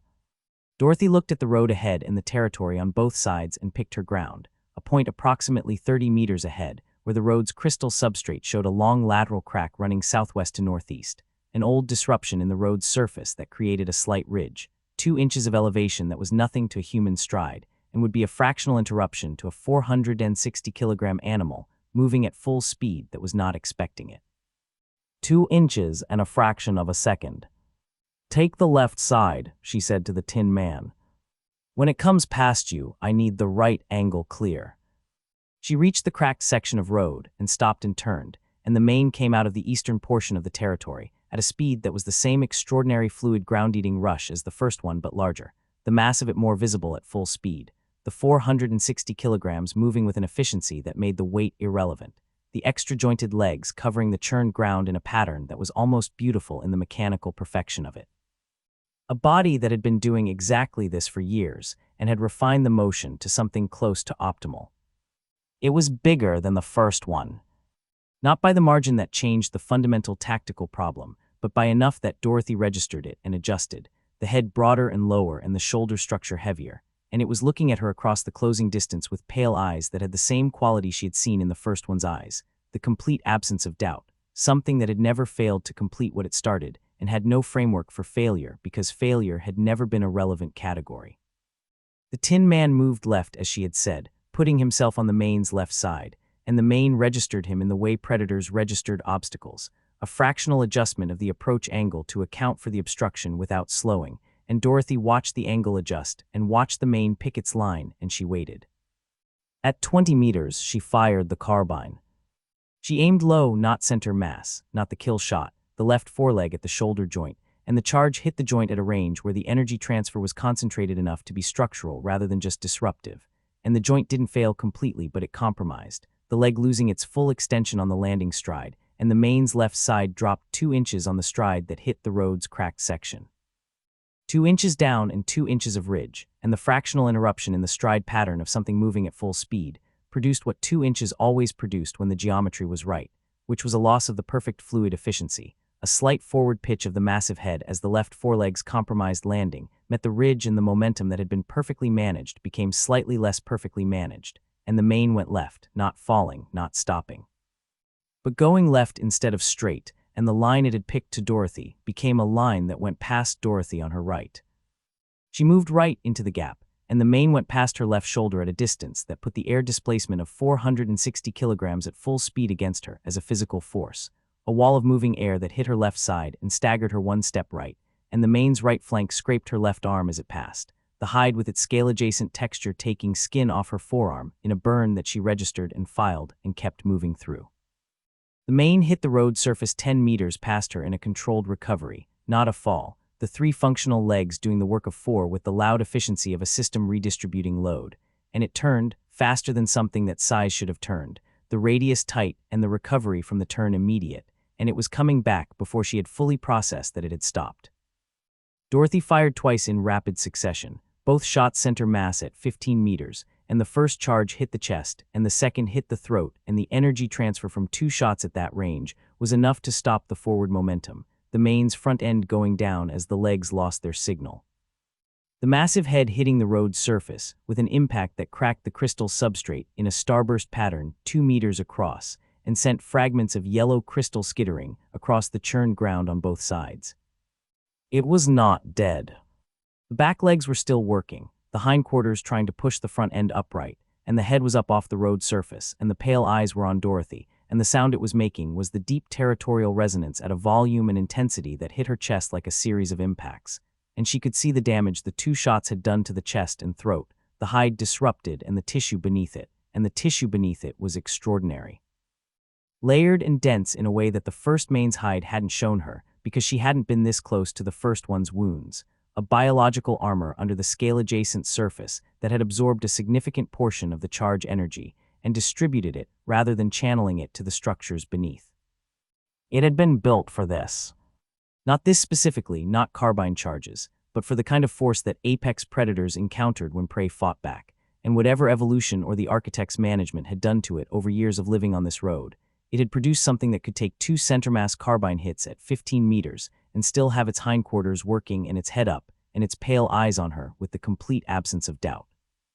The first charge pack gave out. The carbine's charge indicator dropped to 0 mid-thought and the pack was done, 11% exhausted across 4 shots in this engagement, and whatever trace percentage had remained from before, and Dorothy dropped the empty pack and seated the second pack in the same motion, the full pack clicking into the housing, and the mane used the 2 seconds of that motion to get its front end partially upright, the compromised left shoulder joint grinding audibly as it tried to take weight. And Dorothy fired once more into the left shoulder joint at 10 meters, and the joint failed completely this time, the leg folding and taking the front end back down. The Tin Man was there. He had moved around the mane's right side, while Dorothy was taking the center, and he came down on the mane's back with the full operational weight of a 7-foot tactical combat unit, both hands finding the points on the mane's skull and neck that his 31 years of processing tactical problems had identified in the seconds since the engagement began. And he applied the force ratings he had been built with to the specific structural problem of a 460-kilogram apex predator that needed to stop moving. The sound the mane made when the Tin Man's force was applied to those points was not the territorial resonance, and not the biological alarm of the first mane dying, and not anything Dorothy had heard before on this planet or anywhere else. A sound that was outside the categories of sounds she had built up across her life, and the bioluminescent undergrowth at the territory's edges responded to it by going to maximum brightness simultaneously. The entire perimeter of the mane's territory lighting up at once in a ring of blue-green light that was, in its way, a kind of acknowledgement. The mane went still. Dorothy stood in the mane's territory with the second charge pack seated, and the carbine raised, and the dead animal between her and the Tin Man, and the blood from the hide wounds spreading across the cracked crystal road surface, and finding the fracture lines, and running along them in branching patterns that the bioluminescent pulse of the road made briefly visible before the road's biology absorbed the chemistry and processed it into its own system. The road taking its inventory, the way the planet took its inventory of everything. Her left forearm was bleeding from the hide scrape, a wide, shallow abrasion that was going to be unpleasant for several days and was not a problem right now, and she looked at it and looked at the medkit and decided against the wound sealant because the wound sealant was a finite resource, and a wide shallow abrasion was not what she was saving it for. She looked at the Tin Man. He was standing on the far side of the Main's body with his optical array on her, and his chassis showing no new damage from the engagement, the force he had applied having been applied rather than received. And she thought about what it meant that he had done what he had done without being asked, had read the engagement and moved to the correct position and waited for the correct moment and applied the correct force without a word of coordination between them. The tactical processing of a system that had been built for exactly this kind of problem, running at full capacity after 31 years of having nothing to run on. The shoulder joint, the Tin Man said. You aimed for the joint rather than center mass on the first shot. Center mass on something that size at that speed gives me disruption, Dorothy said. The joint gives me the stride pattern. I needed the stride pattern. The ridge in the road, the Tin Man said. 2 inches, Dorothy said. The Tin Man looked at the cracked road surface and the 2-inch ridge and the starburst fracture pattern where the Main's head had hit, and his optical array tracked the geometry of the engagement from start to finish in the way she had come to recognize as his version of what she did when she processed a completed problem. And he said, You identified the ridge before the engagement. On the approach, Dorothy said. 30 meters out. And built the engagement around it, the Tin Man said. I built an option around it, Dorothy said. I didn't know if I'd need it. I needed it. She looked at the tower ahead, gleaming in the afternoon light, approximately 1 kilometer northeast now, the perimeter wall visible as a darker line below the tower's base. And she looked at the second charge pack's indicator, full, and she thought about what was between the perimeter wall and the operations level, the outer ring and the human guards and TCU-11 with its root network integration, and the flying units and the approach corridor with its automated emitter system. And she thought about what the second charge pack needed to last through all of that, and whether full was going to be enough. It was going to have to be enough. She started walking northeast toward the tower, and the Tin Man fell into step beside her, and the Main's territory continued for another 500 meters, and nothing else came out of it. And the bioluminescent ring at the territory's edges faded back from its maximum brightness to its ambient pulse, as the news of what had happened spread through whatever remained of the root network in the churned ground, and the network processed it, and filed it in the vast biological record of everything that had ever happened on this road. The perimeter wall came up on the horizon, and the tower rose above it, and the afternoon was moving toward evening, and the violet sky was deepening through its range of colors toward the bruised purple that preceded the dark. And Dorothy walked toward the tower with the blade on her hip, and the carbine in her hands, and the scraped forearm dripping a slow, irregular pattern of blood drops onto the yellow crystal road behind her that the road absorbed and pulsed briefly brighter around before the chemistry dispersed, and the pulse returned to its standard rhythm, and the drops were gone, and the road looked the same as it always looked, warm and golden and patient, going northeast the way it always went northeast. Not caring what walked on it or what it had seen. The travelers were 4 of them, coming southwest on the road, which was the wrong direction as far as Dorothy was concerned, not because direction mattered to her in any abstract sense, but because people coming southwest on the road were coming from the tower's direction, and people coming from the tower's direction had information about what was currently happening at the tower, and Dorothy wanted that information, and wanted it without the people attached to it. She heard them before she saw them, which was the problem with them before the noise became the problem with them. 4 people on a road making the kind of noise that people made when they had decided they were past the worst of whatever they had been through, and the relief of that decision was expressing itself in volume, talking loudly in a language that was not standard, but that had enough standard loanwords in it that she could extract fragments. And the fragments she extracted in the 30 seconds before they came around the slight bend in the road ahead were not useful fragments, nothing about the tower's current configuration, or the architect's disposition, or TCU-11, or the flying units. Just the noise of 4 people who were glad to still be alive, and were expressing it at a volume that was traveling through the forest ahead of them like a signal. They came around the bend, and saw Dorothy standing in the center of the road and stopped. 4 of them humanoid, the same broad-faced proportions as the planet's other humanoid inhabitants, but dressed in a way that said they had off-world connections somewhere in their history, layered clothing that mixed the organic-grown material of Viridia-7 with manufactured fabrics that had not been produced on this planet, and they were carrying packs that were heavy enough to change their posture, and they had the look of people who traveled regularly and had been doing it long enough to be confident about it. The one at the front of the group, a broad-shouldered individual with the compound eyes of the planet's humanoid population, and a scar running from the left compound eye to the jaw that said the confidence was not entirely unjustified, looked at Dorothy and looked at the carbine and looked at the Tin Man behind her right shoulder and said something in the non-standard language, a short sequence that had the quality of a question. Dorothy looked at them and thought about what they knew about the tower and how long it would take to extract it, and what they would do with the knowledge of having been extracted from after she was done with them.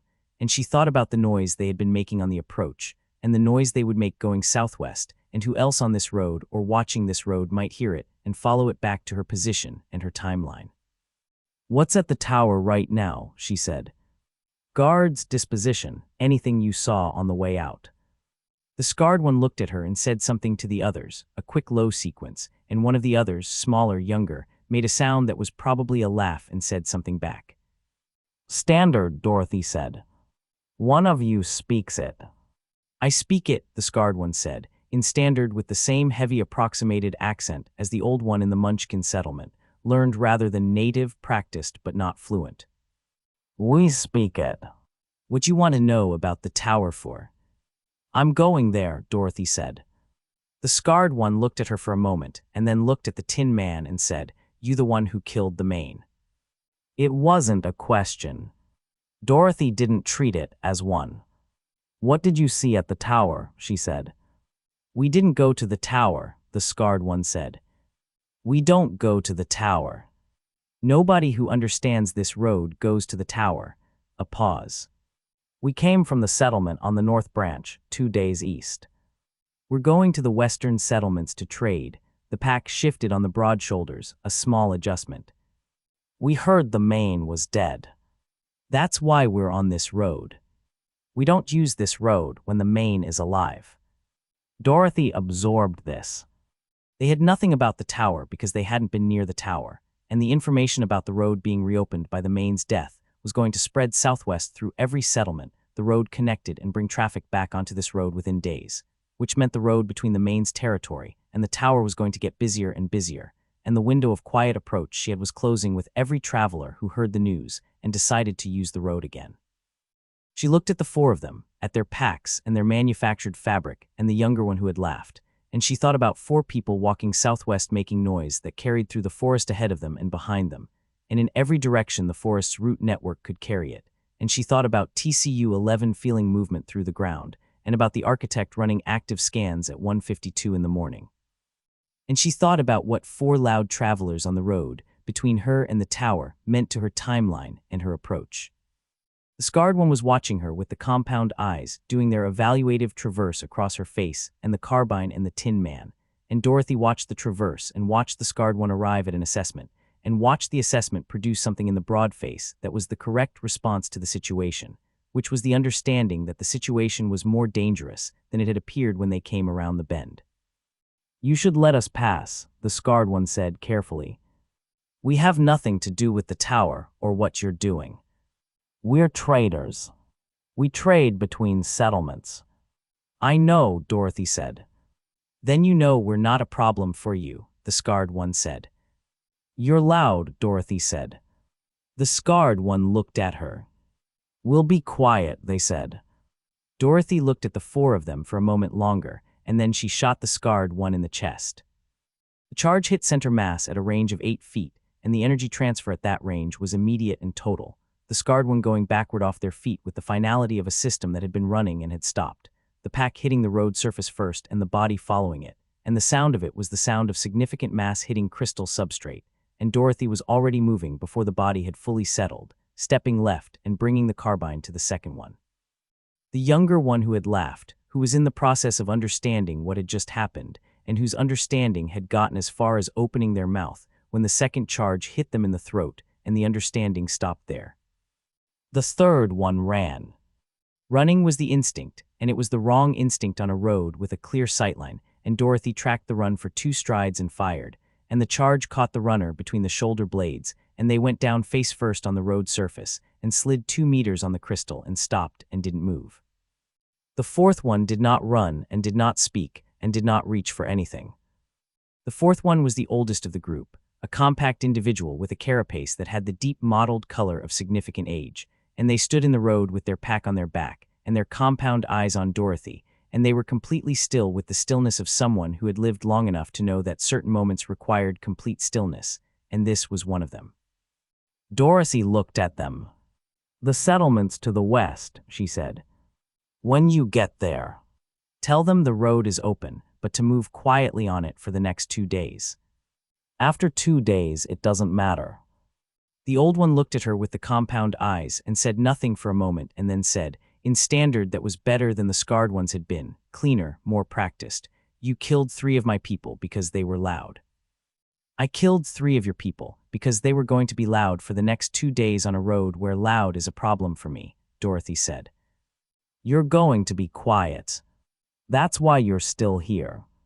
The old one looked at the 3 bodies on the road, at the scarred one on their back with the pack underneath them, and the younger one face up with the throat wound, and the third one face down 2 meters southwest where the slide had stopped them, and the compound eyes moved across all 3 with the quality of something recording rather than grieving, the shock that had not arrived yet keeping the grief at a functional distance.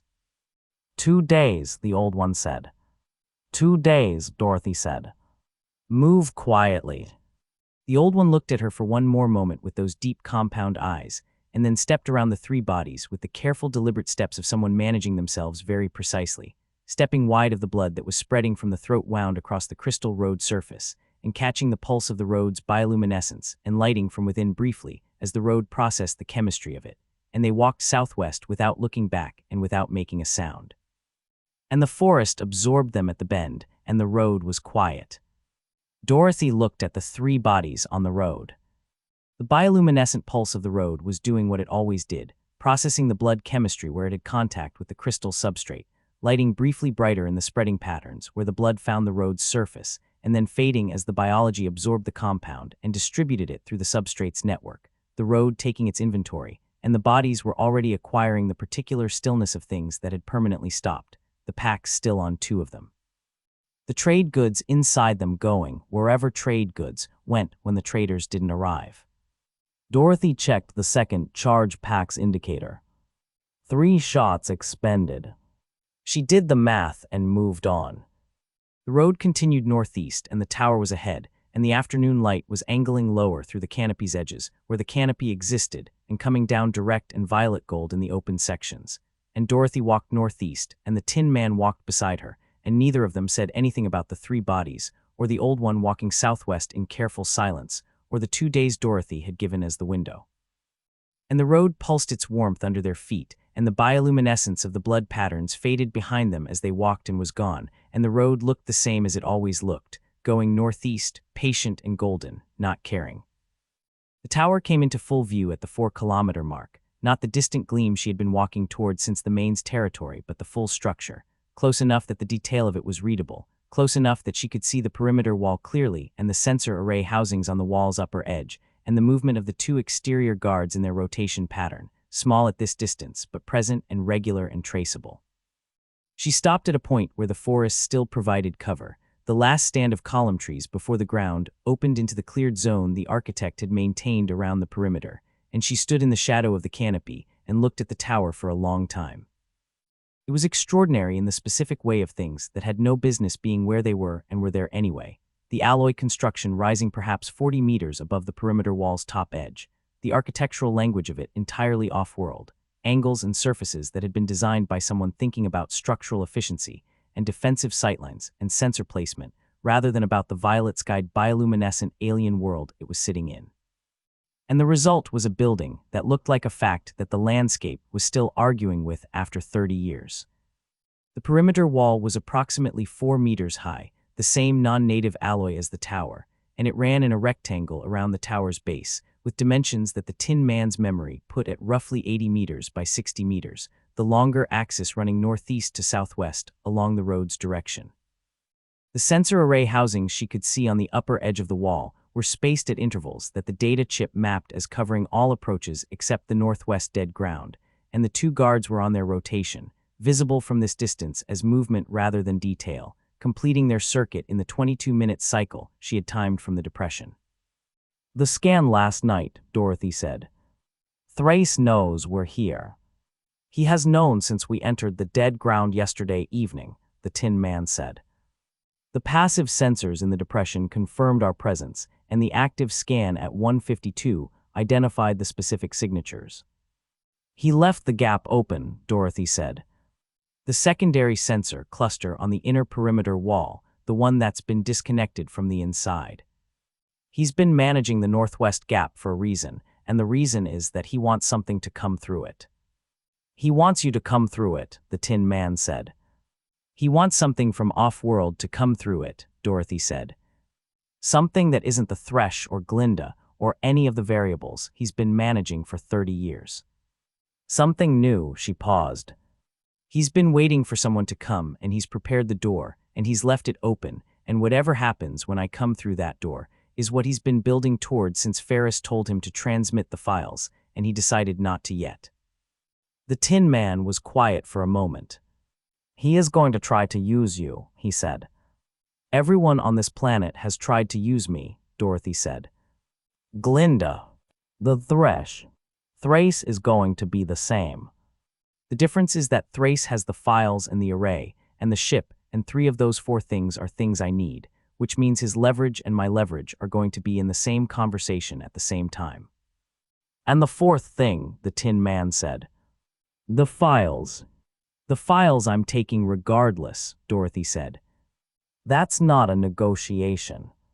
She sat down at the base of the nearest column tree, settling into the roots, her back against the trunk, the carbine across her knees, and she looked at the tower across the cleared zone and thought about the 200 window and the northwest approach, and what was inside the perimeter wall, and what was above the perimeter wall, and what was waiting in the approach corridor to the operations level.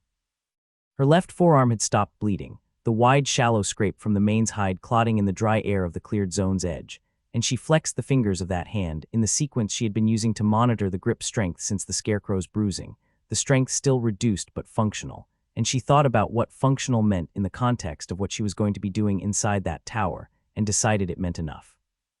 The navcomp showed the orbital signal in its holding pattern, the same patient circle it had been running since she first identified it, and she thought about Locke above her with the warrant and Marin Solt, and the backup copy and the specific quality of Locke's patience, which was not the patience of someone waiting for an outcome, but the patience of someone waiting for a moment, and she thought about what moment Locke was waiting for, and whether the moment was going to arrive before or after she was through the tower's door. She took the recorder from her pocket and held it for a moment, the cracked casing warm, the indicator light pulsing its faint red, and she thought about Ferris going back to the tower because of a principle and ending up in the forest that thinks, and she thought about principles and whether she had them in any form that was recognizable as such, and she decided the honest answer was that she had a principle, one, which was that she did not leave situations incomplete. And the files in Thrace's system were an incomplete situation that had been incomplete for 30 years, and she was going to complete it. That was sufficient. She put the recorder back in her pocket and leaned her head against the column tree's braided trunk and closed her eyes, and the planet hummed its frequency through the roots at her back, and the road pulsed its warmth in the ground under her boots, and above her the signal held its patient orbit, and the tower stood in its cleared zone in the afternoon light and waited, the way it had been waiting for 30 years, for whatever came next through the northwest gap. The Tin Man stood at the tree line and watched the tower and watched the guards complete 4 full rotations in the time Dorothy slept, timing them, refining his model of the cycle, finding the precise 3-minute window in the northwest corner with the accuracy of a system that had been built for exactly this kind of patient tactical preparation, and that had 31 years of practice at patience.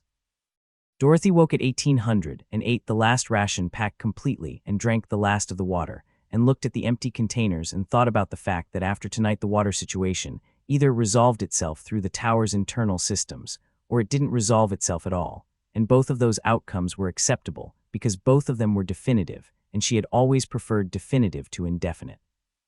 She looked at the tower in the early evening light, the alloy surface catching the last of the direct sunlight before the canopy's shadow reached the cleared zone, and she thought about everything inside it and everything above it, and everything she knew and everything she didn't know, and she put all of it in the correct order relative to everything else, and the order was clear, and the path through the order was clear, and she looked at the Tin Man.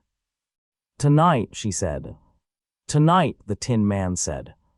The evening came down around the tower, and the bioluminescent undergrowth at the forest's edges lit up in its ambient rhythm, and the cleared zone went dark, except for the perimeter lighting, and the tower's exterior illumination, and the 2 guards moving through their rotation. And the orbital signal held its circle above everything, and the road pulsed its gold warmth in the ground, and the column trees stood in the dark at Dorothy's back, and the planet hummed, and the tower waited, and the 200 window was 8 hours away.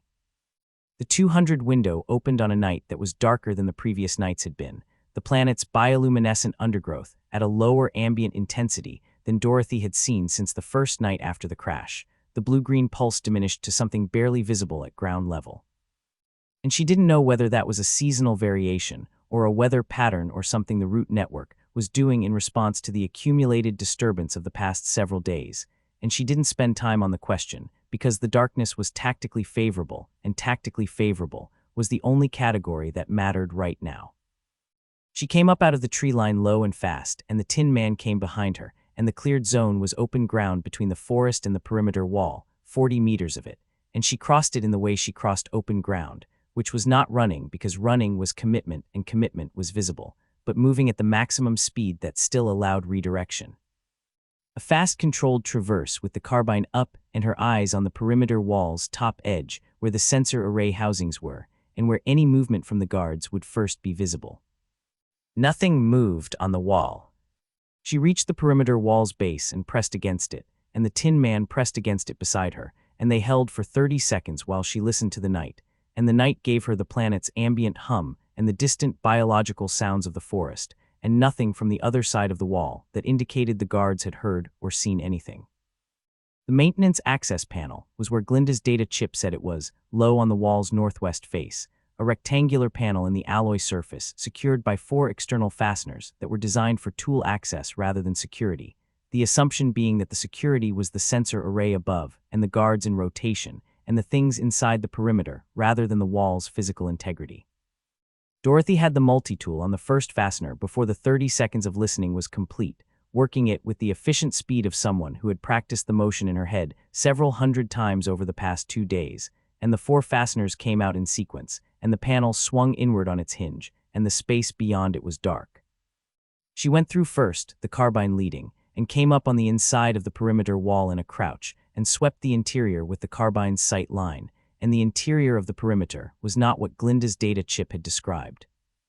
The data chip was 8 years old, and its most recent update in 8 years was enough time for the interior configuration to change significantly, and it had changed significantly. The open ground between the wall and the tower's base that the chip showed was now partially occupied by structures, not permanent buildings but functional ones.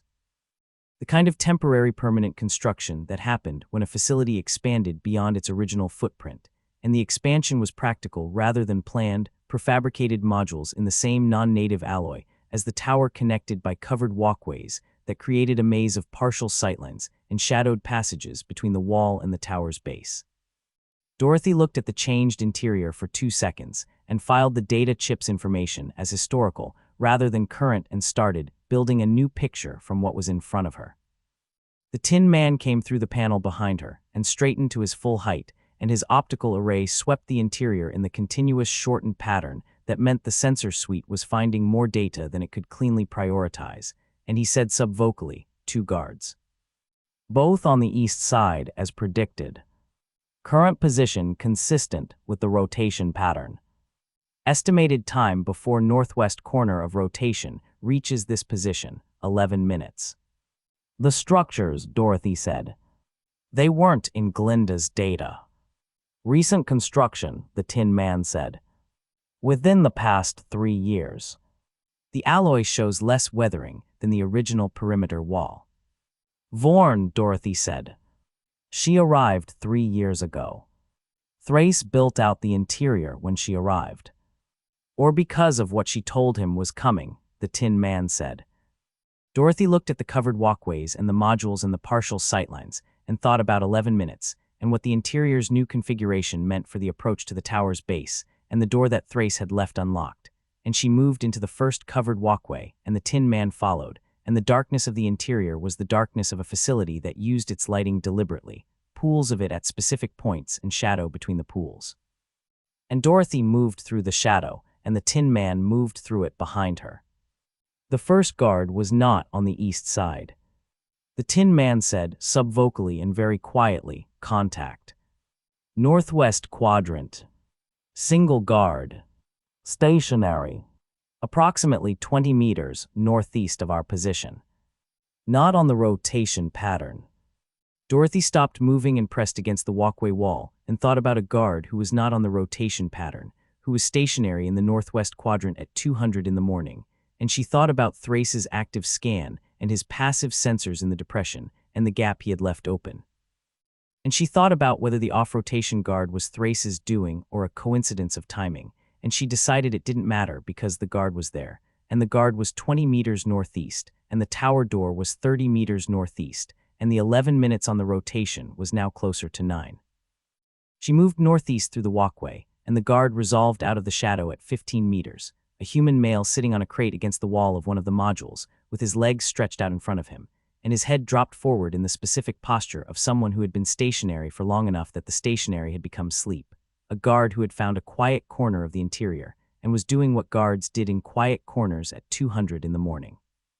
Dorothy covered the 15 meters in the time it took the guard to not wake up, and she hit him with the blade handle at the base of the skull in the precise way she had hit the maintenance technician on Ozymandias. The strike calibrated for immediate unconsciousness without the noise of anything more final, and the guard's head came up once with the autonomic response and then dropped again, and he slid sideways off the crate in a slow, controlled collapse that she guided with her left hand to keep it quiet. Lowering him to the ground, alongside the crate, with the care she would have taken with something fragile. She looked at him on the ground, breathing, and she thought about leaving him there, and she thought about 9 minutes on the rotation, and about what happened when the rotation brought the other guard around the northwest corner, and found this one unconscious on the ground next to a crate instead of on the east side where he was supposed to be, and she thought about what that discovery did to the timeline. She cut his throat. It was a practical decision made in the time it took to make practical decisions, and the guard's body registered it the way bodies registered it, a brief systemic response that faded quickly in the way that responses faded when the system driving them was no longer operational, and Dorothy wiped the blade on the guard's jacket and stood up and looked at the 9 minutes on the rotation and moved northeast toward the tower door. The door was unlocked, the handle giving under her hand with the same easy compliance as the previous night, and she pushed it open and went in, and the Tin Man came in behind her, and the interior of the tower closed around them both. The tower's ground level was a single large space, the alloy walls bare and functional, the floor the same non-native material as everything else the architect had built, and it was lit at a level that was more than the exterior's strategic pools, but less than working illumination, a maintained low light that had the quality of something that had been running continuously for a long time, the lighting of a facility that never fully went dark because the person inside it never fully slept.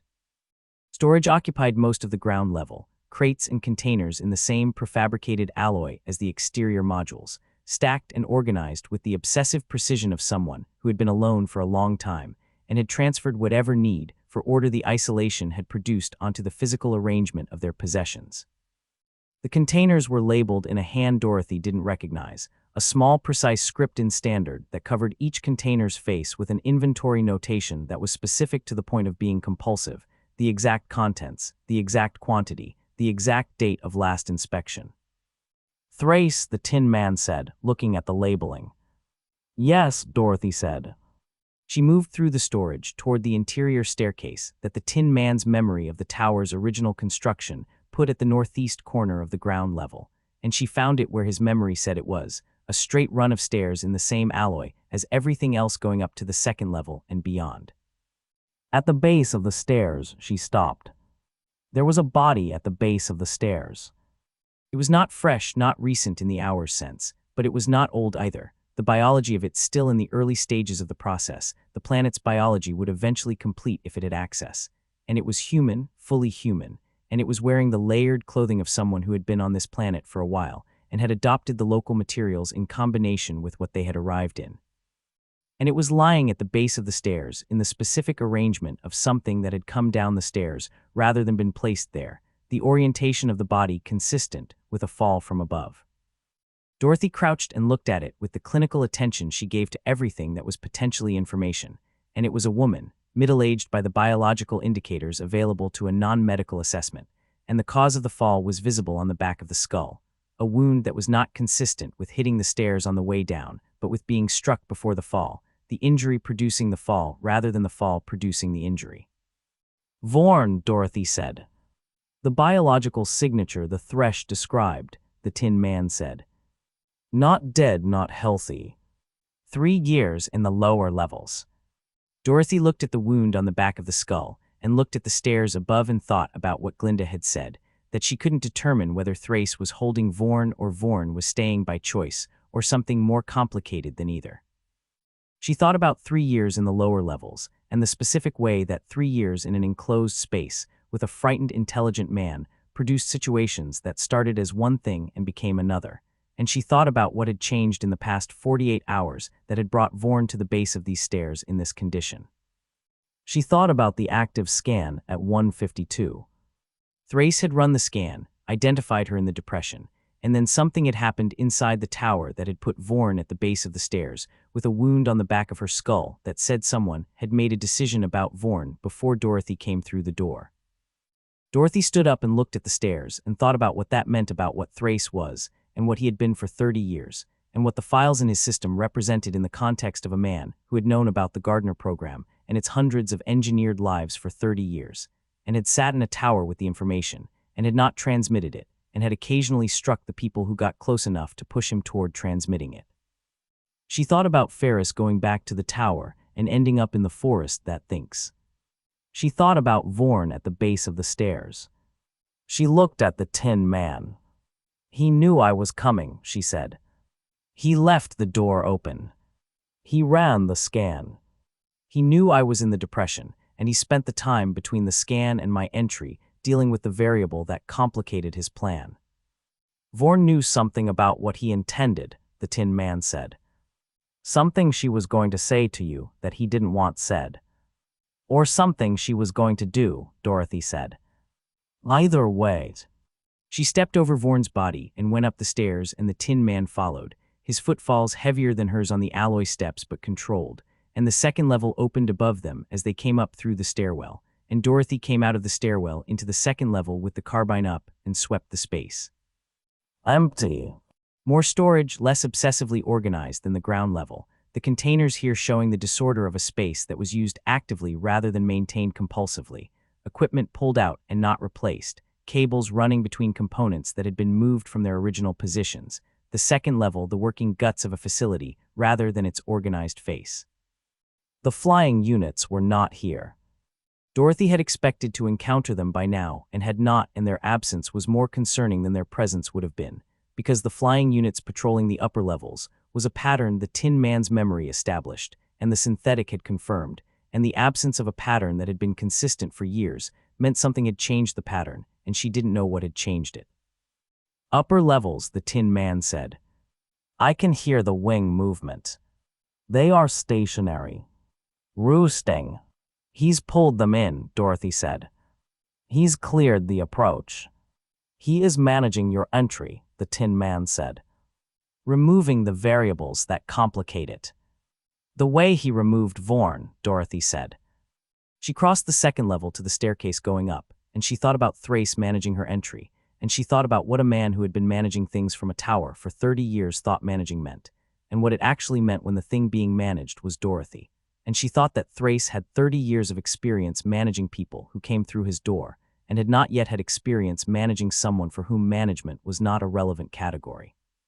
The third level was where the communications array was, the Tin Man's memory said, and the approach corridor to the operations level was accessed from the third level's northeast end, and the operations level was above the third level and contained Thrace and whatever Thrace had prepared for her arrival.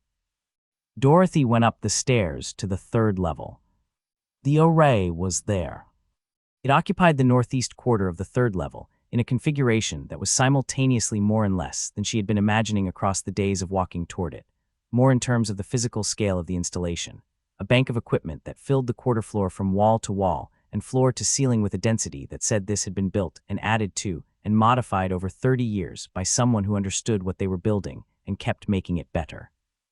And less in terms of its visual drama, because it looked like what it was, which was a very sophisticated piece of communications technology and not a magical object, just equipment, just a tool, just the thing that connected this world to everything beyond it. Dorothy looked at it and thought about the transmission she was going to make from it, and thought about every public node in the sector, and what hit every public node in the sector simultaneously from a source on a planet that wasn't in any current registry looked like to the people the transmission was going to reach, and she thought that it looked like exactly what it was, which was something that had been suppressed for 30 years finally not being suppressed, and she kept moving. The approach corridor was at the northeast end of the third level, a door in the alloy wall that opened onto a corridor the Tin Man's memory put at 30 meters long. The automated emitter system installed in the walls and floor and ceiling of the corridor in the coverage pattern he had helped design 31 years ago. Full coverage, no path through it that avoided all sensor contact. Biological signatures triggering the emitters in a discharge sequence that exhausted the charge cycle and then required 40 seconds to recharge. Dorothy stood at the corridor door and looked at the Tin Man. The Tin Man looked back at her with his optical array and said nothing, and she said nothing, and the corridor was 30 meters of alloy and automated emitters between the third level and the operations level where Thrace was, and where the files were, and where the rest of everything was. "The emitters will take you down," she said. "Possibly," the Tin Man said. 70 to 80% you reach the far end before the recharge cycle completes, she said. 20 to 30% you don't. Yes, the Tin Man said. Dorothy looked at the corridor and looked at the Tin Man, and she thought about putting him in there, and she thought about what the 20 to 30% meant, and she thought about 31 years in a field, and the settlement that didn't exist anymore, and the power cell and 3 seconds in a field, and she thought about all of it clearly and completely, and she looked at the Tin Man's optical array and she said, "Go." The Tin Man went. He went through the corridor door at the full operational speed of TCU-9 at complete power, the 7-foot frame moving with the mechanical efficiency that had crossed the main's territory, and it was fast, genuinely fast, the kind of fast that 31 years of immobility had not diminished, because it was a function of the power system, and the actuators rather than the muscles that atrophied in biological systems, and the emitters fired the moment his mass crossed the sensor threshold. The discharge was simultaneous from every emitter in coverage range, the full corridor lighting up in the specific blue-white of focused energy weapons discharging at full power, and the sound of it was the sound the organic weapons of the Thresh's scouts made multiplied by the number of emitters in the coverage zone, a single sustained note of enormous volume that Dorothy felt in her chest and her teeth. And the Tin Man went through it at full speed, and the emitters tracked him and kept firing, and the discharge kept hitting him, and Dorothy watched the alloy surface of his chassis take the hits. The oxidized surface she had come to read as his particular character, absorbing the energy and distributing it, and absorbing more, the hits coming too fast and too many for the distribution to fully manage. He reached the far end. He hit the operations level door at the far end of the corridor at full speed, and the door came off its housing, and the Tin Man went through into the operations level, and the emitters stopped because the target had left the coverage zone, and the 40-second recharge cycle began, and Dorothy was already moving, through the corridor door and into the corridor at a run. The 30 meters of alloy floor passing under her boots in the time the recharge cycle needed, and she came through the open operations level door at the far end and into the room beyond, and she was through. The Tin Man was on one knee in the operations level, which was the first time she had seen him on one knee, and his chassis was showing damage that the emitter hits had produced across its full surface, the oxidized alloy disrupted in multiple locations, components visible beneath the surface in places where the outer material had been fully compromised, and his optical array was tracking her entry with a movement that was slower than it had been. The articulation working against something that the emitter hits had introduced into the mechanism. "Operational," he said, in the synthesized voice that was slightly different now, a quality in it that had not been there before the corridor, a resonance that the damage had introduced, something that was not degradation exactly but was in the direction of it.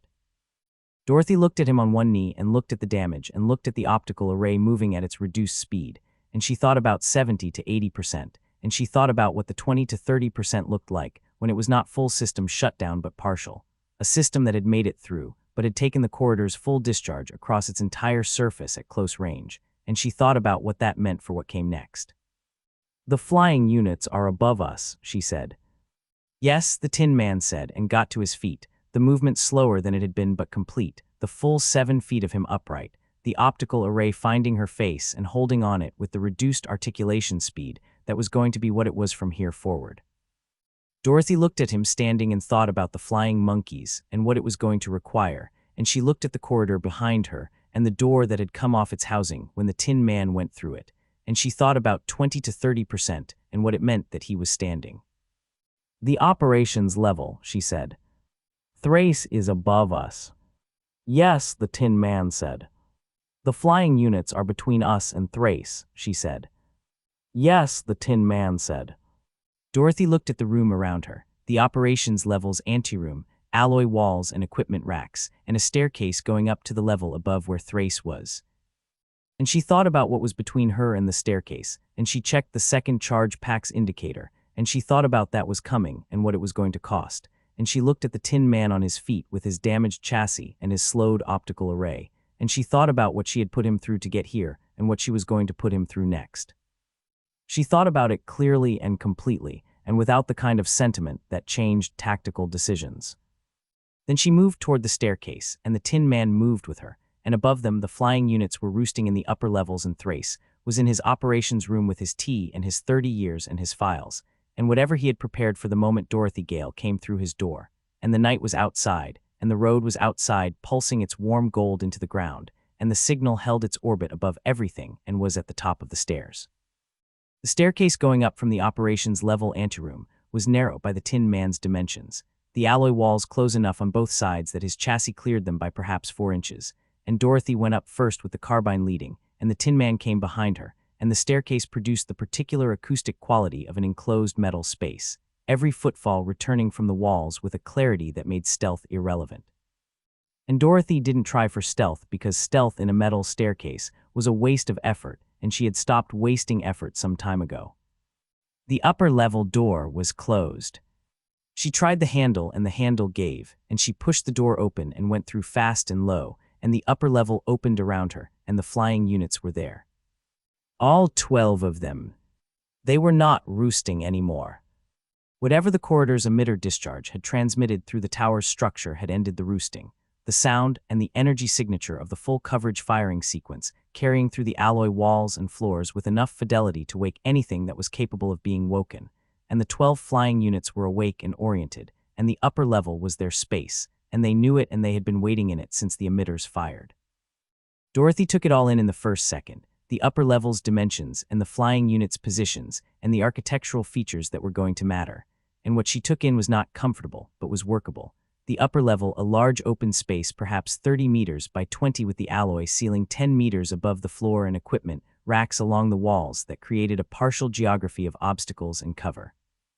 And the 12 flying units distributed through the space in a pattern that was not random, that had the quality of a formation, something that had been arranged rather than arrived at, and she thought about what that meant about whether Thrace had managed their positioning the way he had managed everything else about her entry.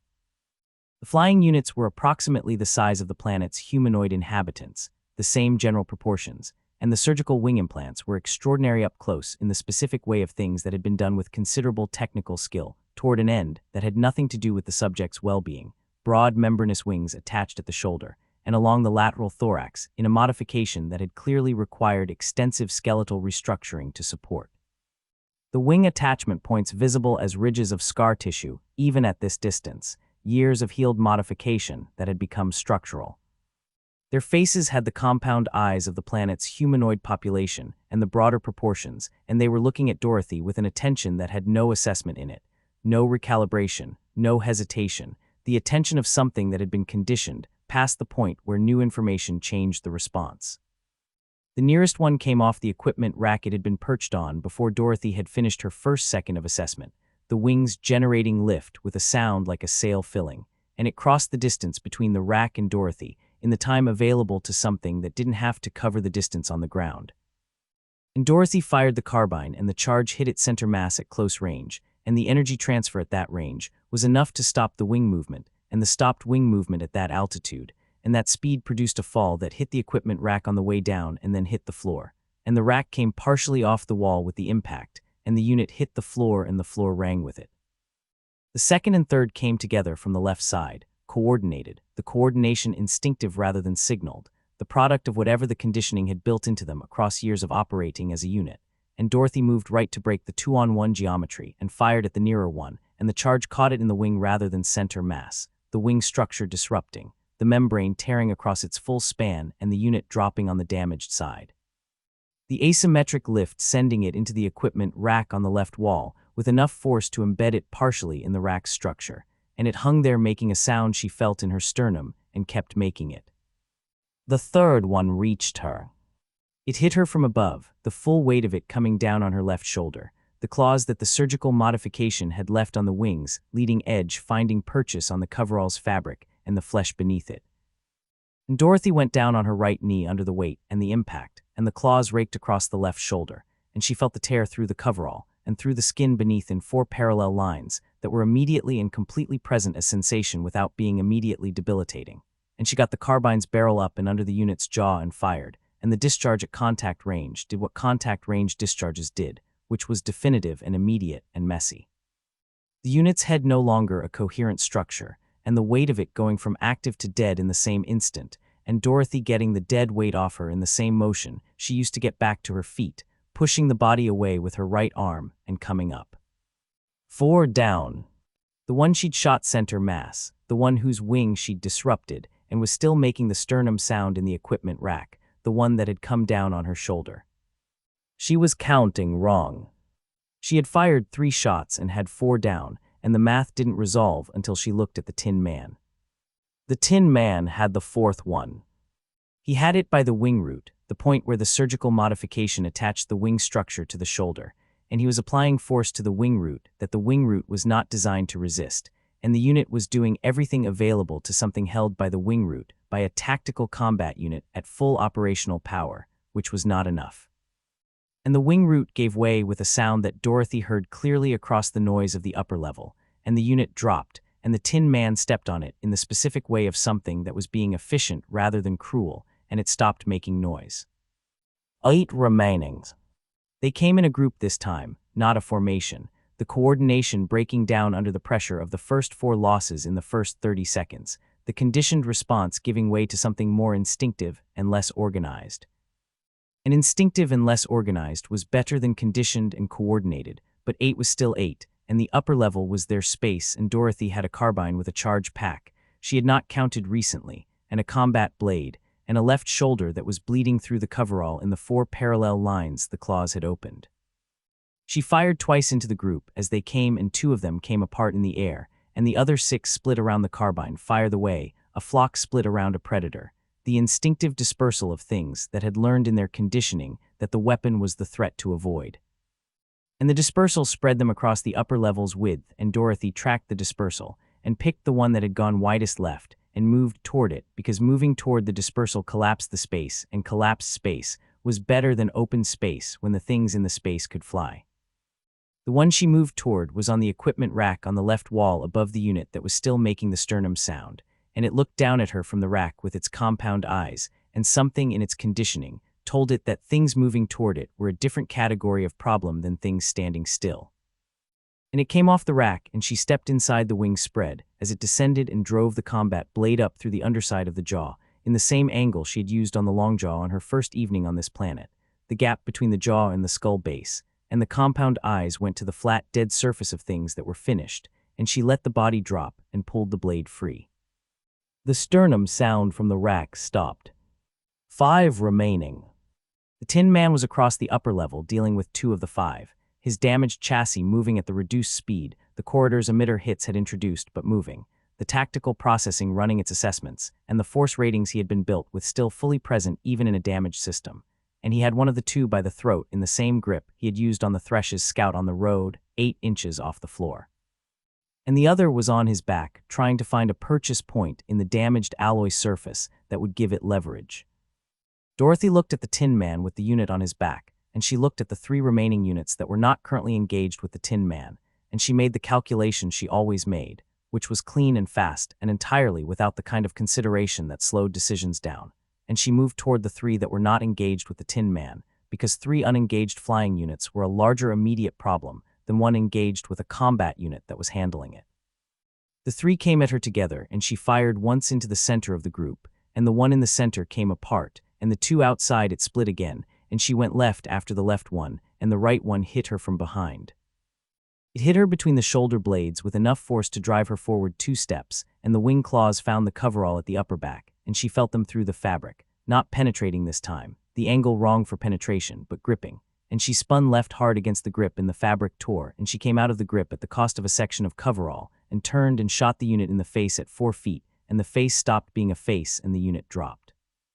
The left one was coming around from her left, and she tracked it and fired, and the charge pack gave a warning tone she had not heard before, a single note that meant the pack was at 10%, and the charge hit the left unit in the shoulder and disrupted the wing on that side, and it dropped into a controlled crash against the left wall, and she crossed to it in 3 steps and used the blade, and it stopped crashing. 2 remaining. She looked at the Tin Man. The unit that had been on his back was on the floor and was not getting up, and the Tin Man was standing with the unit he had been holding by the throat still in his grip, still 8 inches off the floor, and he was looking at Dorothy, and the optical array was moving at the reduced speed the corridor damage had introduced, and something else had been introduced since the corridor, something Dorothy could see in the quality of the array's motion that was not just reduced speed, but a further reduction. A progressive degradation that the fighting in the upper level had advanced beyond what the corridor alone had produced. 1 unit in his grip. 1 unit somewhere in the upper level that Dorothy had lost track of in the exchange with the 3. "Where's the last one?" she said. "Above you," the Tin Man said. Dorothy moved, and the last unit came down from the ceiling where it had been pressed against the upper surface, in the flat profile of something that had learned in its conditioning that the ceiling was a position that biological eyes did not naturally track to, and it came down with the full committed speed of something that had been holding position and releasing everything at once, and it was fast, faster than the others had been, the ceiling position giving it a drop that added velocity to the wing speed. And it was going to reach Dorothy before she could bring the carbine to bear from the angle she was at. The Tin Man threw the unit he was holding. He threw it the full force of TCU-9's operational specifications behind the throw, the unit becoming a projectile covering the upper level's width in a flat trajectory that intersected the descending last unit at the midpoint of its drop, the 2 bodies hitting each other with the impact of significant masses at significant velocities, the collision producing a sound that rang the alloy walls, and a tangle of wings and limbs that hit the floor together and hit it hard. Neither of them got up.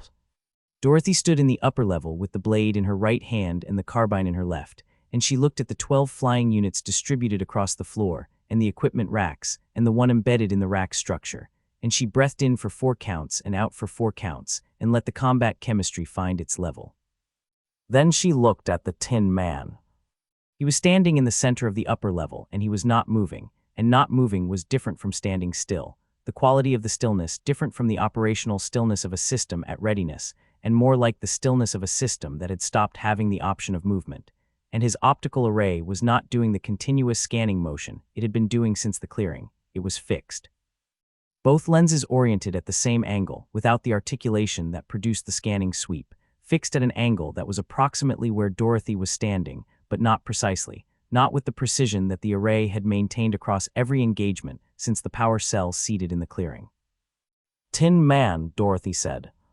"I can hear you," the Tin Man said, and the synthesized voice was different again from what it had been at the bottom of the stairs, the resonance the corridor damage had introduced now accompanied by something that was not resonance but its opposite, an absence in the frequency range that the full voice had occupied, gaps in the synthesized output where the components producing those frequencies were no longer producing them. "The optical array," Dorothy said. "I am aware of the optical array," the Tin Man said. "The articulation mechanism failed during the engagement with the unit on my back. The lenses are fixed. I have approximately 40% of normal visual field." Dorothy looked at him and thought about the corridor and the emitter discharge and the upper level and the 12 flying units, and she thought about what the progressive damage from the corridor, hits plus the upper level engagement, had done to a system that had come into the tower at full operational power, and was now standing in the center of a room full of dead things with a fixed optical array and gaps in its voice, and she thought about what came next. "TCU-11 is above us," she said. "Between here and the operations room where Thrace is." "Yes," the Tin Man said. "TCU-11 has 31 years of active operation and maintenance," Dorothy said. "And root network integration in its sensor suite." "Yes," the Tin Man said. "And you have a fixed optical array and progressive system failure from the corridor discharge," Dorothy said. "Yes," the Tin Man said. "That is an accurate summary of the situation." Dorothy looked at him and she thought about the geometry of what was left, the staircase above them going to the level where TCU-11 was, and beyond it the operations room where Thrace was and the files and the array, and she thought about a damaged system with 40% visual field and gaps in its voice going up a metal staircase toward a fully operational combat unit with root network integration, and she thought about what the probability distribution on that looked like. She did not ask him the probability. She knew the probability, and he knew the probability, and asking it was not what this moment required. The operations room door, she said. If TCU-11 is between the staircase and the door, I need a clear path to the door. Yes, the Tin Man said. TCU-11 will engage whatever comes up the staircase first, Dorothy said. Yes, the Tin Man said. That's you, Dorothy said. The Tin Man's fixed optical array was oriented at the angle that was approximately her position, and the silence between the statement and his response was not the 3-second processing pause she had come to recognize, but something longer, something that was not processing time, but the specific quality of a system that had already processed everything relevant and was simply present in the moment before it moved. Yes, the Tin Man said. Dorothy looked at him standing in the upper level with the dead flying units around him, and the damaged chassis, and the fixed array, and the voice with its gaps. And she thought about 31 years in a field and a settlement that didn't exist anymore, and the power cell, and 3 seconds in a field on the other side of the planet. And she thought about the settlement the old one had described, thin and careful and alive and managing after everything the planet had put on them. Alive because of a decision this unit had made 31 years ago. She thought about the geometry and the probability distribution, and the operations room door, and the files and the array, and what was above them on the next level. She thought about all of it, and she said, "Move when I move." They went up the staircase together, Dorothy first and the Tin Man behind her, and the staircase rang with their combined weight, and the upper level fell away below them, and the next level was above, and TCU-11 was somewhere above that level, feeling their approach through the root network tissue in its sensor suite. And Dorothy went up the stairs with the carbine at 10% charge, and the blade on her hip, and the 4 parallel claw lines bleeding through the torn coverall on her left shoulder, and she went up without slowing because slowing was not her method and had never been her method. The door at the top of the staircase was not closed. It was not closed because TCU-11 had opened it, and TCU-11 had opened it, and was standing in the doorway with the specific positioning of a combat unit that had chosen its ground and was prepared to hold it. And it was everything the Tin Man had described from its base specification, and more 31 years of active operation and modification visible in the additions to the original frame, heavier armor plating on the torso and shoulders, upgraded optical array. And at the points where the root network tissue had been integrated into the sensor suite, the organic material was visible as dark fibrous additions to the alloy surface, biological and manufactured in combination, the planet growing into the machine, and the machine incorporating the planet in the specific way of something the architect had been refining for 30 years. It looked at Dorothy, and it looked at the Tin Man behind her, and it said, in a synthesized voice that was full fidelity and fully operational, and carried none of the damage the Tin Man's voice was carrying, TCU-9. TCU-11, the Tin Man said. You have been damaged, TCU-11 said, and it was not a taunt, just an assessment, the flat factual output of a tactical system running its threat evaluation. Yes, the Tin Man said. The corridor, TCU-11 said. Yes, the Tin Man said. TCU-11 looked at Dorothy. You sent him through the corridor, it said. Yes, Dorothy said. TCU-11's optical array tracked between Dorothy and the Tin Man, and back to Dorothy, with the full precision of an undamaged articulation mechanism. He is going to engage me so you can reach the operations room, it said. This is the tactical solution to the problem of me standing between you and the operations room. Yes, Dorothy said. And you are going to let him, TCU-11 said. Yes, Dorothy said. TCU-11 looked at her for a moment with its full-fidelity optical array and said, You are not what the architect described. Nobody is, Dorothy said. Move. She said it to the Tin Man, and the Tin Man moved. He came up the last 3 stairs at the full operational speed that TCU-11 had not seen yet because it had been assessing rather than engaging, and he hit TCU-11 in the doorway with the full force rating of TCU-9 applied to a target at close range, and the impact took both of them through the doorway and into the level beyond, and Dorothy was moving before they hit the far wall, going up the stairs and through the doorway, and past the 2 combat units in the space beyond the door. and TCU-11 was already recovering from the impact, and TCU-9 was holding position between TCU-11 and Dorothy's path, the damaged chassis absorbing the first counterstrike from TCU-11 and staying in place, and Dorothy ran. She ran across the level toward the operations room door at the far end, and TCU-11 hit the Tin Man again, and the Tin Man went down on one knee and got back up, and TCU-11 hit him a third time, and the third time produced sounds from the Tin Man's chassis that the first two had not produced, structural sounds, the sounds of a system taking damage, beyond what the system was designed to absorb and continuing to operate through the designing anyway. Dorothy reached the operations room door, and she did not look back. She heard the Tin Man go down behind her, not the controlled descent of a system choosing to kneel but the other kind, the sudden discontinuous sound of a system that had been running and had stopped, the weight of 7 feet of alloy and composite material hitting the floor with the finality of something that was not getting up, and the sound of it rang through the level and through the staircase and through everything alloy in the tower, and Dorothy heard it, and she kept moving. She heard TCU-11's footsteps on the floor behind her, and she got the operations room door open, and went through and got it closed and got the locking bar into its housing in the time between TCU-11's last footfall and its arrival at the door, and the door shook once with the force of TCU-11 hitting it from the other side and held, and then TCU-11 hit it again, and it held again, and then there was silence from the other side of the door. Which was more concerning than the hitting? Dorothy stood with her back against the locked door and the operations room around her, the screens covering the walls showing every corner of the architect's domain in the pale light of their displays, and at the center of the room, at the main console, with a cup of something hot steaming beside the keyboard, and 30 years of fear written into every line of how he sat, was Osmond Thrace. He was looking at her.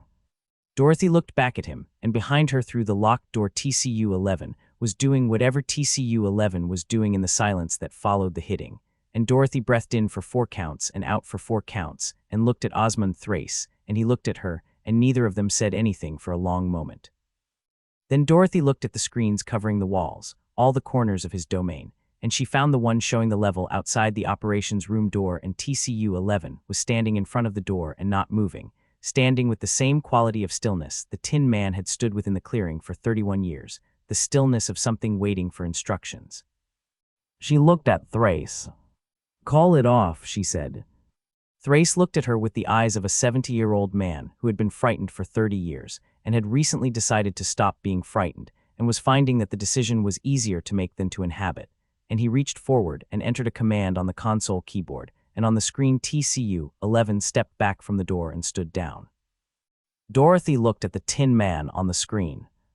He was on the floor of the level outside the operations room, the full length of him, the 7 feet of oxidized alloy and the recovered stride that would not recover again, and the optical array was fixed at the same angle it had fixed at in the upper level after the corridor damage, facing approximately toward the operations room door, and the power systems were dark, the chassis showing no output signature, and Dorothy looked at him on the screen for the amount of time she looked at things that were finished.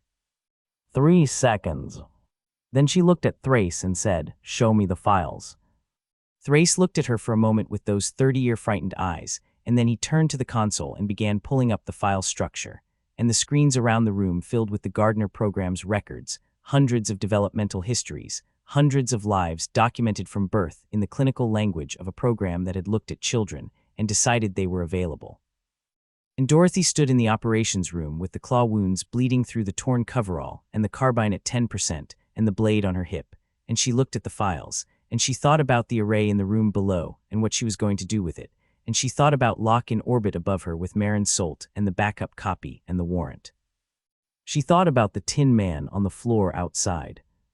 She thought about him for exactly 3 seconds, and then she stopped thinking about him and looked at Thrace and said, "How long to set up a simultaneous sector-wide transmission from the array?"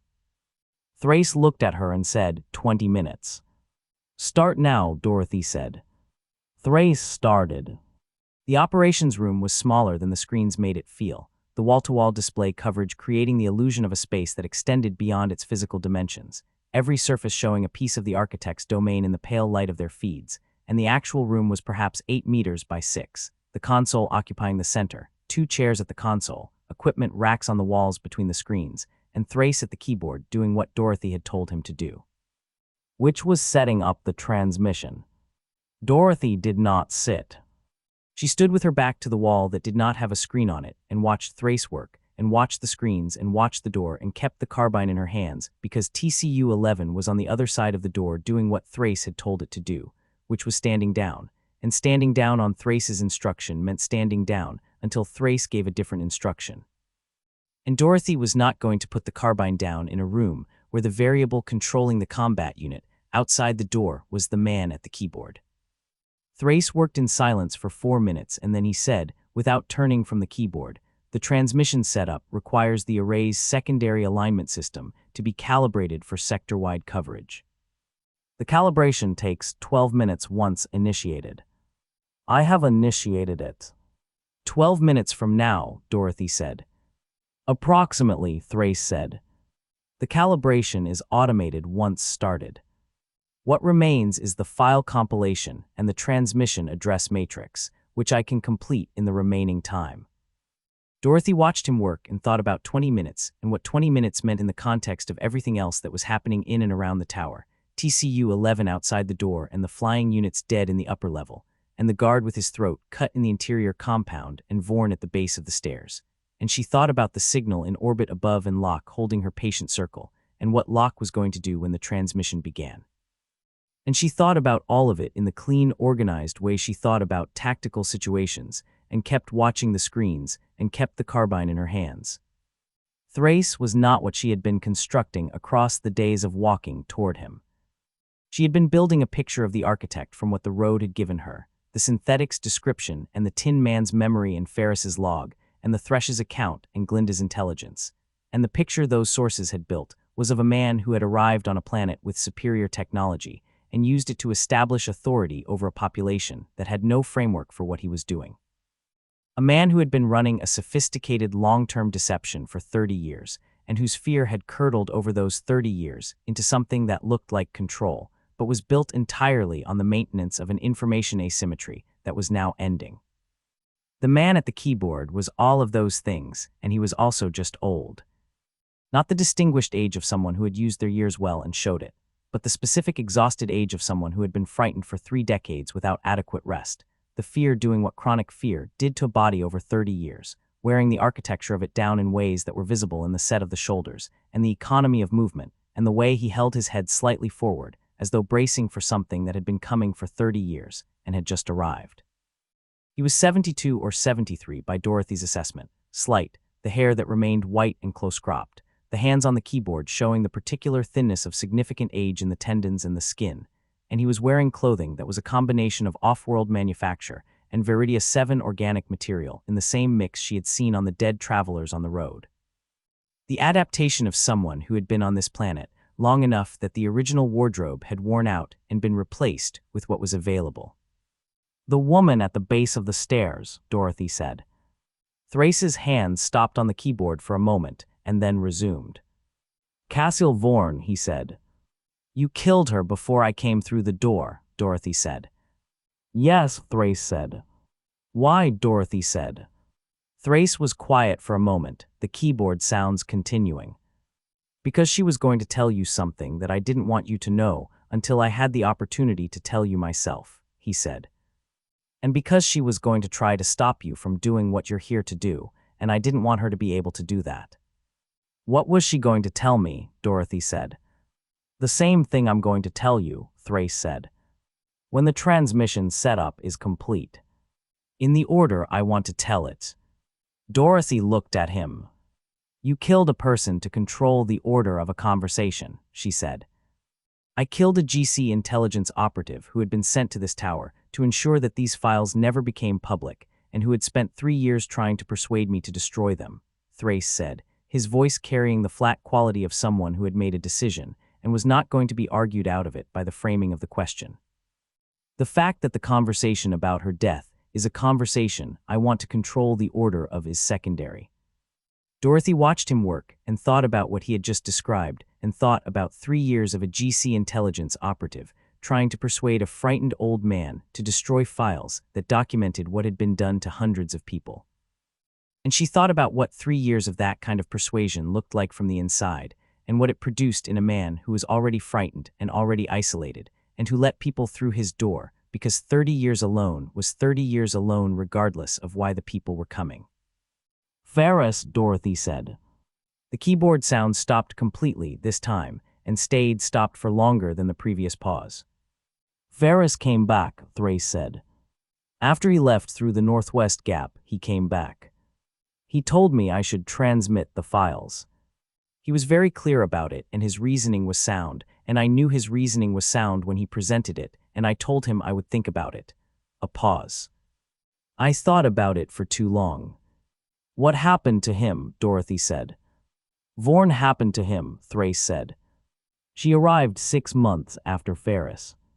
She identified him from whatever intelligence the division had on his transmission, tracked him to the tower, came through the door the way you came through the door, and I let her in the way I let everyone in. His hands resumed the keyboard. Ferris was in the lower levels when she arrived. He was still here because he had nowhere to go, and because he was waiting for me to make the decision he had told me to make.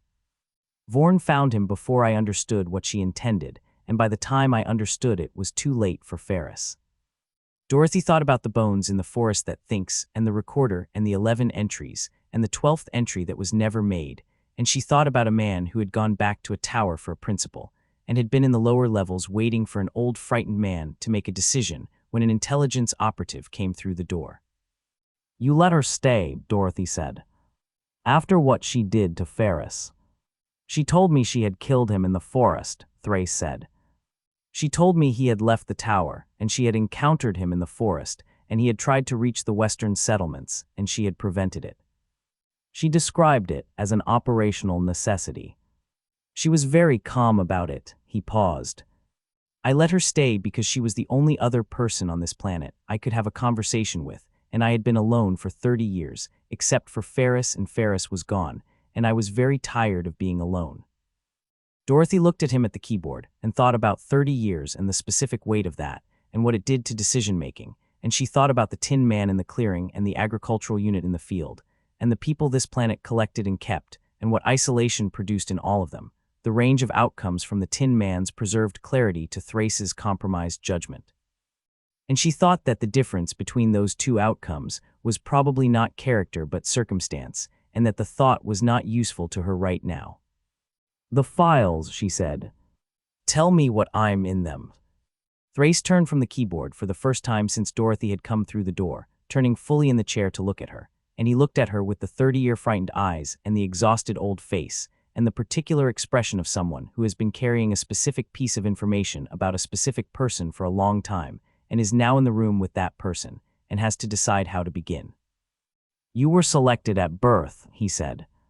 Your biological parents were identified by the program's assessment system as carrying the baseline genetic profile the program was looking for, a combination of neurological architecture and certain stress response genetics that the program's designers believed would produce, under the correct environmental conditions, a specific psychological profile.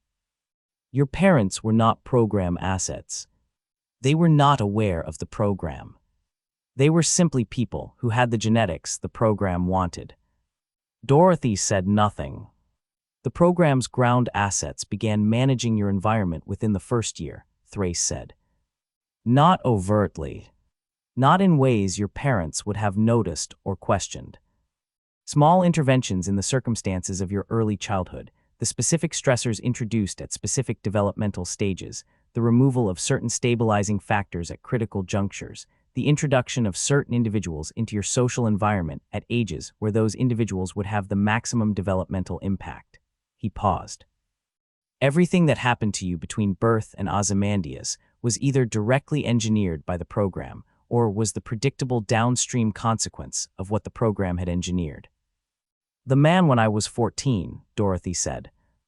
Thrace held her gaze. A program asset, he said. Placed in your environment specifically. The interaction was designed to produce a specific response, and it produced the specific response the program designed it to produce, and that response was the pivot point of your developmental arc, the moment the program's designers had been building toward since your birth. Dorothy looked at him, and the room was very quiet, and the screens showed their feeds of the architect's domain in the pale light, and the array was calibrating in the room below, and 12 minutes was now 8 minutes, and outside the door TCU-11 stood in the stillness of a system awaiting instruction, and Dorothy looked at Thrace and said nothing for a long time. Then she said, "How many?" "In your cohort specifically, 11 subjects," Thrace said. "In the full program across all cohorts, 437 documented subjects." The program ran for 41 years.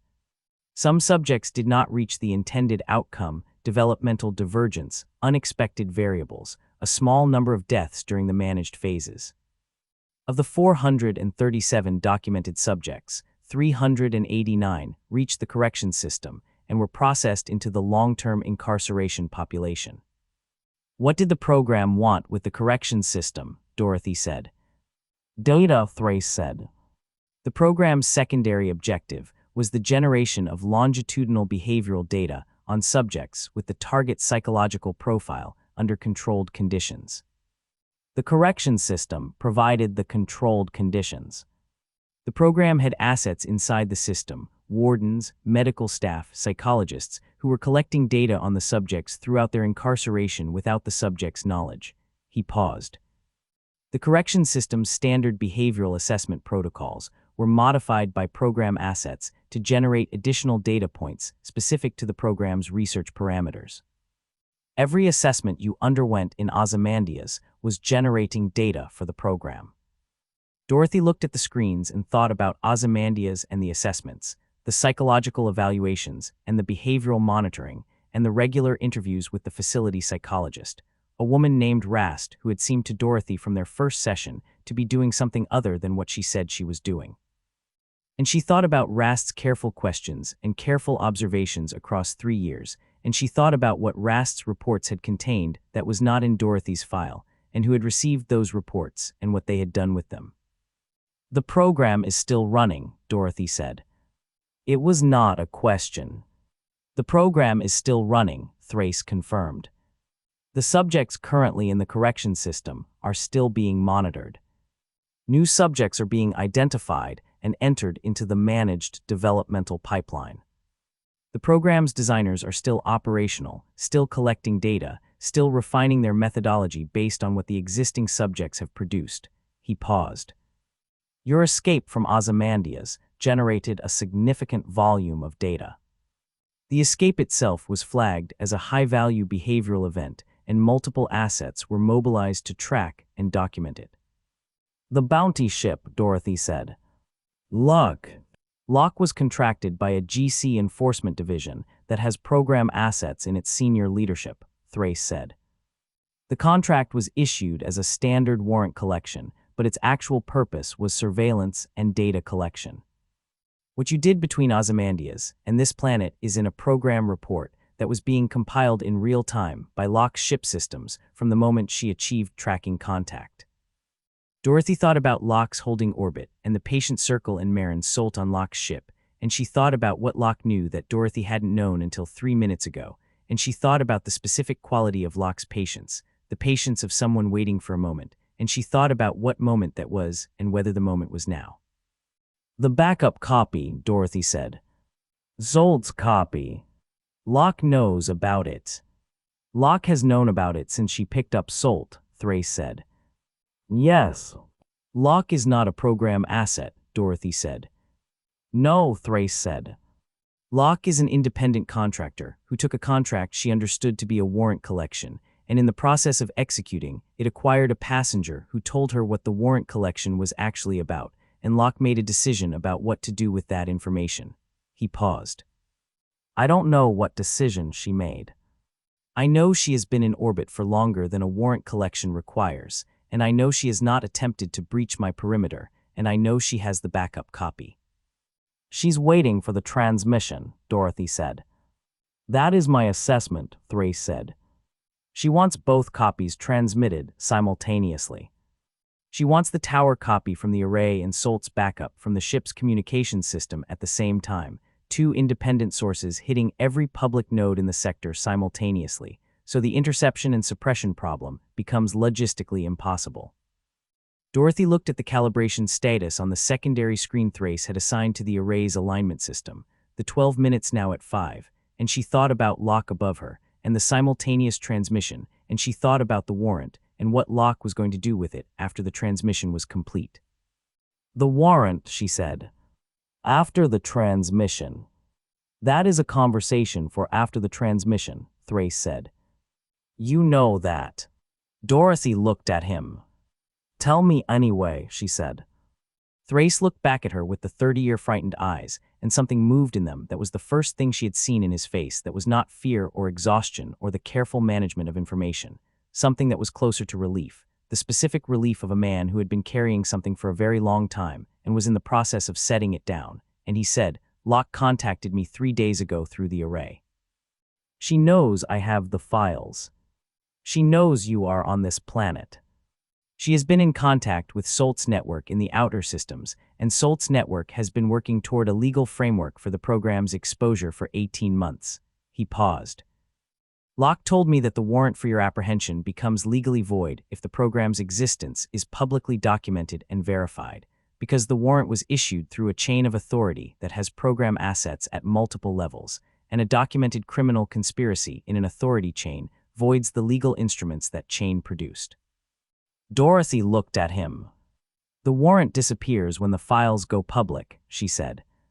According to Locke's legal assessment, yes, Thrace said. And Locke has been in contact with 3 independent legal authorities in the outer systems who have reviewed the fragments Solt transmitted 18 months ago and have reached the same conclusion. Dorothy was quiet for a moment.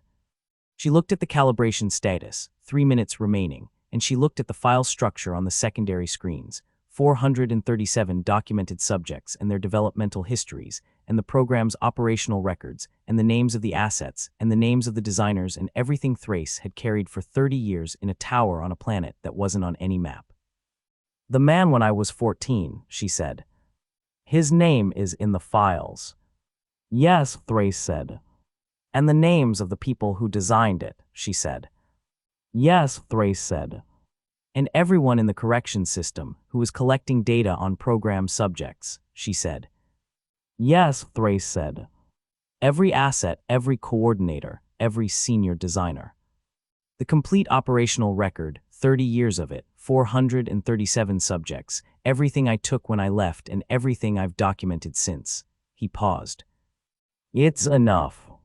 It has always been enough. I should have transmitted it 30 years ago. You should have transmitted it 30 years ago, Dorothy said. In the same flat tone, she said everything, not as an accusation but as a fact, and Thrace received it as a fact and said nothing to it because there was nothing to say.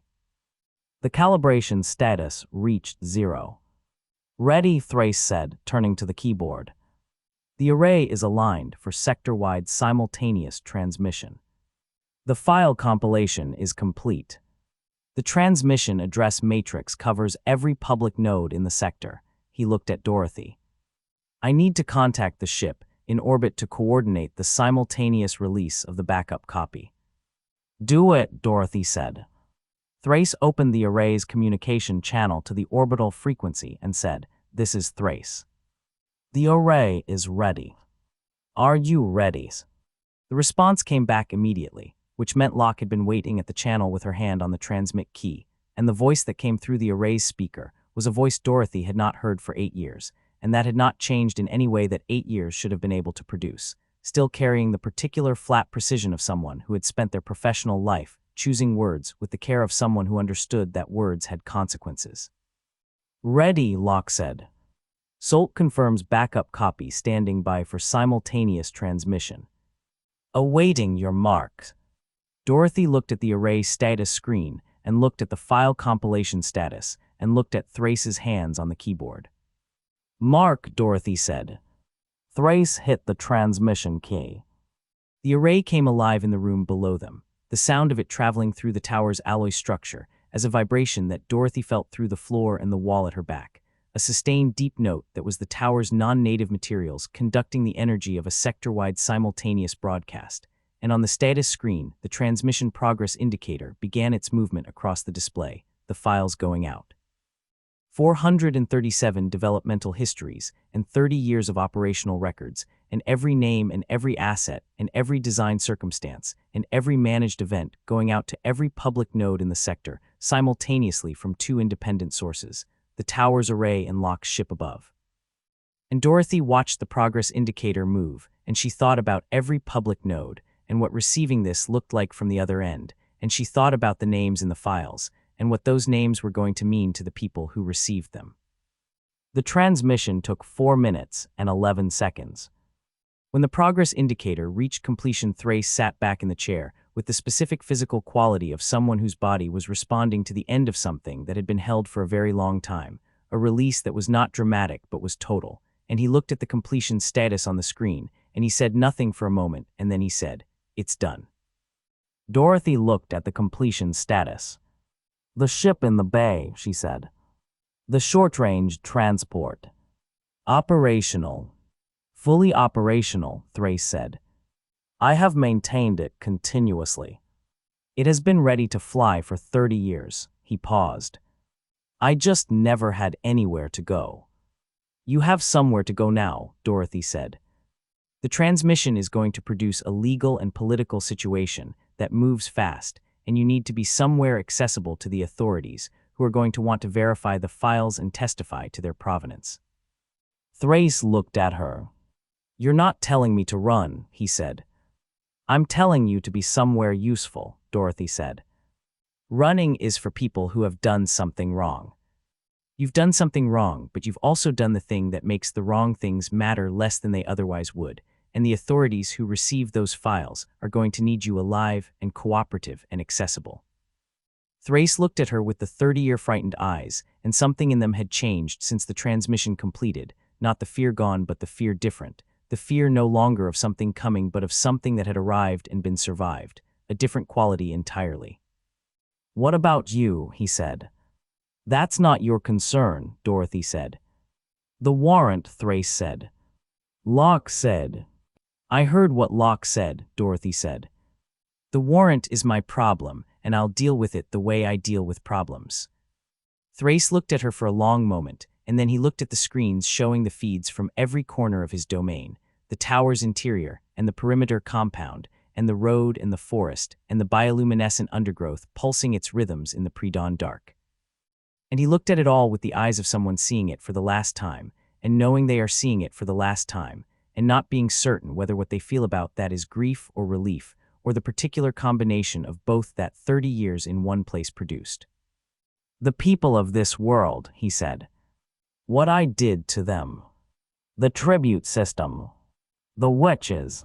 The way I used the communication array to maintain a dependency that kept them isolated and kept me in a position of."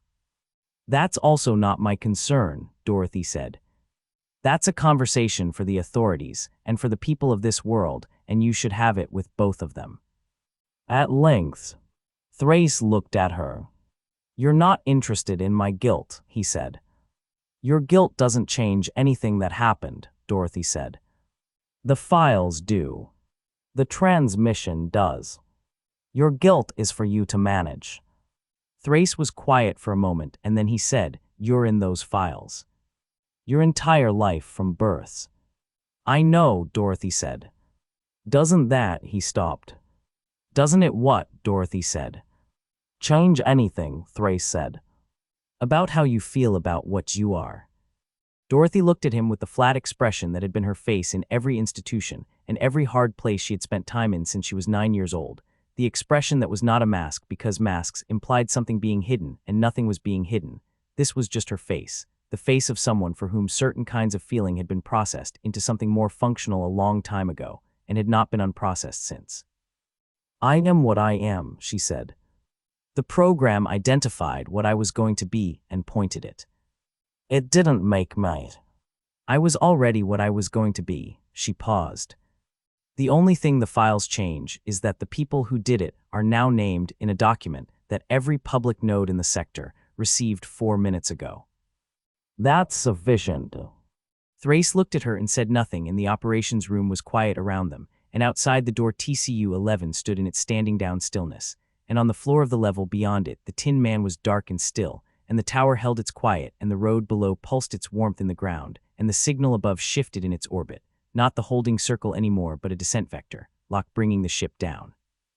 Dorothy looked at the descent vector on the array's sensor display and thought about Locke coming down, and the warrant, and what Locke had said about the warrant, and what Locke had not said, and she thought about 8 years, and the specific weight of knowing someone well enough to know what they didn't say was as important as what they did. She thought about the files and 437 names and the man when she was 14, and she thought about all of it at the surface, fully, and then she put it in its correct position relative to everything else, and it sat there in the arrangement, and the arrangement was complete now in a way it had not been complete before, all the pieces in their positions, and she looked at the arrangement, and it was clear. She looked at Thrace.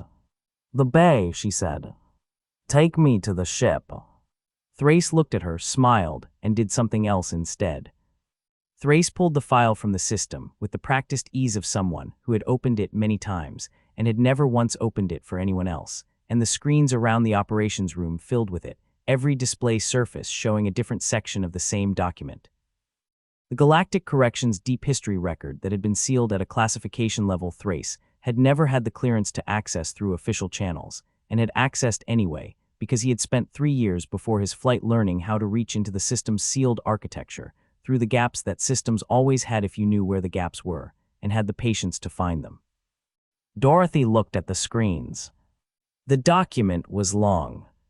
Not long in the way of bureaucratic padding, but long in the way of thoroughness, the kind of length that came from 30 years of continuous documentation by multiple parties, each entry dated and sourced and cross-referenced with the precision of people who understood that the value of what they were building was in its completeness, and who had never intended anyone outside the program to read it, and had therefore not bothered to make it anything other than what it was.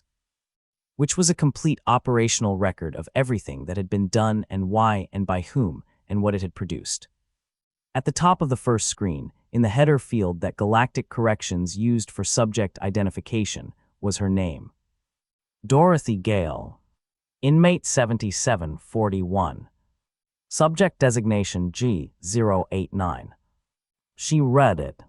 Thrace stayed in his chair and said nothing, and did not look at her while she read, which was either courtesy or the behavior of a man who had imagined this moment many times, and had decided that watching it happen was not something he was entitled to, and Dorothy did not register which one it was because she was reading, and when she was reading she was only reading. The early sections were the driest. Clinical language applied to clinical processes, the identification of the subject at birth, the baseline assessment of the genetic profile, the psychological architecture indicators that the program's designers had determined were the raw material they were looking for, the specific combination of neurological wiring and stress response genetics, and certain measurable qualities of what the documentation called executive function under adversarial conditions. Language that meant the capacity to make clear decisions when everything around the decision was trying to make clarity impossible. She read about herself as an infant in the language of a program that had looked at an infant and seen a resource. The managed environmental interventions began in the second year of life and were described with the same clinical precision as everything else, each intervention noted with its intended developmental effect and its observed outcome, and the observed outcomes were checked against the intended effects with the satisfaction of a program that was producing what it had predicted it would produce. Which was the specific sequence of formative experiences that the program's designers had determined would build the target psychological profile reliably and without the genetic intervention that earlier iterations of the program had required. No genetic intervention. Pure environment. That was the program's innovation and the program's pride, documented in the marginal notes of the senior designers with the particular self-congratulation of people who had solved a problem that their predecessors had not solved, and Dorothy read the self-congratulation with the same flat attention she gave to everything else and moved on. The primary school years. The specific teachers who were program assets, placed in her educational path at the correct developmental stages to introduce the correct stimuli, the academic challenges calibrated to produce a specific relationship with institutional authority, not rebellion exactly. The program was too sophisticated for simple rebellion, but a clear-eyed understanding of institutional authority as a system to be navigated rather than a structure to be respected. The understanding of someone who had been shown the mechanism behind the performance and could not subsequently see the performance as anything other than a mechanism.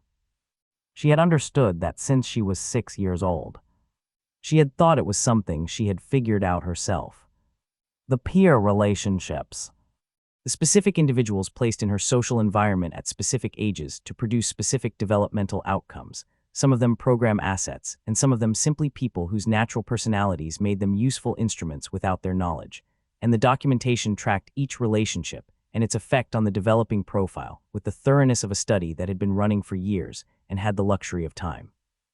The man, when she was 14, was on screen 4. His name was Aldrich Coram. The documentation described him as a senior asset, long-term embedded, with a specific operational history in the program across multiple subjects, and it described his placement in her environment and the managed circumstances of their interaction, and the intended psychological outcome of the interaction, and the actual psychological outcome of the interaction. And the actual outcome was checked against the intended outcome with the same satisfaction as everything else. The program's designers noting in the marginal comments that subject G089 had responded to the managed event with exactly the profile-consistent processing that the developmental arc had been designed to produce. Profile-consistent processing. Dorothy looked at the screen with the flat expression that her face did in all circumstances, and she read the phrase, and she thought about what the phrase meant in the language of people who had looked at a 14-year-old girl and described what had been done to her as producing profile-consistent processing, and she thought about the specific quality of a certain kind of person who wrote that language and filed that documentation, and went home and did whatever those people did when they went home, and she thought about their names, which were in the file, every one of them, the senior designers and the operational coordinators and the field assets and the institutional monitors inside the correction system, all named, all documented, all sitting in a file that had just been transmitted to every public node in the sector 6 minutes ago. She had already transmitted it. She had already transmitted it because Thrace had already transmitted it because she had told him to, and he had done it, and the 20 minutes were done, and the completion status was on the secondary screen, and the files were out there, in the sector's nodes, propagating through the public record with the slow, unstoppable momentum of information that had been released rather than contained, and the names were with them. She kept reading. The years between 14 and Ozymandias were documented with the same completeness as everything before them. Each event and each decision and each consequence tracked and assessed and noted in the program's clinical language, and what the documentation showed was not a life but a managed developmental sequence, a series of calibrated pushes and removals and placements that had produced at each stage exactly the outcome the program had designed them to produce, and the final outcome. The crimes and the arrest and the 3 consecutive life sentences was documented in the program's files as a successful conclusion of the primary developmental arc, the subject having reached the target psychological profile within the predicted parameters. Successful conclusion. Dorothy read those 2 words and sat with them for a moment in the specific way she sat with things that were significant, not dwelling, not spiraling, just giving the significance the full weight of her attention for the time it required, and then moving on, and the time it required was the time it took to exhale once slowly, and then she moved on. The Ozymandias section was the longest. 3 years of continuous documentation by program assets inside the facility. The psychologist Rast, whose careful questions Dorothy had always known were doing something other than what they said they were doing. 2 of the corrections officers whose names she had known and whose behavior had always had the quality of people who were managing a situation rather than working a shift, and one of the other inmates. A woman called Sear, who had been in the adjacent cell and who had been the closest thing to a conversation Dorothy had permitted herself in 3 years, and Sear was in the documentation as a program asset, placed in the adjacent cell deliberately, and the documentation tracked their conversations with the thoroughness of a study that found the conversations produced useful data on the target, profiles interpersonal processing under controlled conditions. Dorothy thought about Sear and the conversations, and she thought about what those conversations had been, and what she had said in them, and what she had not said, and she thought about the data they had generated for a program she had not known existed, and she put it in the holding area of things that were finished and could not be unfinished, and kept reading. The escape was in the documentation.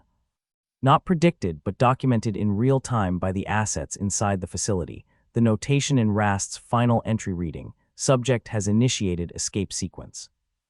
Asset integrity compromised. Transmitting final assessment before extraction. Final assessment consistent with full profile realization. Subject represents highest fidelity outcome in program history. Recommend continued monitoring through recovery operation. Continued monitoring through recovery operation. Dorothy thought about the signal in orbit and the ship she had recognized and the holding pattern that was not a holding pattern anymore, the descent vector she had seen on the array's sensor display before Thrace had transmitted the files. And she thought about what continued monitoring through recovery operation looked like when the recovery operation was a bounty hunter with a warrant who had picked up a passenger with a backup copy of the files 4 months ago and had been holding orbit above the planet where the subject had crashed, patient and circling, waiting for the subject to do what the subject did. She thought about Locke. Locke was in the file, not as a program asset. Locke was in the file as an external contractor engaged by the recovery operation through a GC enforcement division that had program assets in its senior leadership, the engagement documented as a standard warrant collection, and the actual purpose documented as surveillance and data collection, the continued monitoring that RAST had recommended. And Locke had been handed the warrant and the target's biometric profile and had been sent to collect both the subject and the data the subject's behavior since the escape had generated. Locke had taken the contract without knowing what the contract actually was. Dorothy read that part twice and thought about it carefully because reading it once and accepting the first interpretation was not how she processed information about Locke, and the second reading confirmed the first. The documentation was clear. Locke had been engaged as a contractor and had been given the warrant and had not been given the program's context for the warrant, and the documentation noted this as standard operational procedure. The program did not brief contractors on the program's existence. The contractors were given sufficient information to execute the contract and no more. Locke had taken a contract she thought was a warrant collection and had found out what it actually was when she picked up Solt. Dorothy sat with that and thought about what Locke had done with the information when she found out, and the answer was visible in the holding orbit and the descent vector and the simultaneous transmission, and the answer was what Dorothy had expected the answer to be when she had time to think about it clearly.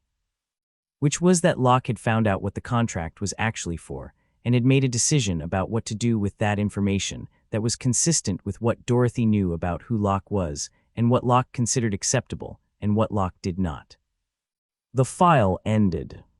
Not with a final entry or a concluding summary, but mid-sentence in what appeared to be a real-time update being entered by one of the Ozymandias' assets at the moment the asset's ability to continue updating ceased, the sentence breaking off at the point where the escape had made continued documentation impossible, and the broken sentence was the last thing in the file, and the file ended there, and the screens around the operations room showed it all, every section of it.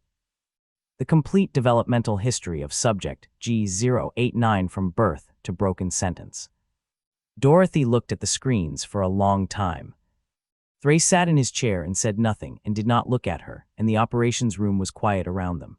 And the tower hummed its structural hum, and below it, the array's cooling systems ticked through their post-transmission sequence, and the planet hummed its deep biological frequency through the ground, and the root network and the crystal road, and everything connected to everything else on Viridia 7 in its vast patient biological conversation.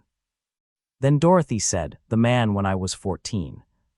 Aldrich Coram. Is he still operational?" Thrace said the file was compiled 8 years ago.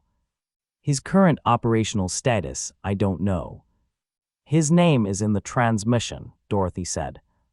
Yes, Thrace said. Every asset's name is in the transmission. Dorothy nodded once. She looked at the screens and she looked at the file and she thought about 437 developmental histories and the program that had produced them and the people who had designed it and managed it and documented it with their clinical language and their profile-consistent processing and their successful conclusion. And she thought about all of it at the surface, fully, and then she did the thing that made her Dorothy, which was that she put it away. Not because it didn't matter. Because it was done and the doing of it was complete, and what remained was not the processing of it, but the consequences of it, and the consequences were already in motion, propagating through the sector's public nodes with the slow, unstoppable momentum of released information, and the only relevant question now was what came next. What came next was the thresh.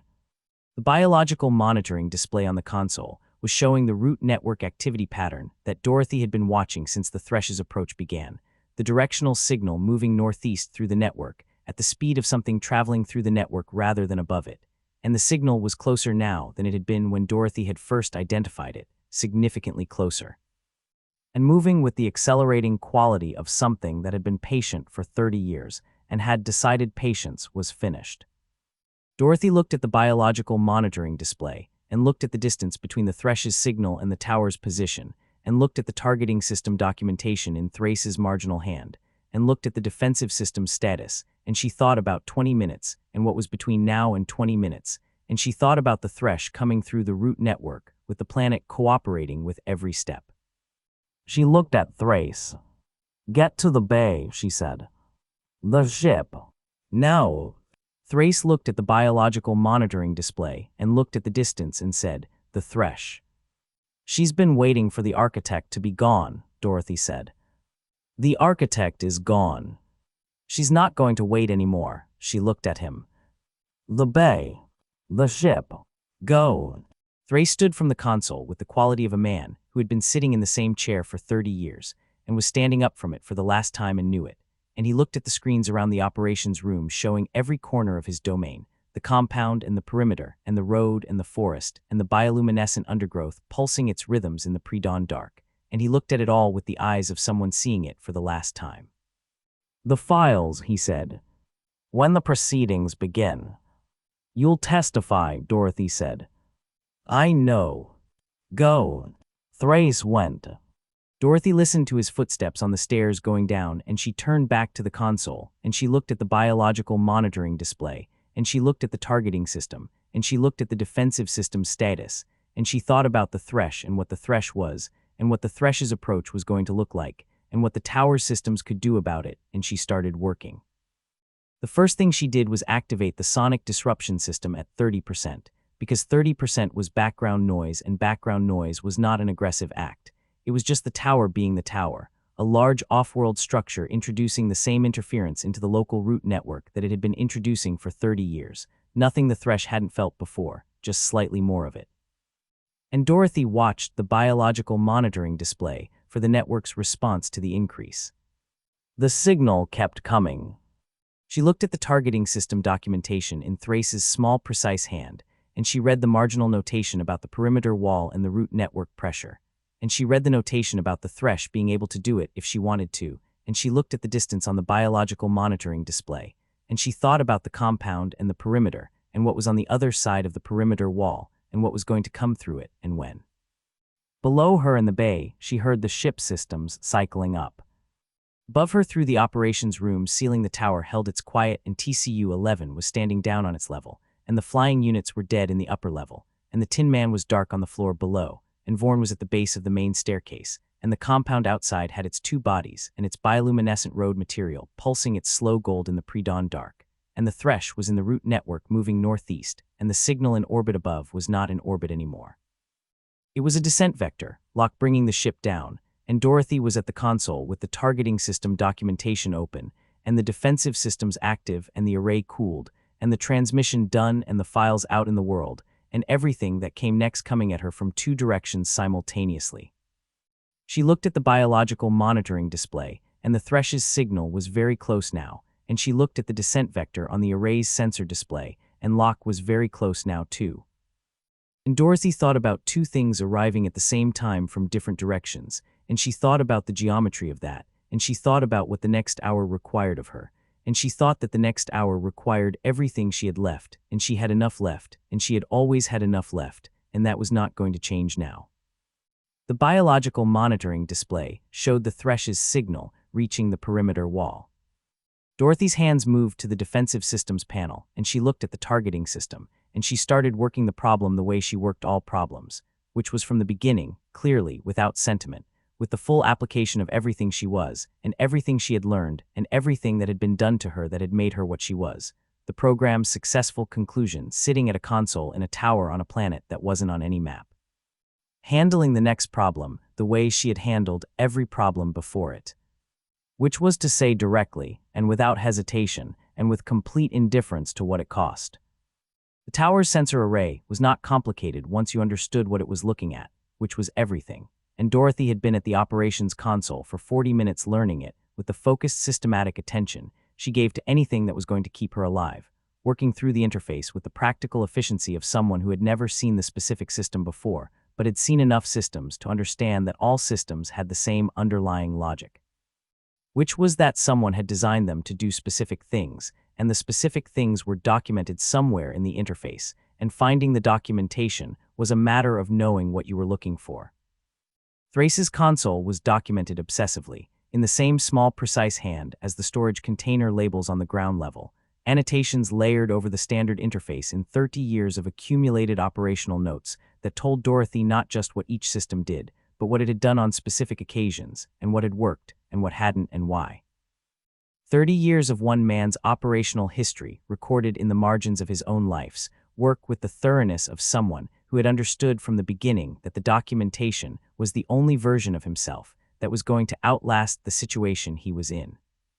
She read it the way she read everything, fast and complete, extracting what was immediately relevant and filing the rest. And what was immediately relevant was the external sensor coverage, the perimeter cameras, the approach road's biological monitoring system that was separate from the root network but interfaced with it through the tower's ground-level sensor array.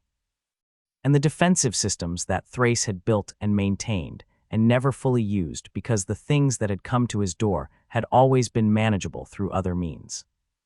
The defensive systems were significant.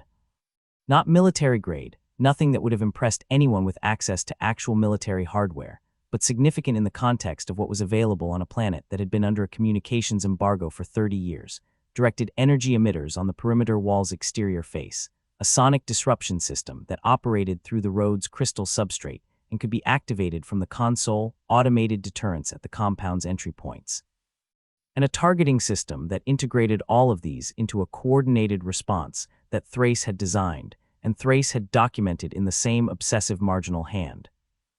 Dorothy read the targeting system documentation and thought about the Thresh and what the Thresh was and what the Thresh's approach was going to look like and what the tower systems could do about it and what they couldn't do about it. And the honest answer to the last part of that was more than she had expected, but less than she needed, because the Thresh was not the kind of problem that systems solved completely. The Thresh was the kind of problem you solved by understanding it better than it understood itself. She was still at the console when the external sensors picked up the Thresh's approach. It came through the biological monitoring system first, the ground-level array detecting a change in the root network's activity pattern that was distinct from the ambient biological noise of the planet's normal function, a directional signal moving northeast through the network at a speed that was faster than the announcement wave the forest that Thinks had used to broadcast Dorothy's position, but slower than anything moving on the surface, something traveling through the network rather than above it. The Thresh. Traveling through the root network the way Dorothy had seen her travel through the canopy, the world cooperating with her passage, the biology of the planet extending its hospitality to the woman who had been part of it for 100 years, and who carried its patterns in her skin, and breathed in its rhythms, and whose feet on the ground were continuous with the network below them, in a way that was not metaphorical but literal, biological integration in both directions. The Thresh in the planet, and the planet in the Thresh. Dorothy watched the signal on the biological monitoring display, and tracked it northeast, and thought about what the Thresh had said on the road about Dorothy being the most interesting thing to come to this world in 30 years. And she thought about what interesting meant to a being who had watched 30 years of people walk the road toward the tower, and had been watching Dorothy specifically since before the crash, and had sent scouts and lost scouts, and had given information freely, and had stood at the road's edge and said, "Go," and had been standing at the road's edge watching since. The Thresh was not coming because she had decided Dorothy was a threat. She was coming because she had decided Dorothy was finished with the hard part, and the thing she had been waiting for, the thing she had positioned herself to collect for 30 years, was now available to be collected, and Dorothy had told her on the road that she wasn't interested in Glinda's version of the arrangement, and the Thresh had said she wasn't making an offer, and Dorothy had taken that at face value, and the face value had been wrong. The Thresh was making an offer. She had always been making an offer.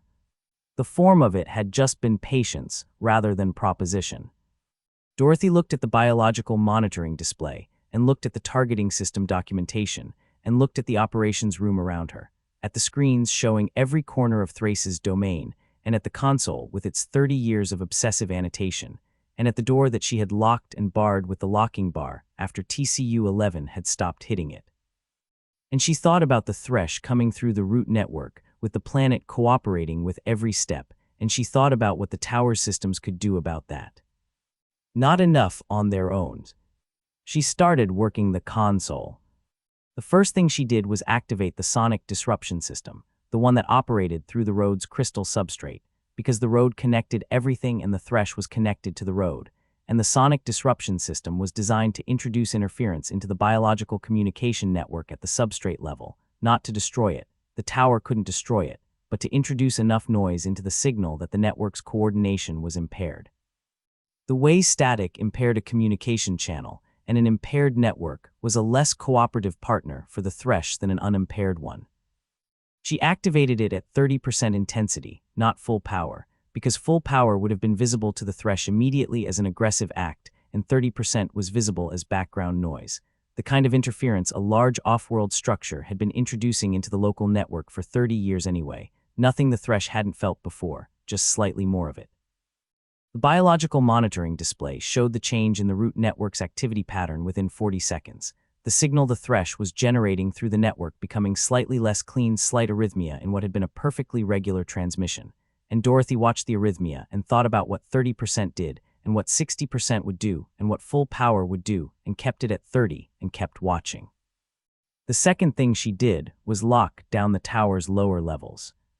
The ground-level access points had manual lock overrides that Thrace's documentation identified as capable of holding against sustained physical force for approximately 20 minutes, which was not long but was something, and she engaged all of them from the console, and then she looked at the compound cameras and the perimeter cameras, and she waited.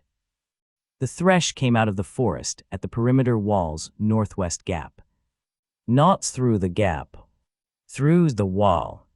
The root network's filaments that Dorothy had seen in the ground around the perimeter wall's base, the thin tendrils of crystalline road material reaching into the soil like fingers or like a claim.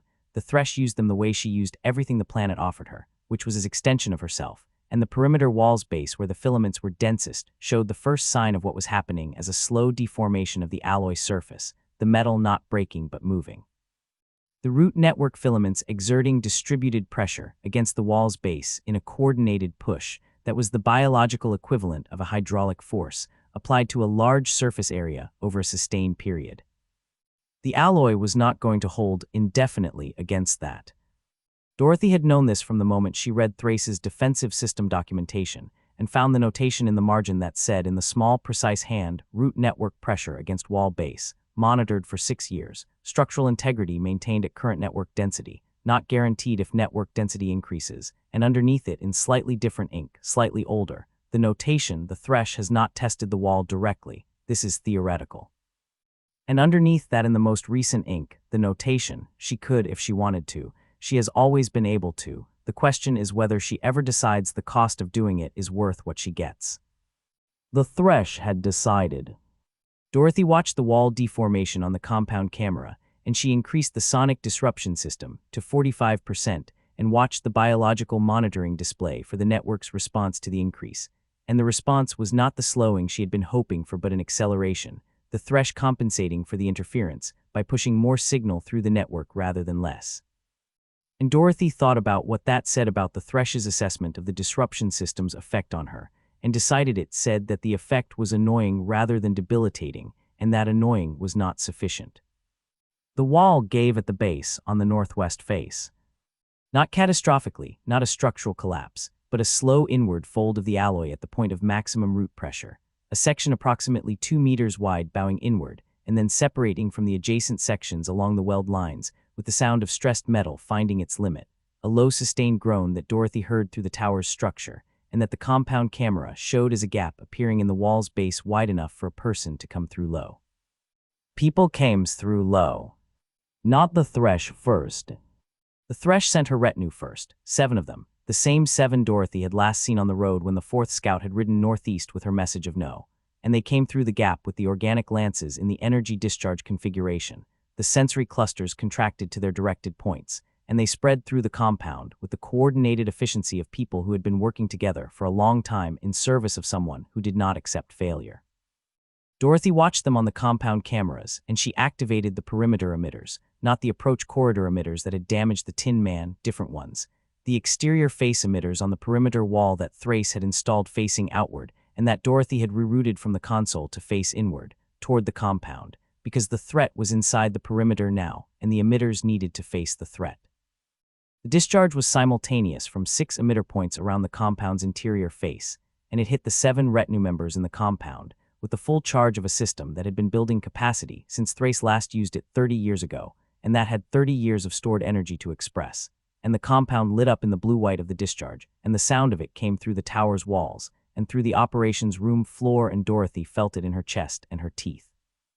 3 of the 7 went down immediately and stayed down. 2 went down and were getting back up, the organic armor absorbing enough of the discharge to keep the biology underneath it functional, damaged but functional, and 2 did not go down at all, the armor on these 2 thicker than the others, the Thresh's personal guard rather than the general retinue, and they were moving toward the tower's base with the focused intention of people who had taken a full discharge from an exterior emitter array and had decided it was not sufficient reason to stop. Dorothy looked at the 2 moving toward the tower's base, and looked at the 2 getting back up, and looked at the 3 down, and she thought about the ground-level lock overrides, and the 20 minutes Thrace's documentation had given them, and she looked at the targeting system, and she activated the automated deterrents at the ground-level entry points. The deterrents were not subtle. Thrace had designed them for maximum immediate effect in a situation where subtlety was not the priority: kinetic deterrents, physical systems, and when they activated at the ground-level entry points, the 2 personal guard members who had been moving toward the tower's base found out about the deterrents in the most direct way available, which was by being in the deterrent's operational radius when the deterrents activated. One of them cleared the radius in time. One of them did not. Dorothy watched the compound camera and thought that Thrace had designed the deterrents with a thoroughness that his 30 years of isolation had apparently not diminished, and she filed a retrospective assessment of Osmond Thrace as a more capable defensive engineer than she had given him credit for, and looked at the one who had cleared the radius, and was now at the tower's south wall access panel, entering a code that Dorothy had not changed, because she had not thought to change the south wall access panel code, because she had been thinking about the northwest gap and the northwest approach and the perimeter wall, and had not thought about the south wall. The south wall access panel opened. Dorothy looked at it on the camera, and looked at the operations room door with its locking bar, and looked at the carbine with its 10% charge, and she stood up from the console, and picked up the carbine, and stood at the center of the operations room, and waited. Sounds from below.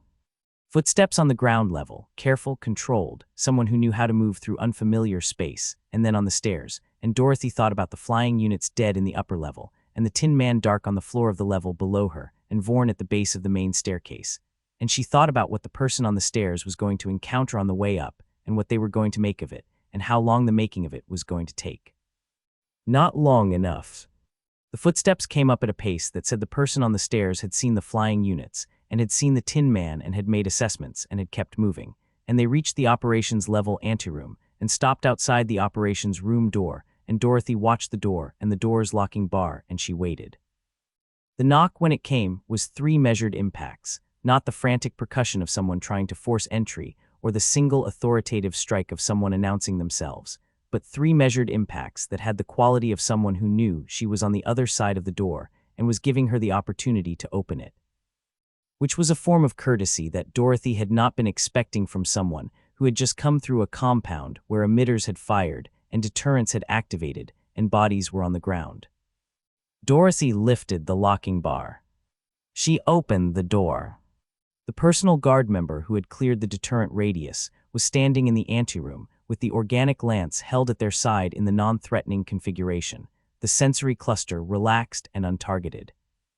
And they were looking at Dorothy with the large compound eyes carrying the complex signal of someone who had been through the compound and the staircase, and had arrived at a door and knocked on it, and was now looking at what was on the other side with a mixture of assessment and something that was not quite relief, but was in the direction of it. "The Thresh," the guard said, in standard, heavily accented but clear. "She is coming through the wall." "I know," Dorothy said. "I can see her on the cameras." The guard looked past Dorothy at the console screens showing the compound and the perimeter, and looked at the Thresh visible on the compound camera, coming through the gap in the wall's base now, the Thresh herself, the bioluminescent patterns on her skin at maximum intensity in the morning light, the synchronized forest breathing visible even on the camera as the vegetation around the perimeter moved in the Thresh's rhythm. "She wants the tower," the guard said. "I know what she wants," Dorothy said. "She is going to take it," the guard said. "She has been patient for 30 years, and the architect is gone, and she is not going to be patient anymore." Dorothy looked at the guard and thought about the knock on the door and the non-threatening lance configuration and the standard that was heavily accented but clear, and she thought about what it meant that the Thresh had sent this specific person to this door in this way, and she thought that what it meant was that the Thresh was not only coming to take the tower, but was coming to have a conversation about the taking, and a conversation meant the Thresh thought there was something to discuss. "Tell me something," Dorothy said. The guard looked at her. "The asset Glinda put in your 7, Dorothy said. "The one with the kinetic rifle under the organic clothing. How long has that asset been embedded in the Thresh's retinue?" The guard was very still for a moment, and the compound eyes did their slow, evaluative traverse across Dorothy's face and the carbine and the console behind her, and then the guard said, "You know about the asset." "I know about the asset," Dorothy said. "How long?" 8 months, the guard said. "Since the Thresh began preparing for the architect's removal." Glinda identified the preparation and embedded the asset to monitor it. A pause. "The Thresh does not know." "The Thresh is going to know," Dorothy said. "When this is finished." "The asset is going to be useful information in whatever conversation the Thresh and Glinda have about the arrangement." She looked at the guard steadily.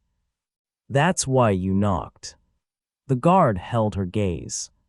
"The Thresh sent me to tell you that she does not want to destroy you," the guard said. "She wants the tower. She wants the array. She wants TCU 11's operational authority. She does not want to destroy you because you are the thing that made all of those other things available, and destroying the thing that gave you what you wanted is wasteful." "Very practical," Dorothy said. "The Thresh is very practical," the guard said. Dorothy looked at the console screens and the Thresh in the compound, moving toward the tower's base with the planet cooperating with every step, the vegetation around the compound's interior walls moving in her rhythm, and the bioluminescent undergrowth that had grown through the compound's soil pulsing in the Thresh's pattern rather than its own, the planet expressing its preference in the only language it had. And Dorothy thought about practical, and she thought about what the Thresh's version of practical looked like in the long run and what it looked like right now in this specific moment. She thought about Glinda's asset in the 7 for 8 months. She thought about what 8 months of an embedded asset meant about how long Glinda had been planning for the Thresh not to get what the Thresh was currently taking, and she thought about what it meant that Glinda had an asset positioned to act at the moment. The tower changed hands, and Dorothy was the one person in this situation who knew about the asset and knew its position and knew its capability. She thought about the Thresh coming through the wall and the 3 retinue members down in the compound and the 2 getting back up and the one who had cleared the deterrent radius currently standing in the anteroom and the Thresh herself moving toward the tower's base. She looked at the guard. "The asset has a kinetic rifle," Dorothy said. "Glinda's asset. Under the organic clothing." "Yes," the guard said slowly. "Where in the 7 is the asset currently positioned?" Dorothy said. The guard's compound eyes tracked to the console screen showing the compound and found the 7, or what remained of them, in the compound's image, and identified the specific figure, the one with the slightly different posture, the one whose organic clothing sat differently on the frame than the others, because of what was under it, and the guard's bioluminescent skin patterns did something that Dorothy was reading as the physical expression of a very rapid reassessment. "Northeast corner of the compound," the guard said. "Near the wall. Near the gap the Thresh came through." Dorothy looked at the console screen and found the northeast corner, and found the figure, and found the posture, and looked at the gap in the wall, and looked at the Thresh moving toward the tower's base. And she thought about the geometry, the asset in the northeast corner with the kinetic rifle and the Thresh moving toward the tower's base and the angle between those 2 points, and what the angle meant in terms of what Glinda had instructed the asset to do when the Thresh was in a specific position. The asset was not there to monitor the Thresh's preparation. The asset was there to end it. Dorothy looked at the guard and said, "Get her down." The guard looked at the console screen and looked at the geometry and understood it in the same moment. Dorothy had understood it and was through the anteroom door and down the stairs at a speed that the guard's biology produced when biology understood what was at stake.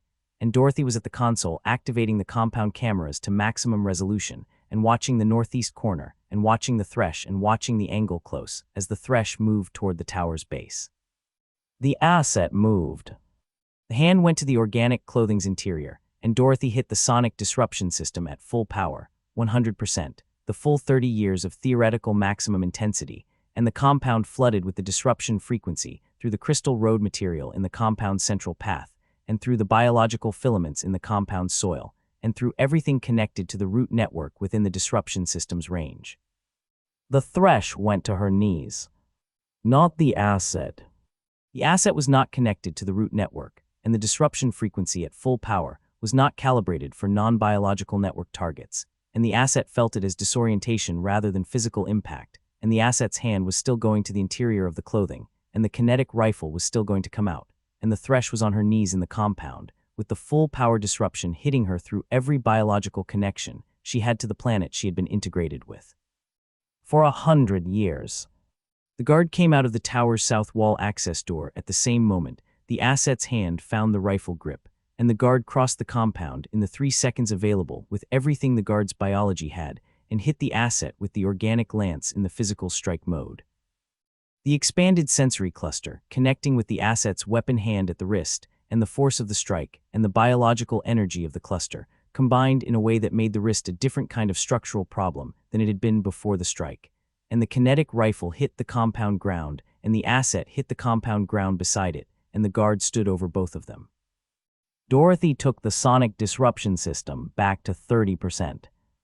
The thresh came back up from her knees slowly, with the quality of something that had been hit at its most fundamental level, and was reassembling from the impact, the bioluminescent patterns on her skin going through a disordered flicker before restoring to their normal wave movement, and she looked at the guard standing over the asset, and looked at the kinetic rifle on the compound ground, and looked up at the operations room window where Dorothy was visible at the console.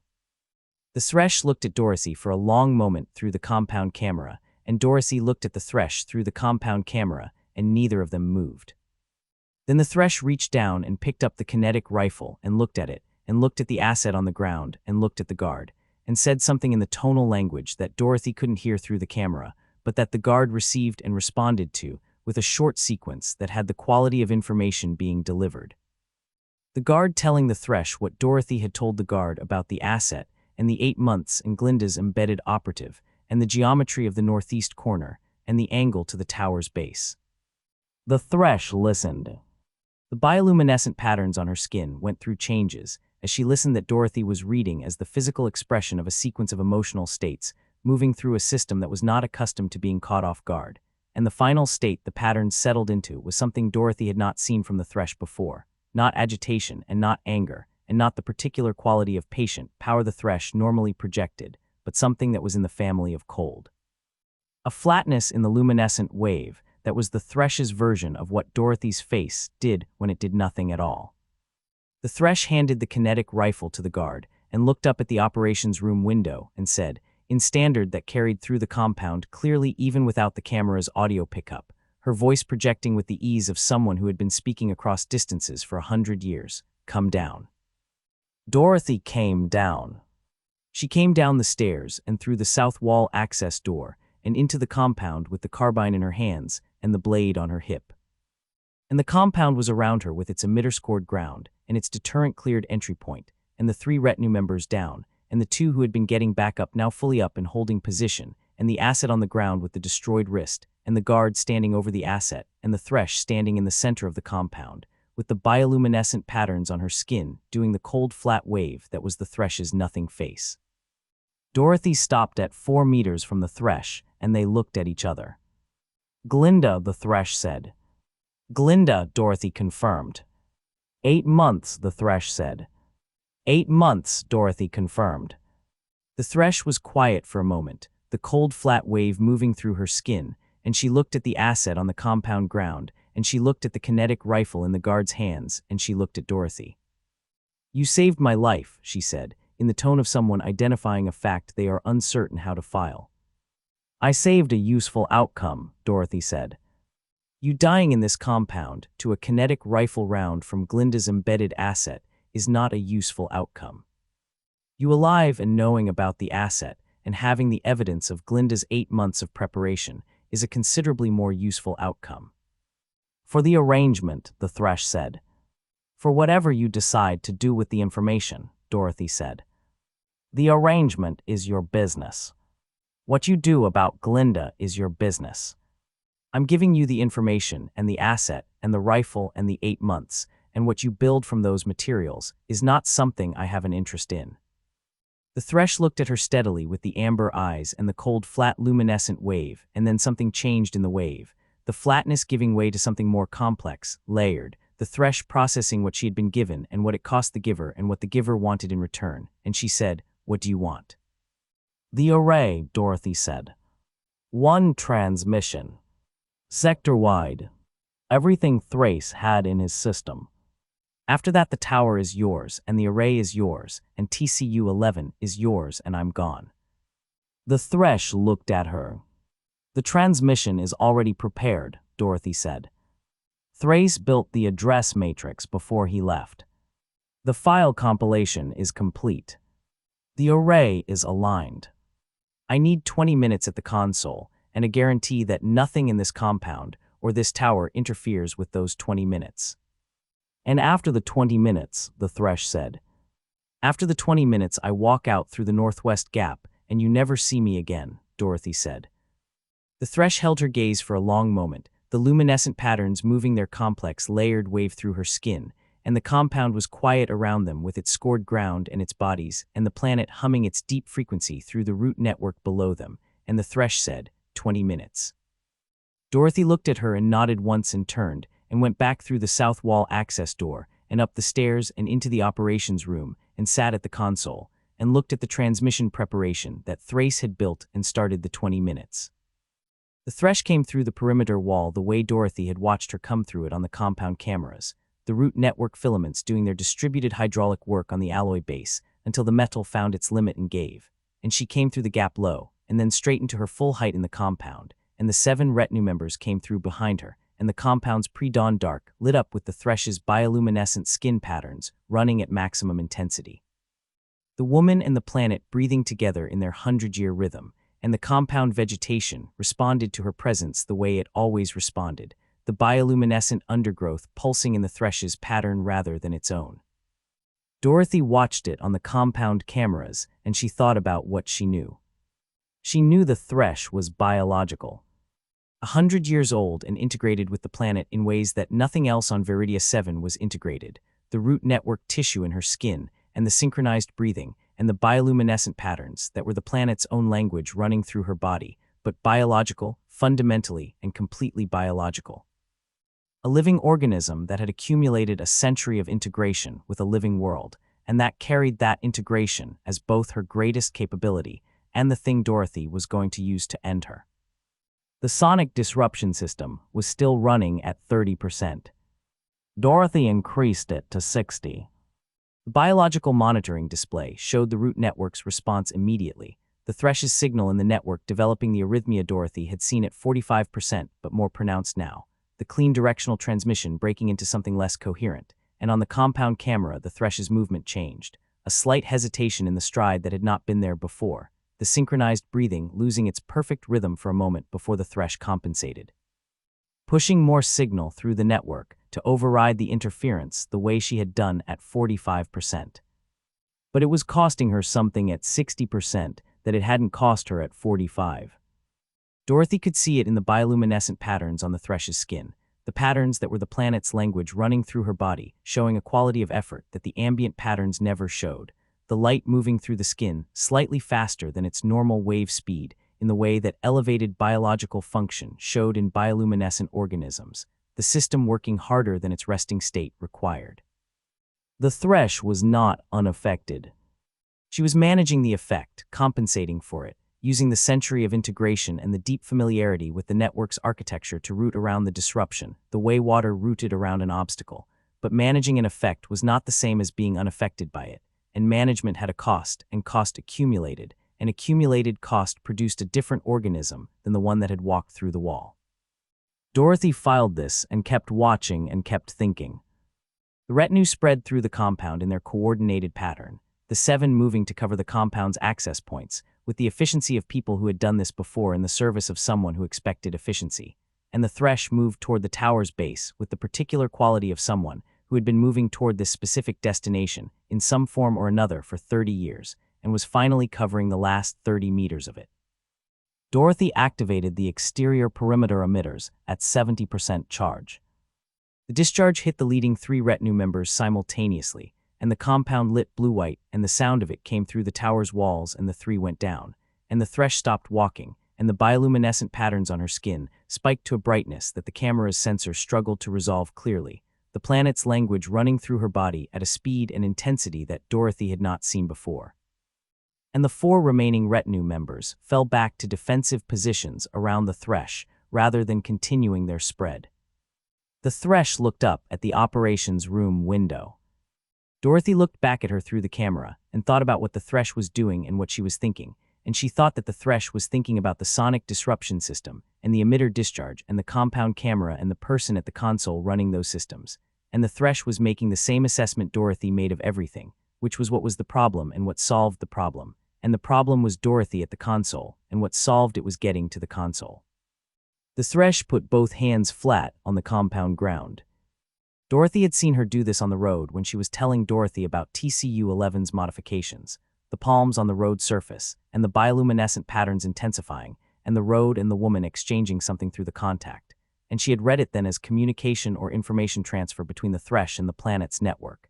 And she read it the same way now, but understood that this time what was being communicated was not information, but instruction. The Thresh telling the root network what she needed from it, and the root network responding with the cooperative biological enthusiasm of something that had been partnered with this specific person for a century. The tower's ground level shook.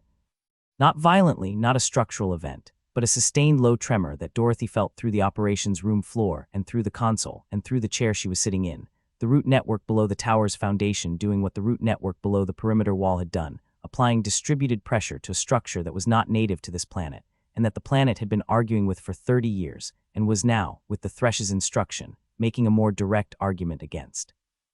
Dorothy looked at the tremor reading on the structural monitoring system, and looked at the Thresh on the compound camera, and looked at the sonic disruption system control, and she moved the disruption system to 80%. The Thresh came off the ground. Not voluntarily. The 80% disruption hit the root network at a level that the compensation the Thresh had been running could not fully manage, and the network's response to the disruption was a cascading arrhythmia that traveled back through the Thresh's biological integration in the way that a disrupted signal traveled back through its source. And the Thresh came off the compound ground with the involuntary quality of a system that had just had its foundation pulled, and she went to one knee, and the bioluminescent patterns on her skin went through the disordered flickering that Dorothy had seen at full power in the previous segment, and the tower's tremor stopped. The 4 remaining retinue moved toward the tower. Dorothy activated the automated deterrents at the ground-level entry points, and 2 of the 4 retinue members found out about the deterrents directly and immediately, and the compound absorbed the sound of it, and Dorothy was already moving, off the console chair, because the Thresh was back up from one knee, and the Thresh's hands were not on the ground anymore, and the Thresh was looking at the tower's south wall with the amber eyes doing something Dorothy had not seen them do before. Not the cold flat wave, and not the agitation wave, but something that was simply direct, the expression of something that had stopped processing variables and had identified the single relevant action. The south wall access panel.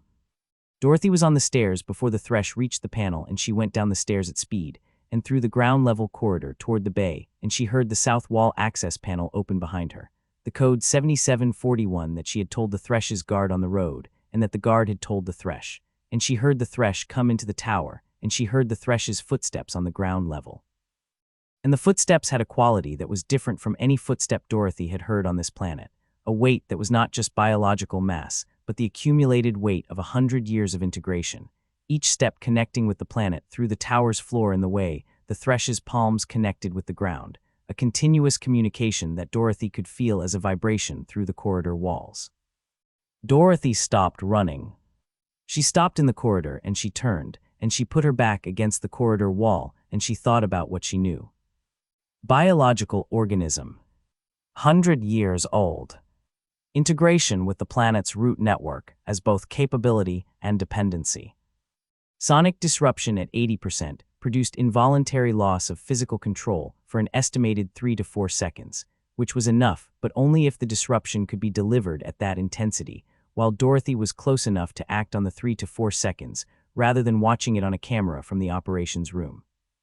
The sonic disruption system operated through the crystal road material and the root network filaments in the soil.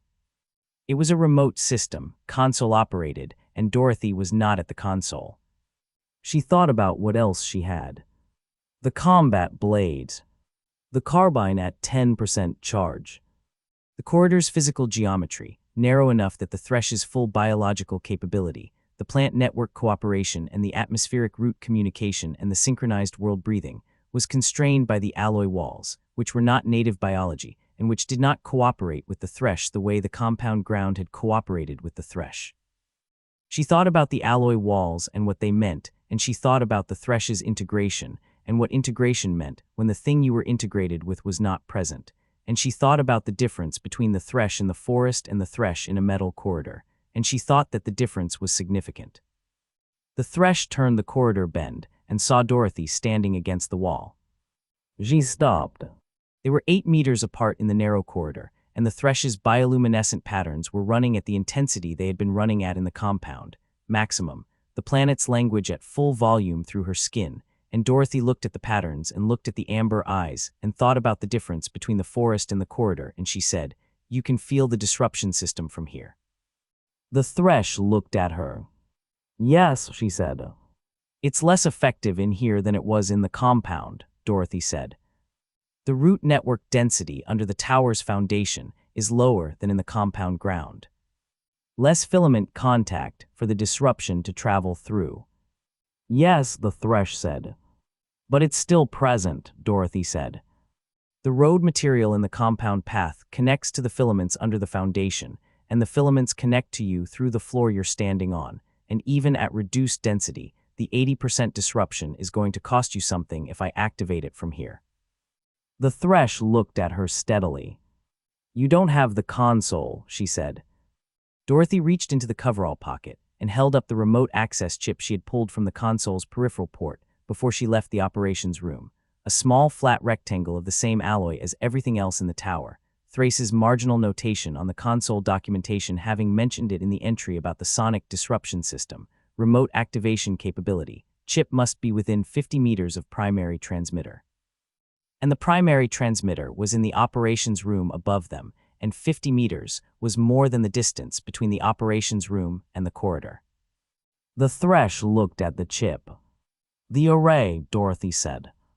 "I need 20 minutes at the console. You let me have the 20 minutes and then the tower is yours, the array is yours, TCU-11 is yours, and I'm gone." The Thresh looked at her with the amber eyes and the maximum intensity bioluminescent patterns, and she said, "You already transmitted the files." Dorothy looked at her. "I felt the array operate at full power 6 minutes ago," the Thresh said. "I have felt that signature twice in 30 years, and I know what it means."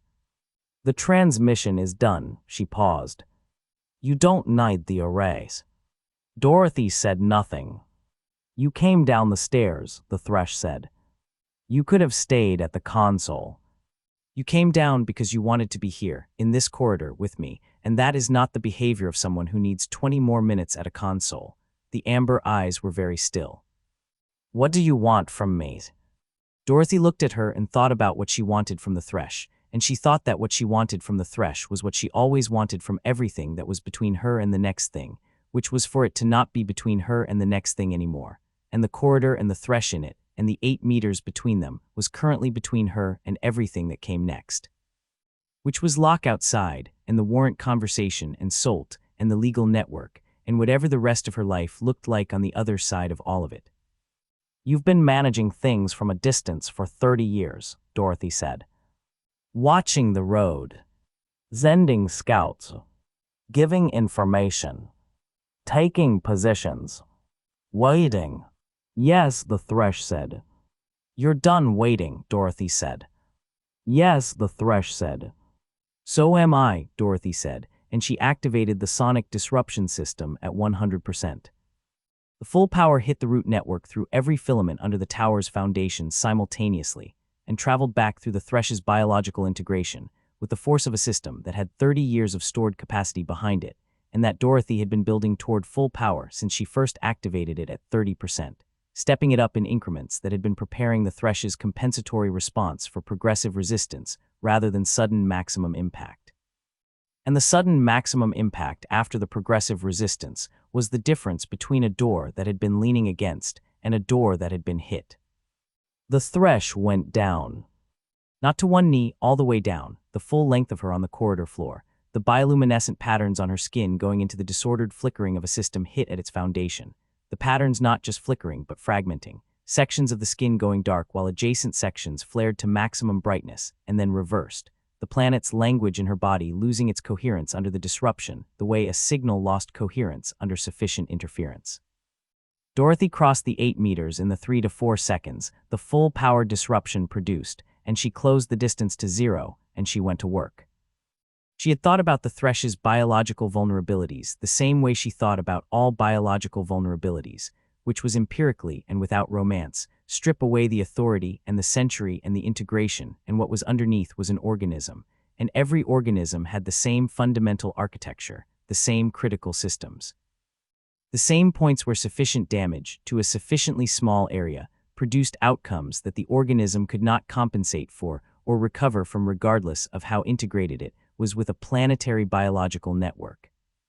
The blade went in at the base of the throat first, not deep, not the killing depth, the disrupting depth, the depth that compromised the Thresh's ability to produce the tonal sequences that the root network responded to, the depth that took the Thresh's voice away and took with it the directed communication that was the most precise of the Thresh's capabilities, the ability to tell the planet specifically what she needed rather than generally what she wanted. The Thresh's hands found the corridor floor, and Dorothy felt the vibration of the root network, responding even through the disruption system's interference, the planet reaching for its partner through the noise, and Dorothy hit the disruption system's maximum output a second time through the remote chip, a pulsed discharge rather than continuous. The pulse format that Thrace's documentation had noted as most effective against network-integrated biological targets, because the pulse interrupted the compensation cycle, rather than giving the compensation cycle a continuous interference to adapt to. The Thresh's hands came off the floor. Dorothy used the next 40 seconds the way she used all time that was available to her for a necessary purpose, which was completely and without waste, and without the particular sentimentality that caused people to hesitate at the moments when hesitation was most expensive. And she used the blade, and she used the knowledge she had accumulated of Viridia 7 biological architecture across 10 days of being processed by it, and trying to process it in return. And she used the specific understanding that a biological organism, which had spent 100 years integrating with a planetary biological network, had done so at a cost to its own autonomous biological resilience, the integration a two-way process, the planet in the Thresh and the Thresh in the planet, and what was in the planet could not defend the Thresh in a metal corridor with a disruption system at maximum pulse and a blade that knew where to go. The Thresh fought. She fought with everything that was available to her in a metal corridor under maximum disruption, which was considerably less than what was available to her in the forest or the compound, but was not nothing, was the strength and speed of a biological organism that had been alive for 100 years and had survived things that had not survived it, and she fought without the particular desperation of things that had never considered not surviving. She fought with the quality of something that had always known this was possible and had made its arrangements accordingly, and was now experiencing the thing it had arranged for, and was meeting it with the same clear-eyed practicality it had brought to everything else. Dorothy respected that. She respected it in the flat operational way. She respected anything that performed correctly under the conditions it was designed for, and she met it with the same thing, her own clear-eyed practicality, and the corridor was 8 meters long, and the blade was sufficient, and the remote chip was in her left hand, and the disruption system was at maximum pulse, and the Thresh was on the floor of the corridor, and then the Thresh was still. The bioluminescent patterns on the Thresh's skin did not go out all at once. They faded the way the dead scout's patterns had faded, in patches, islands of the planet's language still running through the skin, while the surrounding areas went dark, and the fading was slow enough that Dorothy stood over the Thresh and watched it and thought about 100 years of integration and what it looked like when the integrated thing stopped. The planet's language still trying to run through a body that was no longer running it, the network still reaching for its partner through the disruption noise. The vast biological conversation of Viridia 7 sending its signal into silence and receiving no signal back, and the corridor was very quiet except for the disruption system's subsonic pulse through the floor and the sound of Dorothy's breathing, controlled, 4 counts in and 4 counts out. The last of the bioluminescent patterns went dark. Dorothy looked at the thresh on the floor of the corridor, and she looked at the blade, and she cleaned the blade on the hem of the thresh's organic clothing, with the same motion she had cleaned it on everything else she had cleaned it on across 10 days on this planet. And she sheathed it, and she looked at the remote chip in her left hand, and she deactivated the sonic disruption system, and the subsonic pulse in the floor stopped, and the corridor was completely quiet. She stood in the quiet for a moment. Then she turned and walked back up the corridor toward the stairs, and she went up the stairs to the operations room, and Thrace was there, not at the console, behind the equipment rack on the far wall, the specific position of someone who had found the most solid thing in the room and had put it between themselves and the door, and he was looking at her from behind the equipment rack with the 30-year frightened eyes, doing something she had not seen them do before. Which was look at her with an assessment that was not about the situation but about her, about what she was and what she had just done, and what those two things meant in the same room as him.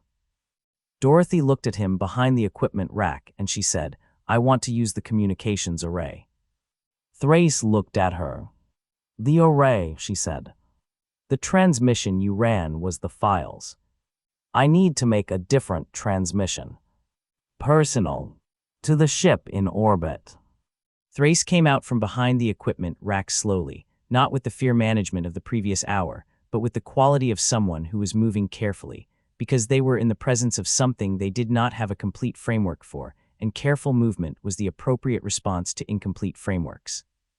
He sat at the console and he pulled up the array's communication interface and he looked at Dorothy and he said, "Who are you calling?" "Locke," Dorothy said. Thrace looked at the descent vector on the array's sensor display, Locke's ship already through the cloud layer and coming down, and he looked at Dorothy and he said, "She's already landing." "Then I don't need the array," Dorothy said, and walked to the window and looked down at the cleared zone where Locke's ship was coming through the pre-dawn dark with its running lights shifting from approach to landing, settling in the churned soil of the cleared zone with the precision of a pilot who was good at what they did, and the drive cycled down and the hatch opened and the ramp extended. Thrace looked at her at the window and he said, carefully, "The woman in the corridor." "Is in the corridor," Dorothy said. "She's dead," Thrace said. "Yes," Dorothy said. Thrace was quiet for a moment. "She was the most powerful being on this planet," he said. "She was a biological organism in a metal corridor with a disruption system at maximum pulse," Dorothy said. "The power was in the integration. The integration required the network. The network was disrupted. What was left was biology." She looked at Locke coming down the ramp. "Biology has vulnerabilities. I found them." Thrace said nothing. Dorothy watched Locke reach the bottom of the ramp and stand in the cleared zone and look up at the tower, and she thought about the warrant and what came next, and she thought about the thresh in the corridor, and Vorn at the base of the stairs, and the travelers on the road and the guards in the compound, and all the accumulated debt of 10 days on a planet that had been trying to process her into its root network since the first hour, and she thought about what the planet's root network was going to do with the thresh now. Whether it was going to process her the way it processed everything, whether the vast biological conversation was going to absorb the thresh the way it had absorbed the scout's bioluminescent blood and the main's body chemistry, patient and thorough, and without judgment. She thought it probably would. She thought the planet was going to take the thresh back into itself the way it took everything back, and the thresh was going to be in the root network, in the way that everything that had died on this planet was in the root network, distributed and processed and present in the biological record of a world that forgot nothing and judged nothing and simply continued. Dorothy found that she had no particular feeling about that. She looked at Locke in the cleared zone, and she thought about what came next, and she went down the stairs to meet it. Locke was at the bottom of the ramp, and Dorothy was at the northwest gap in the perimeter wall, and they were looking at each other across the cleared zone in the pre-dawn dark when the sphere came down. It came from the north this time rather than through the canopy, descending through the open air above the cleared zone with the same deliberate slowness Dorothy had seen twice before on the road, the same resonant harmonic filling the pre-dawn air, the same amber-tinted flattering light doing its careful work inside the sphere, and it settled in the cleared zone between Dorothy at the perimeter gap and Locke at the ship's ramp with the precision of something that had chosen its position deliberately. putting itself between the two of them in the way that things positioned themselves when they wanted to control the geometry of a situation. Locke looked at the sphere and looked at Dorothy across it, and her hand moved to the sidearm on her hip with the reflex of someone who had been doing this long enough that the reflex was faster than the assessment, and Dorothy shook her head once, a small, precise movement, and Locke's hand stopped. The sphere dissolved and Glinda stepped out onto the churned soil of the cleared zone, and she was dressed for this, not the elaborate, impractical layering of the road meetings, but something that had the quality of operational clothing while maintaining the aesthetic management that was Glinda's constant project. And she looked at Dorothy, and she looked at the tower, and she looked at the compound visible through the northwest gap, and she took her inventory with the rapid, systematic efficiency of someone who had been managing complex situations for a very long time. What she found was not what she had come for. Dorothy watched her find it and watched her process the distance between what she had come for and what was here, and the processing was fast and disciplined, and almost completely invisible in Glinda's face, almost, and the almost was the part Dorothy was watching for because the almost was where the true assessment lived. Glinda looked at the compound and the two bodies in it, and she looked at the tower and the open bay doors and the empty bay, and she looked at Dorothy standing at the northwest gap with the blade on her hip and the carbine in her hands, and the 4 parallel claw lines closed with the wound sealant she had found in Thrace's medical supplies, and she looked at Locke at the bottom of the ship's ramp, and she looked at the ship, and she processed all of it, and she said, "The architect is gone." "Yes," Dorothy said. "And the thresh," Glinda said, and the way she said it was not a question. "In the corridor on the ground level," Dorothy said. Glinda was still for a moment. "Dead," she said. "Yes," Dorothy said. Glinda looked at the tower, and something moved through her face that Dorothy was reading as genuine rather than performed, a response to the thresh's death that was more complex than satisfaction, something that had grief in it alongside the calculation, the specific response of someone who had known the thing that had died for a very long time, and was processing the death alongside the strategic implications of the death simultaneously, the two processes running in parallel, and neither one waiting for the other. "She came for the tower," Glinda said. "Yes," Dorothy said. "And you were here," Glinda said. "Yes," Dorothy said. Glinda looked at her steadily across the pre-dawn dark of the cleared zone, and she said, "I didn't send her." "I know you didn't send her," Dorothy said. "You didn't need to. The thresh has been waiting for this for 30 years, and the architect being gone was sufficient. You didn't send her because you didn't need to, and because sending her would have cost you something you weren't willing to spend." Dorothy paused. "You sent your asset instead." The stillness that went through Glinda at that was the most unguarded thing Dorothy had seen from her across 4 meetings, a full-body response that the performance moved to cover immediately and covered almost completely, almost, and in the almost Dorothy saw everything she needed to see about what Glinda had known, and when she had known it, and what she had intended. "My asset," Glinda said carefully. "The one embedded in the thresh's retinue for 8 months, Dorothy said. Was the kinetic rifle under the organic clothing. Currently zip-tied in the upper level with a destroyed wrist, available for collection by whatever legal authority wants them, along with a detailed account of 8 months of operational embedding, and whatever instruction they were given about the geometry of the northeast corner of the compound, and the angle to the tower's base when the thresh was in a specific position." Glinda looked at her. "Your asset was going to kill the thresh," Dorothy said. "In the compound, while the thresh was in the act of taking the tower. A clean operational outcome, the thresh removed by her own overreach, no visible hand, and the tower available without the thresh's 100 years of claim on it, or the planet's population's 100 years of relationship with her." Dorothy looked at Glinda steadily. "And if Dorothy Gale happened to be in the compound at the same time, also in the asset's operational radius, that would have been a clean outcome too." Glinda said nothing. "2 problems removed simultaneously," Dorothy said. "The thresh and the person who knows enough about your operation to be inconvenient." She paused. "The warrant would have explained my presence in the compound. Locke would have found the body, and the warrant would have covered it, and nobody would have asked what a kinetic rifle round was doing in a compound on a planet that wasn't on any current registry." Glinda looked at her with the recalibrating eyes running their calculation, and she said, "You stopped it. The asset has a destroyed wrist and is zip-tied in the upper level," Dorothy said. Yes. Why? Glinda said. Because the asset alive and talking to the legal network is more useful than the asset dead, Dorothy said. And because the thresh alive and knowing about the 8 months of embedded operative was more useful to me in the moment than the thresh dead in the compound from a kinetic round she didn't see coming.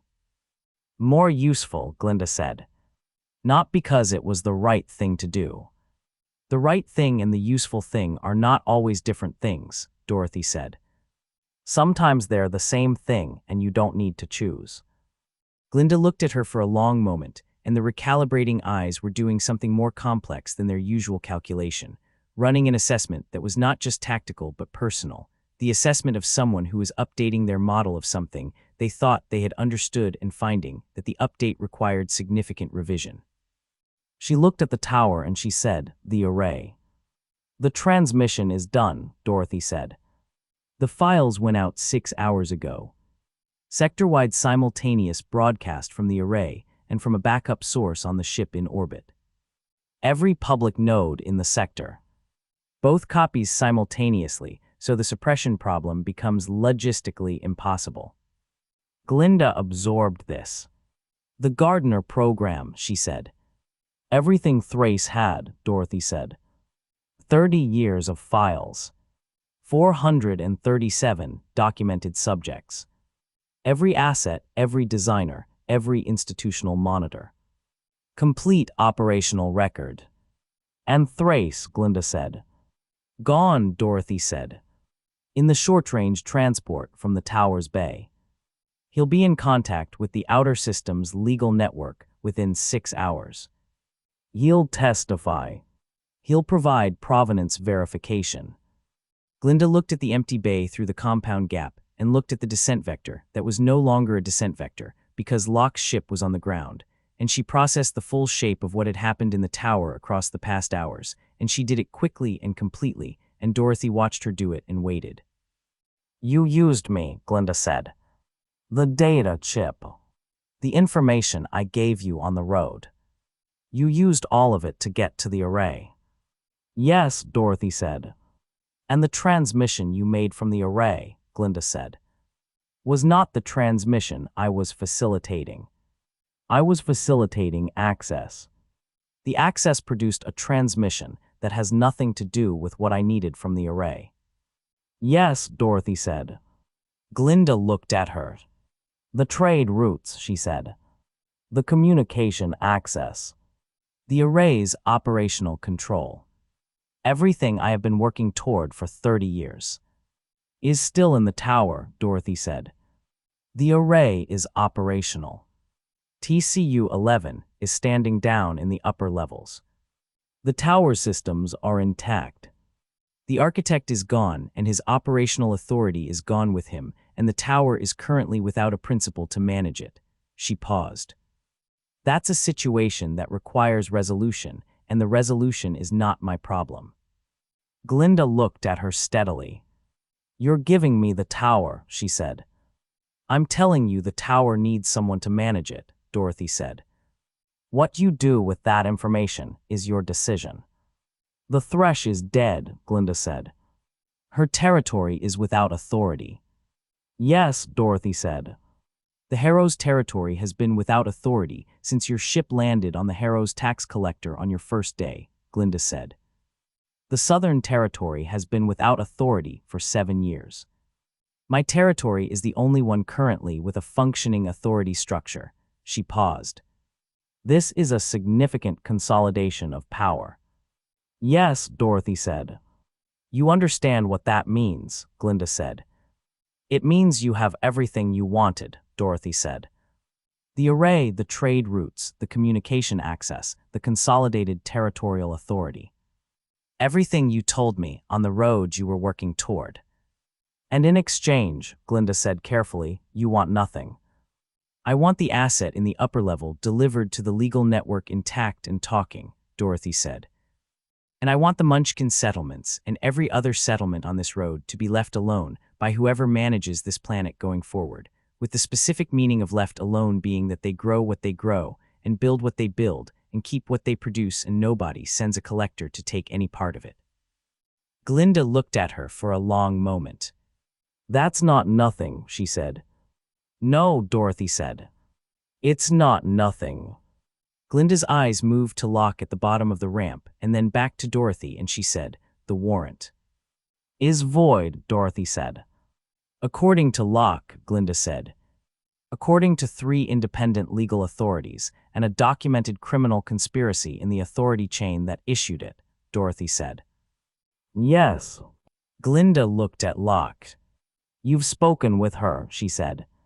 "Not yet," Dorothy said. "We've established the relevant points across a compound wall in the pre-dawn dark. The conversation happens after you leave."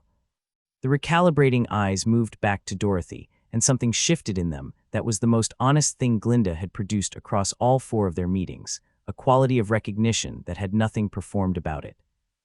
The recognition of one person who understood power and how it worked, looking at another person who understood the same things, and finding the understanding mutual, and finding that mutuality uncomfortable in the specific way that being accurately seen by someone you had been trying to manage was uncomfortable. "You're going to be a problem," Glinda said. "Not a threat. An assessment." "I'm leaving," Dorothy said. "I'm not your problem. The asset in the upper level is your problem. The 437 files in the public nodes are your problem.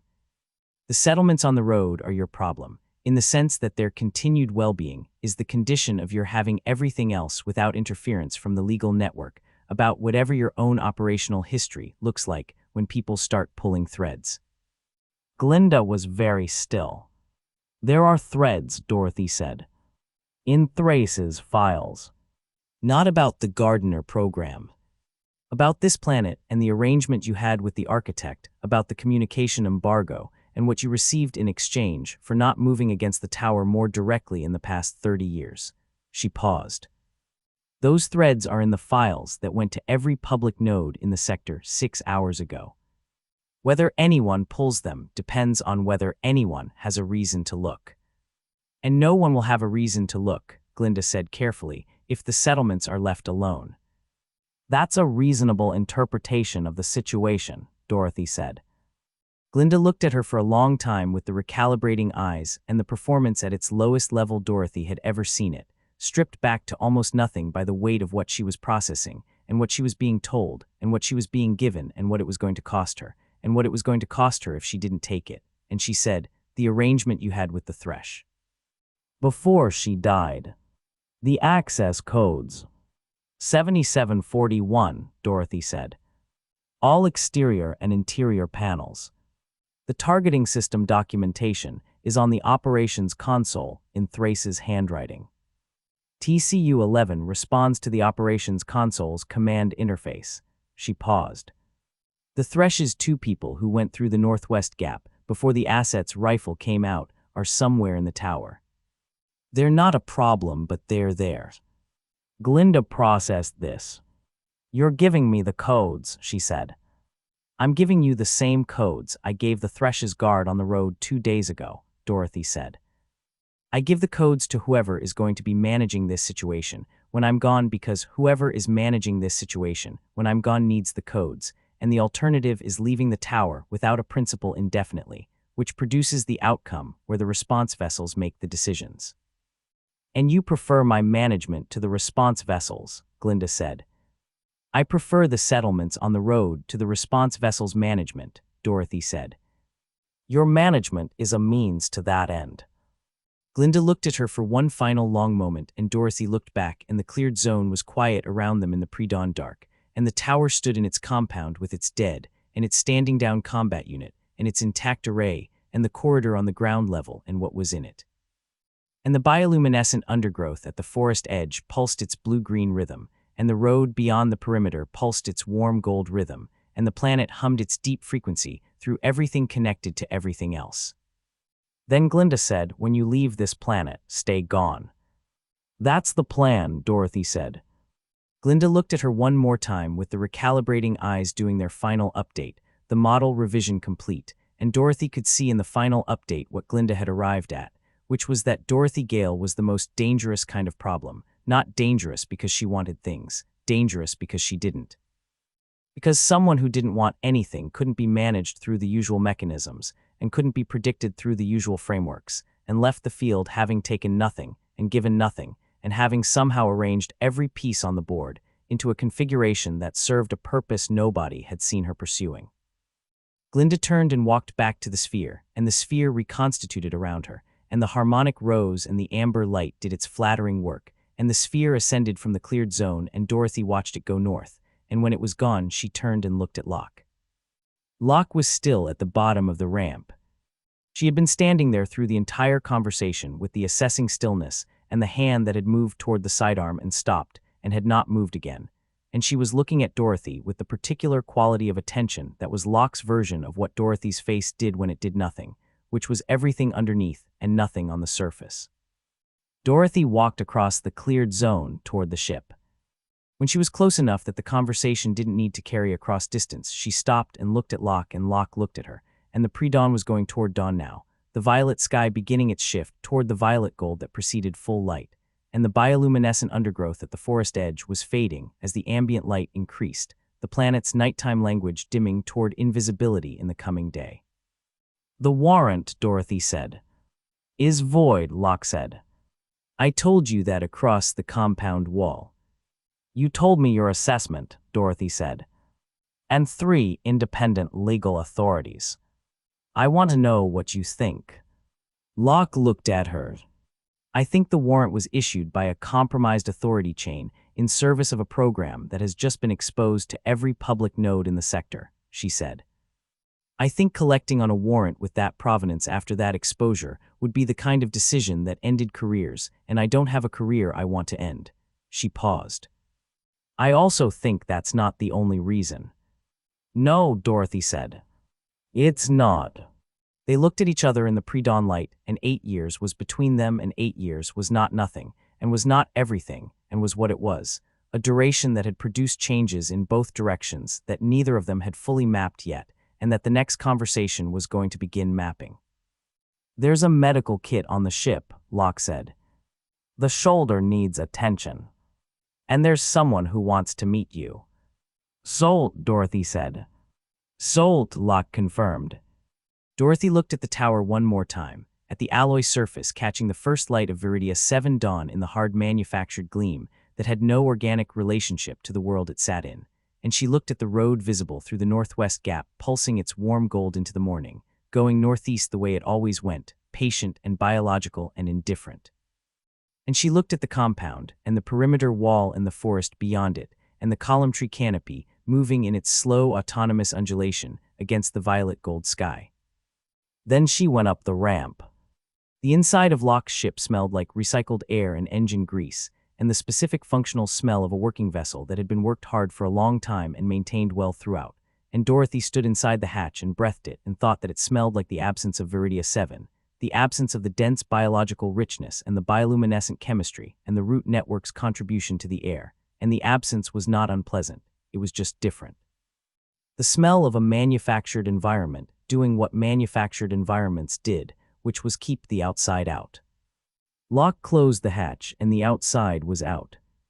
The interior was what a working bounty recovery vessel looked like when the person working it had been doing it for 8 years, and had opinions about how the space should function, spare and organized with the specific kind of order that was practical rather than aesthetic, everything in a position that made sense relative to everything else, and nothing in a position that didn't.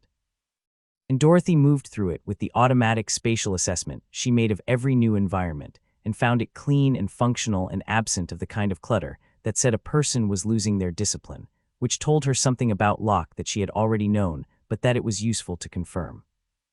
The medical station was in the aft section, and Locke went to it without being asked, and Dorothy followed and sat on the examination surface, and took the torn coverall off her shoulder, and looked at the 4 parallel claw lines that the wound sealant from Thrace's medical supplies had closed imperfectly.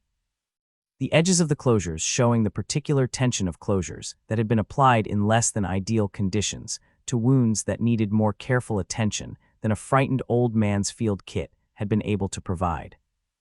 Locke looked at the shoulder and looked at the rest of what was visible, the jaw scar and the forearm bruising and the knee scrape visible through the torn coverall fabric, and she said, 10 days. 10 days, Dorothy confirmed.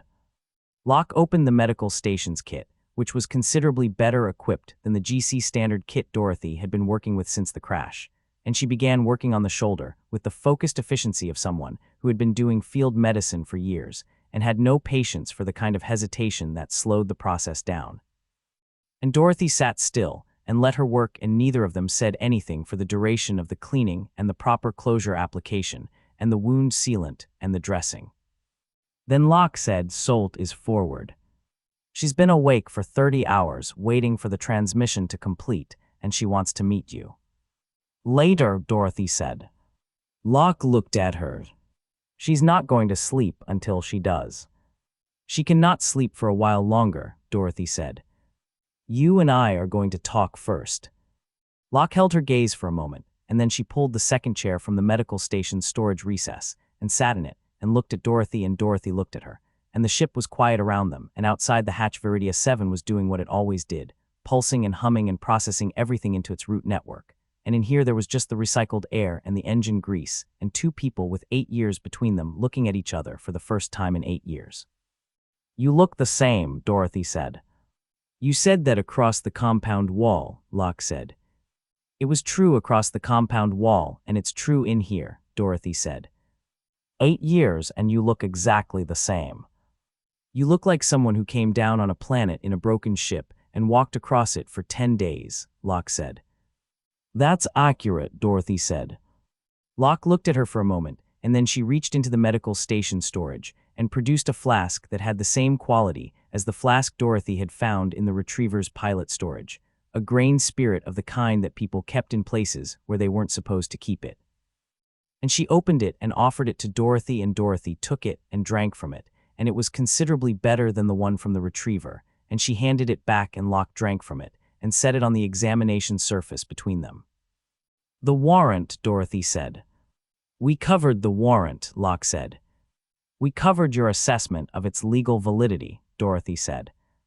"We didn't cover how you came to have it, or what you knew about it when you took the contract, or when you found out what the contract actually was." Locke looked at her. "You read the file," she said. "Thrace had a complete operational record," Dorothy said. "The program's documentation on the contract, on the contractor engaged, on the purpose of the contract relative to the program's continued monitoring objectives." She paused. "You took a warrant collection contract from a GC enforcement division that had program assets in its senior leadership, and you didn't know what the contract was actually for." "Not when I took it," Locke said. "When did you know?" Dorothy said. 4 months ago, Locke said. "When I picked up Solt at the Faro station in the outer systems. She'd been moving for 18 months and she was out of options, and she contacted me through a mutual acquaintance because she needed transport, and she needed someone who could handle whatever came after the transport." A pause.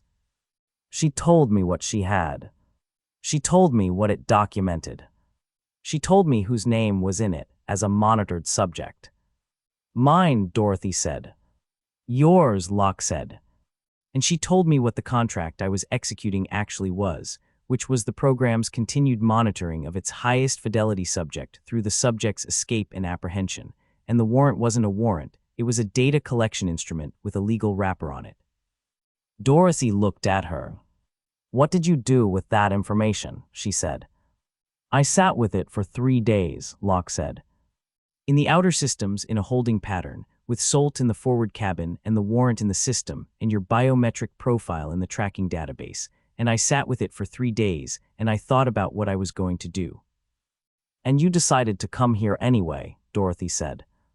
"I decided to come here with the warrant in the system and the tracking active because the warrant was the only legitimate operational reason I had to be in this system and in this orbit.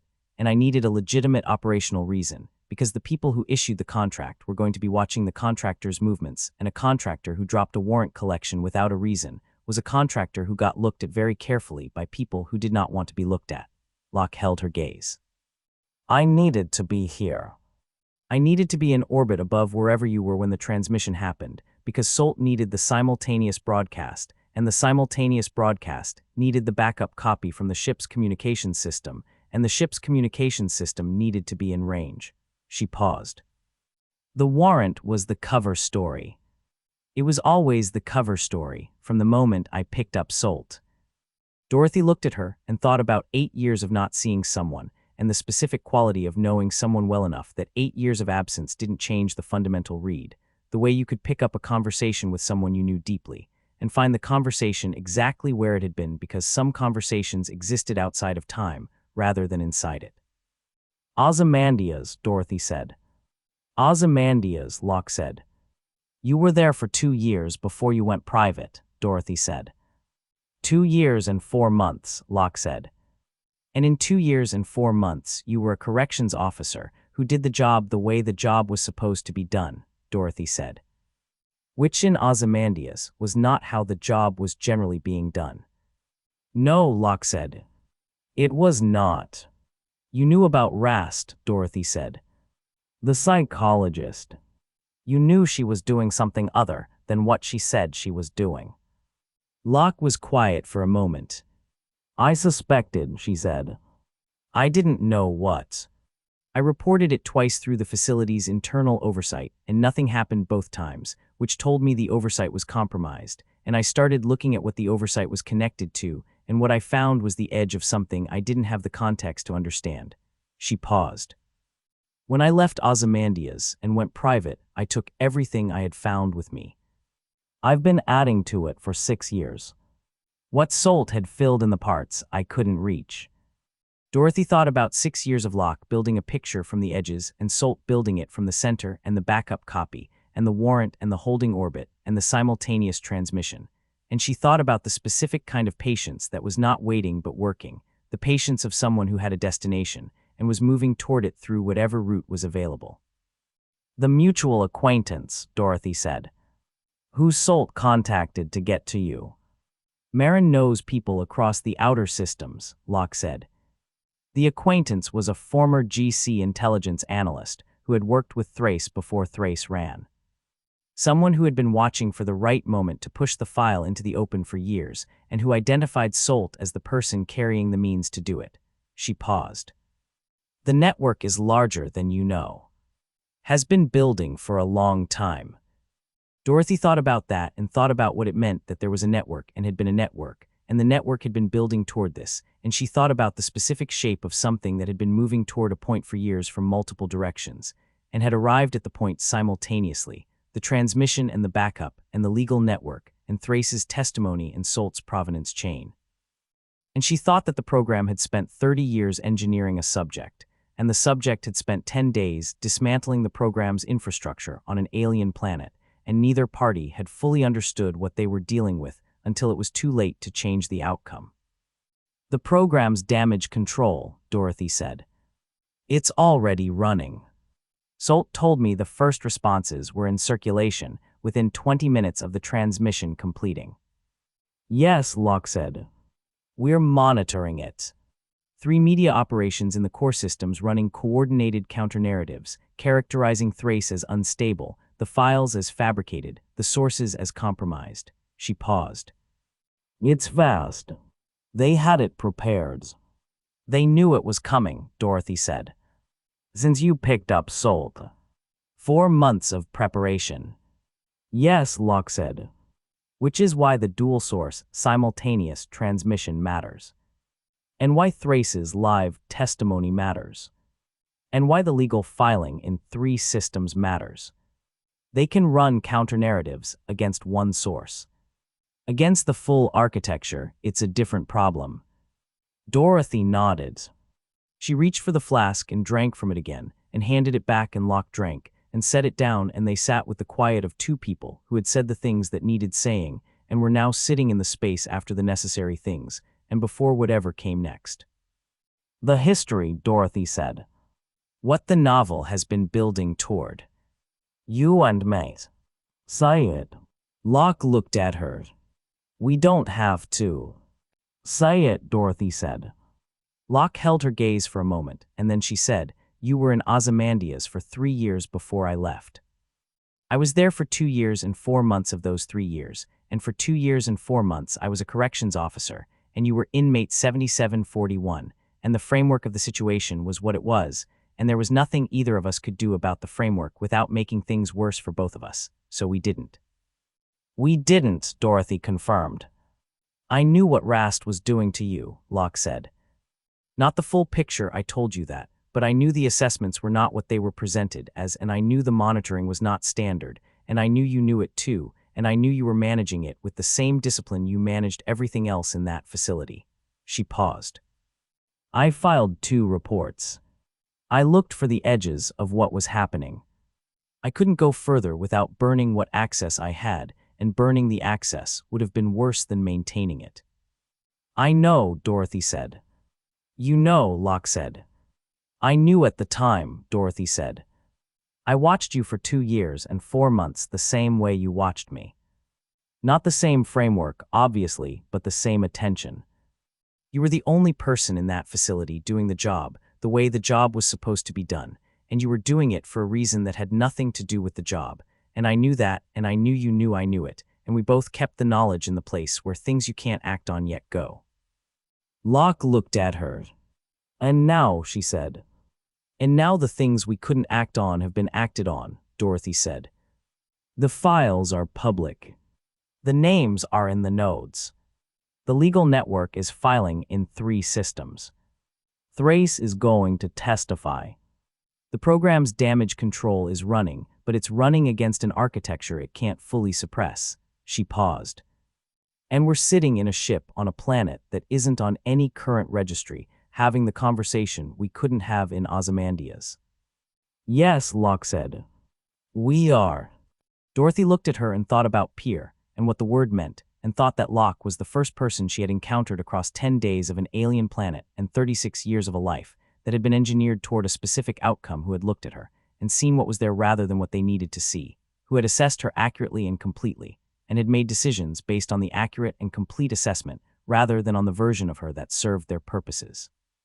The Thresh had seen something close to it. The Tin Man had seen something close to it.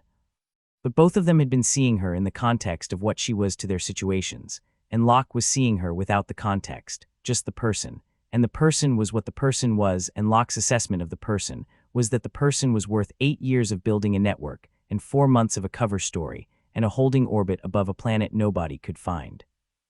The warrant, Dorothy said again. Is void, Locke said. Dorothy. I know, Dorothy said. I know it's void. I know the legal framework and the 3 independent authorities and the compromised chain and all of it. She paused. I'm asking whether you personally are going to try to collect it. Not the legal assessment. Your decision.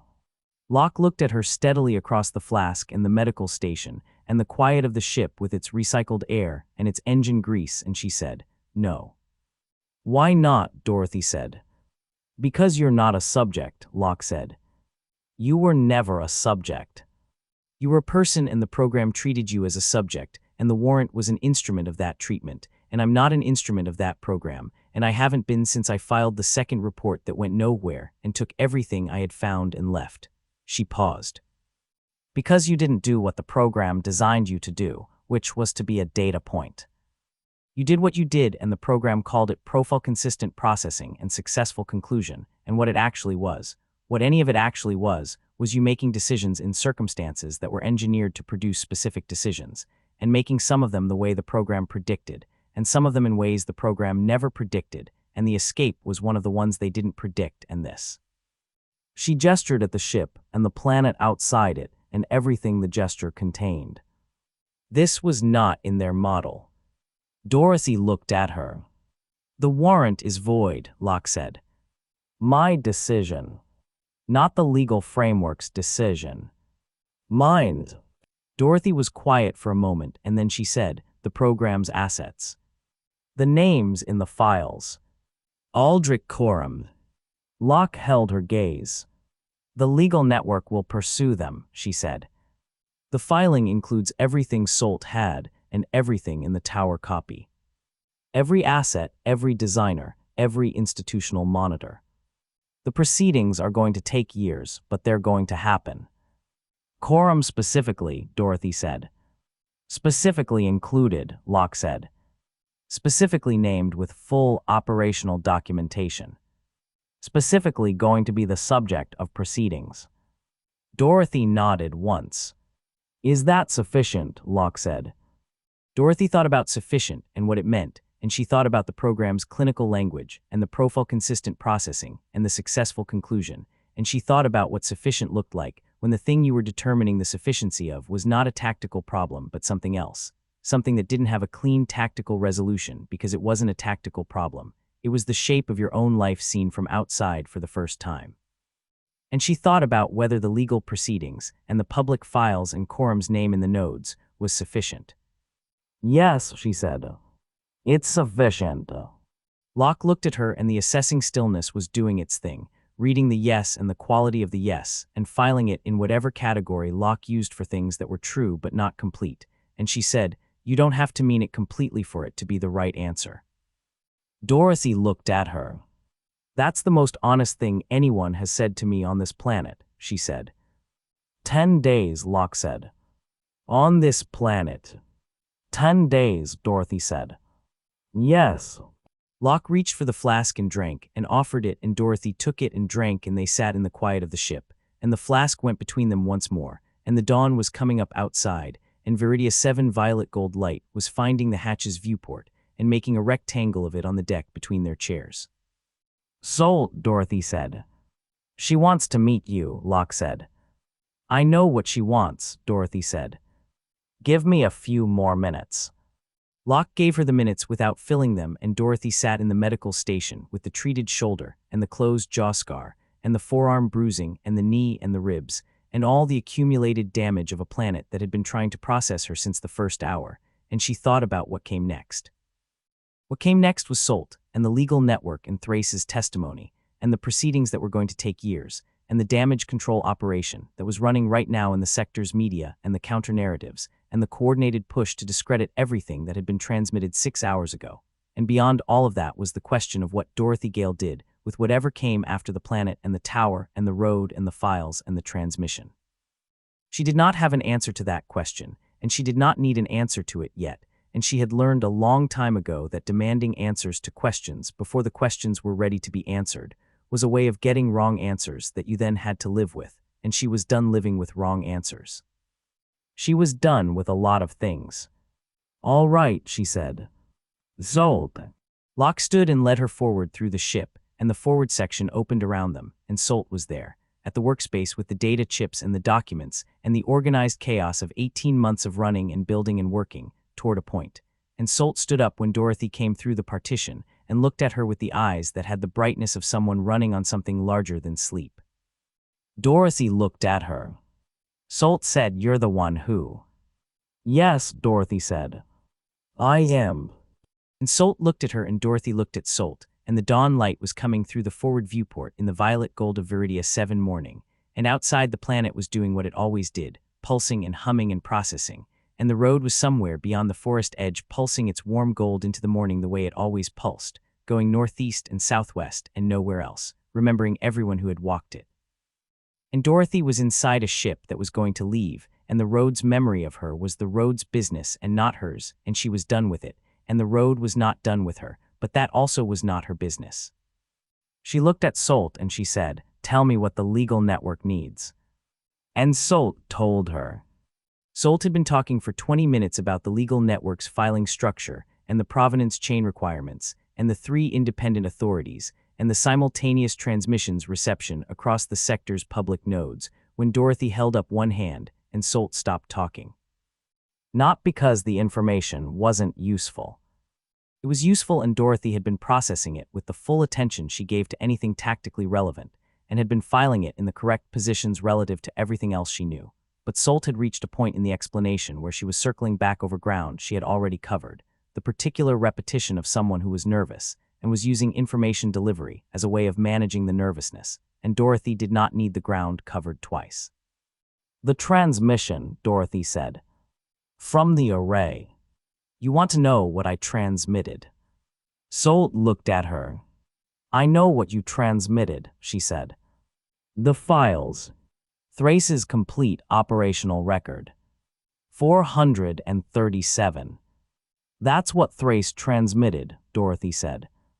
"Before the thresh came through the wall." Zolt stopped. Locke, who was standing in the partition between the forward section and the midship corridor with the assessing stillness and the flask in her hand, went very still in a different way, the stillness of someone who had just heard something that was rearranging the information they had been working with. Thrace ran the transmission, Solt said carefully. The sector-wide broadcast. Both copies simultaneously, the tower copy and my backup from the ship. That was the second transmission, Dorothy said. From the array. The forward section was quiet. Outside the viewport, the dawn was fully established now. Viridia 7 violet gold morning light coming through the forward glass and making the workspace's data chips and documents glow faintly at their edges. And the planet hummed its deep frequency in the ground beneath the ship's landing struts, and the road pulsed its warmth somewhere beyond the forest edge, and the tower stood in its cleared zone with its dead and its standing down combat unit and everything it contained. There were 2 transmissions, Locke said from the partition. Yes, Dorothy said. When was the first? Locke said. Before the Thresh arrived, Dorothy said. While Thrace was still in the operations room with me. Before I told him to run the files, she paused. I had approximately 40 minutes at the console before the Thresh's signal appeared on the biological monitoring display. I used 20 of those minutes learning the system. I used the next 20 making the first transmission. Solt looked at her. What did you transmit? She said. Dorothy looked at the viewport and the dawn light, and she thought about the operations room and the screens showing the file and the specific quality of sitting with something that was significant and putting it away and picking it back up and looking at it fully and completely and then deciding what to do with it. And she thought about the 20 minutes and what she had built in those 20 minutes from the array's sector-wide simultaneous transmission capability and Thrace's address matrix and the specific subset of the files that she had identified in the first pass through the documentation as the most immediately actionable. The Gardner program's operational personnel files, she said. Not the subject files. Not the developmental histories. The personnel files. The assets, the designers, the coordinators, the institutional monitors. Every name, every operational history, every documented action, every facility they worked in, and every subject they managed, and every report they filed, and every instruction they gave, and every instruction they received. She paused. Specifically, the asset designated in the files as Senior Field Operative, Eastern Developmental Sector, whose operational name was Aldrich Coram, and whose real name and current location and current operational status were all in the personnel file, because the program kept meticulous records of everything, including the current whereabouts of its active assets. Solt was staring at her. I transmitted the personnel files to every public node in the sector, Dorothy said, and to 3 specific additional addresses that were not public nodes. The first was the Outer Systems legal network that Solt's transmission fragments had been intercepted trying to reach 18 months ago, because the network's address was in the intercepted transmission documentation that Thrace had in his files. He had been monitoring all incoming and outgoing transmissions from this system for 30 years, and the intercept of Solt's transmission was in his records. The second was the Independent Oversight Authority that Ferris had transmitted to on day 8 of his log, the GC Civilian Safety Office, because Ferris's log was in my pocket and the address he had used was in the log. The third was a public journalism network in the Outer Systems that Thrace's operational notes identified as having published 2 previous stories on GC institutional corruption that the program had subsequently suppressed, because a network that had been suppressed twice had demonstrated both the willingness to publish and the specific vulnerability that made it a useful recipient for information that needed to reach the public faster than the legal proceedings could move it. The forward section was very quiet. Solt sat down. Not with the controlled movement of someone choosing to sit, but with the quality of someone whose legs had made the decision without consulting the rest of them, dropping into the workspace chair and looking at Dorothy with an expression that was several things simultaneously, none of them simple. Locke came through the partition fully and stood in the forward section and looked at Dorothy with the assessing stillness running at a depth Dorothy had not seen it run at before. The full assessment, everything Locke had and everything Locke was brought to bear on the single problem of understanding what she was looking at and what it meant. You planned this, Locke said. From the moment I finished reading the file, Dorothy said. The file, Locke said. The Gardener program file. Your developmental history. I read it, Dorothy said. I processed it. I put it away. Then I looked at what I had available, and I looked at what the available resources could do, and I built the plan from those materials in the time it took Thrace to sit quietly in his chair and let me read. She paused. The files documented everything the program had done, and every person who had participated in doing it, and the array was capable of reaching every public node in the sector simultaneously, and I was sitting at the console, with 20 minutes before the Thresh's signal appeared on the biological monitoring display. The Thresh arriving was not part of the plan, Locke said. The Thresh arriving was a variable I had identified as probable and had allocated resources against, Dorothy said. The sonic disruption system, the emitters, the targeting system documentation. I spent 20 minutes learning the console, and part of what I was learning was what was available to manage the probable variables. She paused. The Thresh was a probable variable. She had been a probable variable since the synthetic told me about her on the road. Locke looked at her steadily. So when you told Thrace to transmit the files, she said. The sector-wide broadcast. The simultaneous dual source. That was the second transmission, Dorothy said. The one the program's damage control operation is currently running counter-narratives against. The one that is going to take years to fully process through the legal system, and that may or may not produce the outcomes the legal network is working toward. She paused. The first transmission was the personnel files. The names and the locations and the operational histories of every active asset. That transmission went out before the Thresh arrived and before the damage control operation was activated, and before anyone who needed to suppress it knew there was anything to suppress. The damage control operation is running against the second transmission, Solt said, slowly working through it. The subject files. The developmental histories. The program's research record. Yes, Dorothy said. While the first transmission, Solt said. The personnel files. The names and locations of the active assets. Has been in the public nodes for several hours longer than the damage control operation has been running, Dorothy said. And in the Journalism Network's publication queue since approximately 20 minutes after I sent it, and the Journalism Network publishes in cycles, and the next cycle was approximately 4 hours after transmission, which has already passed.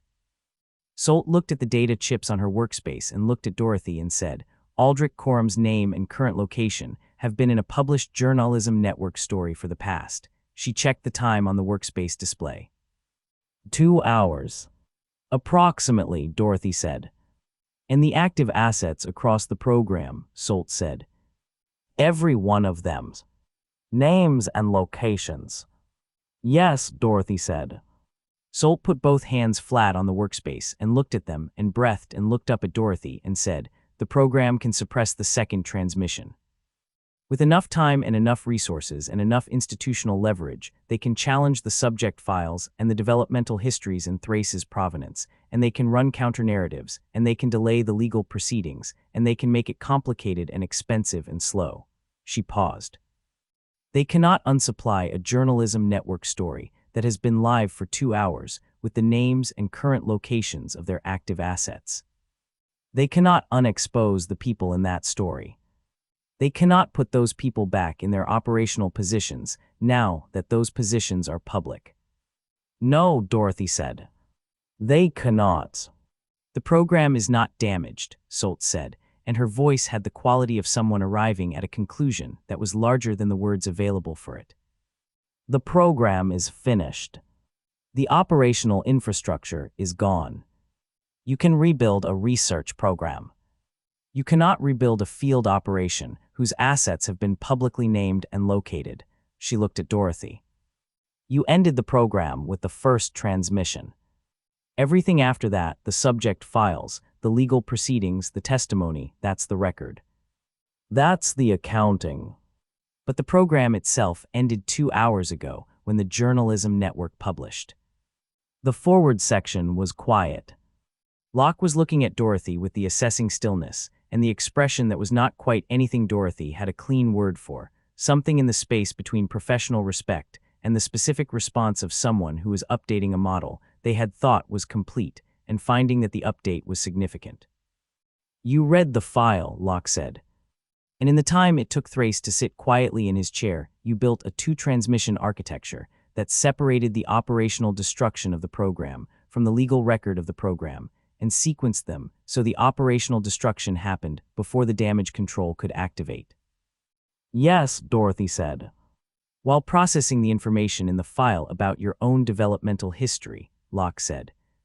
"While processing the fact that the program had engineered your life from birth."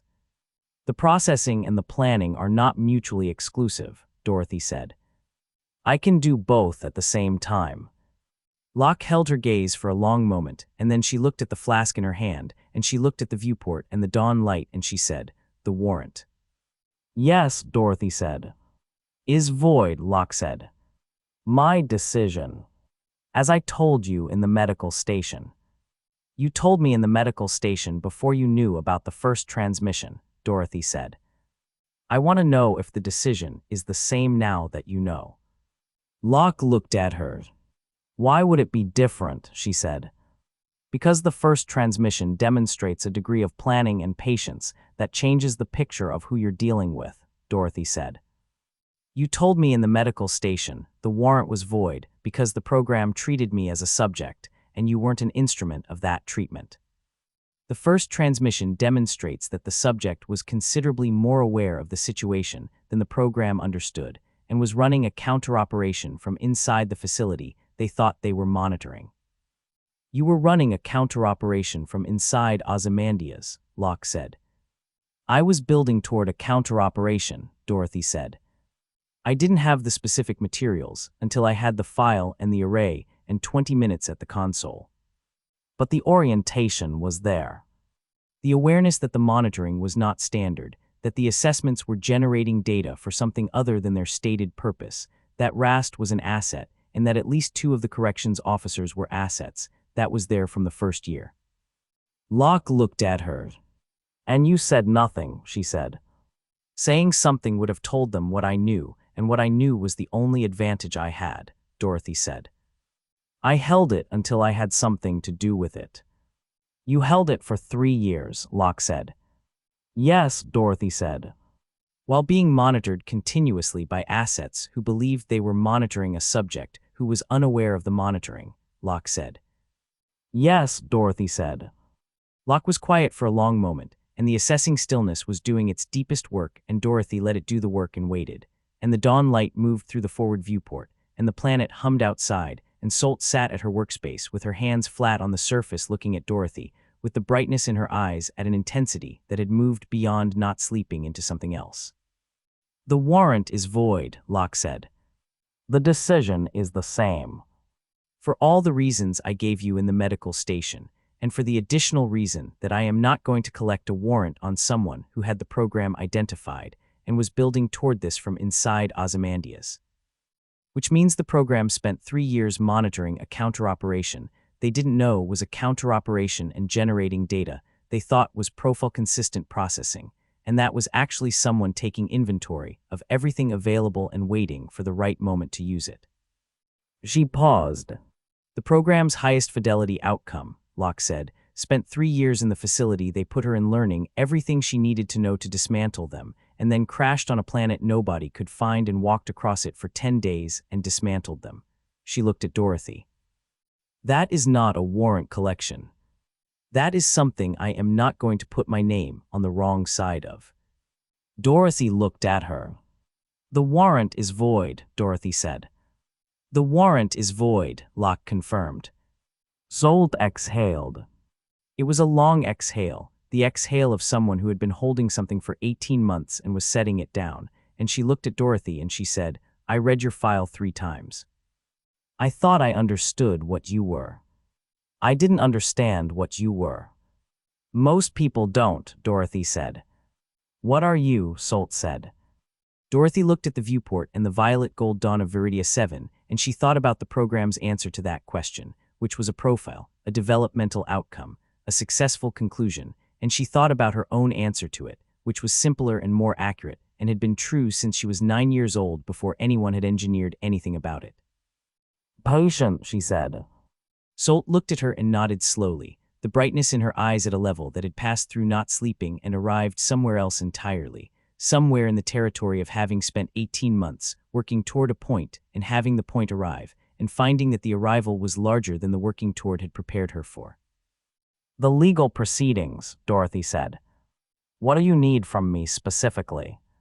Solt straightened in the workspace chair and pulled a data chip from the organized chaos of her workspace and said, "Your testimony about the contents of the file as you read it in the operations room.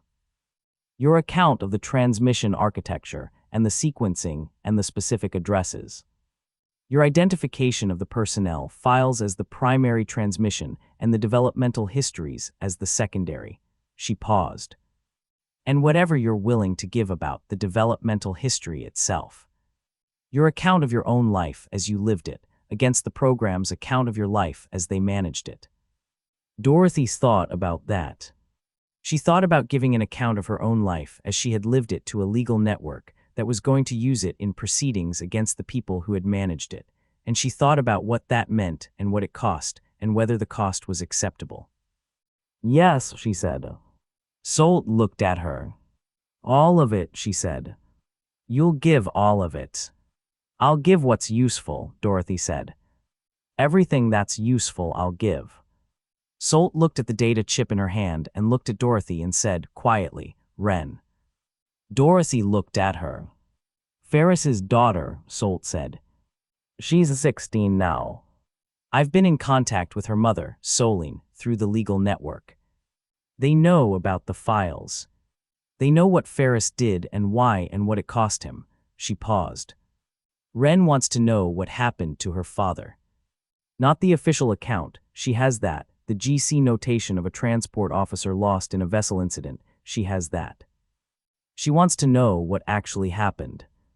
Dorothy thought about Ferris and the recorder and the 11 entries, and the 12th that was never made, and she thought about a man who had gone back to a tower because of a principle, and she thought about what actually happened, and whether actually happened was something a 16-year-old girl needed to hear in its complete form. "He went back," Dorothy said. "To the tower. He had left through the northwest gap, and he had a clear path to the forest, and he went back because he thought the right thing to do was more important than the safe thing to do." She paused. "He told Thrace to transmit the files. Thrace didn't do it immediately. A GC intelligence operative arrived at the tower 6 months later, and Ferris was still there, waiting for Thrace to make the decision, and the operative found him." She paused. "He died because he stayed when he could have left. He stayed because he thought the files mattered more than leaving." Solt was quiet. "He was right," Dorothy said. "The files did matter. It just took 8 more years and a different set of circumstances for the mattering to happen." Solt looked at her and said, "I'll tell her." "Tell her he was right," Dorothy said. "That's the part that matters." The forward section was quiet, and the dawn was full outside the viewport, and Viridia 7 was doing what it always did, and Dorothy sat in the chair across from Solt's workspace and thought about what came next and thought about the proceedings, and the testimony in Quorum's name in the journalism network story, and 437 developmental histories in the public nodes, and the program's active assets named and located and exposed. And she thought about what sufficient meant and whether this was it. She thought it was close. She thought it was the closest she was going to get to it, and that the closest she was going to get was close enough. And close enough was what she had been working with since she was 9 years old, close enough being the practical application of the understanding that perfect outcomes were not available in the situations she generally found herself in, and that close enough was therefore the correct target. Outside the viewport, something moved at the forest edge. Dorothy saw it before Locke did, the movement in the undergrowth at the cleared zone's western boundary, the bioluminescent plants brightening in the pattern that meant something was moving through them toward the cleared zone, and she was on her feet and through the partition and past the medical station, and at the hatch before Locke had fully registered what she had seen. She opened the hatch and went down the ramp with the combat blade in her hand and the carbine in her other hand with its 10% charge that she had been carrying since the main's territory, and that she had not been able to resupply because resupply required a source and there had been no source, and she reached the bottom of the ramp and looked at the forest edge. Two of the Thresh's retinue members who had come through the wall gap and survived the emitter discharge and the deterrence, and had been in the tower's compound when Dorothy had been in the corridor with the Thresh, and had subsequently been somewhere in the tower or the compound in the aftermath of everything that had followed, and they were at the forest edge with the organic lances in the energy discharge configuration, the sensory clusters contracted to their directed points. And they were looking at Dorothy at the bottom of the ramp, with the compound eyes carrying the specific signal of people who had lost the thing they served, and were deciding what that meant for what they did next. Dorothy looked at them. One of them said something in the tonal language, a short sequence, and Dorothy did not have enough of the language to translate it precisely, but she had enough to read the register of it, and the register was not a threat, it was a question, the tonal equivalent of what now. The question of people who had come to the edge of the forest, because the forest was where they were from, and the cleared zone was where the thing that had happened, and the question was whether the thing that had happened changed what they were supposed to do, or whether they were supposed to do what they had always done.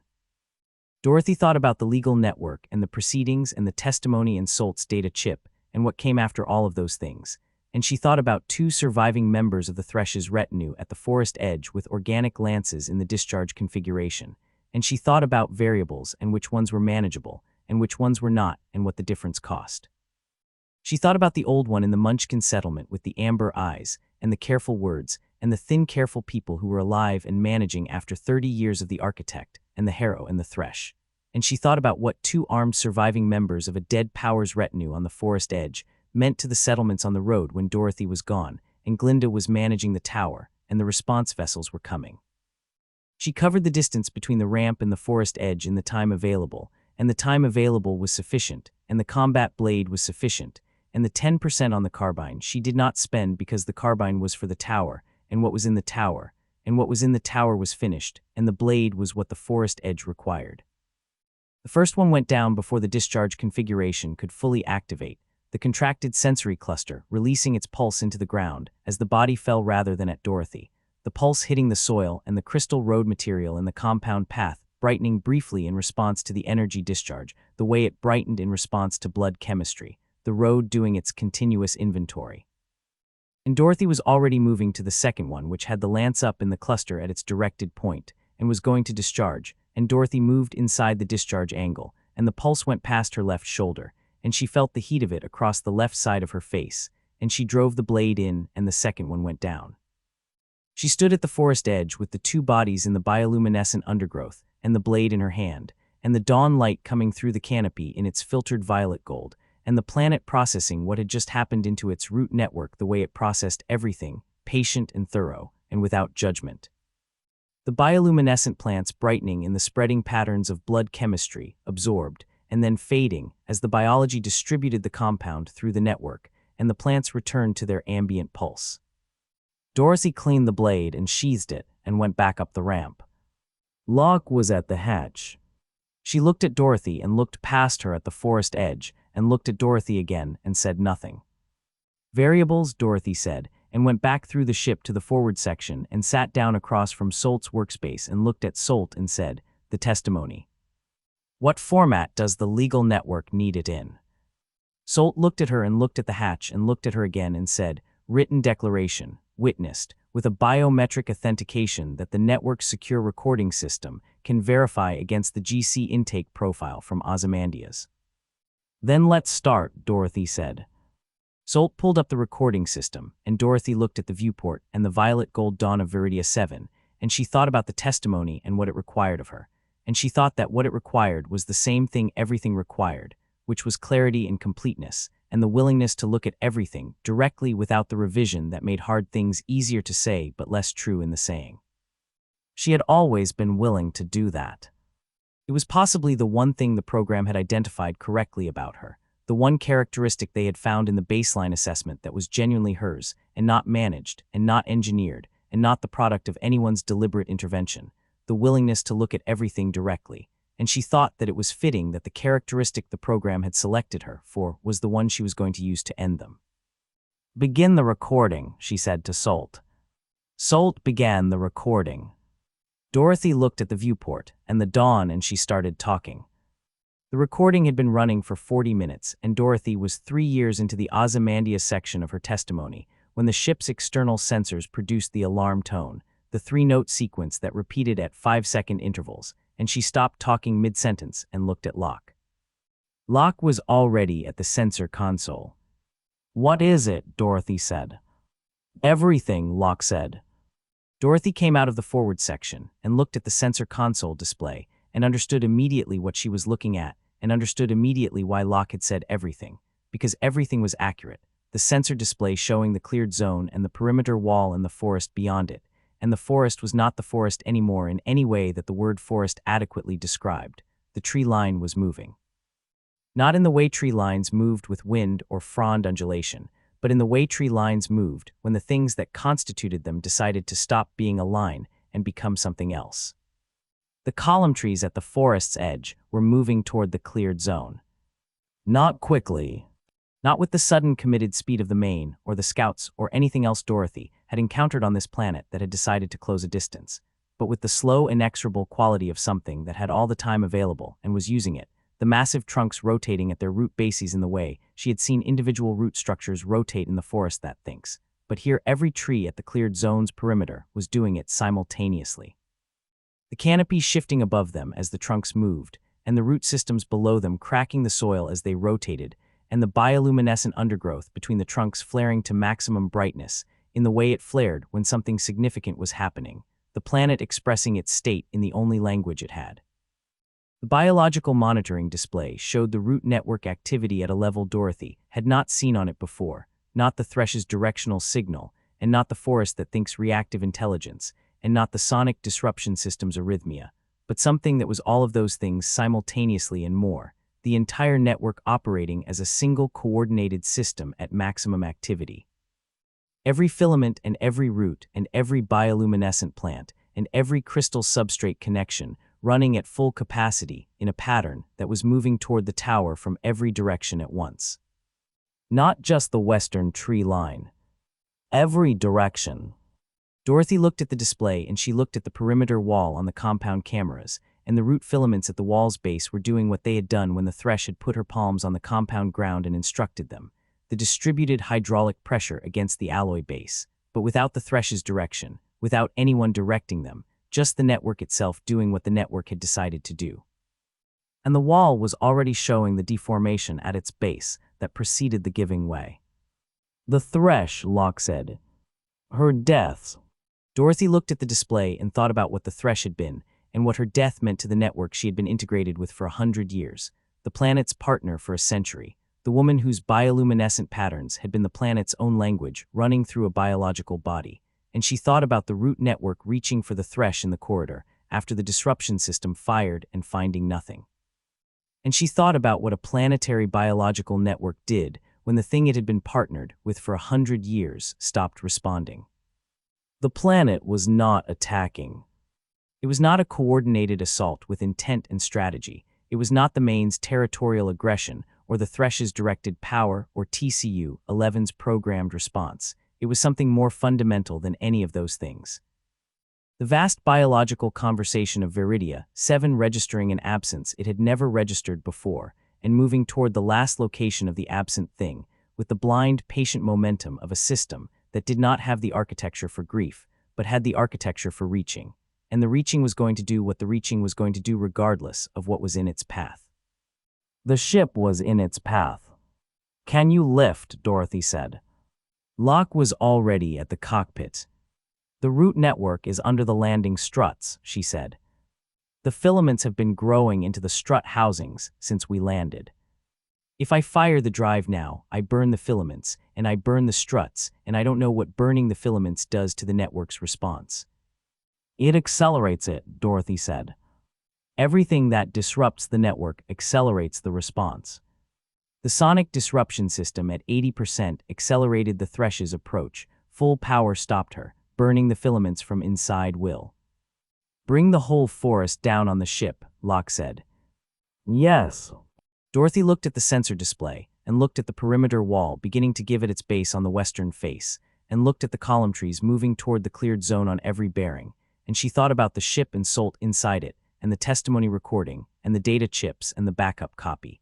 And she thought about what the planet moving toward the tower in a tide meant for everything in the tower's immediate vicinity that was not the tower. "Get the ship off the ground," she said. "Not high. 20 meters. High enough that the root filaments can't reach the struts, and low enough that you can come back down when it's finished." "When it's finished," Locke said. "You don't know when it's finished." "Hover at 20 meters, Dorothy said. "When I'm on the road, signal me with the running lights. 3 flashes. I'll find a position where you can come down." Locke turned from the cockpit and looked at her. "You're going out there," she said. "The tower has the sonic disruption system," Dorothy said. "If I can get to the console and run the disruption at maximum pulse, it buys time, slows the network's response, gives you the window to get clear, and gives me the window to get out." She paused. "The disruption system is the only thing on this planet that affects the network at the level this requires, and it's in the tower and I'm here." "The disruption system is what killed the Thresh," Locke said. "The disruption system plus the blade killed the Thresh," Dorothy said. "The disruption system alone slows the network. Slowing it is sufficient. I don't need to stop it, I need to slow it enough to get out." Locke looked at her with the assessing stillness running its full depth assessment, and she said, "The road." "The road is biological," Dorothy said. "The network is the road, and the road is the network, and the road running northeast is the network's primary substrate in this region. If I can get to the road and get northeast on it far enough that the tower is behind me, the network's convergence on the tower is what it's converging on, not me." "The road remembers everyone who walks it," Locke said. "The Thresh told me that," Dorothy said. "On the road. Day 5. And you're going to walk it one more time," Locke said. "I'm going to run it," Dorothy said. "Get the ship up. 20 meters. 3 flashes when you see me on the road." Locke looked at her for one more moment with the assessing stillness, and then she turned to the cockpit, and Dorothy went to the hatch and opened it, and went down the ramp for the last time, and the pre-dawn dark that had been pre-dawn when she walked up the ramp was now full morning, and the violet gold light of Viridia 7 was coming down unfiltered in the cleared zone, and the cleared zone was changing. The root filaments at the cleared zone's soil surface were visible now in a way they had not been visible before, rising out of the ground as the network increased its surface activity, thin crystalline tendrils catching the morning light, and the ground between the ship and the perimeter wall had a quality of movement to it that soil did not normally have, a slow writhing at the surface level that was the network expressing its activity through every available connection point. Dorothy ran across the cleared zone toward the perimeter wall's northwest gap. The gap was still there, the alloy panels of the maintenance access point hanging open from the previous night's entry, and she went through it into the compound, and the compound was different from the compound she had left, the bioluminescent road material in the compound's central path running at maximum brightness, the gold pulse not slow and rhythmic but rapid and continuous. The road substrate carrying the network's maximum activity signal through its crystal matrix, and the light of it casting moving shadows across the compound walls. The 2 bodies she had left were still there, and the network was processing them the way it processed everything, the bioluminescent patterns moving through the ground around them as the root filaments absorbed the blood chemistry and distributed it, and Dorothy went past them toward the tower's south wall access door without looking at them. The south wall access panel took 7741, and the door opened, and she went in and up the corridor toward the stairs, and the corridor was vibrating, a low sustained tremor coming through the alloy floor, and the alloy walls that was the root network's pressure against the tower's foundation transmitted through the structure, the planet pressing against the thing that had been inserted into it 30 years ago, and that was now without the authority that had maintained the insertion. The architect gone and the architect's systems standing down, and the planet making its assessment of what that meant. She went up the stairs. The ground level was shaking with the foundation tremor, and Vorn's body at the base of the main staircase had shifted from its original position as the floor moved, and Dorothy went past it and up to the second level, and the second level was shaking, and the equipment on the storage racks was rattling against its housings, and 2 of the racks had come partially off the wall where the mounting points had pulled through the alloy surface under the sustained vibration. She went up to the 3rd level where the array was, and the array was operational, the transmission complete but the system still warm, and she went past it to the operations room, and the operations room door was open. She had left it open, and she went in and sat at the console. The biological monitoring display was showing a reading she had no scale for, the root network activity so far beyond anything the display had been calibrated to represent that the indicator was simply at maximum and holding there, a flat line at the top of the scale that meant the sensor had run out of numbers for what it was reading.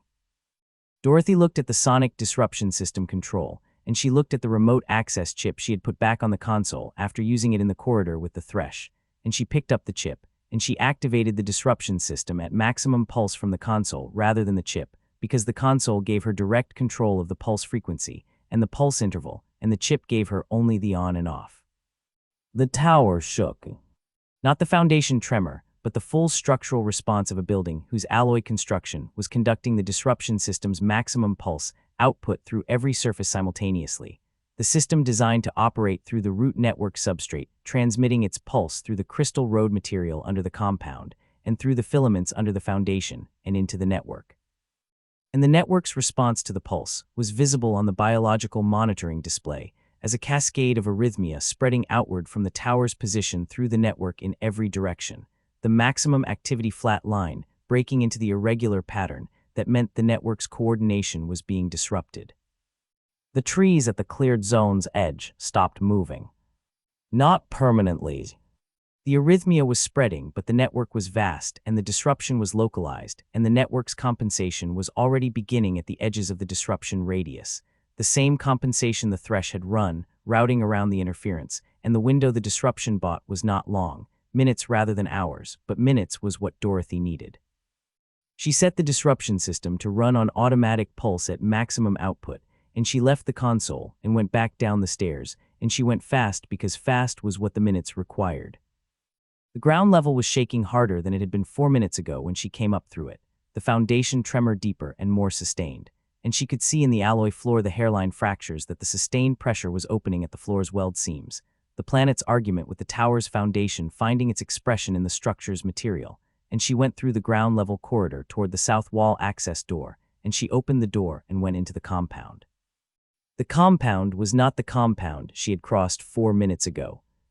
The western perimeter wall had given at its base in the section adjacent to the original gap. A full 2-meter section collapsed inward, and through the gap the forest was visible, not the forest's normal morning aspect, but the forest at maximum bioluminescent output, every plant at full brightness simultaneously.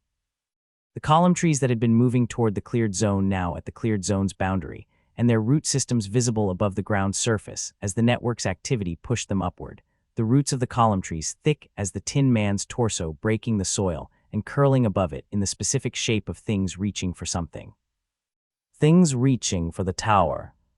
Dorothy crossed the compound toward the northwest gap in the perimeter wall, and she crossed it at a run, and the compound ground was moving under her feet, the network's surface activity generating a slow undulation in the soil that made the footing uncertain, and she adjusted for the uncertainty the way she adjusted for all uncertain footing, with her weight low and her stride shortened, and her eyes on the ground ahead rather than the perimeter gap. Something came out of the collapsed western wall section. Not a plant and not a root structure, and not anything she had a category for, something that was the network itself expressing a physical capability she had not seen it expressed before, a mass of root filaments and bioluminescent plant material and crystal substrate fragments moving together in a configuration that had no biological precedent she knew of, the network assembling itself into something that moved with a purpose that was not intelligence but was beyond pure reflex. The reaching of the vast biological system made physical and mobile, and directed at the thing that had been generating the disruption pulse. Directed at Dorothy. She had the carbine up before the thing had fully cleared the collapsed wall section, and she fired, and the 10% charge produced one shot, and the shot hit the assembled mass, and the energy discharge disrupted the filament connections in the impact zone, and the mass lost its coherence in that section, the filaments separating, and the bioluminescent material going dark where the charge hit. But the mass was not dependent on any single section's coherence, and it kept moving, and Dorothy had 0% on the carbine now, and she dropped it. The combat blade came out. She drove it into the mass at the point where the filament density was highest, the point that functioned as the mass's locomotion center, and the blade disrupted the connections there, and the mass lost its directional coherence, and began moving in the random reaching pattern of the network without specific direction, and Dorothy went around it toward the northwest gap, and the gap was still open, and she went through it. The cleared zone was transformed.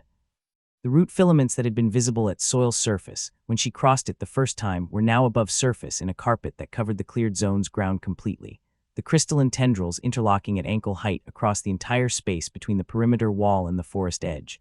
And the forest edge was no longer at the forest edge. The column trees had reached the cleared zone's boundary, and their canopies were overhead now. The bioluminescent maximum output plants, casting their extraordinary, combined light down into the cleared zone, and making it as bright as midday in a quality of light that had nothing to do with the sun. Above her at 20 meters, Locke's ship was hovering with the precise controlled output of good piloting, maintaining altitude against the ground effect of the root filaments, the drive wash keeping the filament carpet below it pressed flat, and Dorothy looked up at it and kept running. The filament carpet was not static.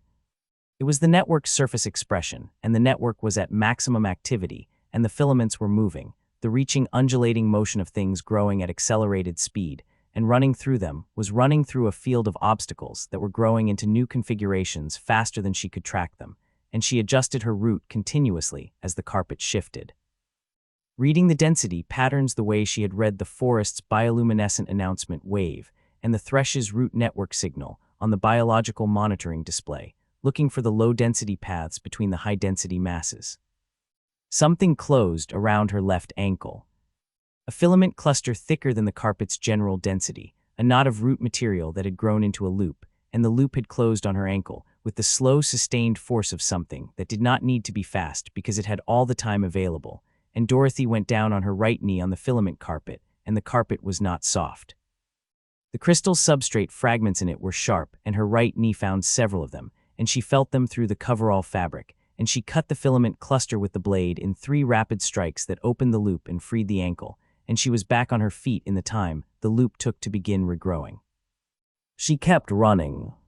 The northwest gap was behind her, and the road was ahead, the yellow crystal pulse of it visible through the filament carpet at the cleared zone's northeast edge, where the road crossed from the forest into the cleared zone and continued northeast toward the forest on the other side, and Dorothy ran toward it, and the filament carpet thickened as she approached the road because the road was the network's primary substrate in this region, and the network's activity was highest at its primary substrate. She hit the road's surface at a run and kept running. The road under her boots was not the road she had been walking for 10 days. The warm, steady gold pulse was still present, but underneath it, and overlaid with the maximum activity signal that the network was running through every substrate simultaneously, and the road's surface was hot, not the comfortable warmth of the biological pulse, but the heat of a system running at maximum output, and the crystal surface was bright. The gold light intense enough that she was running in a column of warm gold bioluminescence that lit the road ahead of her and the forest on both sides. The forest on both sides was the forest at maximum bioluminescence, every plant at full brightness, the column trees enormous overhead with their canopies interlocking, and the light they were generating making the forest interior as bright as the cleared zone behind her. And the road ahead was lit, and the road was hot, and Dorothy ran on it northeast, because northeast was away from the tower, and the tower was what the network was converging on, and northeast was where the road went. Things came out of the forest. Not the organized approach of the Thresh's scouts, or the territorial commitment of the Maine, but the random reaching of the network's maximum activity expressing itself through whatever biological systems were connected to it, plants extending their root structures across the road surface in rapid growth bursts, the bioluminescent undergrowth sending out lateral shoots that crossed the road in seconds, the column trees rotating their roots at the surface and sending filament masses across the road's path. Dorothy went through them. She went through them with the blade because the blade was what she had, and the blade was sufficient for the filament masses and the lateral shoots and the root structures crossing the road, each one requiring a different application of the blade's edge and the blade's point, and the full rotation of her wrist and arm and shoulder, and the going through them was not clean and was not quick but was continuous. She kept moving and kept cutting, and the road kept going northeast, and the network kept reaching, and the cutting kept the reaching from closing around her long enough to keep moving. A root structure came up through the road surface. Not alongside it through it, the road's crystal substrate cracking from below, as the root forced its way up the way it had forced its way up in the forest that thinks, and this root was larger than those had been, the network's maximum activity producing a force that the normal root growth pressure did not produce. And it came up under her left foot mid-stride, and the road surface tilted, and she went down on her right side on the cracking crystal, and the blade went wide, and her right hand hit the road surface, and the crystal fragments in the impact zone opened 3 parallel cuts across her palm that she registered and kept moving through. She got up. She got up and cut the route where it crossed the road surface, and kept running, and the blade was not what it had been at the start of this day, the edge compromised by the accumulated cutting, the biological material of the root structures, and the filament masses harder than it looked, and the blade having given a portion of its edge to every cut.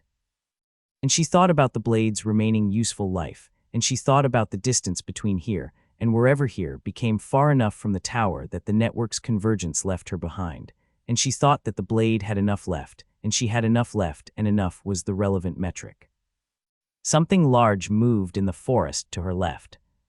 Not a predator, not the main's replacement, or anything in the main's category. The predators of this planet were biological organisms, and biological organisms were affected by the network's maximum activity, the same way everything connected to the network was affected, disrupted and disoriented rather than directed.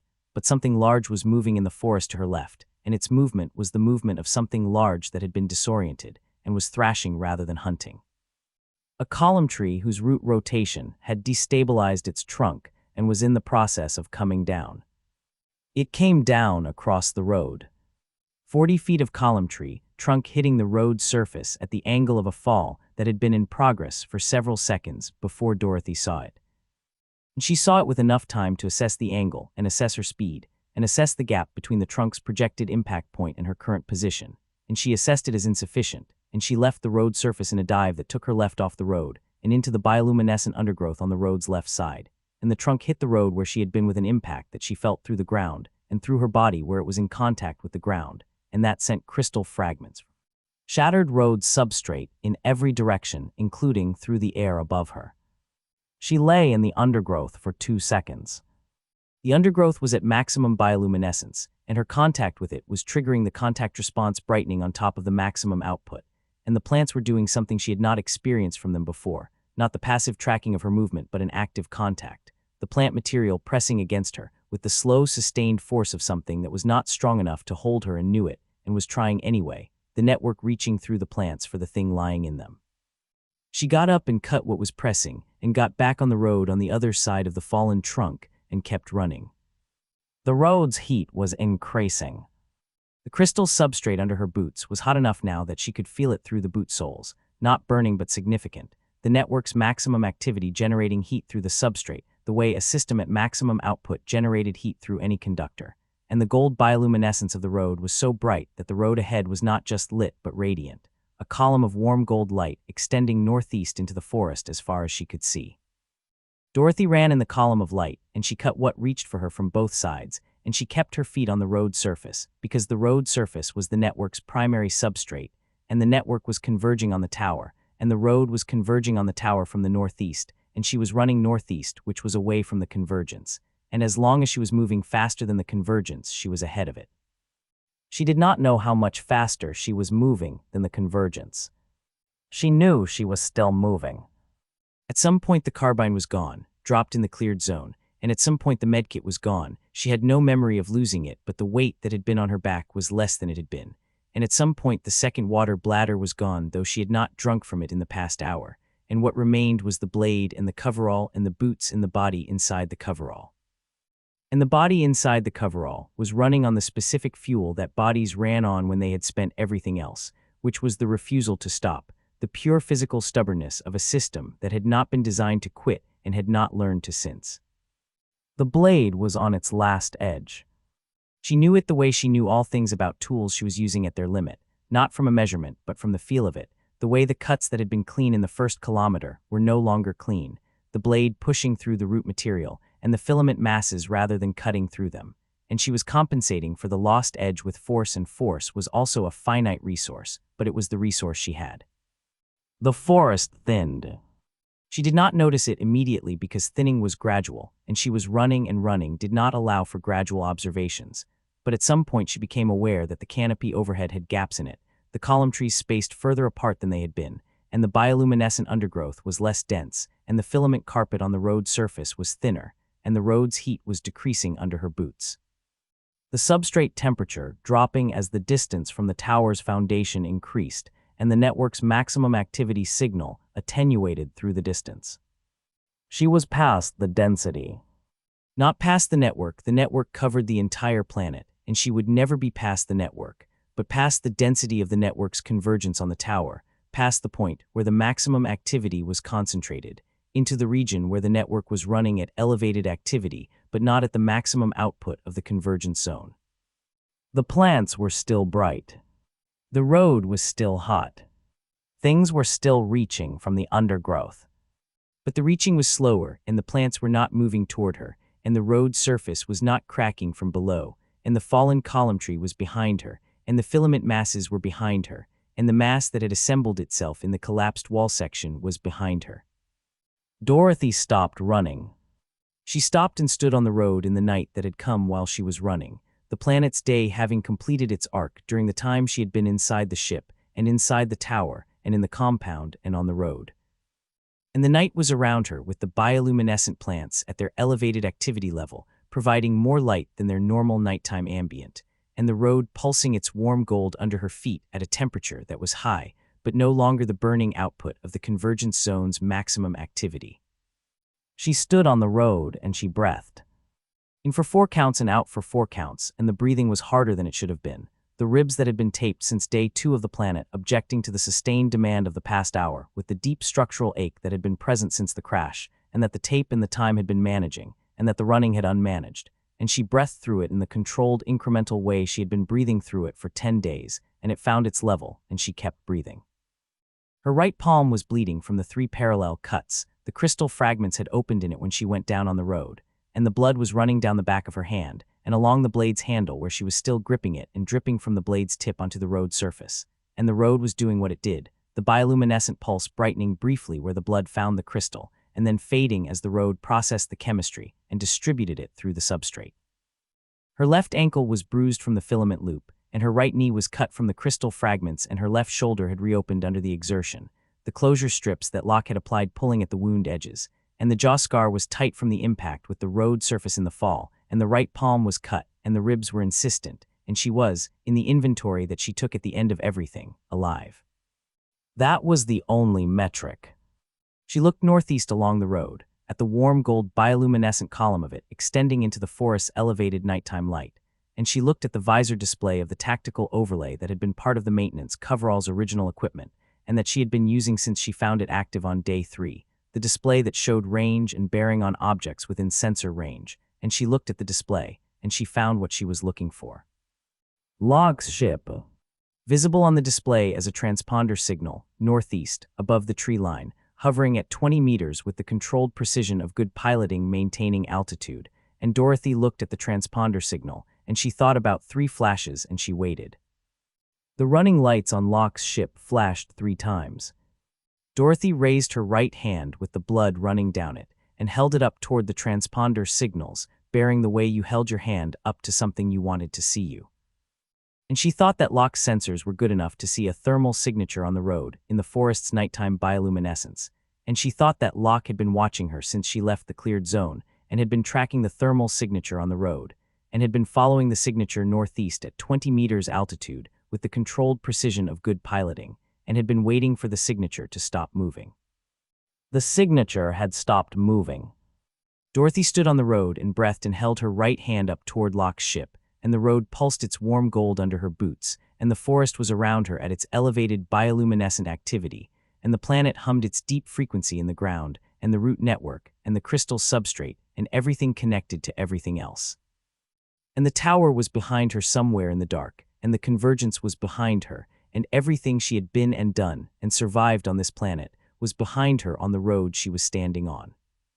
By the time she reached the road, her legs were carrying her on something that was not strength anymore, the strength having been spent somewhere in the compound, or the forest edge, or the tower's ground level, or all 3 simultaneously, and what was left was the specific biological stubbornness of a body that had not been given permission to stop, moving because stopping was not an instruction she had issued, and her body knew better than to issue it without authorization.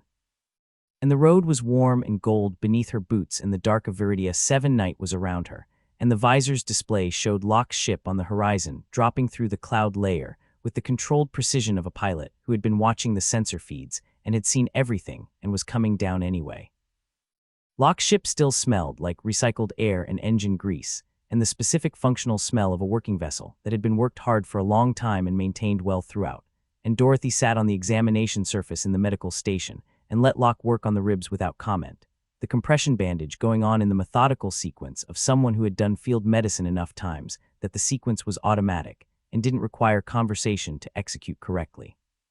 The ribs were the worst of the new damage, 3 of the original cracked ribs having progressed to broken during the planet's assault on the compound and the tower's ground level.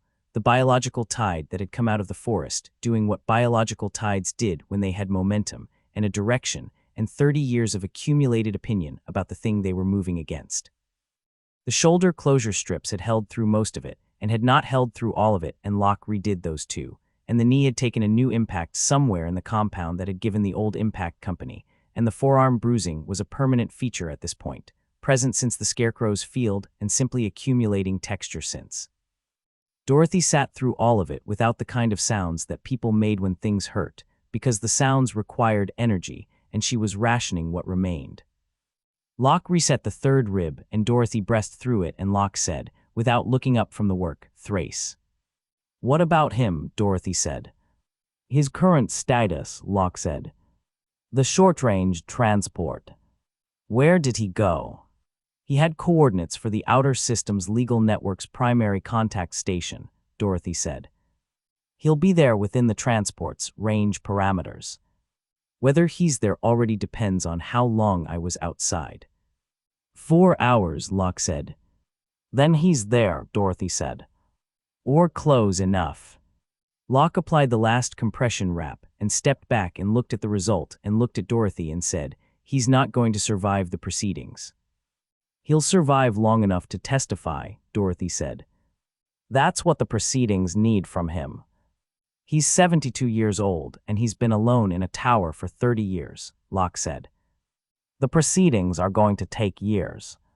"He survived 30 years of fear in a tower on a planet nobody could find," Dorothy said. "He'll survive the proceedings," she paused. "He wants to. That's the difference. Everything he survived before he wanted to be over. The proceedings he wants." Locke looked at her for a moment, and then she moved to the storage unit beside the medical station and produced the flask and offered it, and Dorothy took it and drank and handed it back, and Locke drank and set it on the surface between them. The comms unit on the midship console produced a soft tone, and Locke crossed to it and read the incoming intercept and handed the display to Dorothy without comment. The intercept was from the tower's external broadcast frequency, not TCU-11's standing down request for instruction, a different frequency, the array's outbound channel, and the transmission was brief and in standard and was signed with Glinda's household identifier, the same bioluminescent thread identifier Dorothy had seen on the guard's uniform and on the asset's clothing, and it was addressed to the Outer Systems contact stations of 3 separate trade networks, and it said, in the precise, careful language of someone who had been waiting to say it for 30 years, that the communications embargo on the system designated Viridia-7 was lifted effective immediately, and that the array was operational, and that inquiries regarding trade access and transit routing could be directed to the tower's new administrative authority. New administrative authority. Not Glinda by name. Administrative authority. The language of someone who understood that naming herself too quickly produced the kind of scrutiny she was not yet ready for, and that administrative authority produced the same practical outcome without the scrutiny.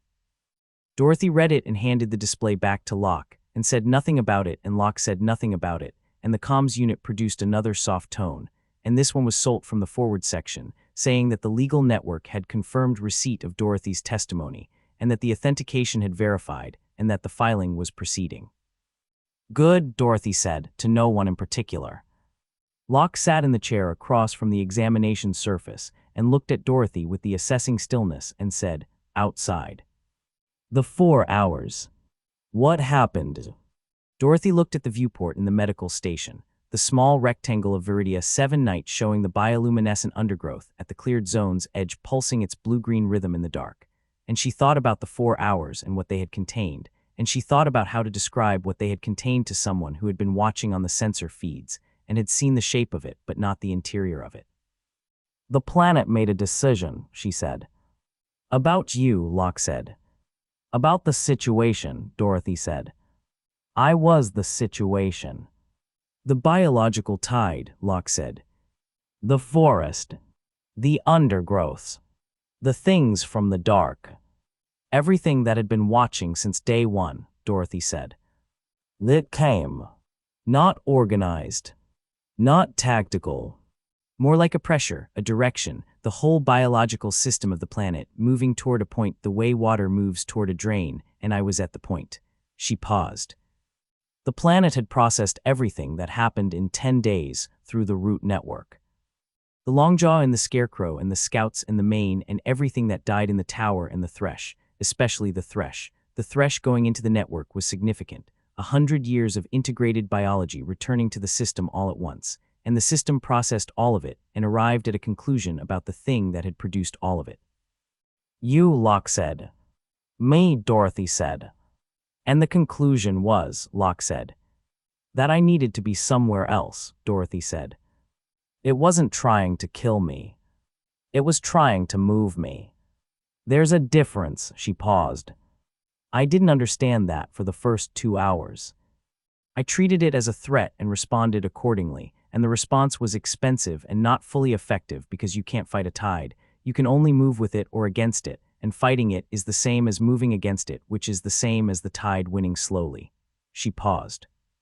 "In the 3rd hour I understood what it was doing and I stopped fighting it and moved with it, and it took me to the road, and the road took me southwest, and the tide stopped at the road's edge because the road is not native biology and the tide didn't cross it."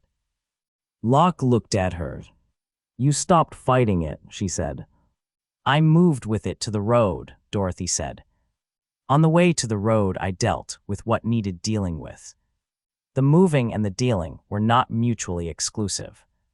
"The things in the dark," Locke said. "That had been watching since day one." "Some of them," Dorothy said. Locke held her gaze for a moment, and then she said, "How many?" Dorothy thought about the 4 hours, and the compound and the tower's ground level, and the outer grounds between the perimeter wall and the forest edge, and the forest itself and the road, and she thought about what had come at her across those 4 hours in the biological tide that the planet had sent. And she thought about the carbine spent in the 1st hour, and the blade doing the work the carbine had been doing before the charge ran out, and the specific accumulated weight of 4 hours of continuous engagement with a planet that had made a decision. "Well, enough," she said. Locke looked at her steadily, and the assessing stillness was doing something that Dorothy recognized as the specific processing of someone who was sitting with information they had not fully integrated yet, and were not going to rush the integration of, and she said, "When the sensor feeds showed what was happening, I considered coming in."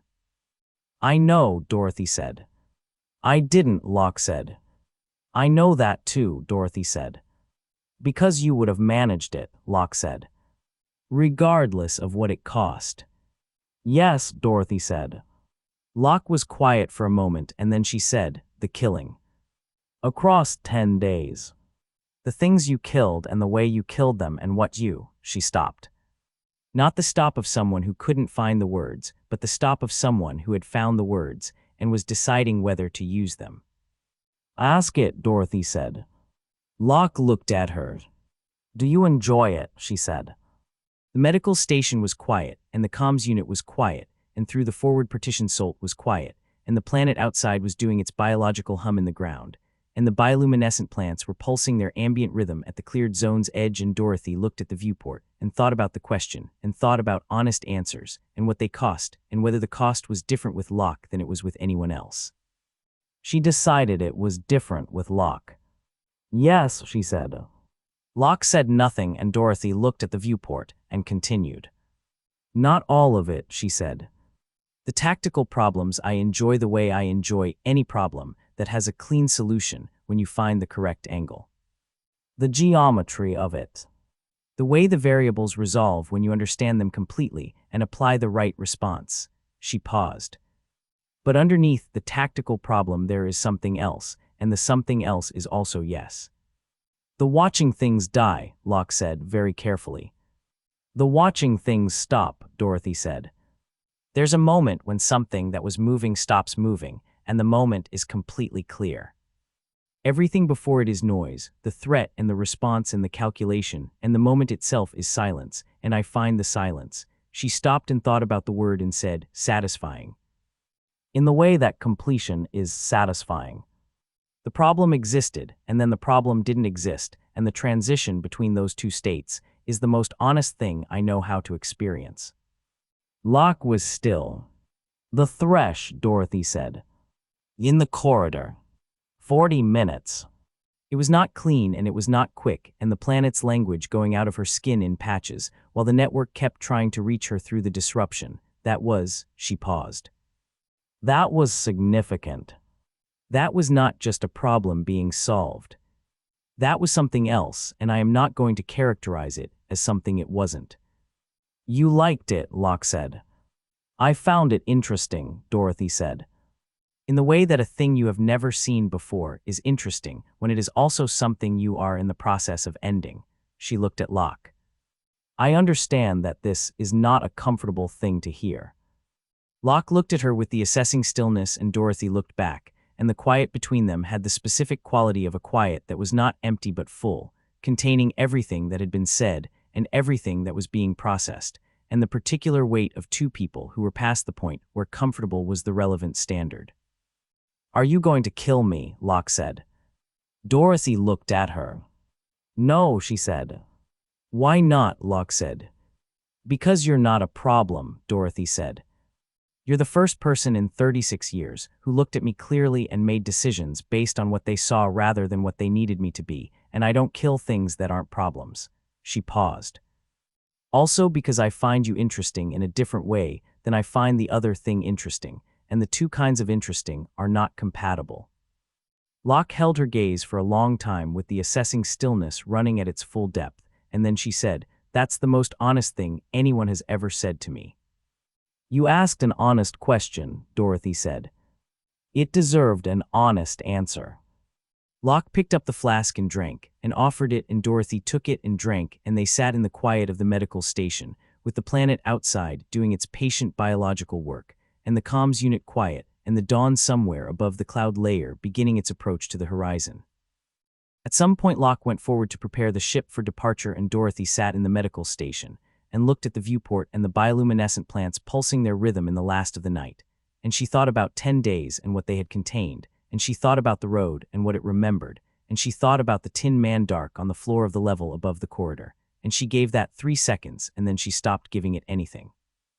The drive cycled up with the clean efficiency of a well-maintained system, and the landing struts retracted, and the ship lifted from the cleared zone, and the tower fell away below them, the alloy surface catching the first pre-dawn light in its hard manufactured gleam, and the perimeter wall fell away, and the forest spread in every direction beneath them, the column tree canopy unbroken, and the road visible as a yellow crystal line running southwest to northeast through it, warm and golden and pulsing. The same slow rhythm it had been pulsing since she first stepped onto it on day 3, going northeast the way it always went, patient and biological, and completely indifferent to what had walked on it, or what it had seen, or what it remembered. Dorothy watched it through the viewport as the altitude increased, and the road became thinner, and the forest became a texture, and the texture became a surface, and the surface became a sphere, violet and luminous, the bioluminescent output of the planet's biology visible even from orbit as a faint blue-green shimmer at the atmospheric edges, the planet still pulsing, still humming.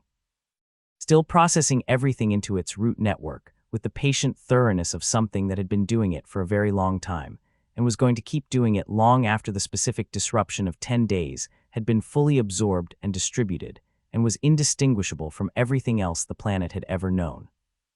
She looked at the sphere, and she looked at the yellow road still visible at this altitude, a thin warm line through the violet green of the forest surface, still pulsing, still going northeast, still going nowhere she had ever been going to stay. Locke said from the cockpit, We're clear. Setting course. Dorothy looked at the road one more time. Then she turned away from the viewport, and she did not look back, and the drive engaged, and Viridia 7 fell away behind them into the dark between stars, and the road pulsed its warm gold into the empty air above it, and kept going northeast the way it always had, and this time there was nothing on it to remember. Goodbye, Yellow Brick Road.